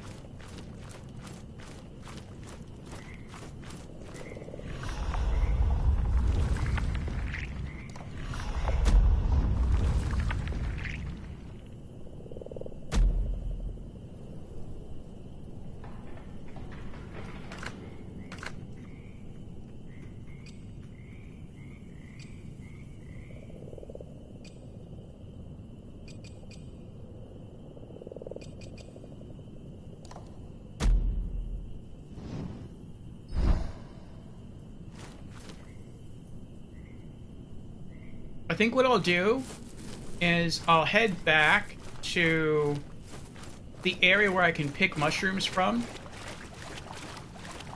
And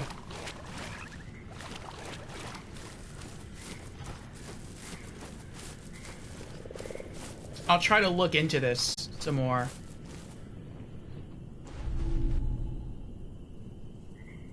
Oh.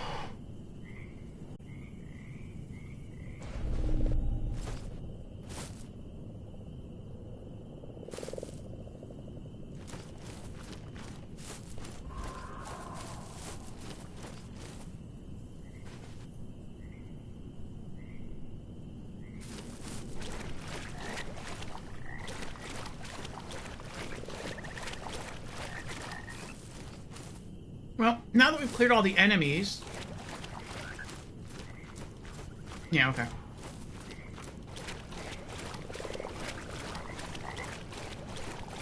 Now that we've cleared all the enemies, at least we can go and we can get our other shells. And we can get their other skins.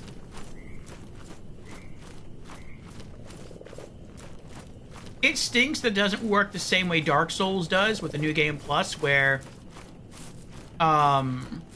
you can choose to, like, end the final boss. And then see the ending cutscene, see the credits. And then you can choose to stay in the world and not get kicked to New Game Plus.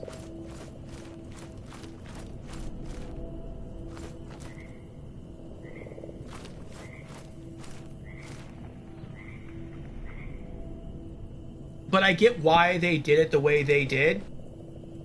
If someone wanted to get that item again, the fallacy item that we just fed to the toad, if someone wanted to get that again in order to, like, unlock, because we don't have them all, right? We don't have the last skin for this guy too, do we? No, we don't. Okay. So yeah, if you want to unlock the DLC Shade... Oh, are you kidding? I thought only talking to Sister Janissa made the enemies respawn. I didn't know that switching shells did that as well. Oh, that stinks.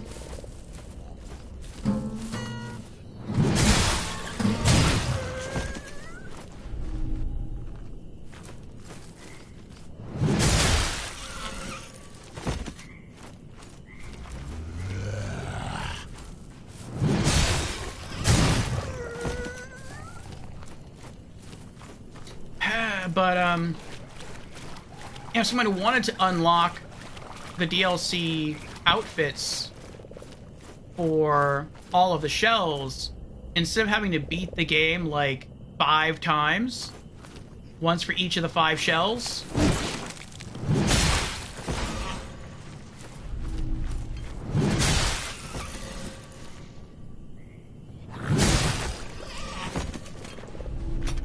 then an alternative would be they just choose not to ascend, and then they just choose to fight the final boss, like, 5 times back to back. And then they could stay in the same new game cycle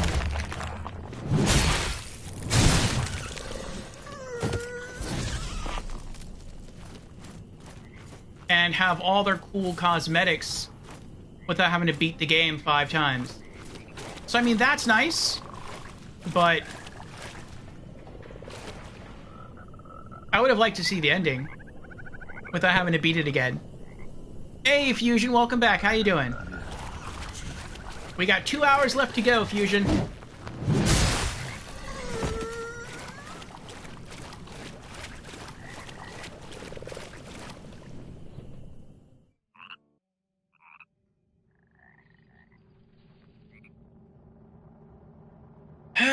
Just setting up stuff for streaming?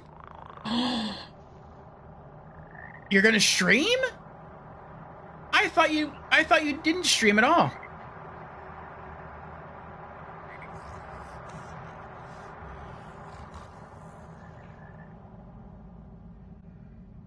You don't stream? Figured you'd start. Oh, nice, nice. What's going to be your first game? No idea? My guess was going to be Tarkov. You still have to fix things in OBS?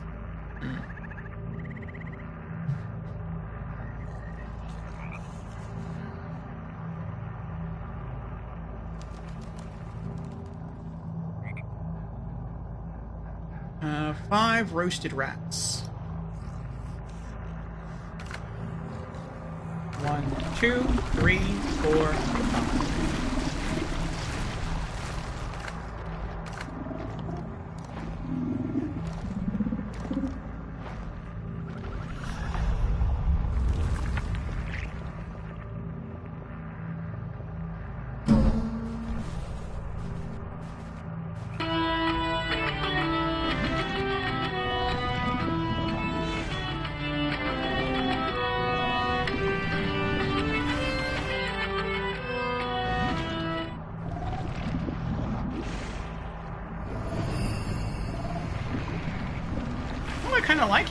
His red and black look.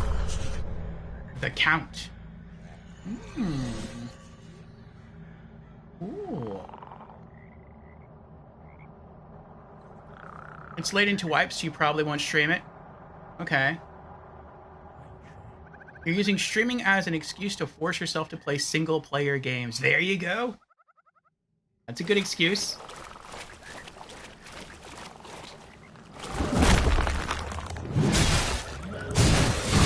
Oh, he's still alive.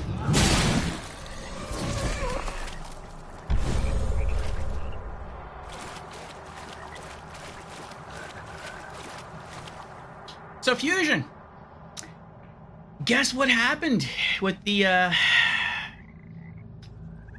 final boss of the game? I don't know if you heard.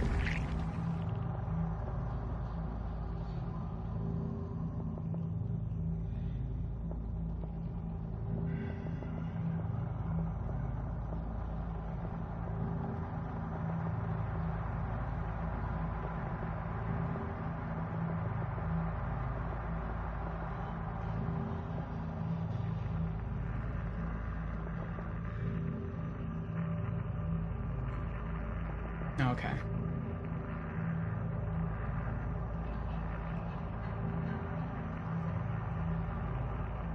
One-shot it? No. We didn't die. We legitimately beat every boss in this game first try without dying. And it felt amazing. But there's a problem.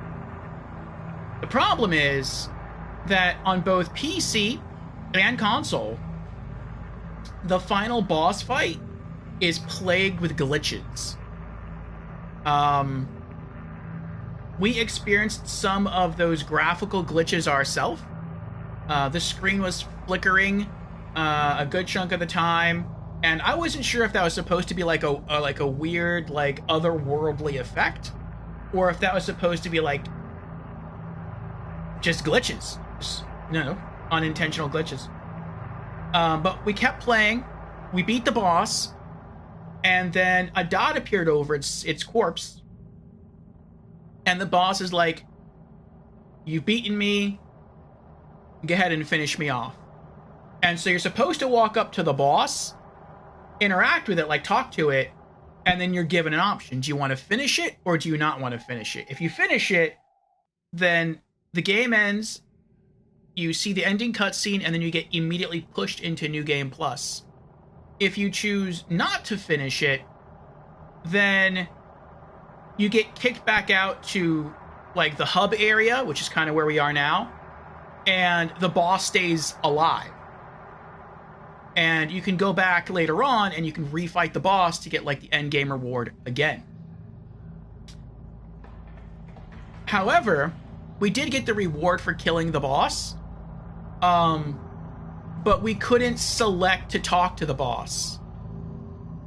And by the way, we have an ad starting in like 5 seconds, everyone. It should last about 3 minutes. Then we should have another hour of uninterrupted stream time. But yeah, so we couldn't talk to the boss and even have the option of finishing the game. So I tried all kinds of things to work around it so we could talk to the boss. I tried to run around the map because it's a pretty big map. And that didn't work. I thought maybe running away far enough from the boss and then running back would sort of reset the graphical interactions. Didn't work. I tried just walking around the boss and rotating the camera a lot and just spamming the interact button. That didn't work. I tried to use the gold mask to see if I could warp away and then maybe warp back, but the fast travel masks do not work in the boss fight. I tried to quit the game and then load back into the game. I thought maybe that would do something. It did do something. It brought the boss back to life. I did, though, keep the item for beating the boss, so that's nice. And I was like, I don't want to fight it again. I'll just let it kill me. And so I let it kill me. And I thought maybe if I don't know. I thought maybe if I like let it kill me, since it registered that I already killed the boss, maybe when like I was brought back to life, maybe it would be, maybe the scene would be somehow reset where the boss is dead and I can walk up and interact with it again, like talk to it again, like its corpse. No, the boss was completely alive again. I would have to kill it all over again. I'm like, look at this. So I was able to summon like some sort of big fish, and he swam up to me and he got me out of there. But I mean, I'm not sure we would have totally been able to finish the game sort of anyway. Because since this is a 12-hour stream, what I had intended to do was to beat the game, and then choose not to ascend, and then just try to like roam around the world map and see what else we could get. And so we wouldn't have seen the ending cutscene anyway. I just didn't know that until I like looked it up because I was trying to figure out what's going on with all the glitches. But yeah, that kind of stinks. Maybe we will try it again towards the end of the stream. We still have like an hour and 45 minutes of stream left. So we'll see. We'll think about it. Right now, we're just unlocking the rest of the character skins.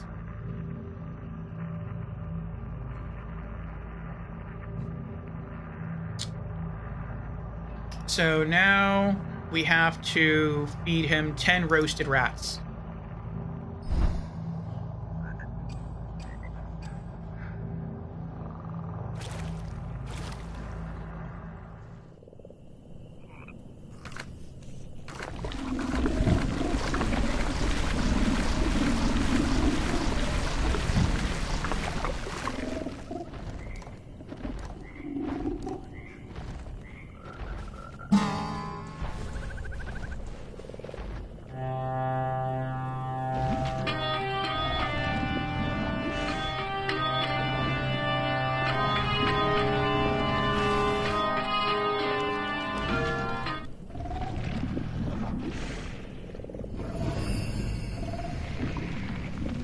Oh, that's creepy. Gewillt.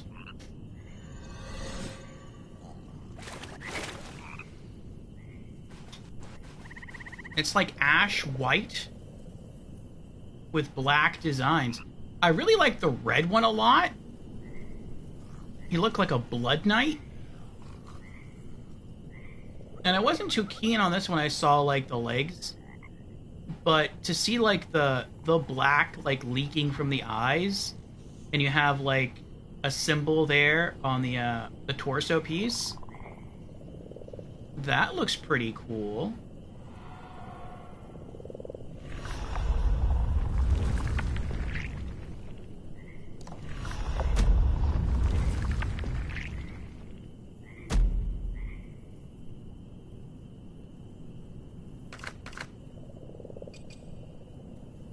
Yeah, I don't really like his default. We have, like, the blood. He looks like... He kind of reminds me of... What's that guy's name from Elden Ring? The guy who gives you the symbol to go see Mohg. Like, if he were wearing knight armor instead of his doctor's outfit, I feel like this is what he would look like. A knight of the Mohgwyn dynasty.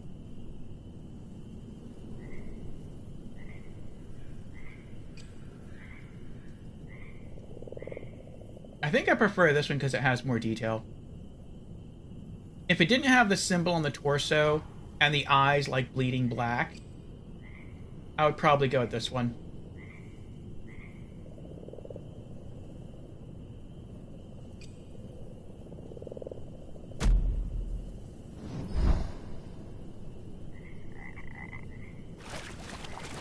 Alright. We're gonna go back and we're gonna get our next skin, character skin.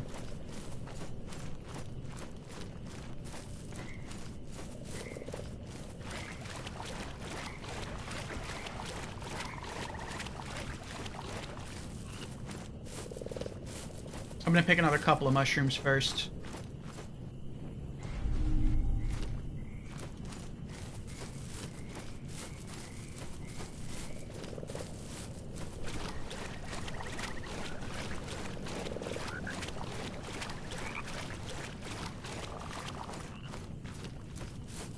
If in the end we don't get to see the ending cutscene because we just don't get around to fighting the last boss again, then that stinks a little bit, but we did beat the game. We're just kind of missing a little bit of closure. But I think we will try to fight the boss again. We're just gonna wait and do some other things first.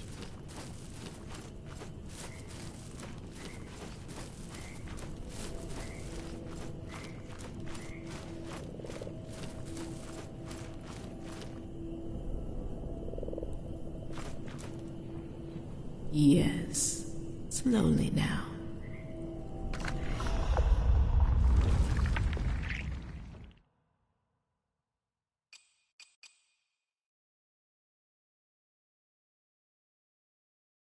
Yeah, his abilities are weird.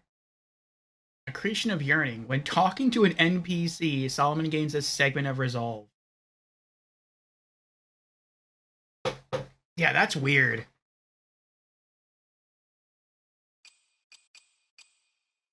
Solomon has a chance to heal on using a weapon ability to slay an enemy.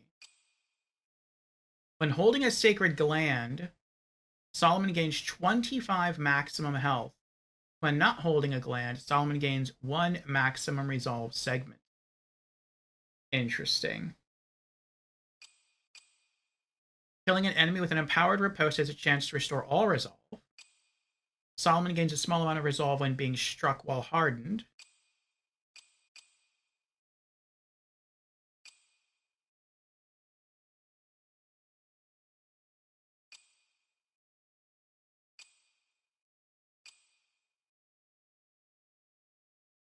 He becomes familiar with items more quickly and gains a glimpse on reading lore for the first time. The duration of time enemies... What? The duration of time enemies remain hardened when you are separated from Sol... Oh, that's cool.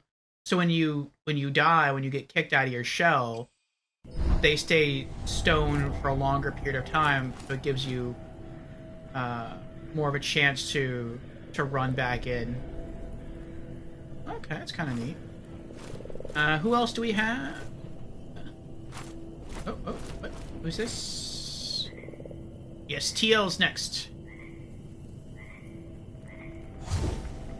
Our rogue.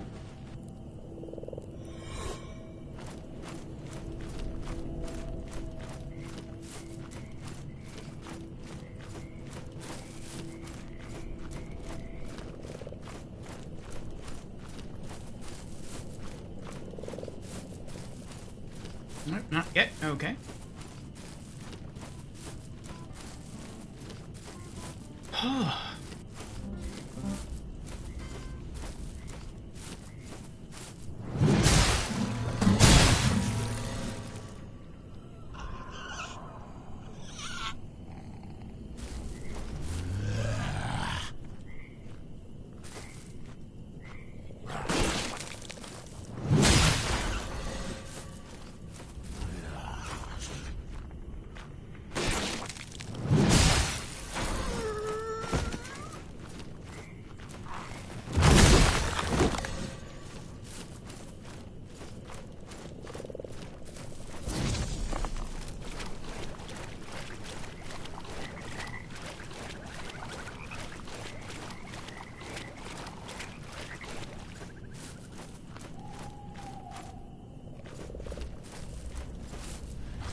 he's full health.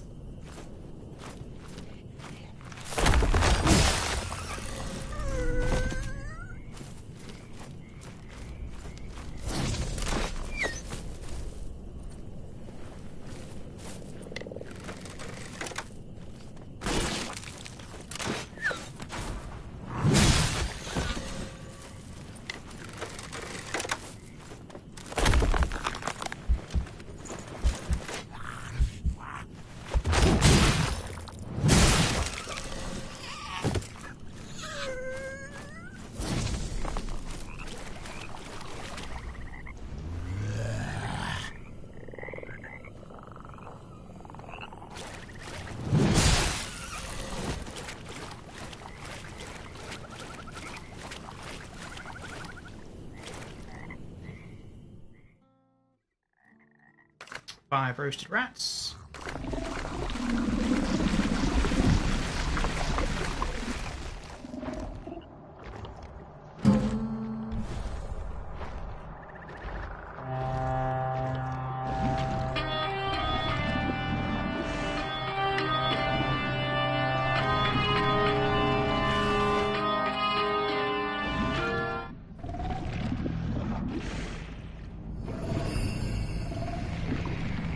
Oh, that's kind of spooky.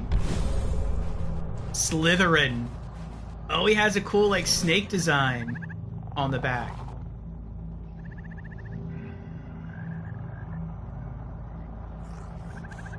That's kind of cool.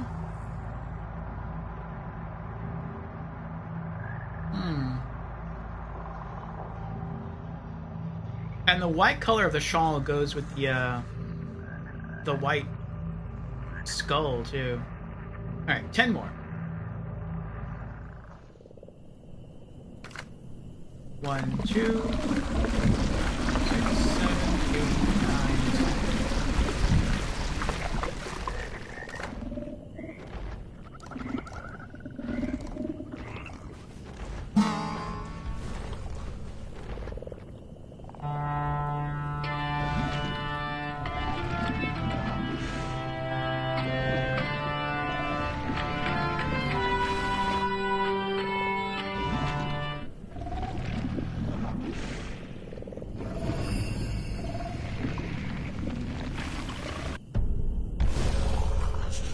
Serpent's Lust.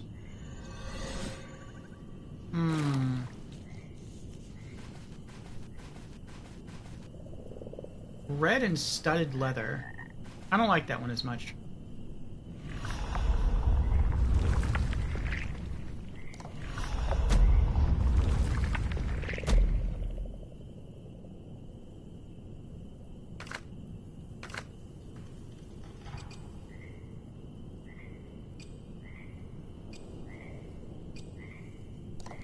Yeah, probably Slytherin.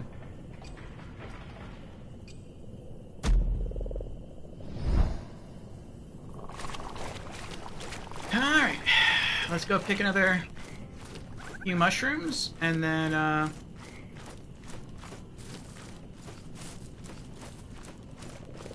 we'll get our last character class.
Adern the Deliverer.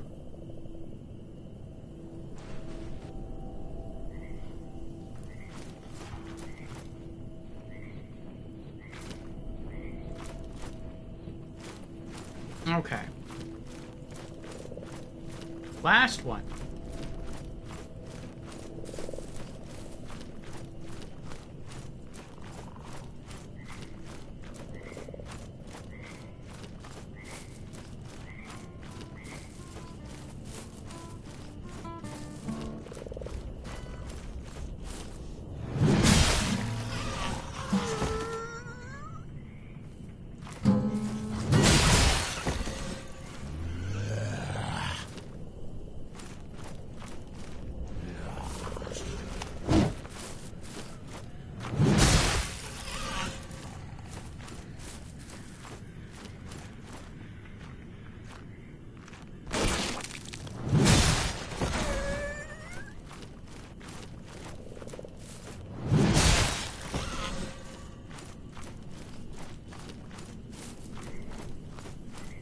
I like that the sword is just long enough so that you can usually initiate your attack before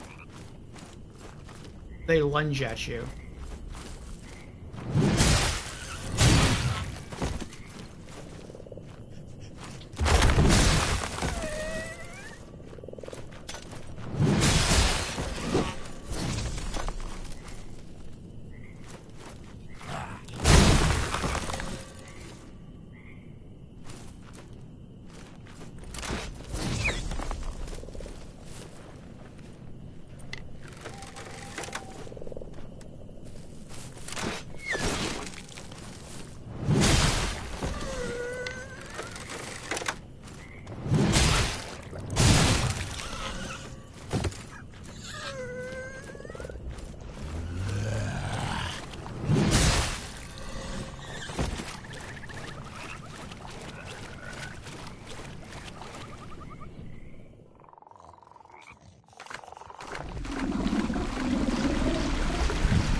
Fool's Gold? He looks like a Star Wars character. I don't like this one.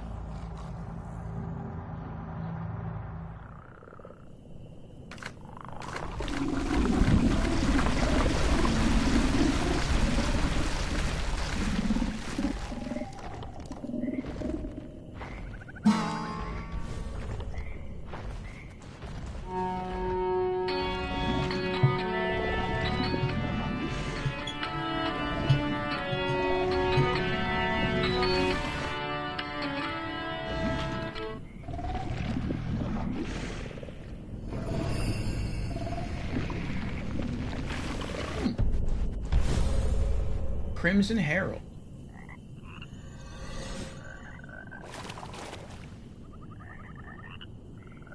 I don't know.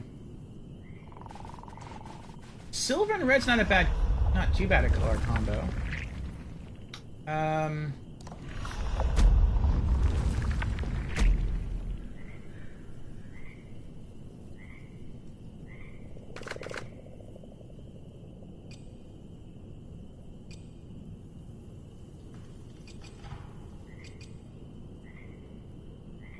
I think I like his default shade the most. Actually, I don't know.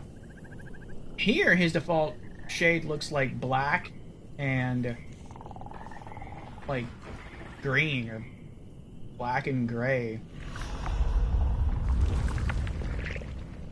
In the inventory screen, it looks like it's black and silver.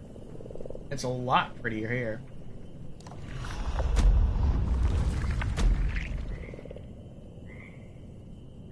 Yeah, here it looks awesome. It just doesn't look that way in the game.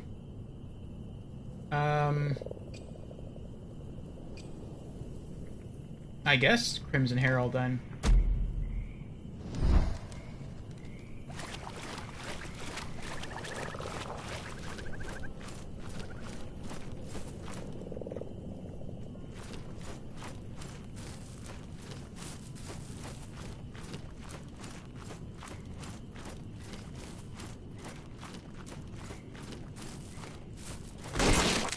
Oh. How far are we to maximizing the loot?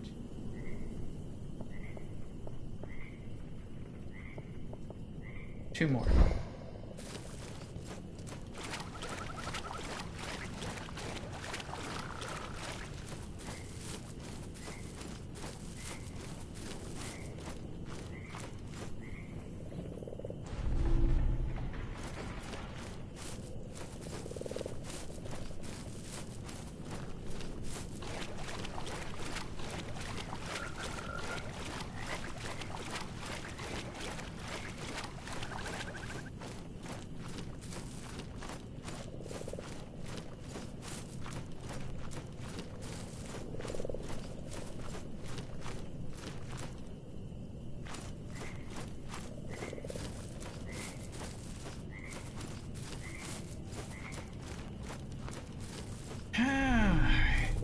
Hour and a half left of stream.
Alright, let's get the lore of the loot.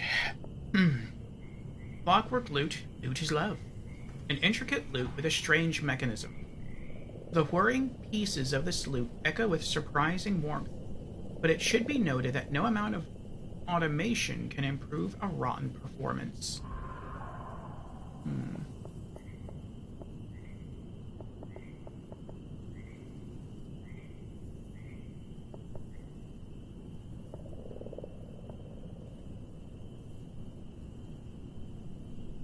Getting struck while hard will grant a buff which reduces the next damage taken.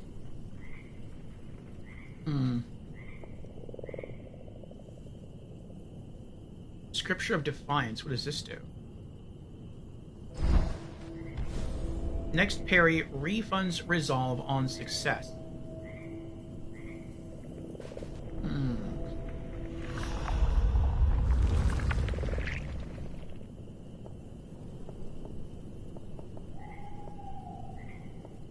Spectral token.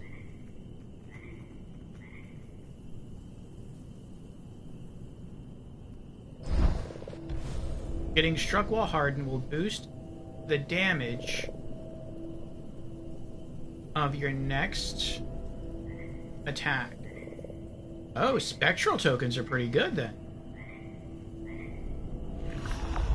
I wonder how many buffs you can stack.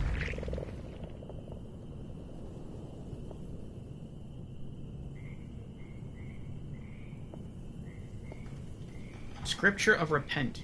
Prayer of Contrition. Next parry lights enemy on fire on success. That's pretty awesome.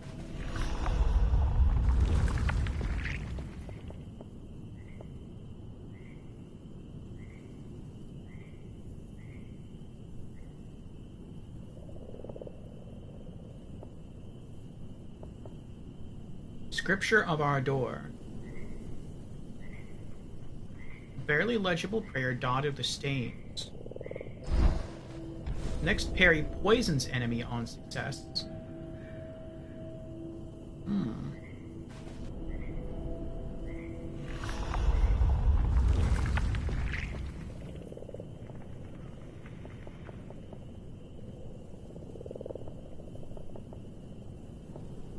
Ethereal Diapason.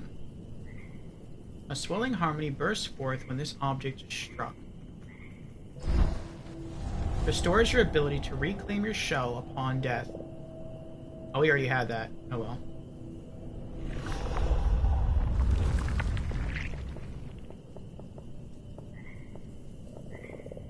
Scripture of Despair. After a successful parry, your next attack deals bonus damage.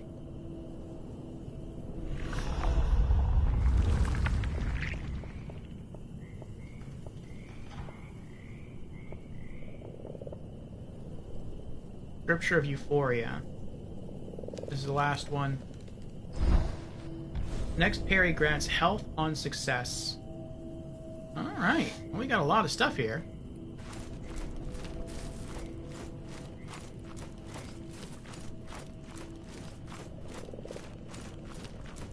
Okay.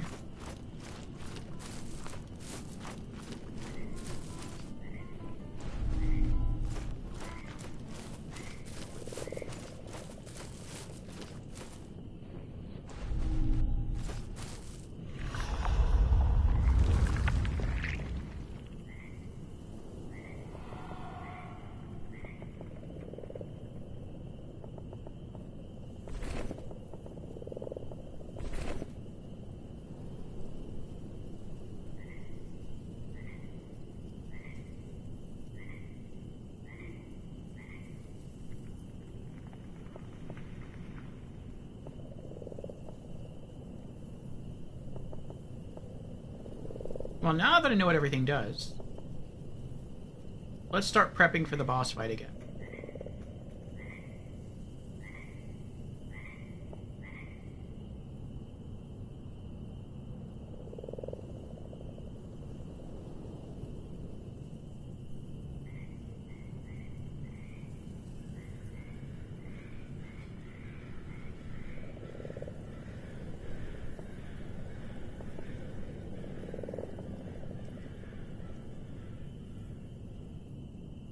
Spectral token.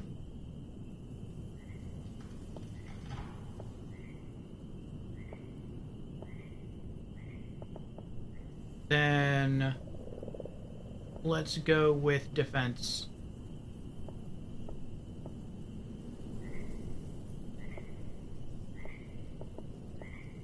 And then let's go with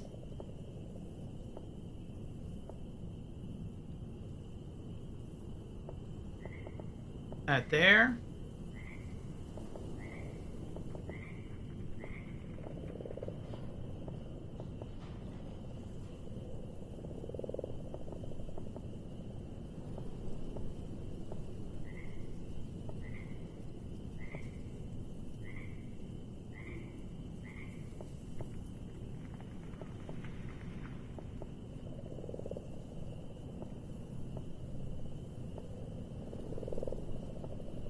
Okay.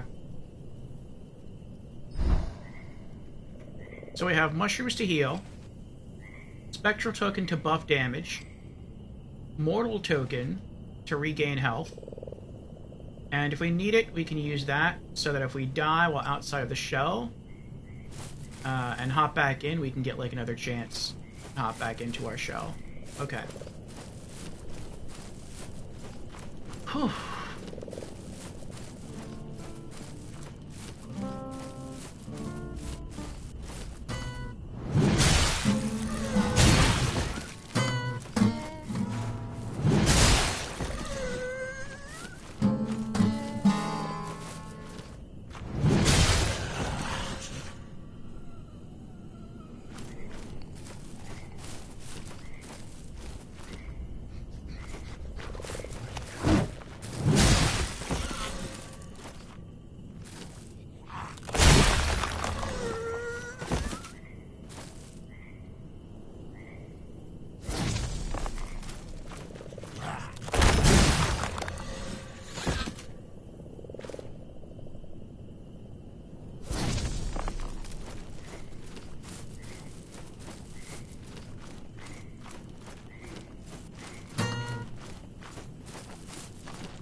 think I know what it'll do.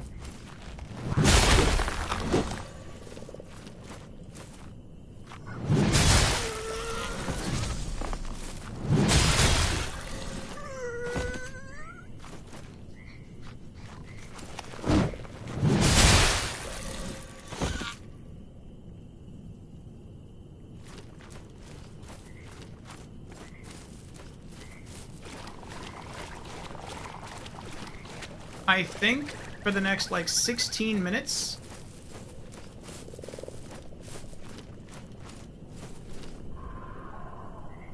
I don't know. You know what? I don't think we're gonna wait. I was gonna just, like, chill here, pick mushrooms for 16 minutes, and finish my spaghetti, but...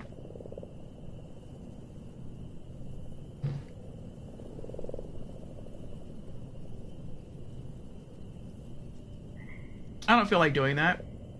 So, we're just gonna go fight the boss again. And then jump into New Game Plus. We're not gonna beat the game in New Game Plus. But...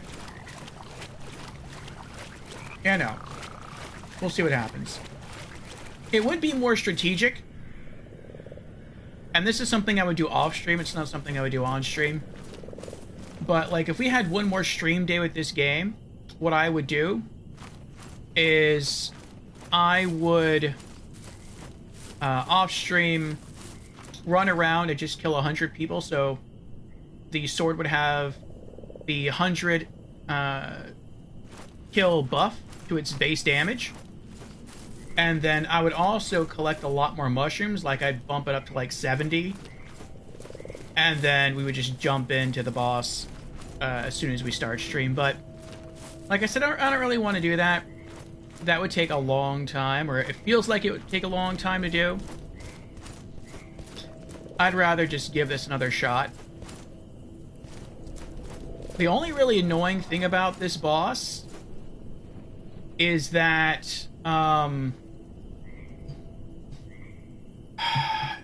it can glitch, and that it summons people.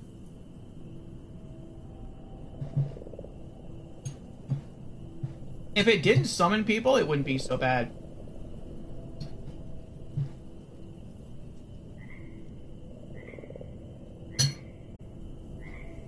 Here we go.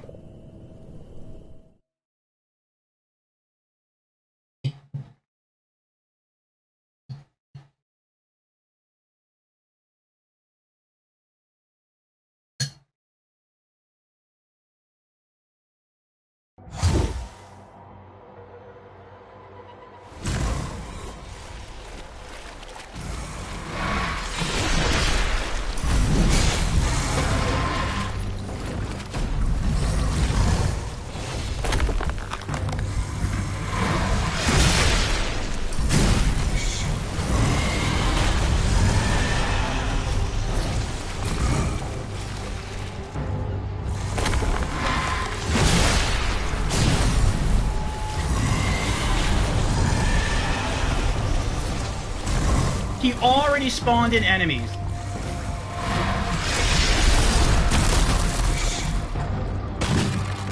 How did we do that?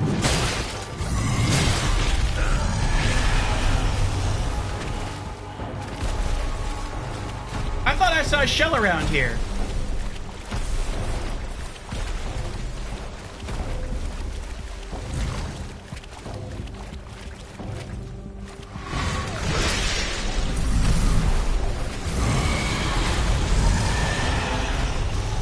Oh, we got back our souls. I see, I see.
they come. I was confused about what to do.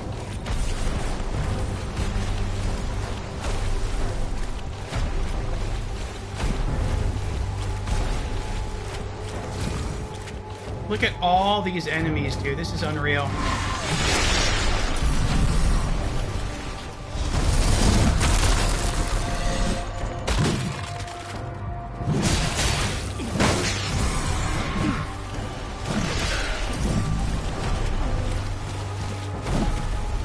We just don't get to attack. That's about it.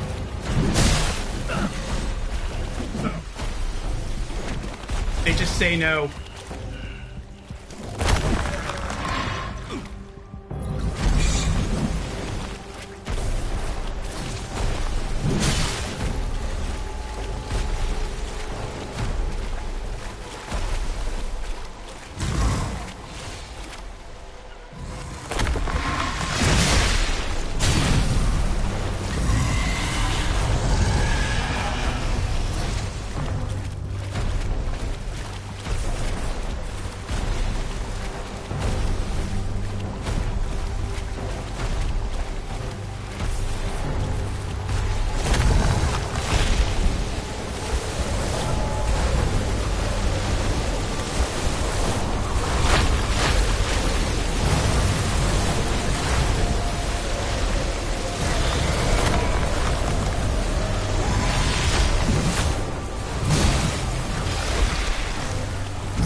Oh my gosh! Attack! Attack! Please attack! Oh my gosh! Oh!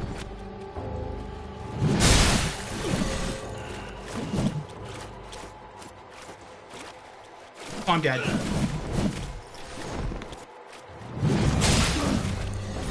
Roll!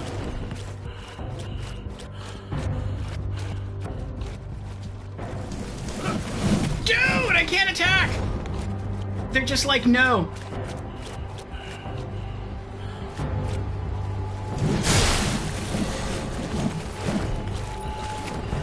I'm about to die. They're just not letting me do anything.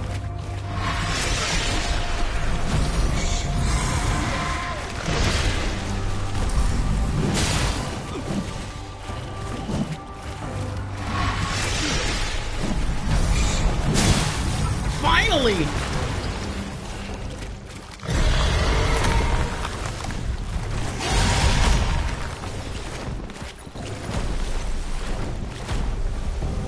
Oh my gosh.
Pretty sure I can get sucked down there and die, too.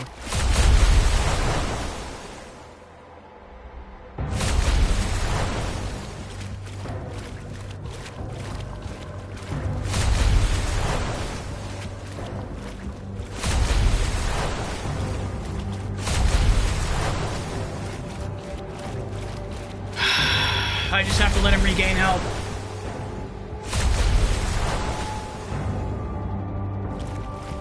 At least there's no graphical glitches going on, so I'm hoping that means...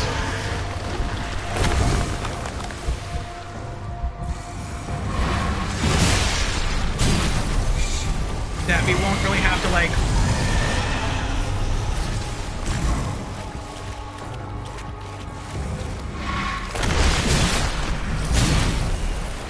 we won't have to, like, really worry about...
I don't have any more.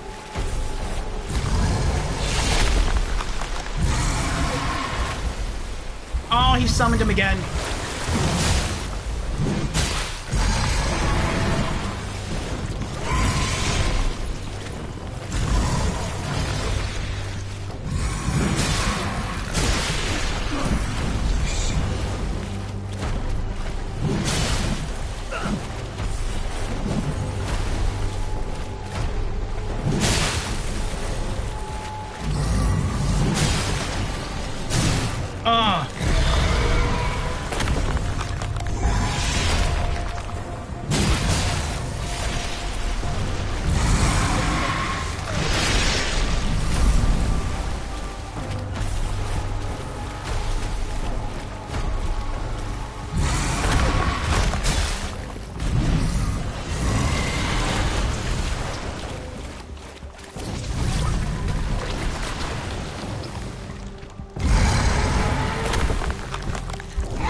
Oh, we did it! We beat the boss again. I glimpsed this moment over and over. Am I now to witness your ascension? Or will you shepherd me across the threshold? I see nothing now. Nothing at all.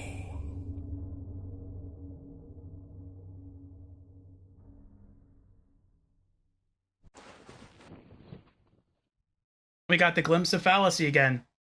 All right, so now... Oh my goodness. Now we can extract the gland. And now we can also... what do you call it? We can also feed this to the frog guy, Gorf, and then unlock a new skin for somebody else. I'm not sure who we would use it on, though.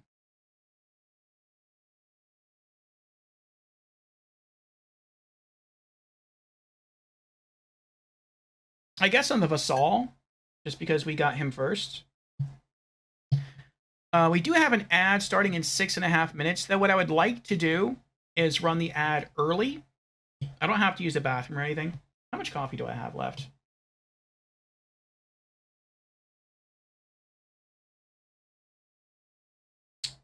I mean, I have like an hour left of stream. Do I really want another cup of coffee? I could get like half a cup. So yeah, I guess I'll go get the last half cup of coffee, and then we'll come back and we'll finish the game. I just don't want to do it now because we'll probably have like a cutscene, then there's credits, and then I'll give like my overall review, and that'll probably take like 10 minutes, and we only have like 6 minutes till an ad, so I don't want anyone to get caught, in the ad while that's all going on. So yeah, let me go ahead and run the 3-minute ad now, and get myself my last half cup of coffee, and then we'll be right back, and we'll finish up the game. We also have less than 1 hour left of stream time. So BRB, my friends, BRB. All right.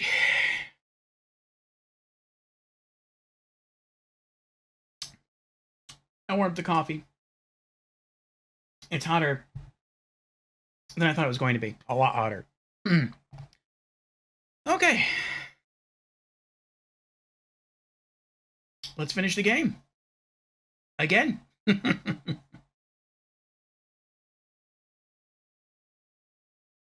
Okay. Extract gland. Warning. Upon extracting Darkfather's gland, you are given the choice to ascend. Ascension ends your time in the mortal realm. You will ascend and begin again in Fulgrim in New Game Plus mode. Should you choose not to ascend, your save data will remain intact and you will be returned to Fulgrim. Let's do it. Send. Let's see the end cutscene. Yes.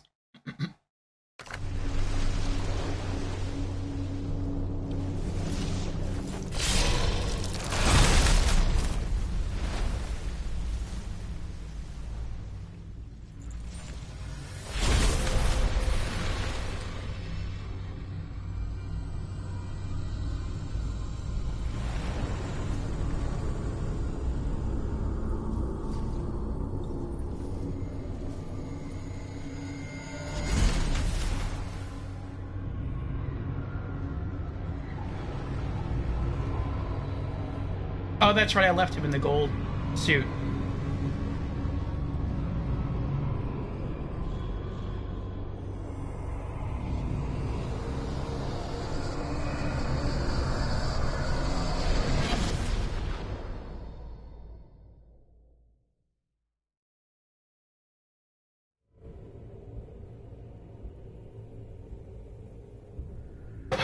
All right, we did it. We did it, everyone. We beat Mortal Shell twice. Actually, 3 times. On day 1, we met a character called Baghead. I didn't know his name back then. And we talked to him, and we kind of got like the joke ending, or the early ending. And today, about an hour and a half ago, maybe less than that, we beat the final boss, but then it glitched. And we couldn't, like, end the game. We weren't given that option. And so we ran around. We used the roasted rats in order to unlock the other cosmetic character skins for all the shells that we have. And we picked some more healing mushrooms. We built up at least a little bit of a damage stack on our Martyr Blade. And then we threw ourselves back at the boss and beat him again first try. So that means, yeah, we beat every boss in this game first try. So what do I think of the game overall? I'm gonna have to drop the rating from a 7 down to a 6.5. But it's still a really good game. It's still a very solid game. It's still above average. Definitely above average. High points. I think really good sound design. I like to hear the death groans. I like to hear the bodies tumbling. I love to hear the weapons slice through the air. I like to hear the footfalls as I run through the mud and through the swamp water. It's whoever was in charge of the sounds did a good job. Once the next cutscene starts up, I'll stop talking so we can let the audio play. Graphics were okay. From the graphics, you could tell it was a low-budget game. But, I mean, they were okay. They weren't bad. Why am I here?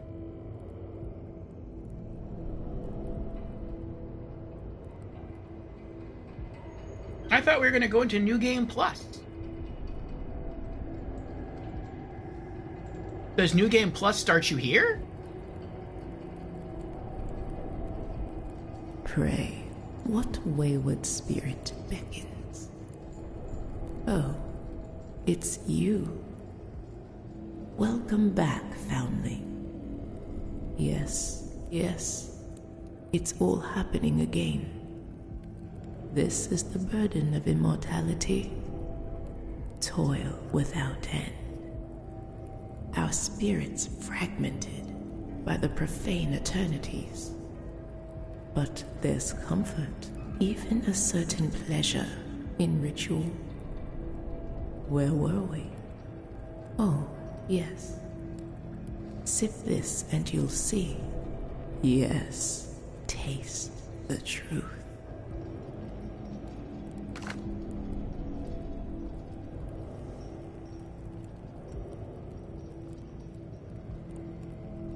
I can buy more of these now. How much are they? 10 glimpses? Okay.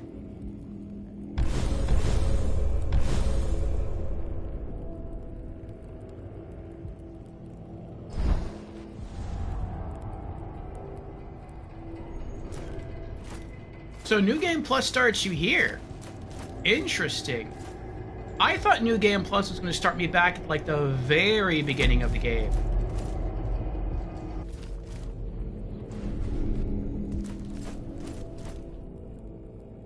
Even he's still here.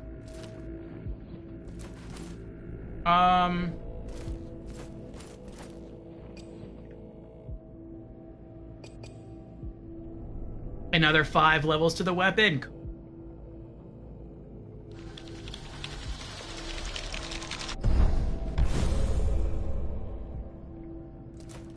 I wonder if this offsets...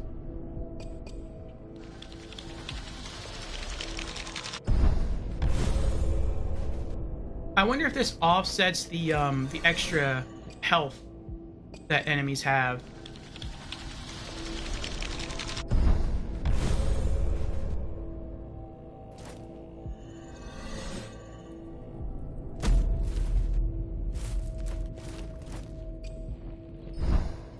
I need 13 more glimmer.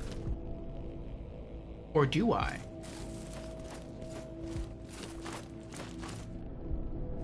What if I go to the merchant up here? Will he still sell 2 additional acids like he did the first time?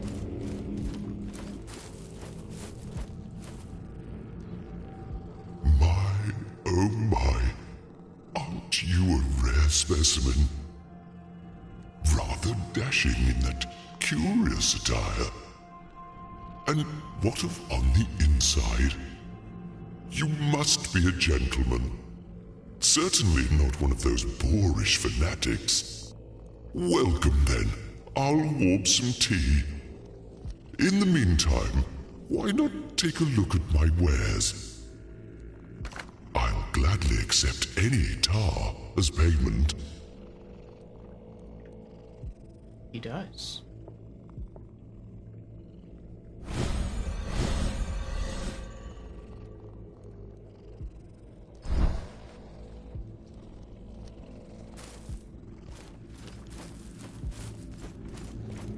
From the very beginning, I can fully upgrade my Martyr Blade to +10. That is pretty awesome.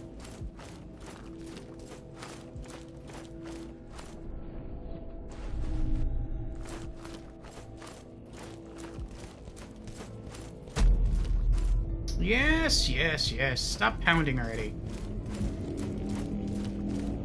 What?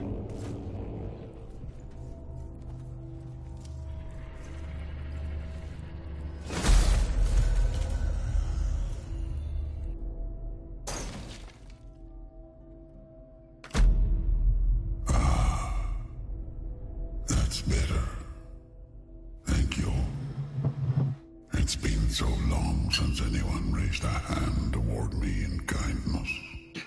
You seem different. Untouched by false truths. Unfortunately, I have little to offer you, save for that tarnished seal in your hands. A small gift, but I expect you will find it useful. Would you grant me another favor? Deep within the temples of the devout, you'll find the sacred glands of the revered. Bring the glands back to me, so I can extract the true nectar, just enough to heal me. Perhaps you too can use it to free yourself from this wretched land, before you end up like me.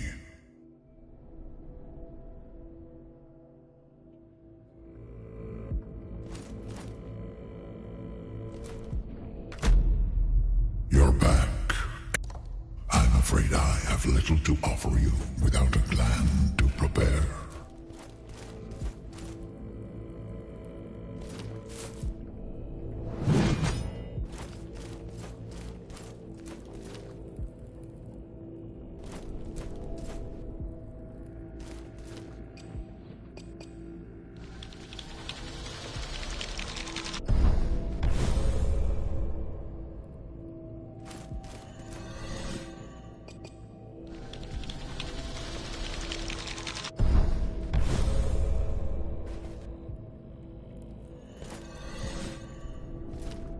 Alright, it's max level.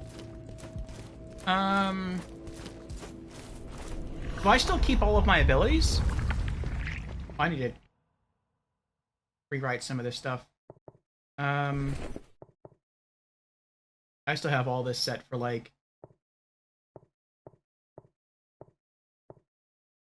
What is it called? Boss mode.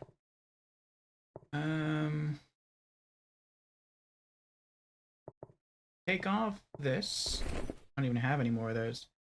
Take off the shiny pendant thingy.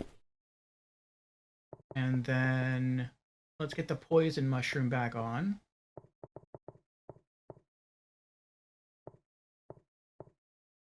And then let's also get this thing back on. Okay. And let's check our abilities.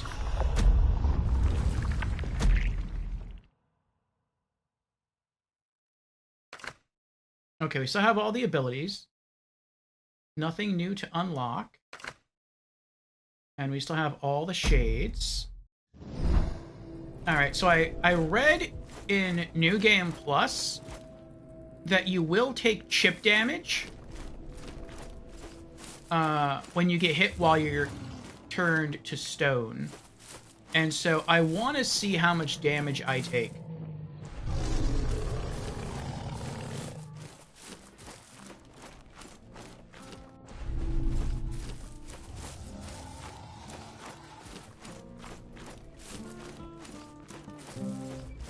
Let's see how much damage I deal now with a plus 10 sword. 51. He's still alive.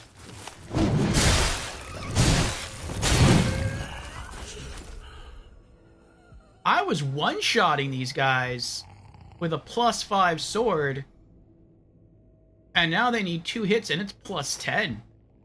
I think I'm dealing, and I have a kill stack of 36 on top of that. Wow.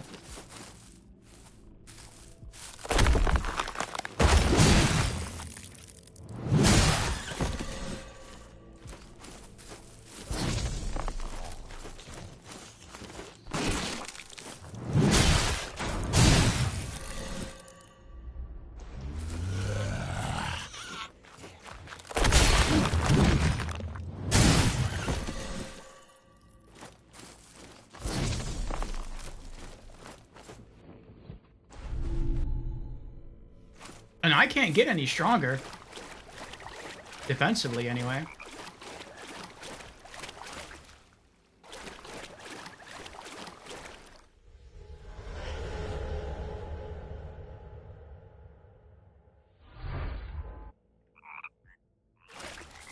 You still get all the same cutscenes.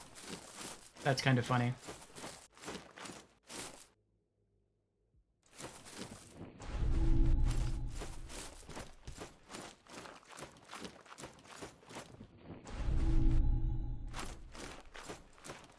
I re-loot all the chests? You can.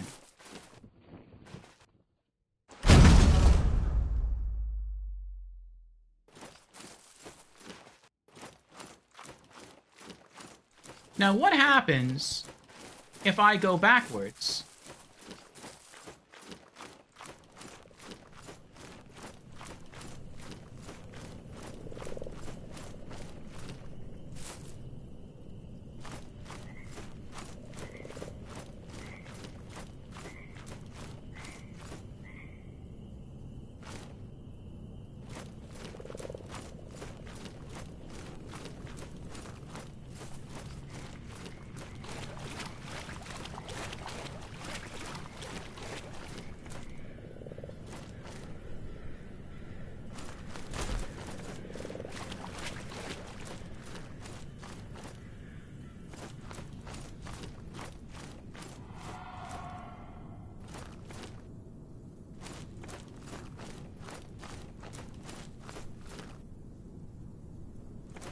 Okay.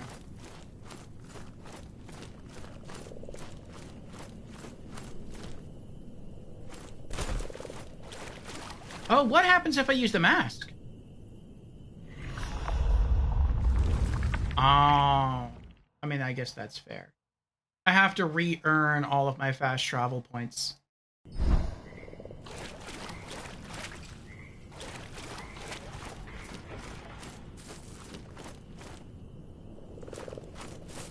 I would have liked the ability to go back to the tutorial area.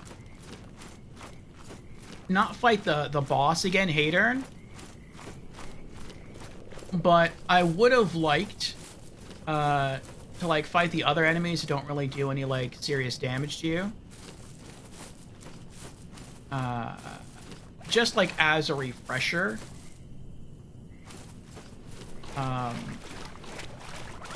Like if you play this game for a while and you put it down, you're just like, okay, cool, I beat it. I'm a New Game Plus now. Maybe I'll come back to this one day. And then you come back to it one day. It'd be nice to be able to revisit the tutorial and sort of learn the game over that way.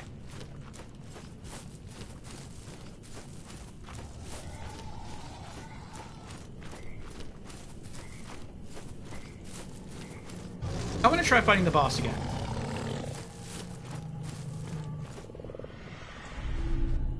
Let's see how we do. Now that we can take chip damage.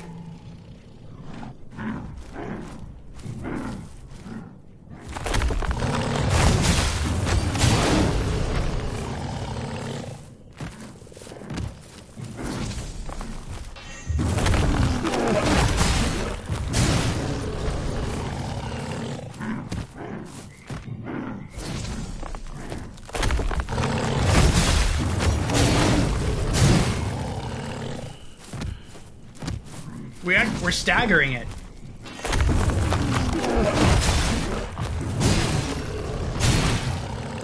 I don't think I was like really bold enough before to try this. It's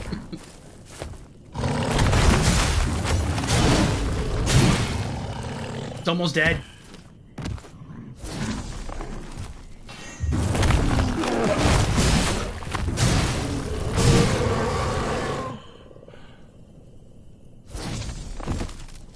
Nice.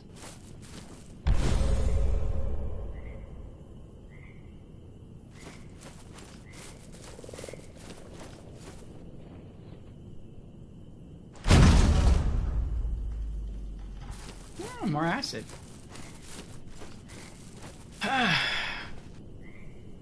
We didn't take that much chip damage. And I really couldn't tell. I mean, most of the time I was just trying to pay attention on, like, making sure I was turning to stone at the right moment. But I couldn't really tell if we were taking, like, more damage from the boss while stoned than from, like, regular enemies while stoned. Like, I don't know. Like, in other words, when we're stoned, we take chip damage. Do we take a percentage of the damage that we would have taken if we were not stoned? And that's the chip damage? Or is the chip damage always a consistent damage number? Like, if I'm stone when I get hit, will I always just take 10 damage? Like, just 10 flat damage. Doesn't matter who hits me or what hits me.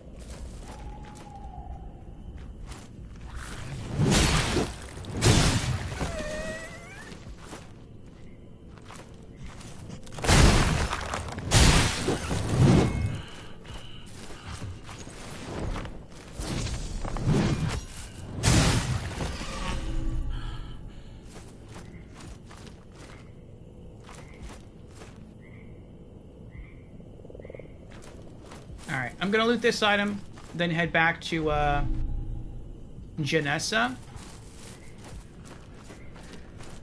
And then I'll go ahead and give the rest of my review.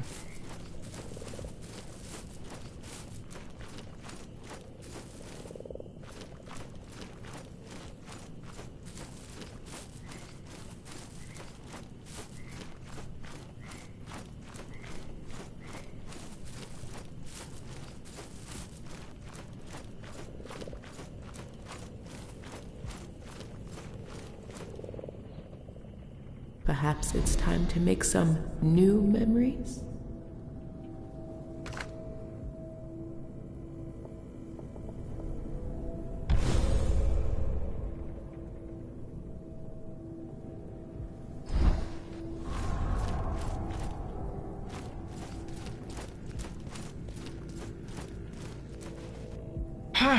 Alright, so, rest of the review. So what do I think about this game? Again, I'd say 6.5 out of 10. Definitely above average. A very good game. To sort of echo bits of what I was saying before. Sound design for me really stands out. I love the sound of the weapons as I slice them through the air.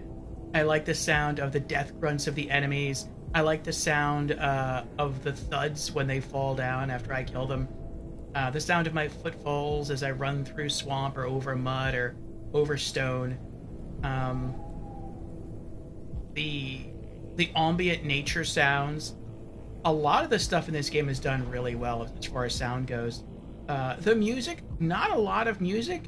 Maybe it was intentionally, unless I did something wrong. I don't know. Like maybe there is a soundtrack and maybe I somehow turned it off. Maybe that like has something to do with the loot. I don't know.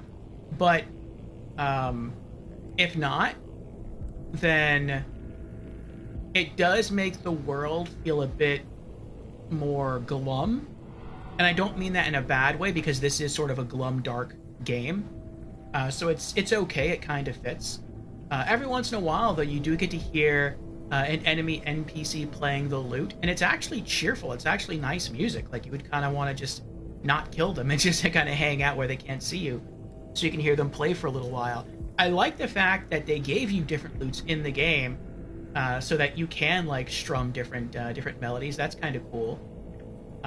As far as the graphics go, yes, you can tell that this is kind of a lower budget role-playing game, but I have to say, for a lower budget role-playing game, I feel that it is done, like overall the game is, I want to say it's done excellently, but I can't say that. I can't give it that much praise. The graphics, I wish they were better, but I think with the budget they were working with, they did probably an amazing job.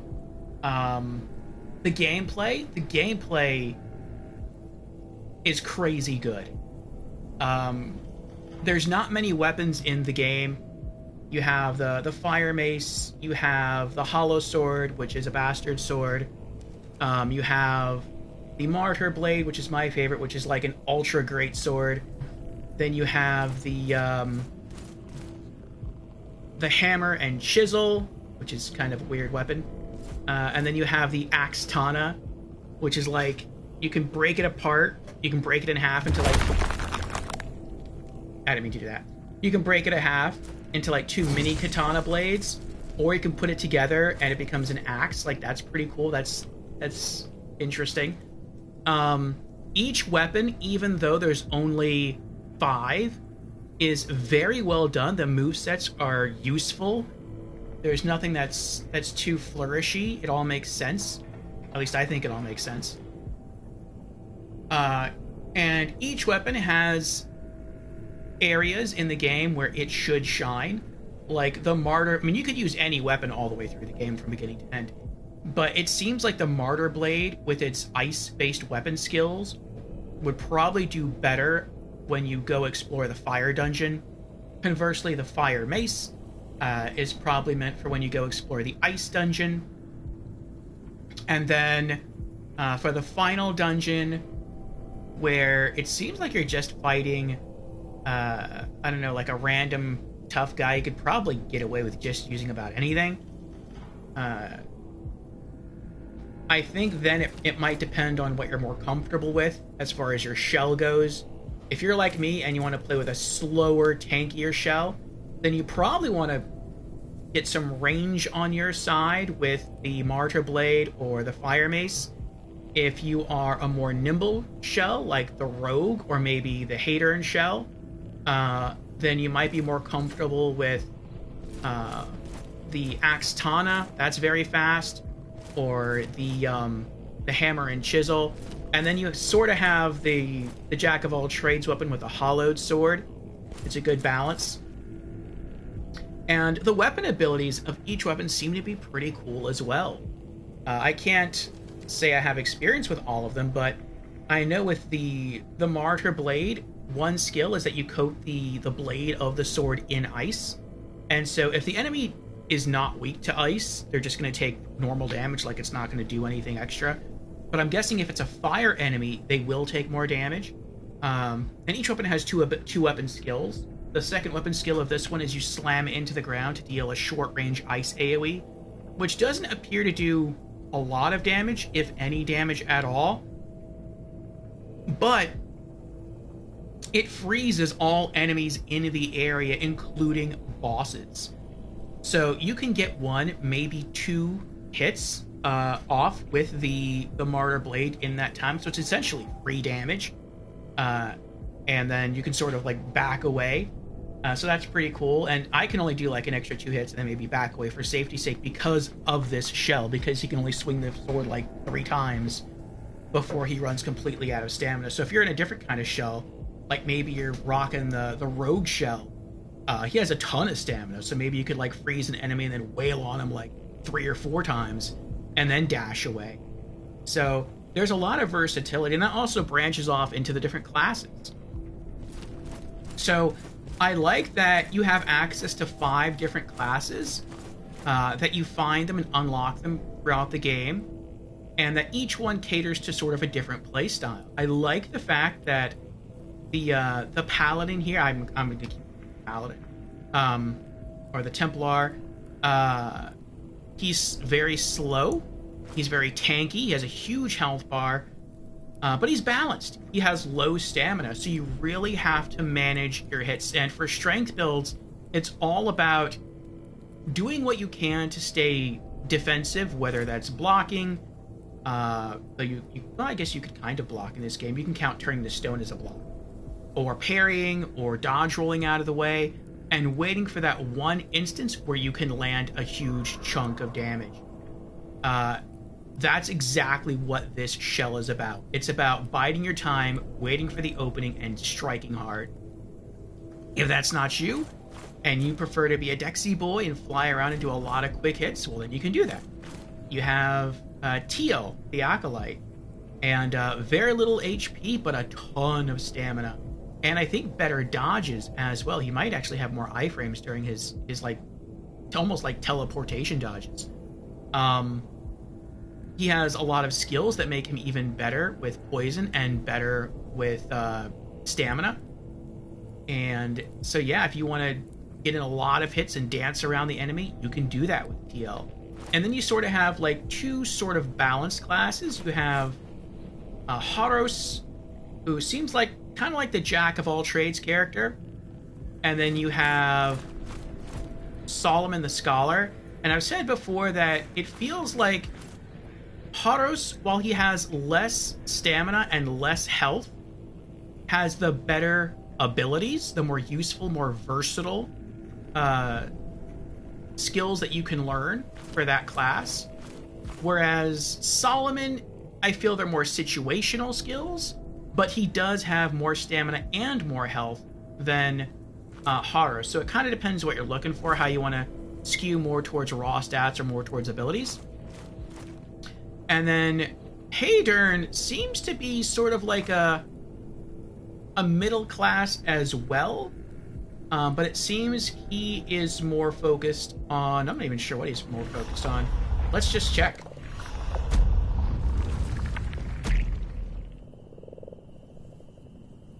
Okay, I can't do it from here.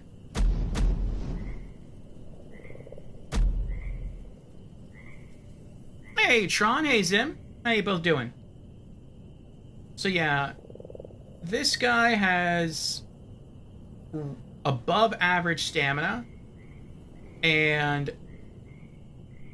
slightly above average durability. So, good health, good stamina, but low resolve. So, he can't use as many weapon skills as some of the other shells. But I mean, if you don't use many weapon skills, like I barely use my weapon skills, then that's not really important. So, all of the classes I feel are very well balanced. They all have useful abilities. Some don't seem that useful at the beginning of the game, but they come into play and they get a lot more useful as the game progresses. And I think another really important thing about the gameplay in this game is that once you start playing it, you do not want to stop. It is addictive. It is, I would say to me, this is just as addictive as Elden Ring when it comes to like picking up a controller, sitting down and playing it. You know, it's one of those games where it's like, okay, it's getting late, I should stop, I know I should stop, but it's so much fun to play, I don't want to stop. Like, that's how this game is.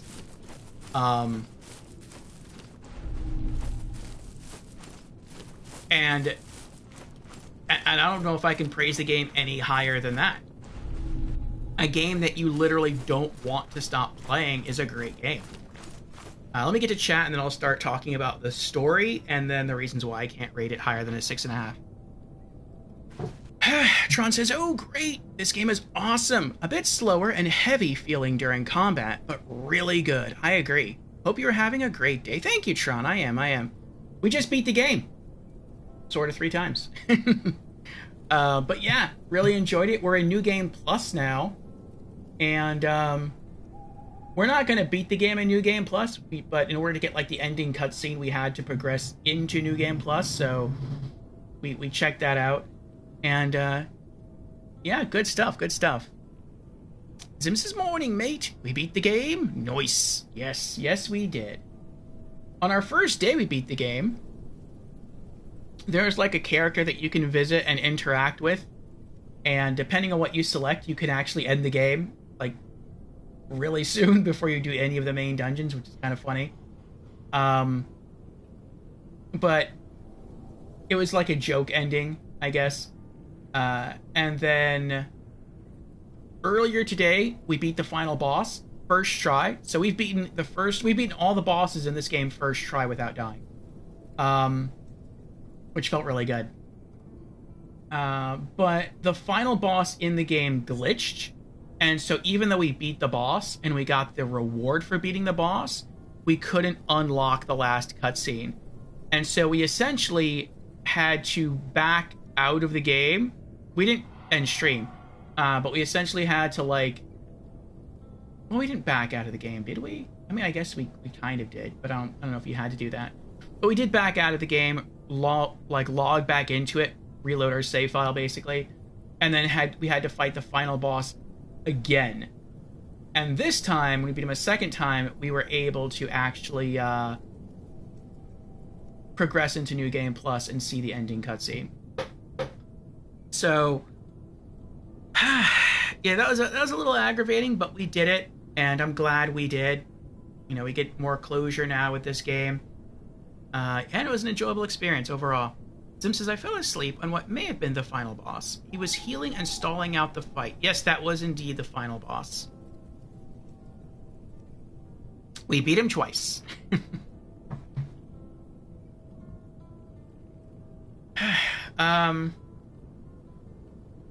Yeah, so I wanted to talk about the story and the lore of this game.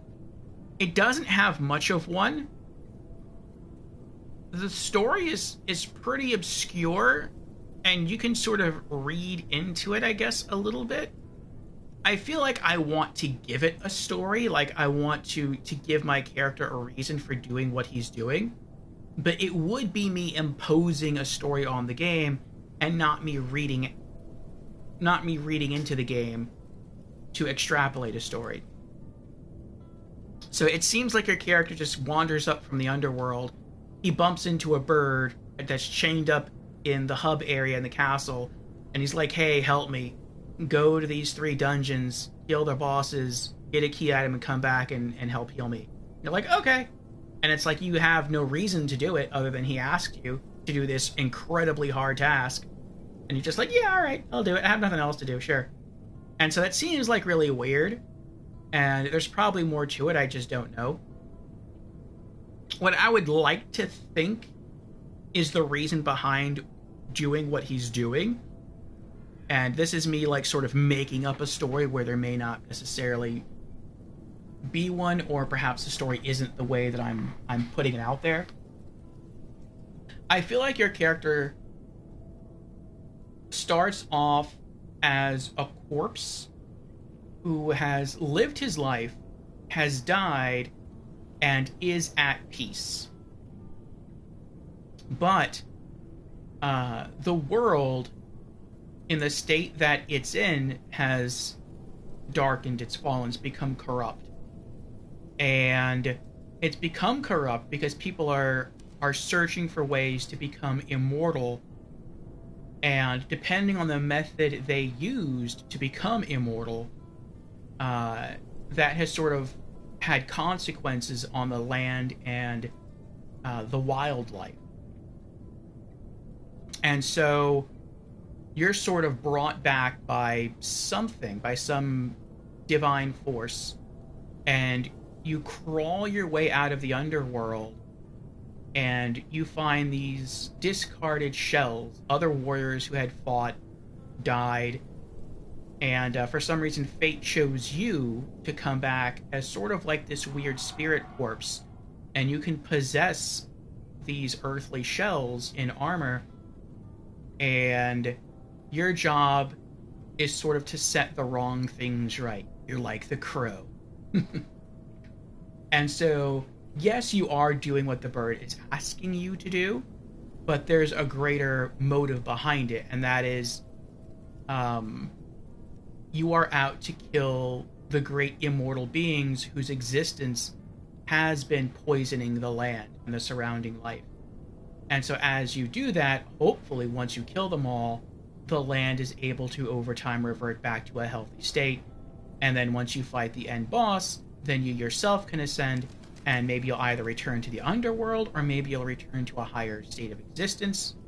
Who knows? But it seems that in this game, New Game Plus, story-wise, exists.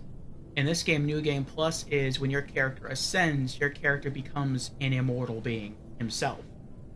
But his immortal task is one of the repeating of the process. So no one else in the game knows that we're here for a second time except for Sister Janessa. She knows that we've done all this before. And so we're like the eternal taskmaster now. We have to always kill all the other immortal beings, and that's sort of like our unending purpose. So it's interesting.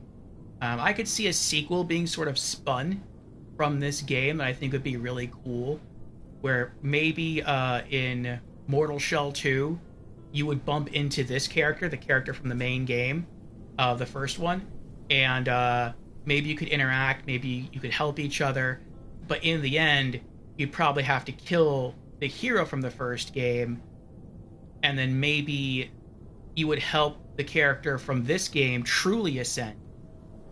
But then the character from the second game would just sort of be stuck to do what this guy's been doing the entire time. And so I think that would be pretty cool. That's something I would like to see. But yeah, that's like me reading into the story. It might be that way, might not, who knows. But it makes you think. Now, as far as why I can't give the game a higher than a 6.5, I was going to give the game a 7. There are some things about the game that made me even want to score it higher than a 7.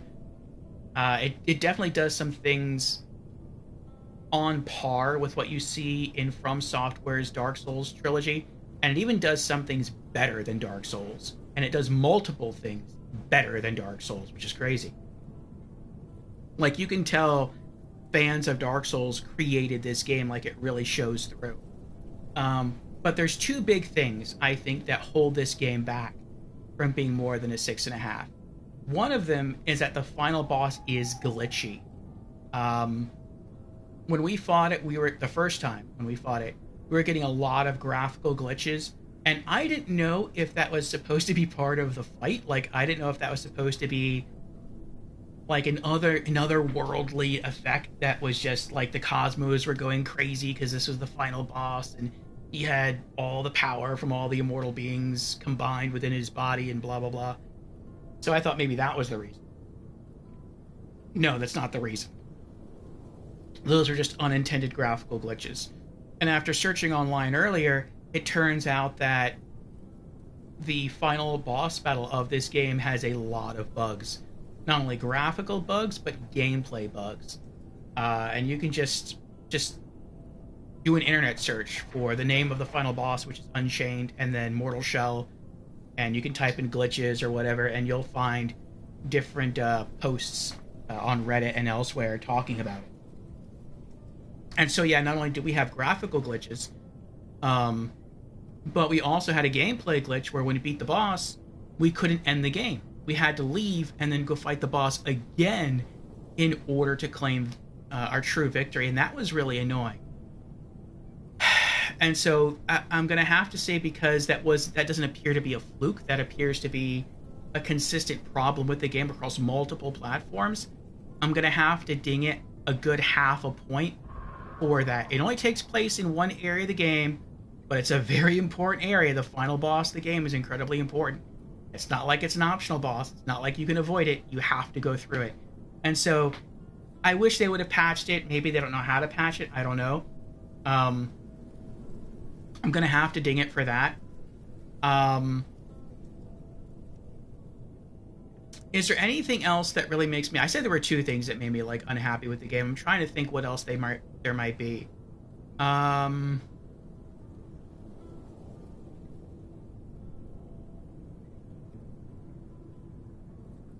Maybe there was a second one. I can't really think of what it might be right now. There was something else, but it was kind of minor. Oh, I remember what it was. But the minor thing was, like, I wish you could beat the boss, choose not to ascend, still see the credits, and then you could, like, go fight the final boss again. I mean, maybe you even can do that. We couldn't choose not to ascend the first time at all. But, I mean, it would have been nice.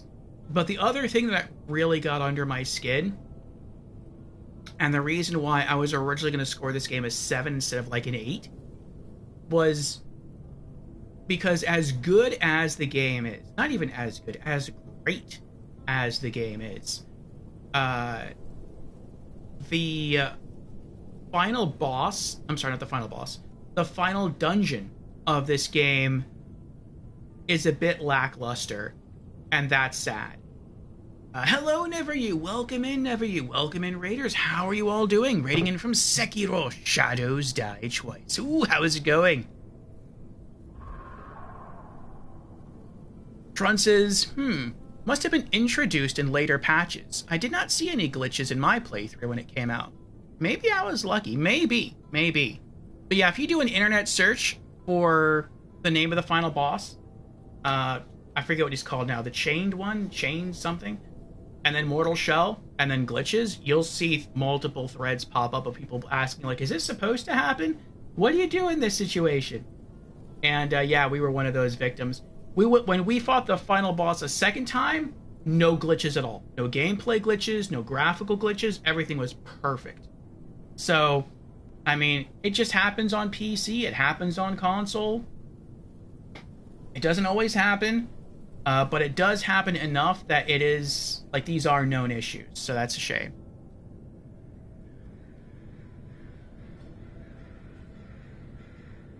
Never You says it's going good. Just got to the big ape that throws poop at you, and you got him to second phase. Oh, that's the Guardian ape. Very cool. Sim says, oh, I was gonna go watch Never You after Orpheus' speech was over. Feels bad, man. Yeah, we might have rated you Never You. You probably would have. Never You says, yeah, it's like 3:06 a.m. for me. It's like 6:06 for me.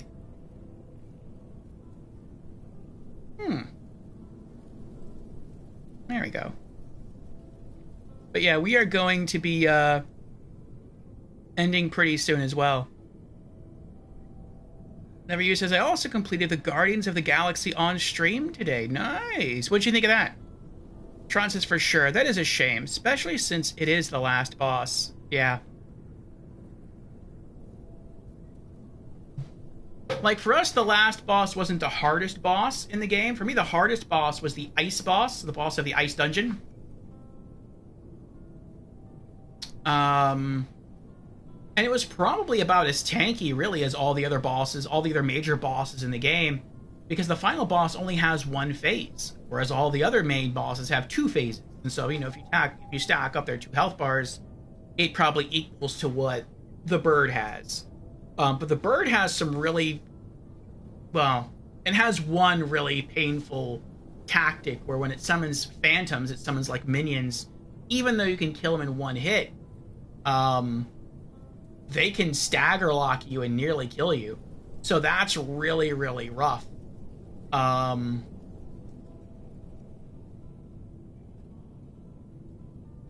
yeah, after beating a boss with that kind of tactic, you really don't want to rush right in and try to beat it again. You're kind of done.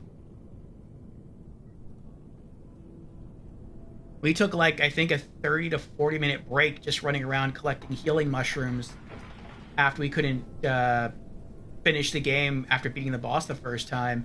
And we also got the other cosmetic skins for all the other shells.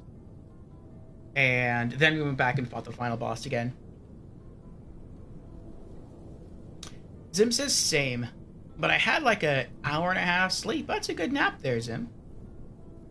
Never You says, dang, I just noticed you've been streaming for 12 hours. Yeah, we're like 2 minutes away, minute and a half away. Today was a special 12-hour stream to celebrate the Twitch channel hitting 820 followers. And so, yes, thank you, everyone.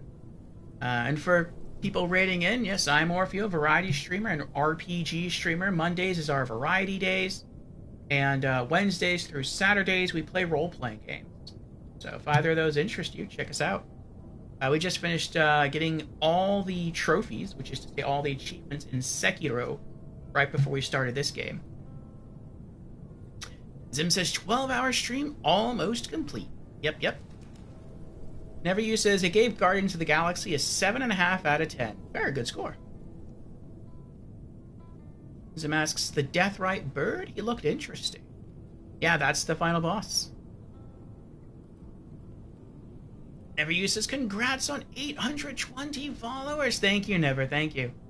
And Saturday of next week, we are having another 12-hour stream to celebrate the Twitch channel hitting 830 followers. So, yes. Once we hit 840, we'll have another 12-hour stream. We'll see how soon that happens. Zim says, it's not a nap if you don't fall back and sleep again or work. You could try. Yeah. And I just threw you a follow there, Never You. I thought I was already followed. But I look forward to seeing your streams as well. What else was I saying? Oh, the other complaint I had about this game. I only have like 2 complaints about this game. One was the final boss encounter. The other one was the last dungeon of the game. Like the other major dungeons... Well, they're not really major. They're all there's only 3 dungeons, and they're all major dungeons. So like the other dungeons in the game, it's divided up. Each area is divided up. Each dungeon is divided up into 3 segments. There's nothing wrong, as far as I'm concerned, with the first segment of the last dungeon. It's fine. In fact, it's more than fine. It's cool. The second part of the dungeon is sort of split in half. I want to say once you get all the way up the spiral staircase in the second part of the final dungeon, from there, it starts going downhill. The platforming is interesting. I'm okay with that. The environment's cool. The lighting is cool. The atmosphere is interesting. But I feel like once you fight your way through those enemies and make your way up the spiral staircase, there should be no more enemies. Like, the players sort of made it. They're in the last major dungeon. Granted, you could do that as the first dungeon, but they're in the last dungeon. They've conquered a lot of really, really hard foes. They've navigated some puzzles. Let them have it. Let them reach the top, enjoy the skybox. Still, you know, be a little careful with the platforming. Let them have fun, search around for some loot, and then let them get to the end and fight the boss. And once you get to the top of the spiral staircase, the game throws so many more enemies at you that it feels like the developers lost their way. It feels like they didn't know what to do with the upper floor of the final dungeon, and so they're like, you know what, let's just throw a lot of enemies in there because it's the final dungeon. So yeah, enemies. And I feel like there's two things, there's two like solutions that developers sometimes fall back on when they don't know what to do. Either they throw a ton of enemies at the player, or they'll make it so that enemies spawn endlessly for a certain period of time, and the player just has to survive until the time is up. And I feel both of those things, they're examples of lazy game design. They're examples of... They're just unimaginative. And I think if a developer has to choose between those solutions or having just no enemies at all and it just being an empty area with some scattered hidden loot amongst maybe some platforming segments, go with no enemies and platforming segments. Don't slow down the player with what feels like needless combat just because it's like an end game area. So that really, really irked me more than anything else in the game. If it wouldn't have been for that, I would have scored the game a full point higher. If it wasn't for the final boss bug, I would have scored the game a full half point higher. This game would be an 8 out of 10 for me. So very, very good game. But because of its issues, 6.5. It's still great. Still definitely above average. I would still recommend it to any Souls fan, to any fan of dark, challenging action RPGs. It's also very easy if you take your time with the game. But again, I would wait for a sale, not just due to its length, but also due to the issues I mentioned, the glitches with the final boss that might really irk you, and the final dungeon area. So I think it sells for like 30 or 40 bucks on Steam. I think it's 30. Wait till it drops in price to maybe like 15, and then scoop it up.